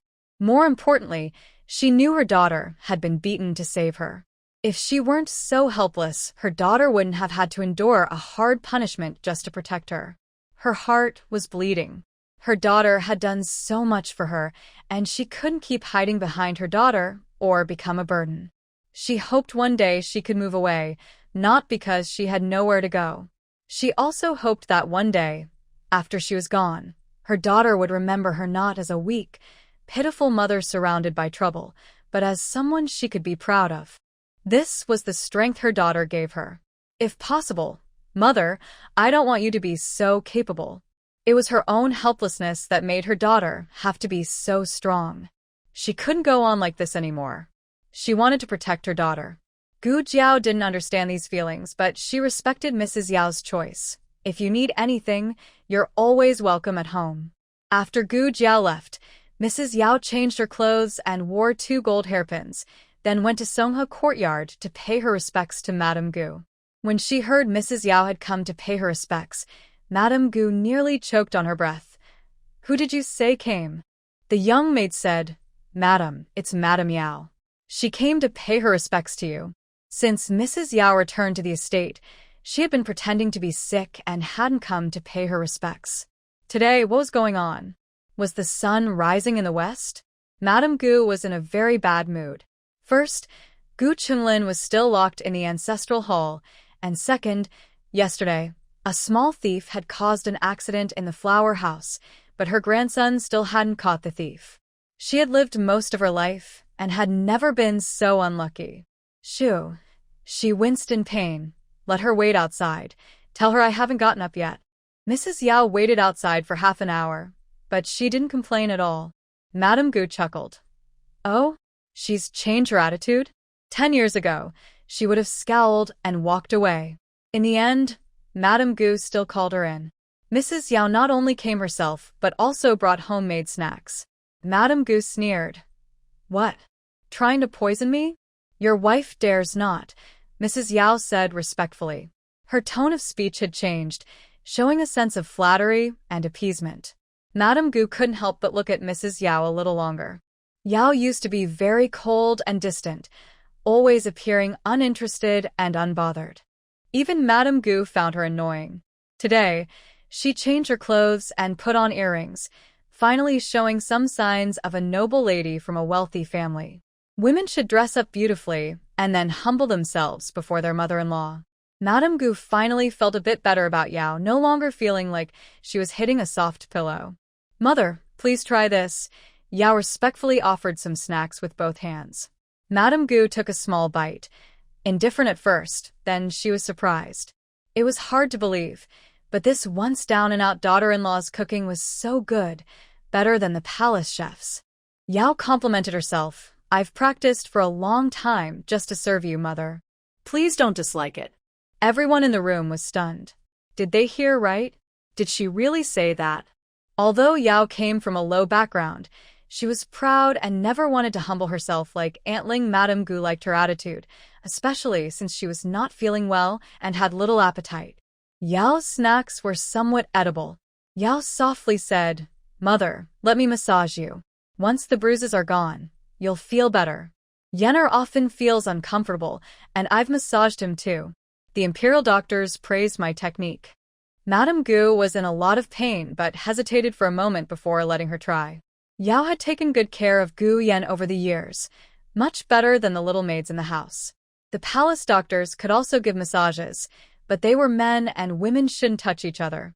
Where Yao had massaged, Madame Gu felt less pain. She felt relieved inside. Yao, this little daughter-in-law, finally made her feel a bit like a proud mother-in-law. Mother, I've thought about Linner's matter, Yao said. Hearing her mention Gu Qinglin, Madame Gu's face darkened. Gu Qinglin was beaten so badly by her daughter, and was even locked in the ancestral hall because of Gu Yan. How dare she bring this up? Yao continued, when the eldest son returns tonight, I'll go see him and ask him to release Linner. I'll tell him that Gu Yan is fine now. Gu Yan was lively and bouncing again, but Gu Qinglin was beaten so badly by Gu Jiao that he still couldn't get up. Madame Gu's expression eased slightly. Although she disliked Yao's children, her immediate goal was to free her precious grandson. Gu Chongqing probably wouldn't listen to others' words. Since the matter was no longer being pursued, he couldn't keep holding on to Gu Qinglin forever. Old Madame Gu warned cautiously, Why are you suddenly so eager to please me? Yao lowered her eyes and sighed.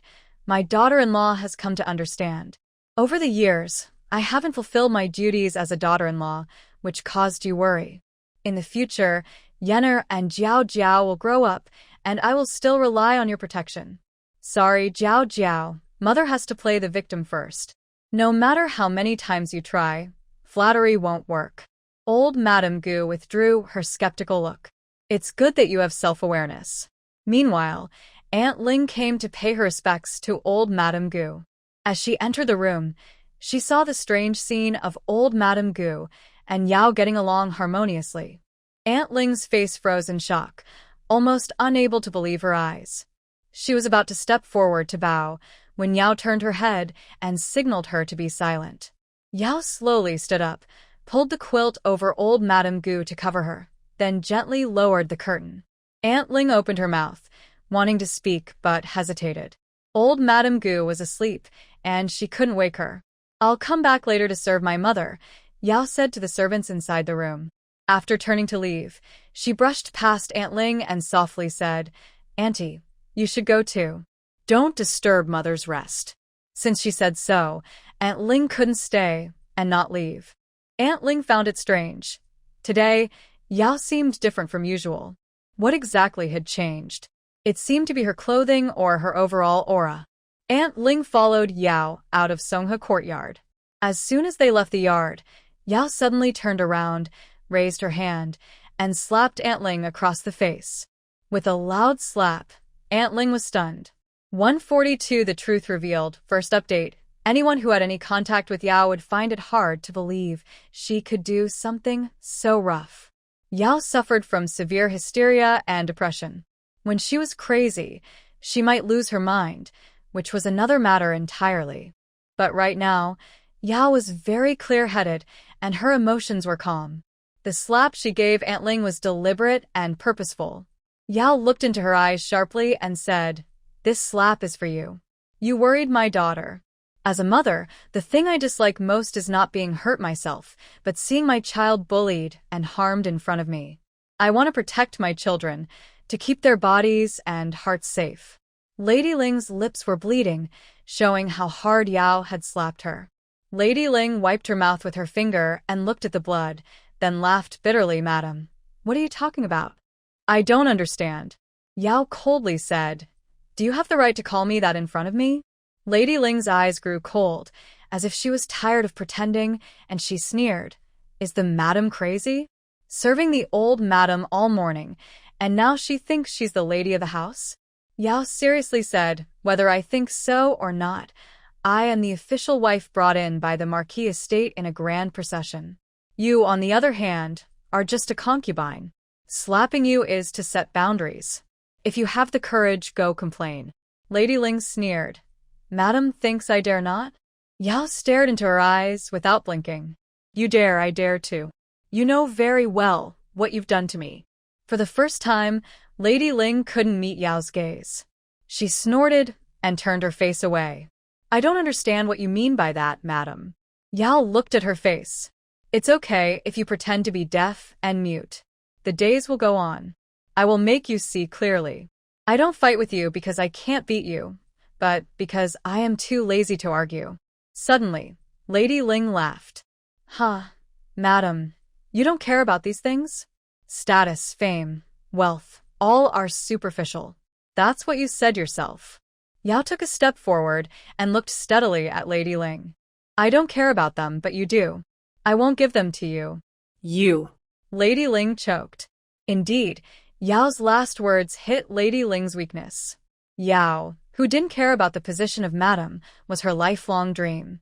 Yao's favor for Marquee Gu was something she longed to hold in her hands. Even Yao's appearance and her peaceful nature were things Lady Ling could never obtain. Lady Ling clenched her fists and tried to change the subject. "How could you be more noble than me? Back then, my sister didn't look down on your family's decline or your young age. She treated you as a close sister. Yet you stole her husband." Yao does not believe Ling's lady-in-waiting understands the truth of the matter. She is intentionally provoking herself. Yao no longer allows herself to be led around by the nose like before. She smiles faintly and says, "At least I got it. What about you? During the 10 years I was away from the estate, you never managed to take this man from me. That's all you're good at." Every word Yao speaks hits Ling's lady-in-waiting deep in her heart, making her so angry she almost vomits blood. She has never been so humiliated in front of Yao before. Compared to Yao's sharp words, the slap seems insignificant. Seeing that Ling's lady-in-waiting is nearly exhausted from fighting back, Yao coldly glances at her and walks away proudly. Once she is out of sight, her young maid dares to step forward and ask, "Madam, are you all right? The lady is too much. How could she hit you? Let's go tell the old madam and have her punish her." Ling's lady-in-waiting touches her swollen cheek and coldly says, "Just for a slap? A strong sword should be used on a real target." Back in her courtyard, Yao doesn't let any maid follow her and walks straight into her bedroom. As soon as she enters, she closes the door and collapses onto the floor, exhausted. Housekeeper Fong senses something is wrong with her mistress halfway and follows her into the room. She sees Yao sitting unsteadily on the ground, looking very disheveled. It turns out she was not truly fearless. She was just holding it in. Housekeeper Fong is Yao's senior maid, 10 years older than her. She has served Yao since she was at the Yao estate and has watched her step by step reach today's position. She knows Yao's character well. She avoids trouble, doesn't cause conflicts, and is somewhat afraid of things. Otherwise, she wouldn't have been forced to move to the countryside. When Yao boasted to the young lady about her plans, Housekeeper Fong didn't have high hopes, thinking she was just talking. Who would have thought she would actually get physical with Ling's lady-in-waiting? And this was without her having a health issue. Honestly, this kind of wife surprises Housekeeper Fong. "Madam."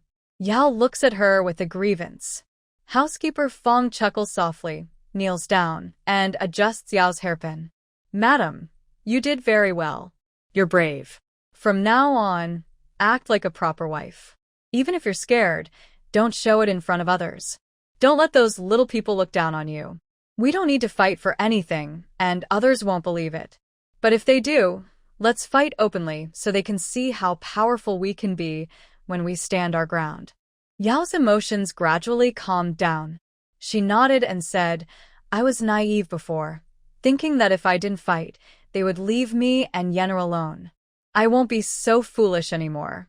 There were many things to handle at the Ministry of Works, so Lord Gu couldn't return home last night. He only arrived home tonight exhausted. Without saying a word, he went straight to Yao's side. It was so late, yet Yao hadn't gone to bed and had left a lamp burning in the room for him. Lord Gu felt touched. He realized that staying at the farm for over half a year had improved his relationship with his wife. He shook off his fatigue, felt refreshed, and opened the door happily. "Madam, I'm back." As soon as he spoke, a wet cloth dropped in front of him with a thud. Lord Gu raised an eyebrow in confusion. "Ah, "What is this?" Yao turned around and looked at him coldly. "I heard you hit Jiao Jiao." Lord Gu's heart skipped a beat. He straightened up and asked, "Who said that?" "Huang Zhong," Yao replied calmly. Huang Zhong slowly stepped out from behind a pillar, hanging his head. Lord Gu's face darkened instantly. "You traitor!" Huang Zhong lowered his head even more. It was clear that a fight among gods was causing trouble for the little ones. "This mess was created by yourself. You deal with it." "I can't handle it." Yao told Huang Zhong to step back. Lord Gu approached Yao, cleared his throat, and reached out to hold her hand, but she slapped his hand away. He awkwardly said, "You mean the time at the farm?" "I didn't mean to. I swear. I thought she was harming you at the time." Yao replied, "How could she harm me? I'm her mother." "Impossible?" "I'm her father, and she even hit me. More than once. She pushed me into the water, pulled me out, and hung me on a tree. It's so unfair. Even when I did nothing wrong, she would hit me for no reason, like playing." Lord Gu thought about the time he was beaten outside the county office during the provincial exam, still feeling upset about it. He didn't tell Yao these words because he was a man and cared about his pride. He cleared his throat, pulled Yao's sleeve, and said, "All right, I was wrong. That time I was in the wrong. I won't treat her like that again." Yao replied, "You're the one who should apologize, not me." Mrs. Yao pulled her sleeve away and turned her back, not wanting to look at him. "If Jiao Jiao can't forgive you, then I won't forgive you in this lifetime either." Lord Gu looked at the washboard on the ground with a sad face. "Sigh, is it still possible to kneel now?" The family was quite disappointed that Mrs. Yao didn't move to Bisui Alley, but they all respected her choice, just like Jiao Jiao did. After 2 weeks of hard work, the medical clinic finally took shape. The clinic has 2 floors, a backyard, and a row of small rooms at the back. Jiao Jiao cares a lot about patient privacy. The consultation rooms are not all in the main hall like usual. The main hall mainly has the counter, guidance desk, and pharmacy. The regular consultation rooms are on the first floor and the patient wards are on the second floor. The small rooms at the back are not in use yet. Jiao Jiao plans to build a surgery room and a treatment room. But that's a story for later. Hey, what should we name our clinic? The second eldest asked Jiao Jiao, who was flipping through the account book. Jiao Jiao turned a page and said, anything is fine. You decide. The name doesn't matter much. What's important is the doctors and the medicine. The doctors need to be skilled and have good morals. The medicines must be of good quality and reasonably priced. Her clinic isn't just for the wealthy. She wants to be honest and fair to everyone. How about Wonderful Hands Hall? The second eldest said casually. Jiao Jiao hummed and replied, good. Reviving hands. The second eldest's eyes spun around and asked, then that's settled? Jiao Jiao nodded, yes. He waved his big hand and said, bring in the signboard. Reviving Hall and Wonderful Hands Hall. They were set on competing with each other. Jiao Jiao shook her head. At this moment, the second eldest looked like a child ready to fight. He truly cared about the clinic. Maybe he was naturally passionate about this field, or he wouldn't have worked so hard to run his own clinic despite being squeezed by the Hu family. After being expelled from the Hu family, the clinic in Qingchuan town was no longer his. But he still had his old connections. After receiving his pigeon post, Manager Wang hurried to Beijing without hesitation. The senior doctor also planned to come but was too old to travel, so he sent his apprentice instead. His apprentice was trustworthy. His skills were still a bit inexperienced, but he was honest and eager to learn. In addition, there was a doctor whom I knew from the capital. He had some disagreements with the younger brother of the second family and left the Spring Rejuvenation Hall in anger. The second family then invited him to join them. Everything was ready. Now it was just a matter of choosing an auspicious day to open the business. The second family carefully checked the lunar calendar. The 25th is good for opening a shop. Let's pick that day. Coincidentally, the neighboring girls' school was also scheduled to start on the 25th. News about the girls' school had already spread. Some people praised it, while others opposed it. However, the court was good at creating publicity. When it announced that several famous, talented women from the capital would attend the school, opposition weakened. There are two ways to enter the girls' school. One is to be admitted without exams, usually talented women already known in the capital, like Zhuang Yueshi, the eldest sister of Zhuang Mengdai, or Gu Jinyu, the daughter of the Marquee. The other way is to pass an entrance exam. Lord Gu, due to the previous incident, had not been allowed to visit the Yao family's house for many days. It was impossible for him to go and apologize to that girl directly. Instead, he thought of another way to show his love for his daughter to the Yao family. He went to the palace to see the concubine Shun. Your Highness, could you help me get a spot for my daughter in the girls' school? The concubine Shun was surprised. Isn't Jinyu already guaranteed a spot? Lord Gu rubbed his hands awkwardly and said shyly, that's not for Jinyu, it's for Jiao Jiao. The concubine Shun frowned. Jiao Jiao? That girl who grew up in the countryside? Yes, Lord Gu nodded. The concubine Shun didn't like that girl. She didn't favor Yao family's children to begin with. Growing up in the countryside, she was said to be uneducated and ugly. Such a person would only embarrass the Marquis's household if she went out. She was not very supportive. Lord Gu pleaded patiently. Oh, I feel sorry for her.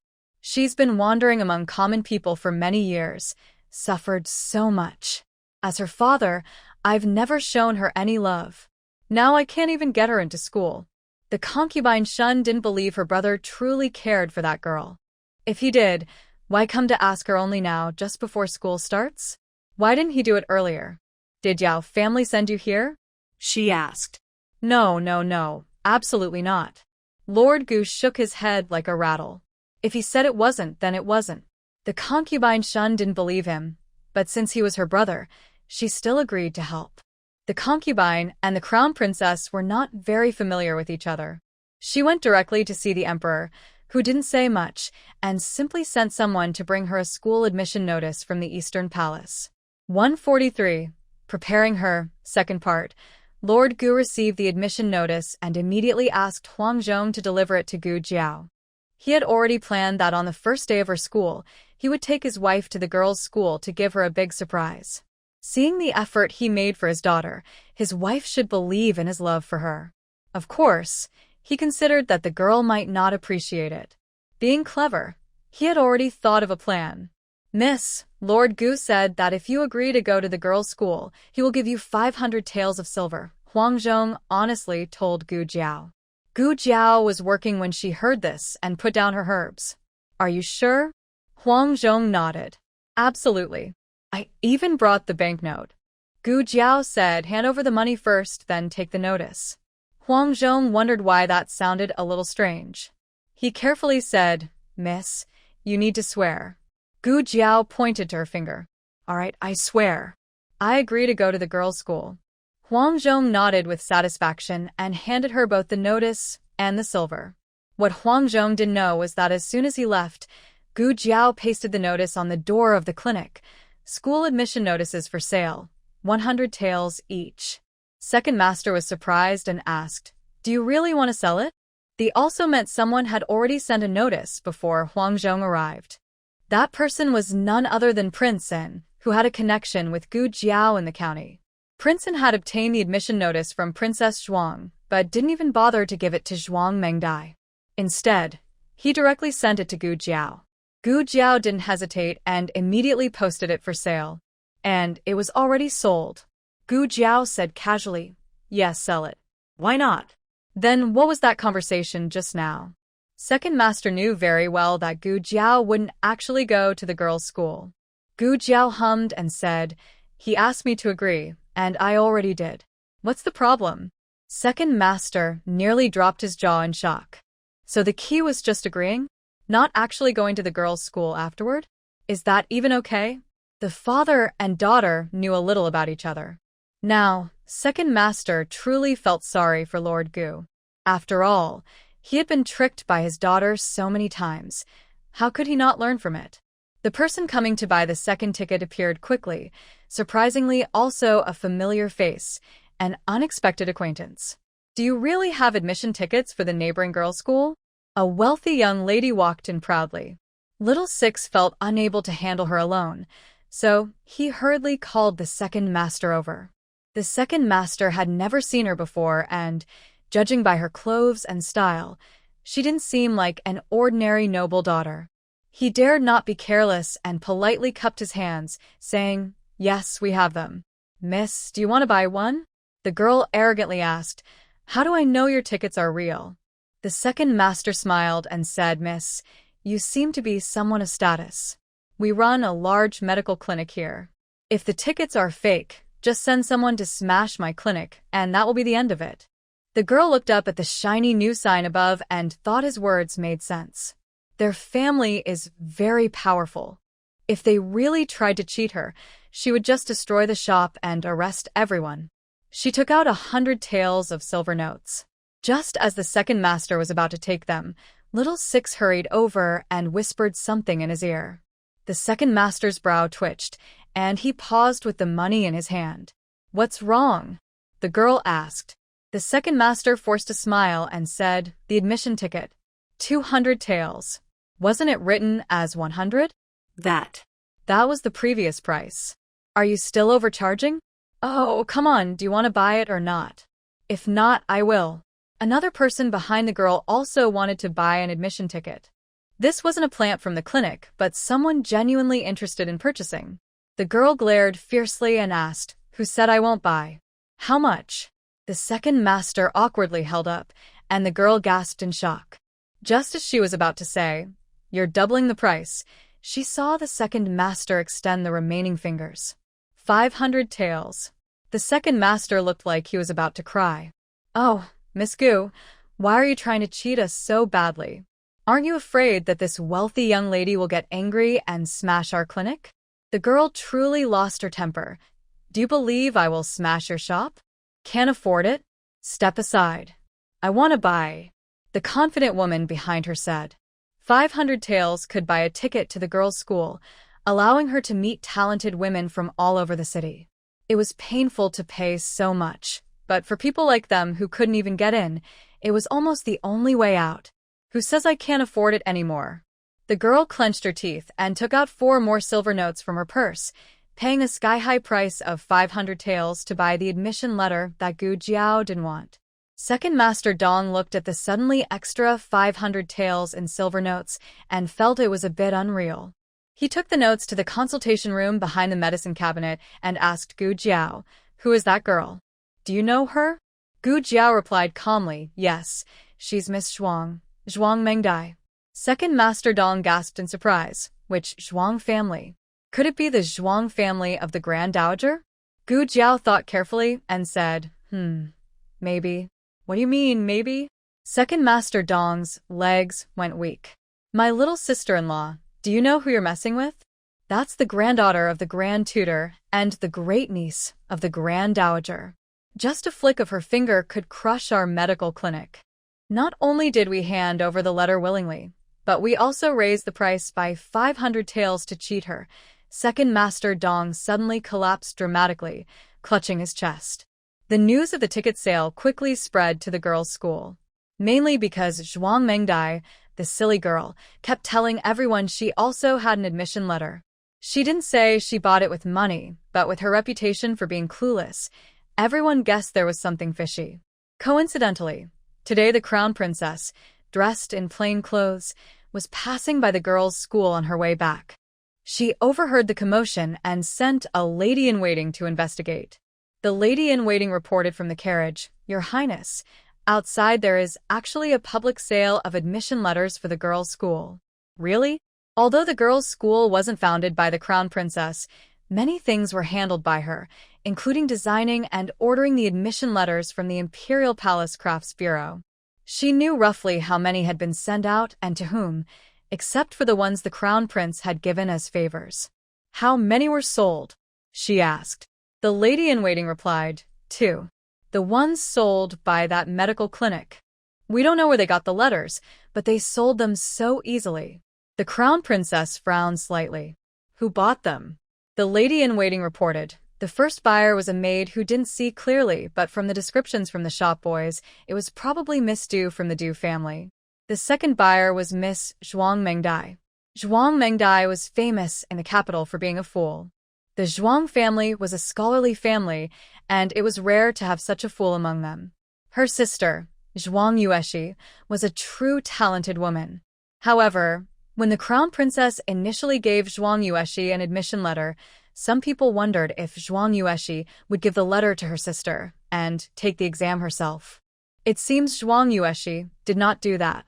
Suddenly, the palace maid said, "Strange, crown princess. Didn't consort Zhuang ask you for an admission letter? Wasn't it for Zhuang Mengdai?" The crown princess shook her head slightly. "I'm not sure." The maid sighed, and Miss Du, she might upset the third prince's wife again this time. The third prince's wife is surnamed Du. Miss Du is her biological sister. The third prince is from the eldest prince's line and doesn't get along with the crown prince. The third prince's wife and the crown princess have always had some rivalry. Actually, the third prince's wife is also talented in music, especially known for her exceptional skill with the zither in the capital. But compared to the crown princess, she doesn't seem impressive enough. It is said that when the crown princess was young and traveled with a diplomatic team to Liang, she saw a real fuxi zither, which made the third prince's wife jealous for a long time. However, the third prince's wife's biological sister is a big fan of the crown princess. Everyone knows that the idea of the women's school came from His Majesty, but publicly, it was done under the crown princess's name. Naturally, the third prince's wife wouldn't allow her sister to help the crown princess gain favor. It was impossible for Du Xiaoyan to attend the exam, and the admission letter couldn't be delivered to her. Du Xiaoyan was very worried, so when she saw Gu Jiao selling an admission letter, she bought it without hesitation. The female official asked, "Should we retrieve the letter?" Since the women's school was just opening and not yet fully regulated, if it had been the Imperial College, no one would dare sell admission documents. Such actions would result in punishment and disqualification from exams for life. The crown princess sighed softly. Forget it. Let them sell, if they want. The women's school is for women who truly want to learn. Zhuang Mengdai didn't mind much. The female official felt sorry for Miss Duwu. She's going to get scolded again. Indeed, when the third prince's wife learned that her sister had bought an admission letter for the women's school, she was furious and lost her temper on the spot. Ignoring her status as a princess, she hurriedly returned home that night and harshly scolded Du Xiaoyun. 144 surgery, first update. Du Xiaoyun was crying loudly and running around the room. Look at you, so rude. How can a princess behave like this? The crown princess would never act like you. You should learn to be more polite. The third prince's wife was furious, threw her ruler aside, and started taking off her shoe. She used the sole of her shoe to slap her sister fiercely. The third prince's wife hates the crown princess the most in her life. No one else compares. Actually, in terms of family background, she is stronger than the crown princess. Her mother is the legitimate daughter of the Duke of Luo. Among the 4 great families in the capital, the Xianping Marquee family ranks first, followed by the Duke of Luo. The crown princess's maternal family isn't very powerful. Her current status is mainly due to her own talent. The third prince's wife and the crown princess are the same age. Since childhood, they were both sent to the palace to study with princesses, and they have been compared almost from the start. The crown princess always outshone her, not only in intelligence and beauty, but also in gaining the favor of princes and princesses. The only thing the third prince's wife was slightly better at was playing the zither, but even that was overshadowed when the crown princess saw the real Fushi zither. Can the third prince's wife not feel jealous of her? However, the third prince's wife was engaged to the royal family, while the woman who kept stealing her spotlight was only betrothed to a minor marquis. That childhood friend was 3 years younger than her. In fact, the Marquis of Jiaodu was more famous in the capital than the third prince, but he was still a subject, while the third prince was the ruler. The third prince's wife found a wonderful balance in her heart. Unfortunately, not long after, the Marquis died in a big fire. Her fiancé died before they could marry, which she believed was her doing. She waited to see her rival's downfall, but after the mourning period, she married the current crown prince and became his royal sister-in-law. The crown princess is the future empress. She is just a princess who will be sent to a distant fief. Even more sadly, she still had to bow to her rival when they met. People in the capital said, since childhood, the crown princess has been better than the third prince's wife. No wonder she married higher. Everyone in the city loved the crown princess. As long as she was around, no one paid attention to the third prince's wife. She couldn't interfere with others, but she could always control her younger sister. After hitting her sister in frustration, the third prince's wife harshly declared, "If you dare to go to girls' school, I will break your legs." Du Xiaoyun's stubborn temper was just like the third prince's wife. Go ahead and hit. If you have the guts, do it now. Break me, and I will still crawl over you. The third prince's wife was furious, threw her shoe, and grabbed a broom nearby. Seeing her younger daughter about to be beaten to death by her older sister, Madame Du quickly stepped in to stop the fight. Enough, enough. You two sisters should each say a few words. It's just studying, after all. Just let her study. You know she has loved reading since she was young. The third prince consort angrily said, "Does she love studying? She's just trying to flatter the crown princess." Du Xiaoyun, with her messy hair and a face full of frustration, retorted, "Yes. I want to flatter her. Who wouldn't want to? She's talented in music, chess, calligraphy, and painting, better than you by a mile." This is only because the third prince consort has a good relationship with her family. She never acts superior at her family's home. Otherwise, with Du Xiaoyun's attitude of challenging authority, she would have been punished many times over. "Shut up." Mrs. Du scolded her daughter harshly. Everyone knew she was upset because she didn't get the invitation, but if she had, it wouldn't be easy for her to give up going to the girls' school. The third prince consort was very angry and sat back in the carriage with a dark face. Their home was on Juke Street, quite far away. On the way back, she felt annoyed and the carriage seemed bumpier than usual. That brat. She makes me so mad. I'm so angry. Is there anyone better than the crown princess? I'm her real sister. Look at how she's always pushing her elbows out. She scolded loudly, feeling her stomach ache from the anger. Two female attendants sat quietly on either side, not daring to make a sound.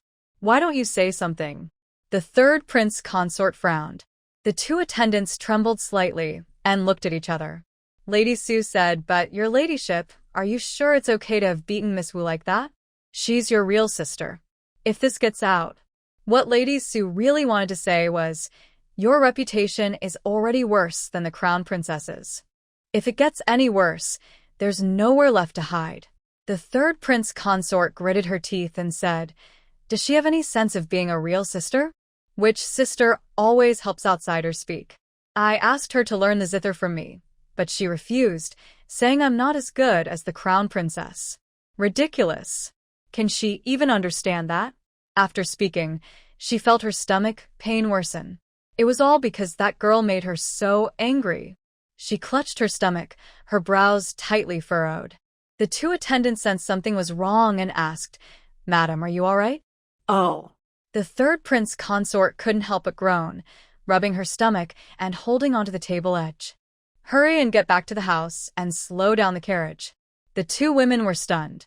Should they go faster or slower? The third prince's wife was sweating from the pain and desperately wanted to return to the residence immediately. However, each sudden jolt made her pain worse. Seeing her face turn pale, the two women were unsure if she was angry at Miss Fifth or truly unwell. I'm fine. The third prince's wife was about to say she was okay, but suddenly felt a sharp pain in her belly. She lost her balance and fell straight onto the floor of the carriage. This frightened the two female officials greatly. Lady Su shouted, "Stop the carriage. Quickly stop it." The coachman stopped the carriage. Although the carriage was no longer bouncing, the third prince's wife's symptoms did not improve. She was still in terrible pain. "What should we do, Sister Su?" Lady Lu asked nervously. Lady Su knelt beside the third prince's wife, watching her thrash in pain, clearly frightened herself. It seemed the third prince's wife might not make it back to the residence. She quickly lifted the curtain and asked the coachman, "Is there a doctor nearby?" The coachman thought for a moment and said, "There is a girls' school ahead. I think there's a clinic next to it."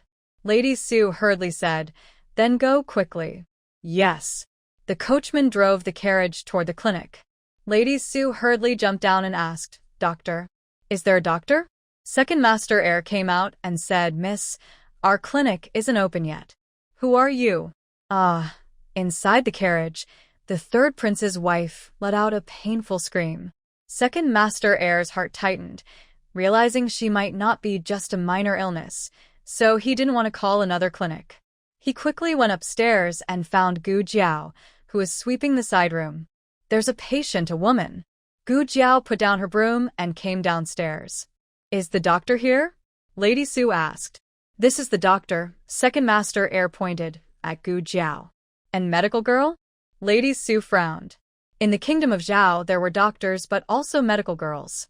However, medical girls' skills were not as good as doctors, and their status was very low. In the palace, medical girls only assisted imperial doctors and could not treat imperial consorts alone. Lady Su sternly said, "How can just a medical girl do? Call out your doctor." Gu Jiao didn't allow anyone to threaten her people. She stepped in front of Second Master Heir and said, "I am the doctor. If you want treatment, I'll see her. If not, then leave." Lady Su choked on her words. The pain of the third prince's wife worsened. Lady Lu, the second female official, lifted the curtain and choked, "Sister Su. Quickly, have her come up." "Third. Madam seems to be in serious trouble." Lady Su's heart skipped a beat. Gu Jiao got into the carriage. It was getting dark outside, and the inside light was dim. "Light all the oil lamps," she ordered. Lady Lu lit all the spare oil lamps. Gu Jiao carefully looked at the third prince's wife. Seeing her covering her right side, she knelt down and gently moved her hand away. She found the point on her lower right abdomen and pressed it. "Does it hurt here?" she asked. "Yes." The third prince's wife looked very uncomfortable, almost fainting. Gu Jiao released her hand. "It's acute appendicitis. She needs surgery immediately." What do you need?" Lady Lu didn't understand Gu Jiao's words.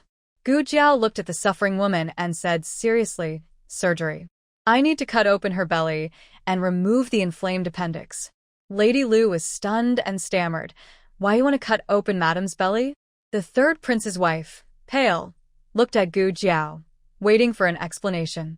Gu Jiao stared steadily into her eyes. "Your condition is very urgent. Medicine can't control it. If you don't follow my instructions, you might die very soon.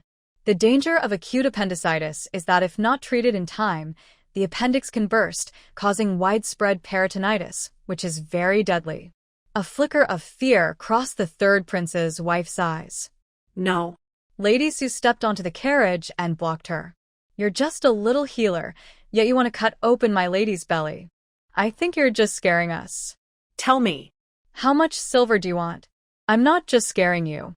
Whether she is treated or not depends on you," Gu Jiao said calmly, then stood up to leave. After a few steps, her wrist was grabbed by a cold, plain hand. The third prince's wife held on tightly, almost with all her strength. "Can you really save me?" "Madam." Both female officials looked shocked. Could it be true that their third prince's wife was serious? Would they really let this healer cut her open? They thought she was crazy. They thought the third prince's wife was crazy. Lady Su said, "Madam, don't listen to her. I'll go get the imperial doctor right now." Gu Jiao replied calmly, "Please do." "Please no." The third prince's wife clung tightly to Gu Jiao's wrist.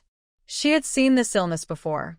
Before her marriage, her wet nurse suffered from the same pain in the same spot.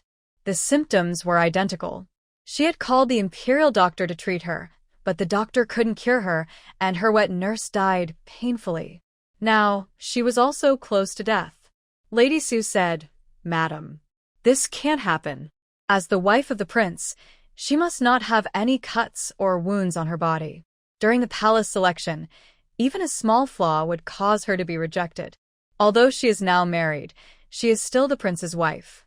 Her body does not belong to herself, but to the third prince. Without the third prince's permission, she cannot harm her body freely." She was in so much pain she couldn't speak, but Gu Jiao understood her gaze. Gu Jiao carried the third prince's wife down from the carriage. The two ladies in waiting couldn't stop her. Lady Su told the coachman, "Hurry back to the palace and inform His Highness." "Yes." The coachman quickly headed back.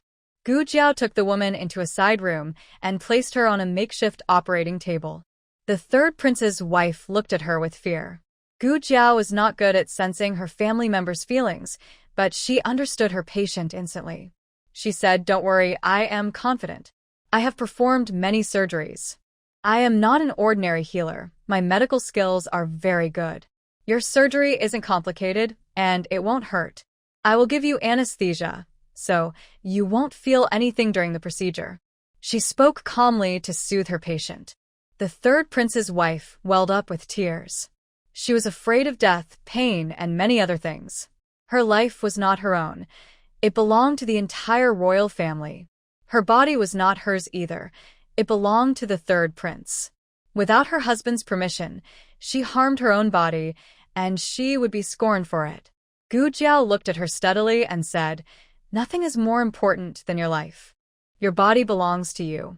You don't need anyone to decide for you. If seeking treatment means facing criticism and rejection, then it's not your fault.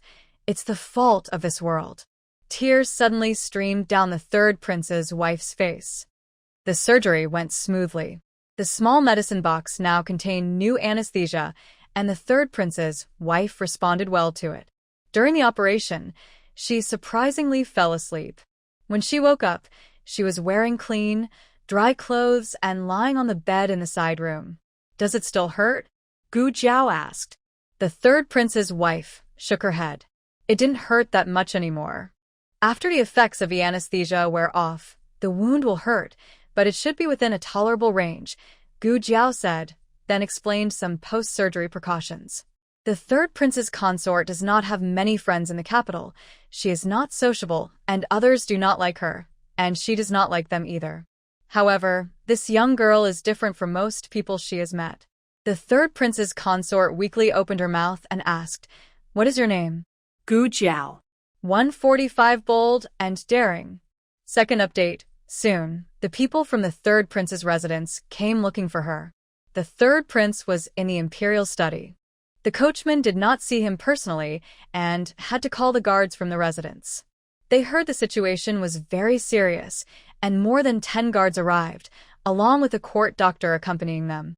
When Lady Su saw them, she immediately felt hopeful, ran out of the medical clinic, and pointed at the group of the second master, saying, "They have kidnapped the third prince's consort. She is being held captive. Hurry and go save her." The second master had initially seen so many guards rushing in and thought, this is under the emperor's watch, so he was not afraid. They run a medical clinic, treat illnesses, and even if it comes to the authorities, they have a reason. But when he heard third prince's consort, his legs suddenly went weak. Could this be a mistake? The patient inside turned out to be the third prince's wife, the daughter-in-law of the current emperor. His little Gu even cut open the pregnant belly of the princess. The second master fainted again. The clinic was still in the preparation stage. The main hall was crowded with people. Manager Wang, Little Six, the senior doctor's apprentice, and some newly hired staff, all of whom were forcibly controlled by the guards from the prince's residence.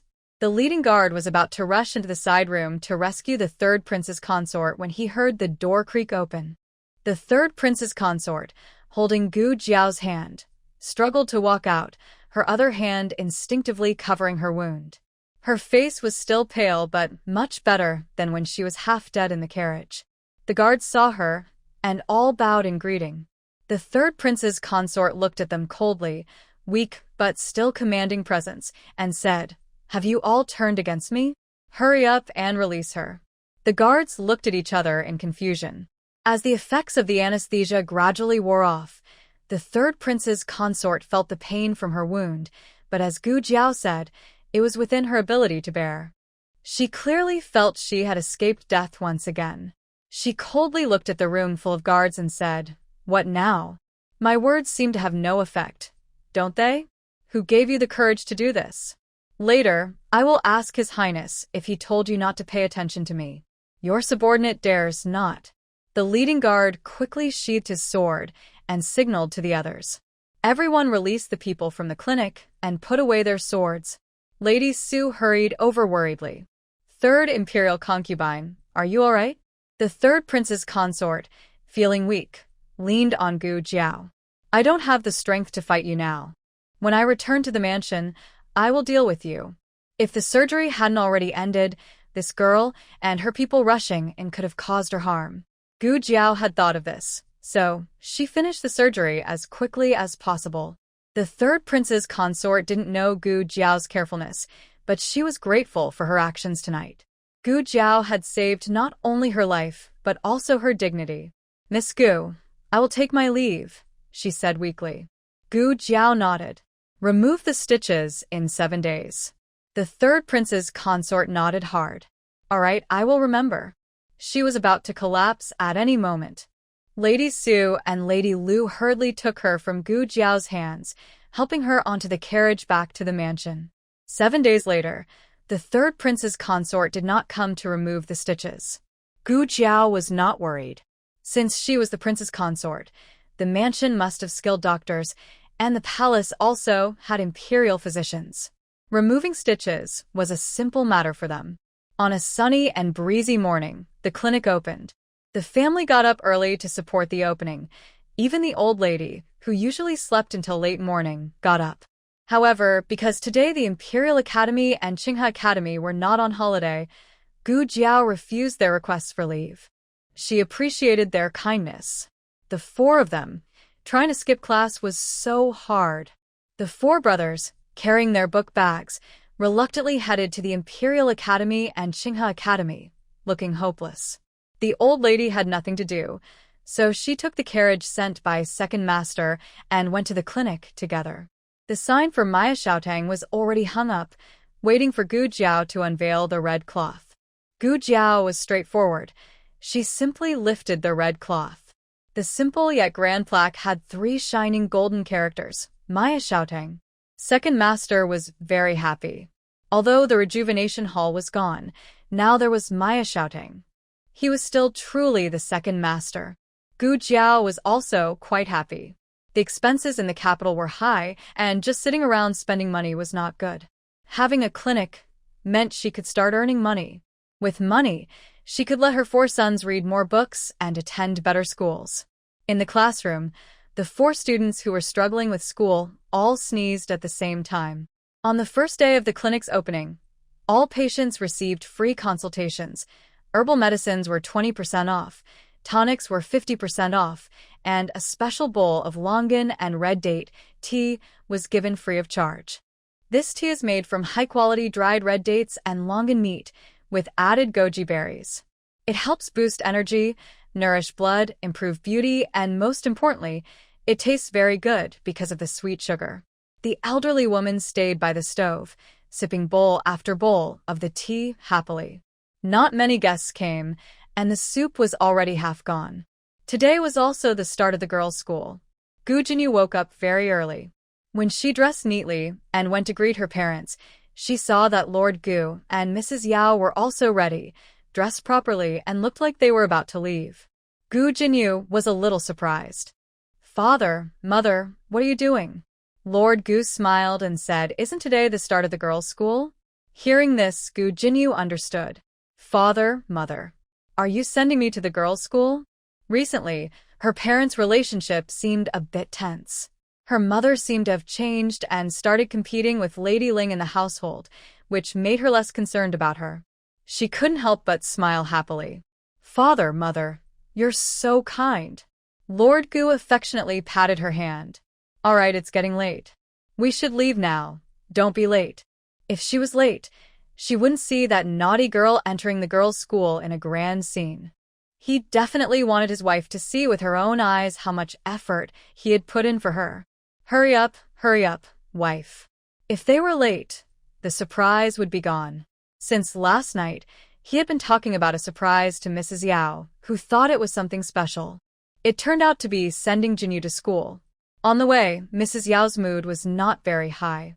As a mother, she should have been excited about Jinyu starting school, but for some reason, she wasn't that excited. Gu Jinyu noticed her mother's mood, but since her mother had been busy competing with Lady Ling lately and always looked serious, she didn't think much about it. The carriage soon arrived at the girls' school. Lord Gu was already imagining the touching scene of his wife seeing her daughter. Mrs. Yao excitedly held her daughter's hand. "Jiao Jiao, why are you here?" Jiao Jiao softly replied, "I'm coming to school." Mrs. Yao was surprised. You also got into the girls' school? How did you get in? Did you pass the exam yourself?" Jiao Jiao shyly lowered her head. "How could I? I grew up in the countryside and couldn't read or write. Luckily, my father worked very hard to get me an admission letter to school. My father is so kind to me. Mother, please don't be angry with my father anymore." Mrs. Yao felt ashamed and looked at him, then took his hand willingly. "Young Marquis, I was wrong to misunderstand you before. It turns out you are the most caring father in the world for your daughter. I shouldn't have made you kneel on the washboard. Let's start over. Tonight, come to my room." Laughing loudly, Gu Har crossed his arms and imagined the scene, laughing foolishly on the carriage. Mrs. Yao and Gu Jinyu looked at him with surprised faces, until Mrs. Yao pushed aside the curtain and saw Gu Jiao. "Jiao Jiao." Mrs. Yao quickly got off the carriage and excitedly ran to her daughter, holding her hand. Gu Har snapped back to himself in a second. His moment to shine had arrived. He was finally going to clear his name, correct his mistakes, and reach the peak of his life. Gu Jinyu's expression darkened. Her mother looked tired early in the morning. She thought her mother was just exhausted, but after seeing her biological daughter, her face lit up instantly. She was supposed to be the one receiving the most attention today. "Jiao Jiao, why are you here?" Mrs. Yao asked. Gu Hai thought. Hurry up, tell her. I want to go to school. Gu Jiao said, I'm here to do some work. Gu Hai. Mrs. Yao also didn't understand why her daughter was here to work. Gu Jiao pointed behind her to the medical clinic and said, the clinic has opened.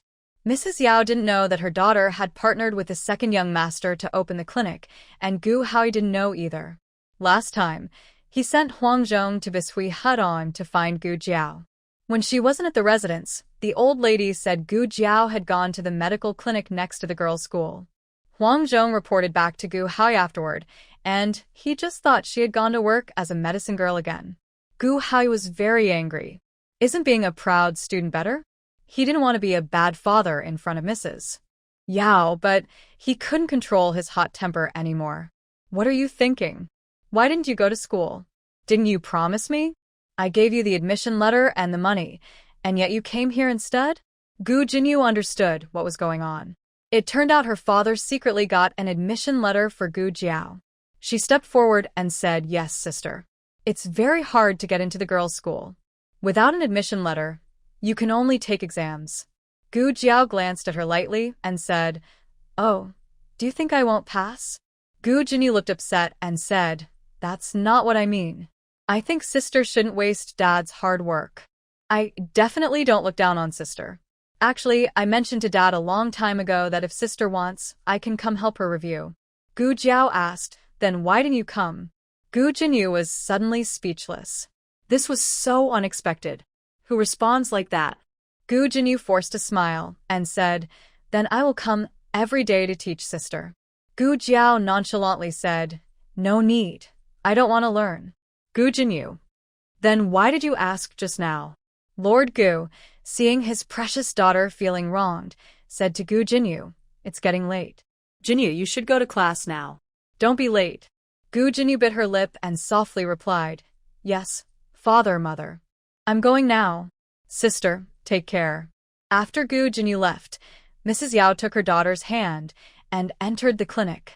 Lord Gu followed silently behind, feeling invisible, almost forgotten like a piece of air. Second Master Dong thoughtfully prepared a separate small courtyard for Gu Jiao in the back room, complete with a peaceful little garden.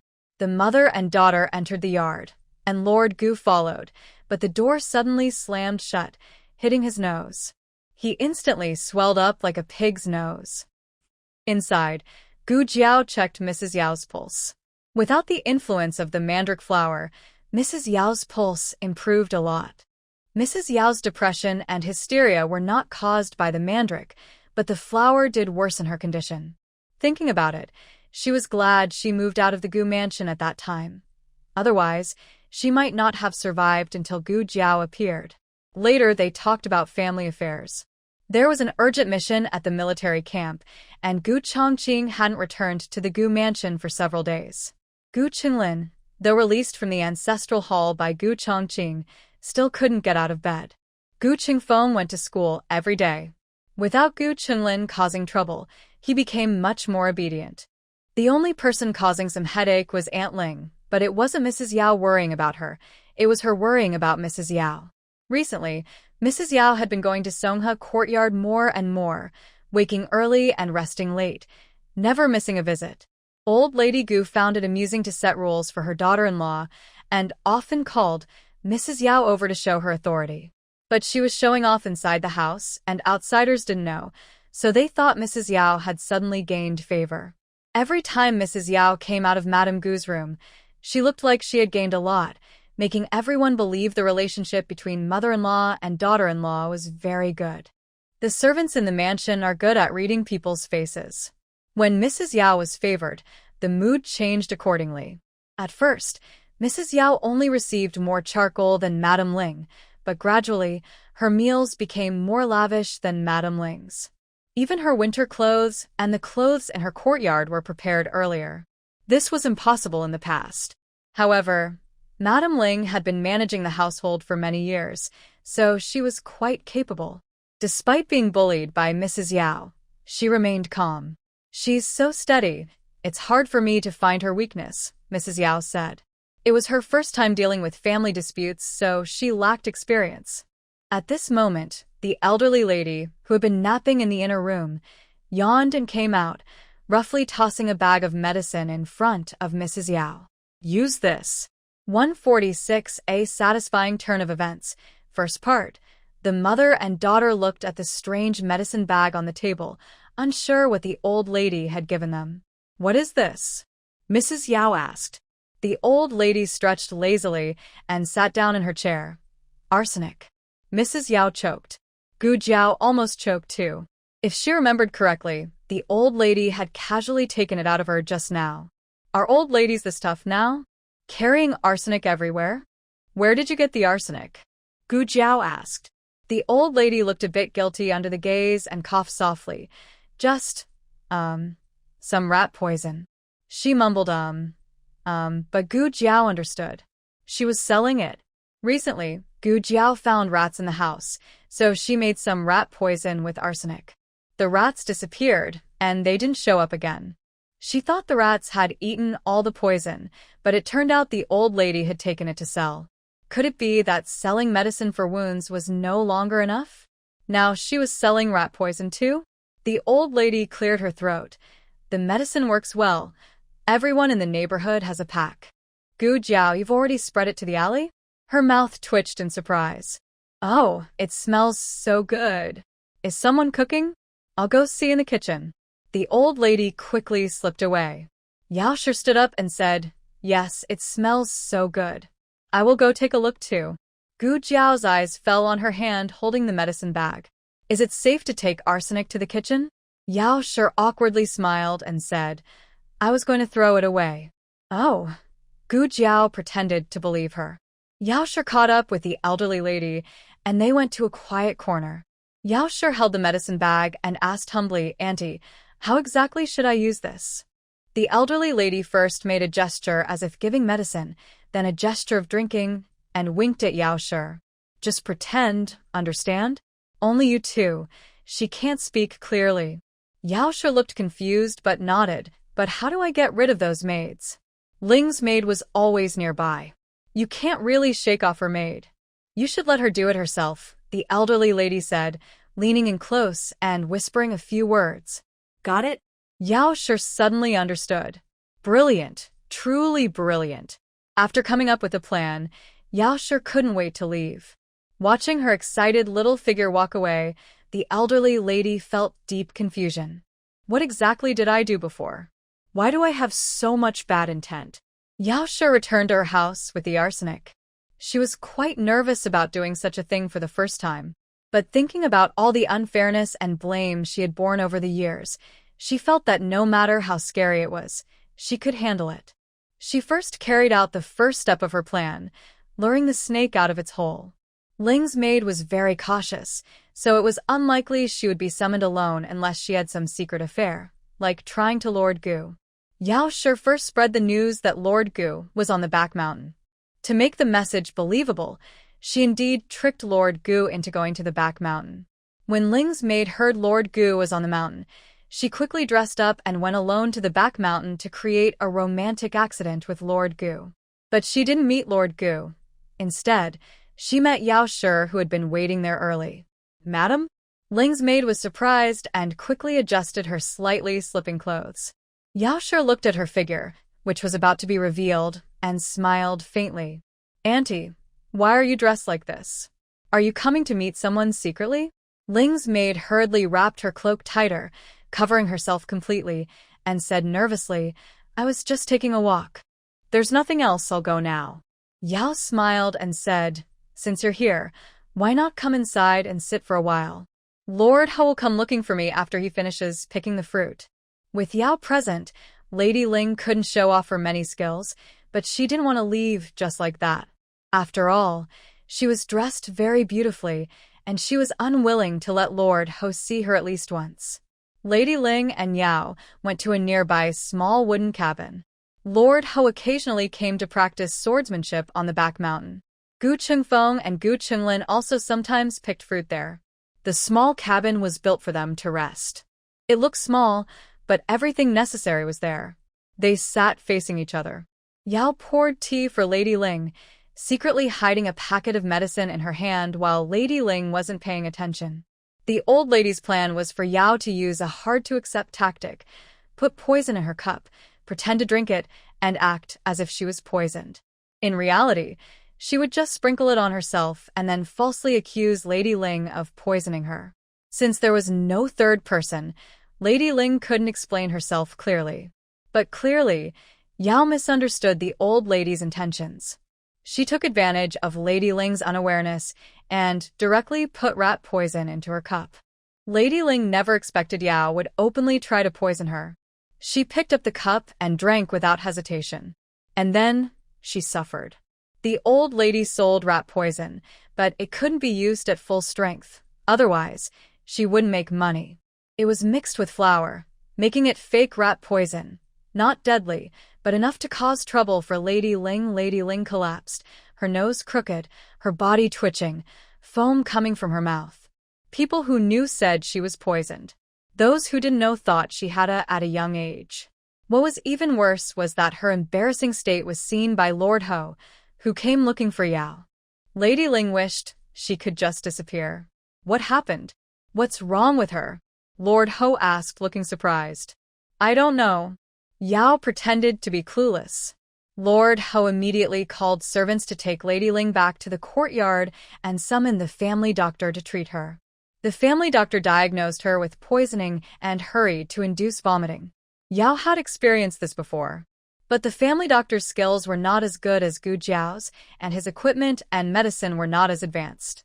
Lady Ling suffered much more than Yao had. It took about 2 hours of treatment, nearly draining her life, before Lady Ling could finally speak. The first thing she said was to accuse Yao. She poisoned me. Lord Gu frowned and said, Don't be silly. How could Madam possibly poison you? Not only did Lord Gu not believe it, but old Lady Gu and brother Gu Qingfeng also doubted it. The three of them didn't like Madame Yao, but disliking her was one thing. Believing she had the courage to do such a thing was another. If Madame Yao really had such skills, why would they have driven her out of the house? Gu Qinlin sat in a wheelchair and looked at her. He dismissed the servants and whispered, Annie, are you using a trick to make her feel guilty? Lady Ling felt very wronged. I didn't. Old Lady Gu also came to question her. What are you thinking? How could you do such a foolish thing? She just stayed in the house a few more days. Even if you wanted to drive her away, you should have thought of a better plan. Auntie. Lady Ling was so wronged she even called her family name. She admitted she had harmed Madame Yao before, but this time, she truly was not responsible. It really was her who harmed me. Auntie. Old Lady Gu glared at her. She harmed you? With flour mixed with poison? The house doctor had already said that such a small amount of poison, if treated quickly, wouldn't be deadly. I know your thoughts well. You don't need to lie to me. Do you think I'm stupid? Do you think I can't see through you? Old Lady Gu was very angry. She wasn't upset that Lady Ling had done something foolish, but that she refused to admit it and treated her like a fool.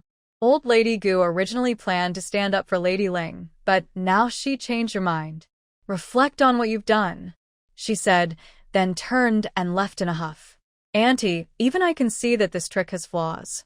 If you want to deal with that woman in the future, don't use such petty tricks, Gu Qinglin awkwardly said before returning to his own courtyard.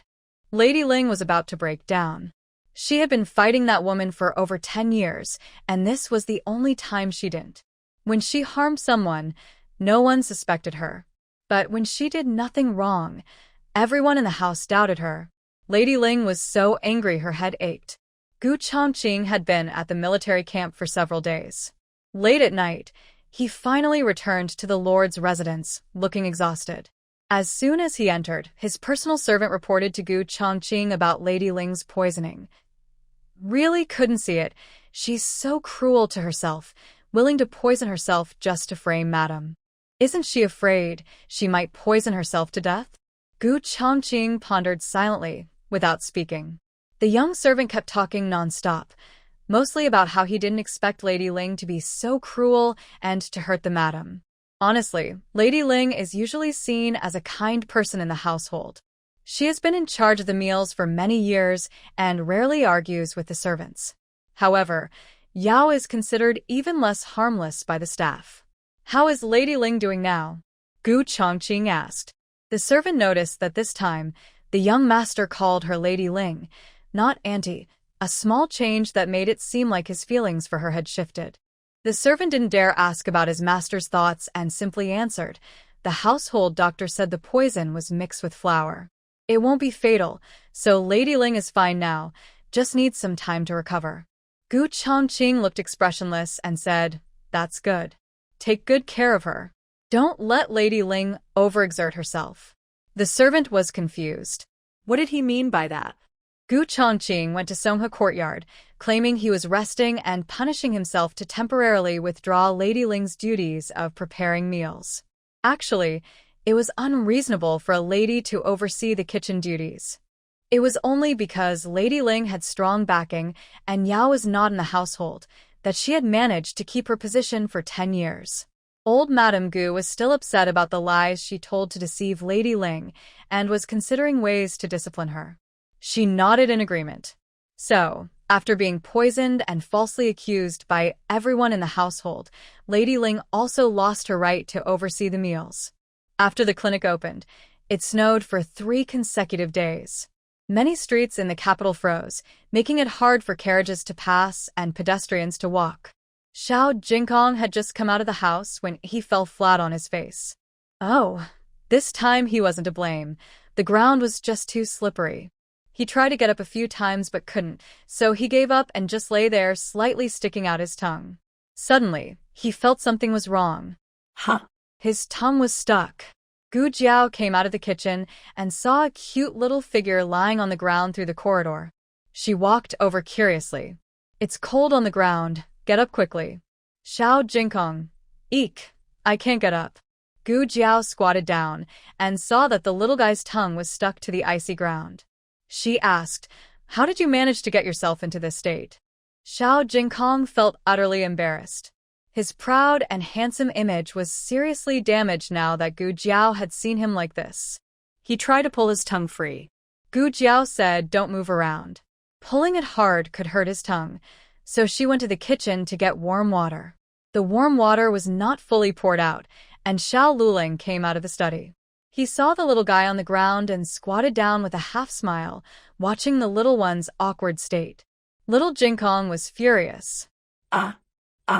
"Bad brother-in-law, you are not allowed to look."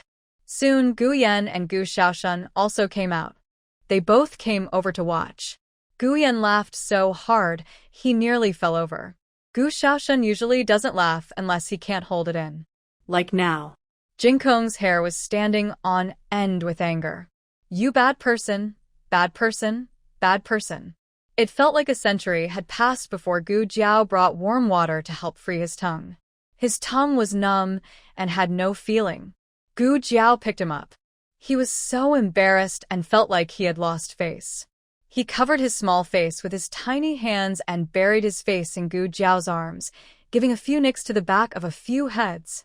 Jingkong always ate alone in his room, not with these big adults who watched him make a fool of himself. This was the first time the little guy had thrown such a big tantrum. Although it sounds a bit unkind, the way he looked when upset was quite adorable. "It's time to go to school," Xiao Luling said, holding back his laughter as he came over to call him. Jingkong pulled the blanket open and stuck his little head inside. "I don't want to go to school with you. I want to go to school with Jiao Jiao." 147 Sweet Little Jingkong, second part. Jingkong was very determined. Xiao Luling had no choice but to go to the Imperial Academy first. Jingkong closed the door tightly. Gu Jiao came over and knocked. "Can I go to school now?" Jingkong asked from behind the door. "Have they all left?" Gu Jiao softly said, "Yes, they've left." Jingkong snorted. "Bad brother-in-law left. Yan Gij and Xiao Shun Gij also left?" Gu Jiao nodded. "Yes, they all left." Only then did Jingkong open the door, but he didn't come out immediately. Instead, he stuck his little head out and looked left and right. When he was sure no one was around, he carried his school bag and walked out. He was probably still shy, with his face flushed pink. To hide his embarrassment, he tried to look serious and mature, walking in front with a commanding, fierce look, very bossy. He was very clumsy along the way. To prevent him from falling again, Gu Jiao picked him up and carried him all the way to the gate of the Imperial Academy. Oh dear. Jinkong's little face was blushing bright red. He is a mature young boy now. It's okay to hug him at home, but not outside. However, he really loves hugs from Jiao Jiao and doesn't want to part with them. Gu Jiao carried him to the door before setting him down. Xiao Jinkong was so happy and content. Although early in the morning, the three grown-ups were quite annoyed. Going to school with Jiao Jiao made him very happy. We're here. Gu Jiao gently rubbed his small face. Yes. Xiao Jinkong nodded reluctantly. I'm going inside now. Gu Jiao bent down to look at him eye to eye, tidying his clothes. Be good and listen to the teacher. Xiao Jinkong patted his chest to promise. I will. This wasn't just him trying to be cute. The teacher at the Imperial College is much more skilled than the teachers at the local private school, especially the teacher of the talented children class, who is quite talented himself. Most of what they teach is new to Xiao Jinkong, but he studies seriously. Go inside. Gu Jiao patted his small shoulder. Goodbye, Jiao Jiao. Xiao Jinkong waved his little hand to Gu Jiao. Gu Jiao smiled and watched him enter the Imperial College. He is the youngest student there. Without the special uniform of the Imperial College, no one would believe he is in the talented children class. Until he was out of sight, Gu Jiao turned and left. The Imperial College is divided into two main areas: the main campus, which has 6 halls, and the branch campus, which is the Mingxua School. After passing through the gate, one goes left, the other right. The talented children class is at the very back of the Mingxua School. Xiao Jinkong had a bit of a tantrum this morning, which delayed him a little. Now it was quite late, so he quickened his pace. But just as he passed a fake mountain, suddenly a child jumped out from behind it. It's hard to tell who bumped into whom first, but both fell down. Xiao Jinkong plopped onto the ground. He's small and didn't hurt himself, but the other child let out a loud cry of pain. Xiao Jinkong was stunned by the loud cry. He forgot to get up and just sat there, staring at the other child. The boy was about his deskmate's height. His deskmate is 7 years old, and Xiao Jinkong guessed he was about the same age. But his deskmate was very thin, while he was quite chubby, fatter than Lin Qingye, his older brother. Maybe because the boy's cry was so loud, many people nearby were attracted. Xiao Jinkong watched as a crowd gathered around, asking him what happened. The boy looked nervous and scared, as if something irreversible had just occurred. Little Jinkong tilted his head and looked at him. Could he have fallen very badly? The little boy cried loudly and pointed at little Jinkong. He bumped into me. He bumped into me. Catch him for me. The group of servants surrounding the little boy looked at little Jinkong. One of the older men, well, little Jinkong thought he didn't look very much like a man, but he definitely wasn't a woman either. He looked quite confused. He smiled kindly and said to little Jinkong, "Did you bump into my young master?" He was smiling, but little Jinkong didn't feel his kindness. Little Jinkong got up carefully and thought for a moment before correcting, "It's not that I bumped into him. We bumped into each other." The older man smiled faintly. "Then you bumped into my young master. Don't be afraid. My young master isn't unreasonable. Go and apologize to him, and this will be over." The kids are usually easy to calm down. After apologizing, the young master's face was restored, and everything was fine. But little Jinkong didn't agree. He looked at the man in surprise. "He also bumped into me. Why should I apologize to him? If I apologize, will he apologize to me too?" The older man choked. The little boy on the ground kicked his legs and cried loudly. "I don't want to apologize. Catch him for me. Catch him. Catch him. I want to punish him." Little Jinkong's ears almost hurt from the noise. How could such a loud child be? The commotion was so loud it attracted many students watching. A few teachers also came quickly after hearing the noise. The teachers called their students back to their classrooms, leaving only Teacher Jiang from the genius class. Teacher Jiang had just received news last night that a new student would join their genius class. This student didn't take the entrance exam, but he had a special background, and the Imperial College couldn't refuse him. Teacher Jiang talked to the two children involved to find out what happened. The little boy loudly said, "He bumped into me." Little Jinkong carefully explained, "No, we bumped into each other." Teacher Jiang didn't automatically side with the little boy and didn't ask little Jinkong to apologize without understanding. Based on Teacher Jiang's knowledge of little Jinkong, if he had truly caused the bump alone, he wouldn't deny it. It was a small matter. Just talking to the kids and shaking hands would be enough to settle it. Little Jinkong was a reasonable child. If the other side was willing to forgive, he wouldn't insist on holding a grudge. The little boy disagreed. He had never experienced such unfair treatment before. "I don't care, I don't care, I don't care." He won't bow and admit his mistake. "I'll just arrest him." He was so anxious that the little chubby boy was bouncing around, and Xiao Jinkong felt the ground tremble. What happened? It was Zheng Sai, walking over with a serious look. Master Jiang saluted him. "Sir Zheng." The young sacrificial wine had died, the old sacrificial wine had resigned, and Zheng Sai had become the top official at the Imperial Academy. A few days ago, with the help of Marshal Zhuang, he temporarily took over the position of sacrificial wine. Unsurprisingly, next year he would officially become the next sacrificial wine of the Imperial Academy. He carried himself confidently but bowed his head and made a respectful gesture when he saw the little boy.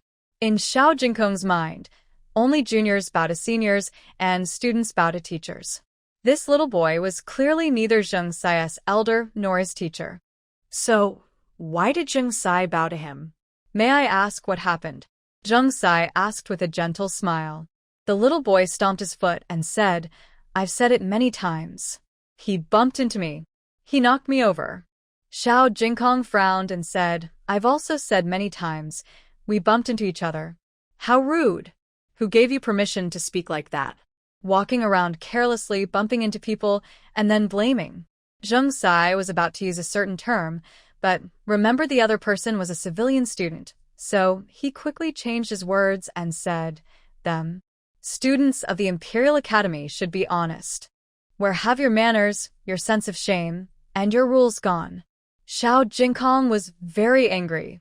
He shouted loudly, "I'm not dishonest. I know my manners and shame. I understand the rules. We just bumped into each other. It's not only me who bumped him, and it's not only him who bumped me. We both bumped into each other at the same time. Why does no one listen carefully to what he's saying? Is his voice not loud enough? Is his height not tall enough?" Why? He wasn't a child unwilling to admit mistakes, but he couldn't admit to mistakes that weren't his own. Master Jiang also felt that Zheng Sai was not handling things properly. If the two sacrificial wines were still here, they definitely wouldn't allow such a thing to happen. "Sir Zheng." He began to speak. Zheng Sai coldly interrupted him. "Shut up. This is the student you've raised." Xiao Jinkong clenched his small fists, stretched his arms back, and argued, "Master Jiang is not wrong. His students are very talented. I am also talented. The one who should be silent is you. You are supposed to judge two people, but you haven't even asked me. You are completely unfair. You don't deserve to be a teacher."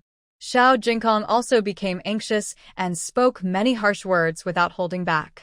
In the years he grew up, neither the abbot nor his master ever told him to be quiet just because he argued back. Who has a valid reason can speak. Who doesn't shouldn't. Gu Jiao is the same. Zheng Sai was blushed and angry after being challenged by a 3-year-old, but he was still Sai and didn't lose easily to a child. He angrily said, all right, such disrespect to the teacher. I think you will be punished. Bring the ruler." When he heard Xiao Jinkong was going to be hit with a ruler, the little boy smiled happily. At that moment, a thin, elegant figure approached. Though leaning on a cane, he stood tall like a pine or cypress in the snowstorm, giving off a strong and commanding presence. Everyone was stunned, partly because of his aura, partly because of his appearance. He looked too much like someone else. When Zheng Sai first saw Xiao Lulang, he was also shocked, but now he was used to it. There are many people who look alike in the world. He had checked his ancestors back 8 generations. This was just a country bumpkin from a small town, with a family to support. He had no relation to the Marquis of Zhao. Xiao Luleng calmly said, Zheng Sai, who do you want to hit with the ruler? Zheng Sai frowned. He didn't like Xiao Luleng, but since King An liked him, he was impatient and said, don't interfere. Brother-in-law, Xiao Jinkong, who had been fine before, looked upset when he saw Xiao Luleng. He ran over and hugged Xiao Luleng's leg, with red eyes. Xiao Luleng gently rubbed his head, holding him protectively, and his cold eyes swept over everyone. Looking at the little boy, his expression was calm, without any emotion. A country has laws, a family has rules. If you want to punish him, what identity do you have to do so? If he's just a student at the Imperial Academy, you have no right to punish him. Why not tell us who you are, and whether you have the right? The little boy suddenly choked. He was. He couldn't say it. If he said it, it would be defying the order. The little boy instantly looked defeated. First, they subdued the highest-ranking person, and then the others wouldn't dare to speak up. Xiao Luleng then looked coldly at Zheng Sai and said, he shows no respect for his teacher. If someone refuses to respect their teacher, how can you expect him to honor the rules? Zheng Sai choked and said, you. Xiao Luleng calmly replied, regarding rules, Zheng Sai, your actions today violate Article 78 of the regulations at the Imperial College. Next time you raise the ruler, think about who should be the first to be disciplined. What are Articles 77 and 78? He, being Sai, couldn't even remember. Who does this kid think he is? Is he the head of the Imperial College? And now he's trying to set rules for him. Zheng Sai, embarrassed in front of important people because of a new student, couldn't hold back and said, you, come to Minghui Hall with me. He wanted to teach this kid a lesson and curb his arrogance. Xiao Luleng looked at him fearlessly and said, Minghui Hall is a place only the head of the college can enter. Has Sir Sai already become the head? Zheng Sai was so angry, he nearly fell backward. This kid actually mocked him for not being the real head. Xiao Luleng said, I have to go to class now. Acting on behalf of the head, I'll take my leave. The last phrase, acting on behalf of the head, felt like a dagger stabbing his heart. Zheng Sai felt a sharp pain in his chest. Xiao Luleng didn't bother with the others and took Xiao Jinkong's hand to him to his classroom. Xiao Jinkong wasn't a fragile child. He was fine now, just feeling a bit down. What's wrong? Xiao Luleng asked. Xiao Jinkong looked up and asked seriously, why didn't they listen to me? Is it because I'm too small for them to hear me? Xiao Luleng didn't pretend the world was perfect. He said, it's not that you're small, it's that you're not standing high enough. Xiao Jinkong thought for a moment. He had indeed been standing on a lower ground earlier. He hummed and said, next time I speak, I'll stand on a stool. Xiao Luleng didn't explain that high here wasn't about height. He patted the little guy's shoulder and said, go inside. Xiao Jinkong hesitated. He took a small stone from his pocket and mumbled, my little stone says it doesn't want to go to class today. Xiao Luleng coldly confiscated the stone. If it doesn't want to go, then you go. The little Jinkong, who tried to skip school, sighed. Soon after Xiao Jinkong sat down, the little boy also entered the classroom, arranged by teacher Jiang in the middle row. Xiao Jinkong, being small, sat in the front row. I don't know if I was hit in my soft spot by Xiao Luleng or if we are just too far apart, but the first day passed peacefully. Master Jiang introduced a new classmate named Qiyu. Actually, his real name is Qin Qiyu. Qin Qiyu spent a very difficult day at the Imperial College. He couldn't understand the lessons and couldn't sit still. When school finally ended, he didn't even want his bag and rushed out of the college. He was hiding his identity to attend school, and the person coming to pick him up was also traveling incognito. Your Highness, the coachman whispered as he approached. Highness? That's so annoying. Qin Qiyu replied impatiently, frowning as he climbed into the carriage with his hands and feet. Inside the carriage, the crown princess, dressed in a long, golden, sheer dress, sat on a bed reading a book. She was graceful, elegant, and stunningly beautiful. Seeing Qin Qiyu, who was fuming, she gently moved her wrist, put down her book, and looked at him kindly. What's wrong? Did someone bully our little seven? Qin Shiyu plopped down beside the crown princess, sounding annoyed. My royal sister lied to me. The Imperial College is not fun at all. If I had known, I wouldn't have gone. Are you still upset about this morning? The crown princess had been waiting here for a long time. Naturally, someone had told her about Qin Shiyu's situation. I heard it was a 3-year-old child. You're a prince. Can't you be more tolerant? Who said I can't? Qin Shiyu crossed his arms. The crown princess smiled slightly. I knew little Seven was the best. You wouldn't get into trouble with ordinary people. Of course, that's natural. Qin Shiyu was caught off guard by the compliment and couldn't quite take it down. But he still didn't want to go to school. The lessons at the Imperial College were too hard. They didn't allow students to daydream or rest freely. All day long, his neck hurt from looking up. But he couldn't admit he didn't understand. That would be too embarrassing. Suddenly, he remembered that 3-year-old little bean. Why did it seem like he understood? So young. Had it been weaned? Humph. Seeing him still throwing a tantrum, the crown princess took out a food box and gently opened the lid. A fragrant smell of milk wafted out, filling the entire carriage. Qin Shiyu's attention was immediately drawn, and his mouth started watering. He could grow into a chubby boy, which showed his resistance to delicious food was weaker than most. He looked at the lamb milk cake inside the box, swallowing hard as his saliva flowed. The crown princess softly smiled and said, "Congratulations on your first day at the Imperial Academy, little Seven. Here's a sheep milk cake as a reward." Qin Shiyu blinked in disbelief and asked, "Can I really eat it?" The crown princess smiled and replied, "Of course." Qin Shiyu, drooling, asked, "Father and mother won't be mad at me, will they?" He had gained weight from eating too many treats and had become the chubbiest boy in the palace. Now, his parents didn't let him eat such delicious snacks anymore. The crown princess gently said, "Don't worry, mother agrees. As long as you come to class obediently, you can have a piece after school every day." Qin Shiyu sat up straight and said, "Then I want to go to school. I want to go every day."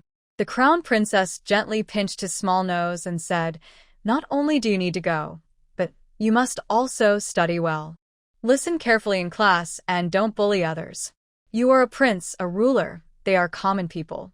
You should protect them, not bully them." Got it. Qin Shiyu reached out to grab something. "Hey," the crown princess caught his chubby hand. "Wipe your hands first." Qin Shiyu, resisting his mischievous hunger, said, "Hurry up, princess." She smiled, took a cloth soaked in tea water, and gently wiped his hands.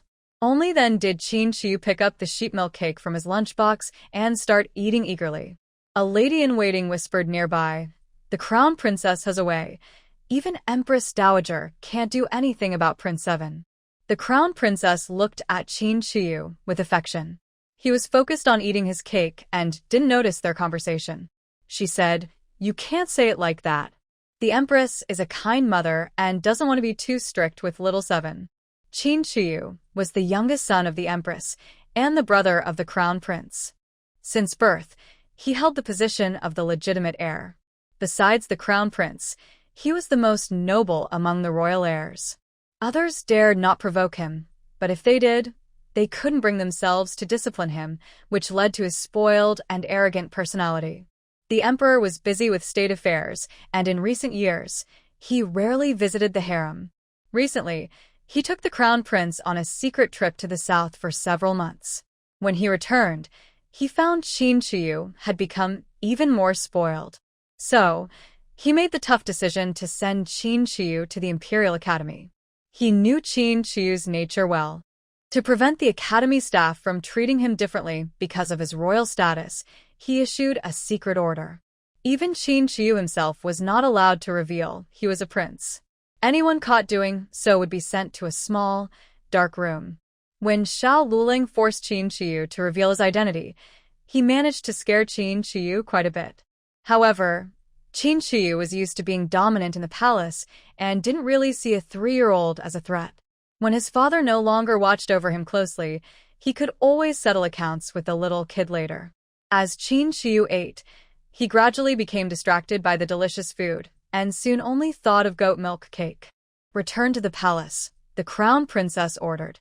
Princes at a certain age usually have their own residence outside the palace, except for the crown prince who stays in the East Palace.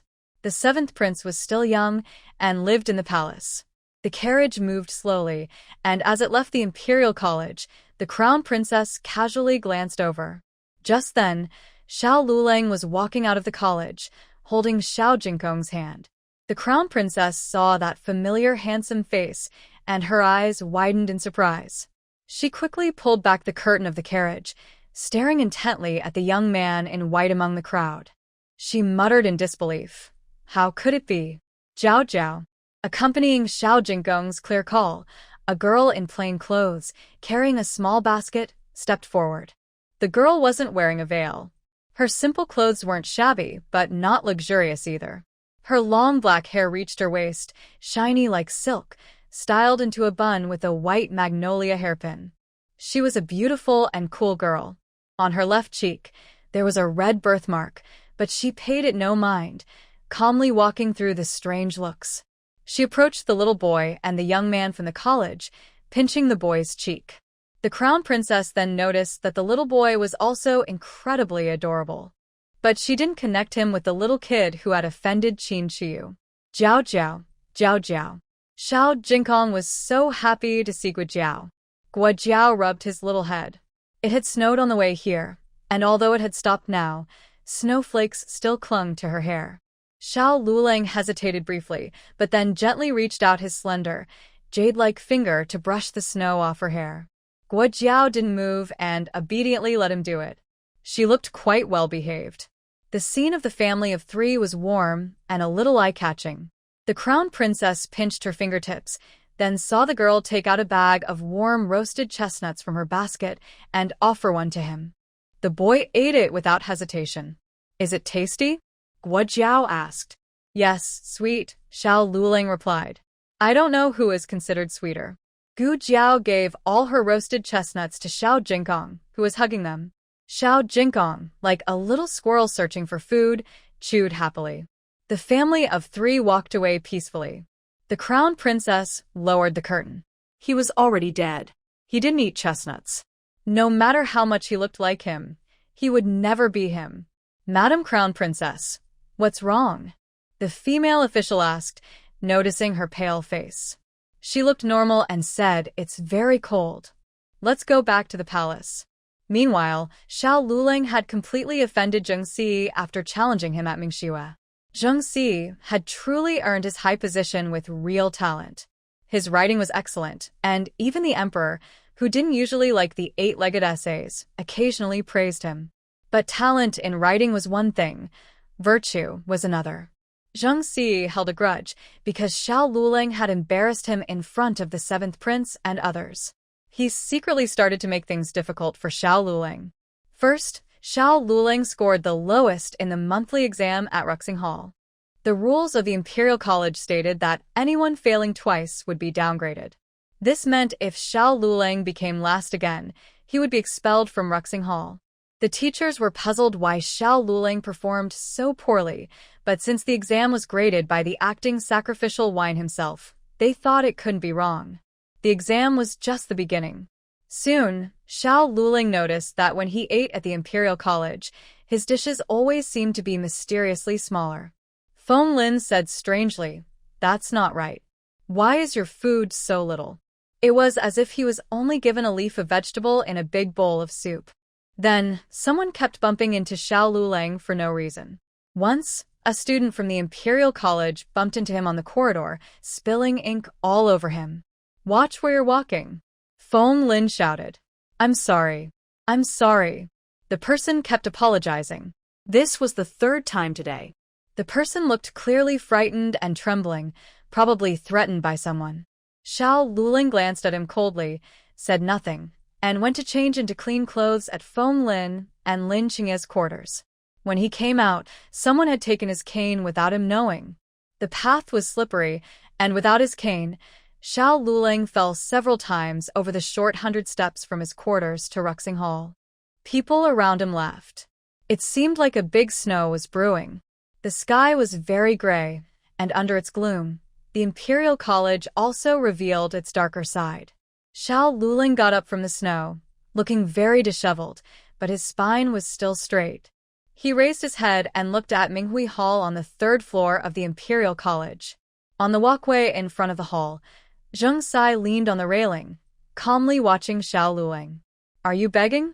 Kid. Kneeling and kowtowing. "If you beg, I will let you go." Xiao Luling looked at him quietly. His eyes showed no anger, sadness, or fear. There was no emotion in his eyes, just like a still lake that hadn't moved for thousands of years. For some reason, Zheng Sai suddenly felt guilty. But soon he shook his head.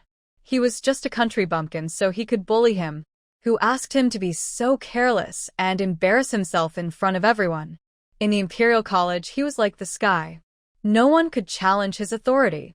Lu Guanshi had been secretly watching Xiao Yulong's movements at the Imperial College. Soon, a servant reported the latest news to him. After hearing this, Lu Guanshi, sitting in the carriage, smiled faintly.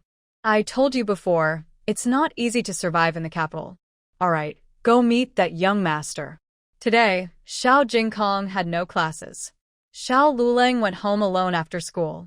When he left the Imperial College, Lu Guanshi was already waiting in a carriage nearby.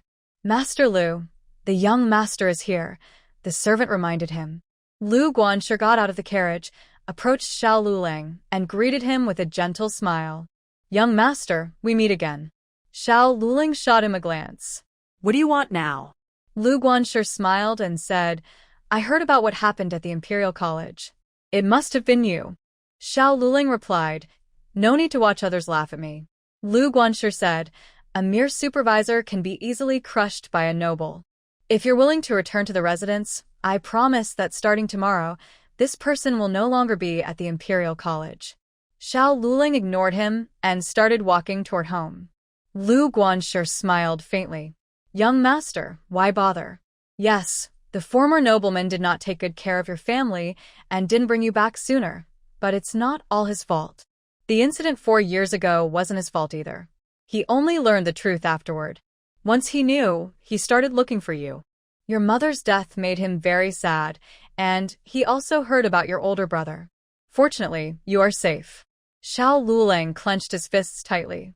Master Lu advised, "The capital is more complicated than you think. Without a strong backing, you will find it hard to succeed. This is just the beginning.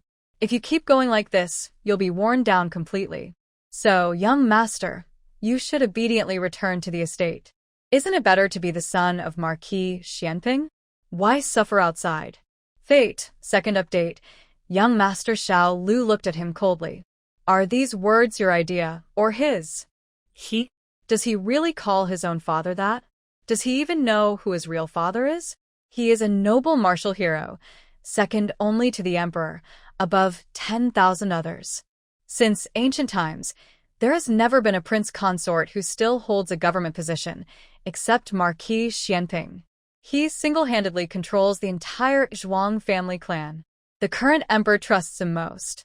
He himself has married a princess, his sister became the empress, and he successfully suppressed the crown prince, helping his nephew become the crown prince early. If someone simply said, Marquis Xianping has no son, anyone willing to be his son can go to Zhao or Liang countries, it would be true. This young master is quite something. Does he need to worry about whether every word is truly meant by the Marquis? Wouldn't it be better to obediently return to the estate and be a powerful young master? Master Lu smiled and said, "Do you think I'd dare to do that if the Marquis didn't want you back? That's the honest truth. As for how he would do it or if he would use some means, that's part of Master Lu's job." Most people wouldn't think this deeply, but Master Lu always feels that every word he says is seen through by the young boy in front of him.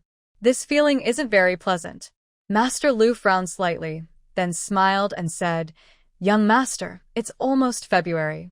Why not consider returning to the Marquis estate for the new year?" Xiao Lu didn't respond and turned toward Bishui Alley. Today was the winter break, and Xiao Jingkong didn't come to the Imperial Academy. He decided to go home alone.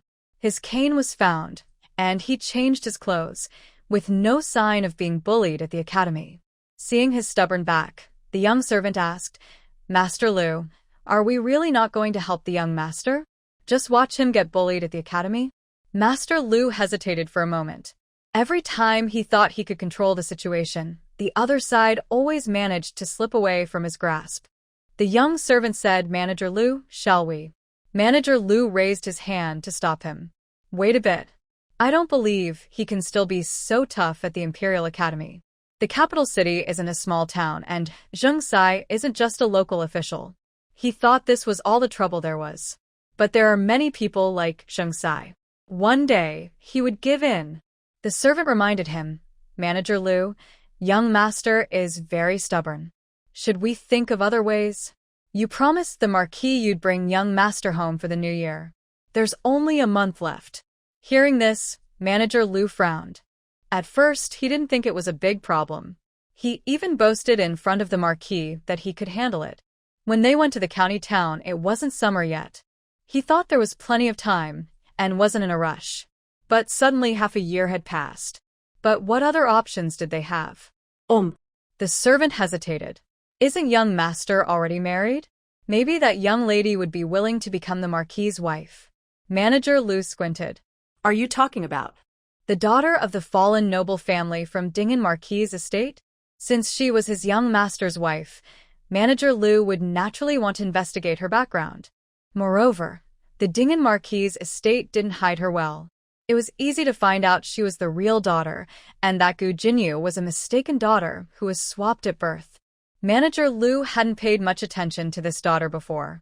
Because he didn't care, he didn't look into her, and he never thought about starting with her.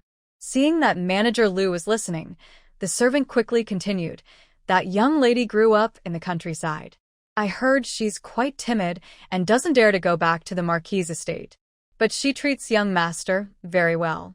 A few times I came to the Imperial Academy to gather news. I saw her waiting outside for him. Manager Lu thought for a moment and smiled. That might be a good idea. Unaware of Gu Jiao's involvement with the medical clinic, Manager Lu went straight to Bishui Alley. The old lady and some neighbors were happily playing cards, too busy to notice him. If you need a doctor, go to Miao Shoutang. What did she say? Manager Lu asked inside his carriage. The servant scratched his head. It seems. She told us to go to Miao Shoutang. What is Miao Shoutang? Manager Lu had never heard of it. The servant thought for a moment and said uncertainly, It seems to be a new clinic next to the girls' school. At this moment, Gu Jiao didn't realize she had attracted someone's attention. During a riding and archery class at the girls' school, a girl fell off her horse and dislocated her arm on the spot. She was just brought in, crying uncontrollably. What's your name? Gu Jiao asked. I called. She hiccuped through her tears. Gu Jiao reached out to check her arm. Afraid of pain, she screamed like a pig being slaughtered. Don't touch me. Gu Jiao said, I won't touch your arm. I just want to clean your scratch on the back of your hand. I won't touch your dislocated arm. Really? She looked at Gu Jiao with disbelief. Really? Gu Jiao gently held her hand in her palm, avoiding the dislocated part. Your hands are very pretty. What do you usually wash with? Everyone likes to be praised. She sniffled and said, rose water. After washing, snow cream. Gu Jiao said, I see others also use it, but your skin is better than theirs. She replied, That's because I was born with beautiful skin. Before she finished, Gu Jiao had already put her arm back in place. The naturally beautiful girl looked at herself in a bronze mirror, trembling in fear, nearly fainting. Where did that crazy woman come from? So ugly. Such a skillful and kind doctor, and she still praises my appearance? The clinic had been open for many days but had little business. However, because of a riding and archery class, the clinic's monthly income was achieved in just one day. Later, several more people with minor injuries or shock came one after another. Gu Jiao was busy, running around nonstop. After sending away another lightly injured patient, the wooden door of the consultation room was pushed open again. Where do you feel uncomfortable? Gu Jiao asked while organizing medicines on the table. There was no answer. Gu Jiao looked up curiously and saw a woman standing at the door, smiling. She wore a lake blue short jacket and a flowing pink-white fairy-like long skirt. Unlike before, when she looked weak and pale, her face was now rosy. "Do you remember me, Miss Gu?" she asked with a smile. Gu Jiao nodded. Third prince's consort. She didn't bow, and the third prince's consort didn't seem to mind. She stepped inside and teasingly said, "I've been waiting for you for a long time." "Please sit." Third prince's consort. Gu Jiao formally began her consultation process. The third prince's consort pouted and sat down, placing her hand on the table and handing it to Gu Jiao. "I will check the wound first," Gu Jiao said. Can you "Not stay here?" the third prince consort asked. "Okay." Gu Jiao took the third prince consort to her own courtyard. This courtyard was reserved just for her by the second householder. No one else had been there except her and her family. The third prince consort's wound had been stitched up and was healing well. Gu Jiao checked her pulse again. It was steady. "There's nothing wrong now. You can rest assured." "Third prince consort," she said. The third prince consort hesitated and softly asked, "Do you have any medicine to prevent scars?" Scar ointments and patches could be used, but her small medicine box didn't have these medicines at the moment. Also, even if she had the medicine, she couldn't use it now. She had to wait until the wound fully healed. Gu Jiao paused and said, "Currently, there is no special medicine. Come back in 3 days to check again." "Okay." The third prince consort agreed. Seeing her cold, Gu Jiao went to the stove, took a kettle, and poured her a cup of hot tea. "Thank you," the third prince consort said, holding the cup and taking a small sip. Her body finally felt warmer. She looked around the room at the furnishings and couldn't help but ask, "Do you live here in the medical clinic?" Gu Jiao replied, "No, I live nearby." Although the third prince consort had only met Gu Jiao twice and their statuses were very different, she somehow felt that Gu Jiao was very kind. The third prince consort looked at Gu Jiao and asked, "Your accent doesn't sound like someone from the capital." Gu Jiao said, "I'm from a county town." The third prince consort nodded. How old are you? Gu Jiao replied, 15. The third prince consort smiled. "I'm a few years older than you. My surname is Du." Gu Jiao was not very good at talking and usually answered whatever the third prince consort asked. But she was willing to answer, which at least showed she didn't think badly of her. "Hey, what's that?" The third prince consort, who loved playing the zither, easily noticed anything related to it. Gu Jiao looked at the box on the table and said, "A guqin." It was a guqin sent to her by Xiao Jingkong. She had made a case for it herself. Unlike the typical cases sold in the market, the case was different, so the third prince consort didn't recognize it immediately. "Can I see it?" she asked. "Yes," Gu Jiao nodded. The third prince consort put down her teacup and carefully opened the case behind the long table. Inside, she saw an old guqin that had been burned and blackened. From just the appearance, this instrument looks ordinary. It is a style of the fuxi lute. Is this another imitation of the lute? The third prince's wife feels a bit disappointed. Everyone in the market takes pride in owning a better imitation of the fuxi lute, but she would rather use a regular ancient instrument than a counterfeit fuxi lute. Originally, the state of Qin presented a moon shadow fuxi lute, which was a top-quality imitation. The emperor intended to give it to her, but she refused. Soon after, it was awarded to the daughter of the Dingin Marquee. She had planned to play a piece now, but her desire to do so has faded. She gently touched the end of the lute, politely praised it a little, then closed the lid. Then she noticed a token on the table. Xiao Jingkong had played with it and forgotten to put it back. The clever and lively Xiao Jingkong has a big flaw. She doesn't tidy up her things. This token looked very familiar. The third prince's wife picked it up in surprise and asked, "Miss Gu, how do you have this?" Gu Jiao calmly responded, "I found it." The third prince's wife sighed in relief and said, "This is the token of the Xianping Marquee's residence. It's an old one. Don't let others see it, to avoid unnecessary trouble." It wasn't the first time someone told her that having connections with the Xianping Marquee's house could bring trouble. "What do you mean by an old token?" Gu Jiao asked. The third prince's wife pointed to the emblem on the token. "This pattern is from over 10 years ago. Later, I thought the meaning wasn't very clear, so I removed the vines from here. That vine was just a small piece, not noticeable to ordinary people.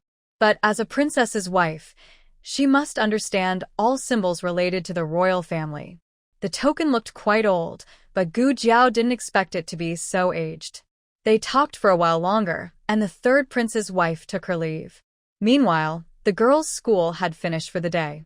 The medical clinic mainly now served girls' education, so their workday was basically over. Second aunt kept Song He at the clinic to watch over it, while Gu Jiao carried her basket home. Just as she turned a corner, a carriage stopped in front of her. A well-dressed, middle-aged man stepped out. He was broad and plump, looking honest and kind, but his sharp eyes seemed to see through people. "Excuse me, are you Miss Gu from the Dingin Marquee's residence?" The man asked politely with a gentle bow. Although it was a question, his tone was confident and certain. Gu Jiao looked at him calmly and asked, "Who are you?" Manager Liu smiled and said, "My surname is Liu. Has young master ever mentioned me to you?" "Which young master?" Gu Jiao asked. Manager Liu was a bit surprised. Are the two of them so unfamiliar? He had come many times, yet the young master never mentioned him. He reminded her, "I also sent New Year's gifts to your home, but unfortunately, the young master didn't accept them." "Oh," Gu Jiao said, realizing she remembered now. Someone had indeed come recently, bringing a cart of charcoal, and Xiao Luling refused without hesitation. "Is your young master my husband?" Gu Jiao asked. Manager Liu's face lit up with a smile. Exactly. Gu Jiao paused and asked, "From the Marquis of Schwamping's residence?" Manager Liu was momentarily stunned. Since the young master hadn't told her, and she didn't seem to know, how did she recognize that he was from the Marquis of Schwamping's house? Gu Jiao didn't know. She was just guessing. The token was picked up by Xuaningxiang from the place where Xiao Luling fainted. Both the monk and the third prince's wife said it was a token from the Marquis of Schwamping's residence, so it shouldn't be mistaken. And this person also called Xiao Luling young master. Putting all this information together, she asked Liu Manager that question earlier. Liu Manager came to see her intending to persuade the young master to return home, and he didn't plan to hide his identity, so he answered honestly, "Yes, the young master is from the Marquis of Schwamping's residence." Gu Jiao processed this information and said, Oh. Liu Manager was puzzled. Isn't this the first time she's heard this? Her reaction was surprisingly calm. Gu Jiao wasn't someone who cared much about status. Whether Xiao Luling was the master or a servant of the Marquis of Schwamping's house didn't matter to her. However, she had one question. Since he's from the Marquis of Schwamping's residence, why doesn't he want to go back with you? She wasn't trying to pry into their secrets. It was just that someone had come to find her. She couldn't just casually sell out her husband without knowing the details. Liu Manager sighed. That's a long story. If the young lady isn't in a hurry, would you like to sit at a tea house? There was a tea house nearby, and Gu Jiao didn't refuse. She went with Liu Manager. Liu Manager thought to himself, this young lady isn't very sharp, is she? She just followed a stranger without even checking his token or anything. If Liu Manager knew Gu Jiao's abilities, he'd be worried about himself. Master Liu was indifferent towards Gu Jiao, but he had no ill will and did not intend to cause trouble for the young couple. He believed that Lord Ho would not do such a thing either. Lord Ho was already very powerful and did not need to rely on his son to strengthen the relationship between the Xianping Marquee estate and other noble families. As for whether their social status matched, although Gu Jiao was raised in the countryside, she was a legitimate daughter of a noble family. Marrying this young master was just a makeshift arrangement. Master Liu reserved a room on the second floor. It was near the street, with windows overlooking the busy Xuanwu Street. They sat facing each other. Master Liu asked, "Madam, do you prefer Biluakun or Longjing tea?" "It doesn't matter," Gu Jiao replied. Master Liu smiled and brewed a pot of Longjing tea. This year's new tea. Gu Jiao was not interested in tea, so she poured some cold water and drank it all at once. She was indeed thirsty. Master Liu watched in amazement. The young master was quite peculiar, and the young madam was no less interesting. "Tell me, What's the main matter? Gu Jiao asked calmly. Ah. Master Lu snapped back to attention, sighed, and then explained Xiao Liulong's background. Actually, the young master is the illegitimate son of Lord Ho. This story dates back to about 18 or 19 years ago, when Lord Ho went to the south of the river to manage flood control. That year, a major flood in the south caused thousands of acres of farmland to be destroyed, and many people were displaced. The cause was not only natural disaster, but also human error. The court's money for building the dikes was embezzled by local officials who cut corners on the construction, which led to the flood not being stopped and causing irreparable damage. At that time, Lord Ho did not have the immense power he is now. The emperor sent him to investigate the truth about the dikes in the south. Local bullies tried to bribe Lord Ho, asking him to hide the truth. Lord Ho refused to be part of their corruption, and as a result, he was attacked by assassins on his way back to the capital, stabbed 7 or 8 times. I remember it was near Song County, Master Lu recalled. As a young man, Master Lu had followed the Confronting Marquee, one of the few who fought alongside him. However, he was sent away to another place for over 10 years before being called back last year. There was no medical clinic in that area. After Lord Ho was injured, he found a local doctor nearby. Due to the severity of his wounds, he had to stay at the doctor's house. The doctor was not very skilled. Although he saved Lord Ho's life, he left behind lingering health issues.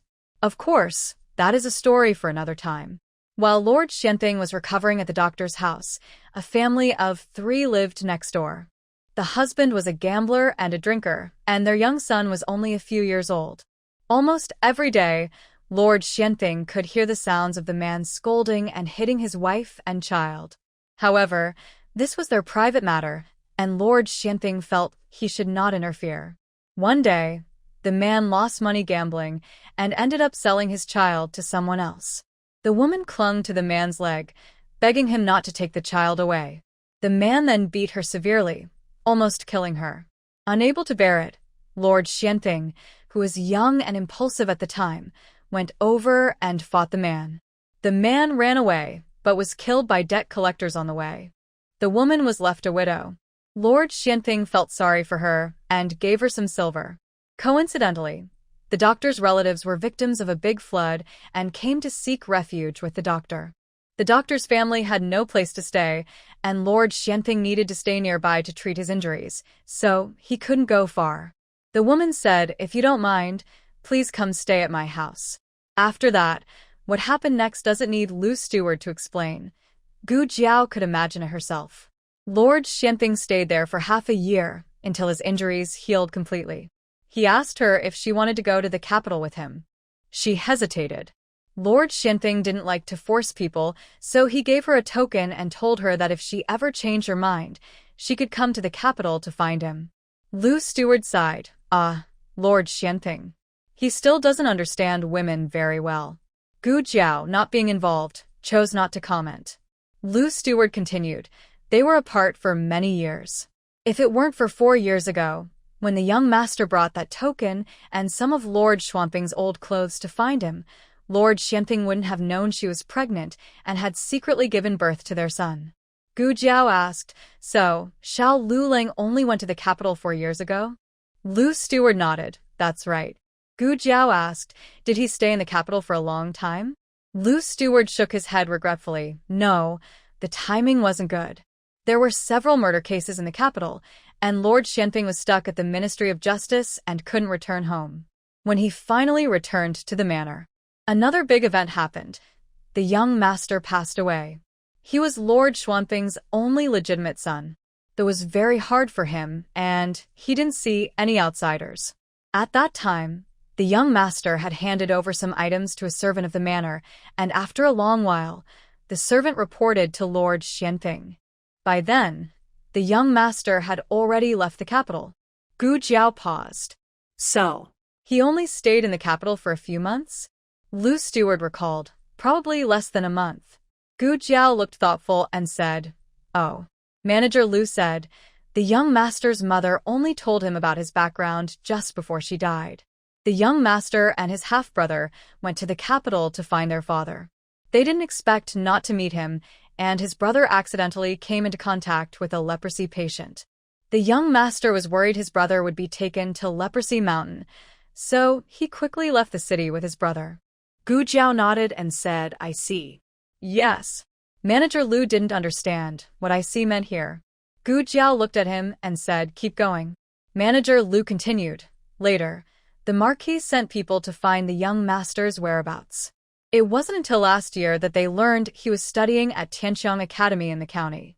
The Marquis asked me to bring him back. I persuaded the young master many times, but he seemed unable to forget those old memories and refused to return home. Gu Jiao believed most of what he said was true, but she didn't know if there was anything he hadn't told her. Sometimes, twisting a fact doesn't require lying, just telling a little truth. And no one can guarantee that Lu manager knows the full truth. She believed that 4 years ago, there really was a Xiao Luling who went to the capital to find his father. But was that Xiao Luling truly the same person?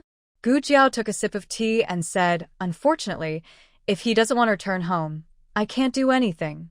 What? After listening all this time, you're just telling me this? Shouldn't you be crying and feeling sad about your husband's background, or mourning the fact that father and son can't recognize each other? Don't you have a little bit of village girl awareness left? Lu manager got anxious. Sympathy won't work now. It's time for a big move.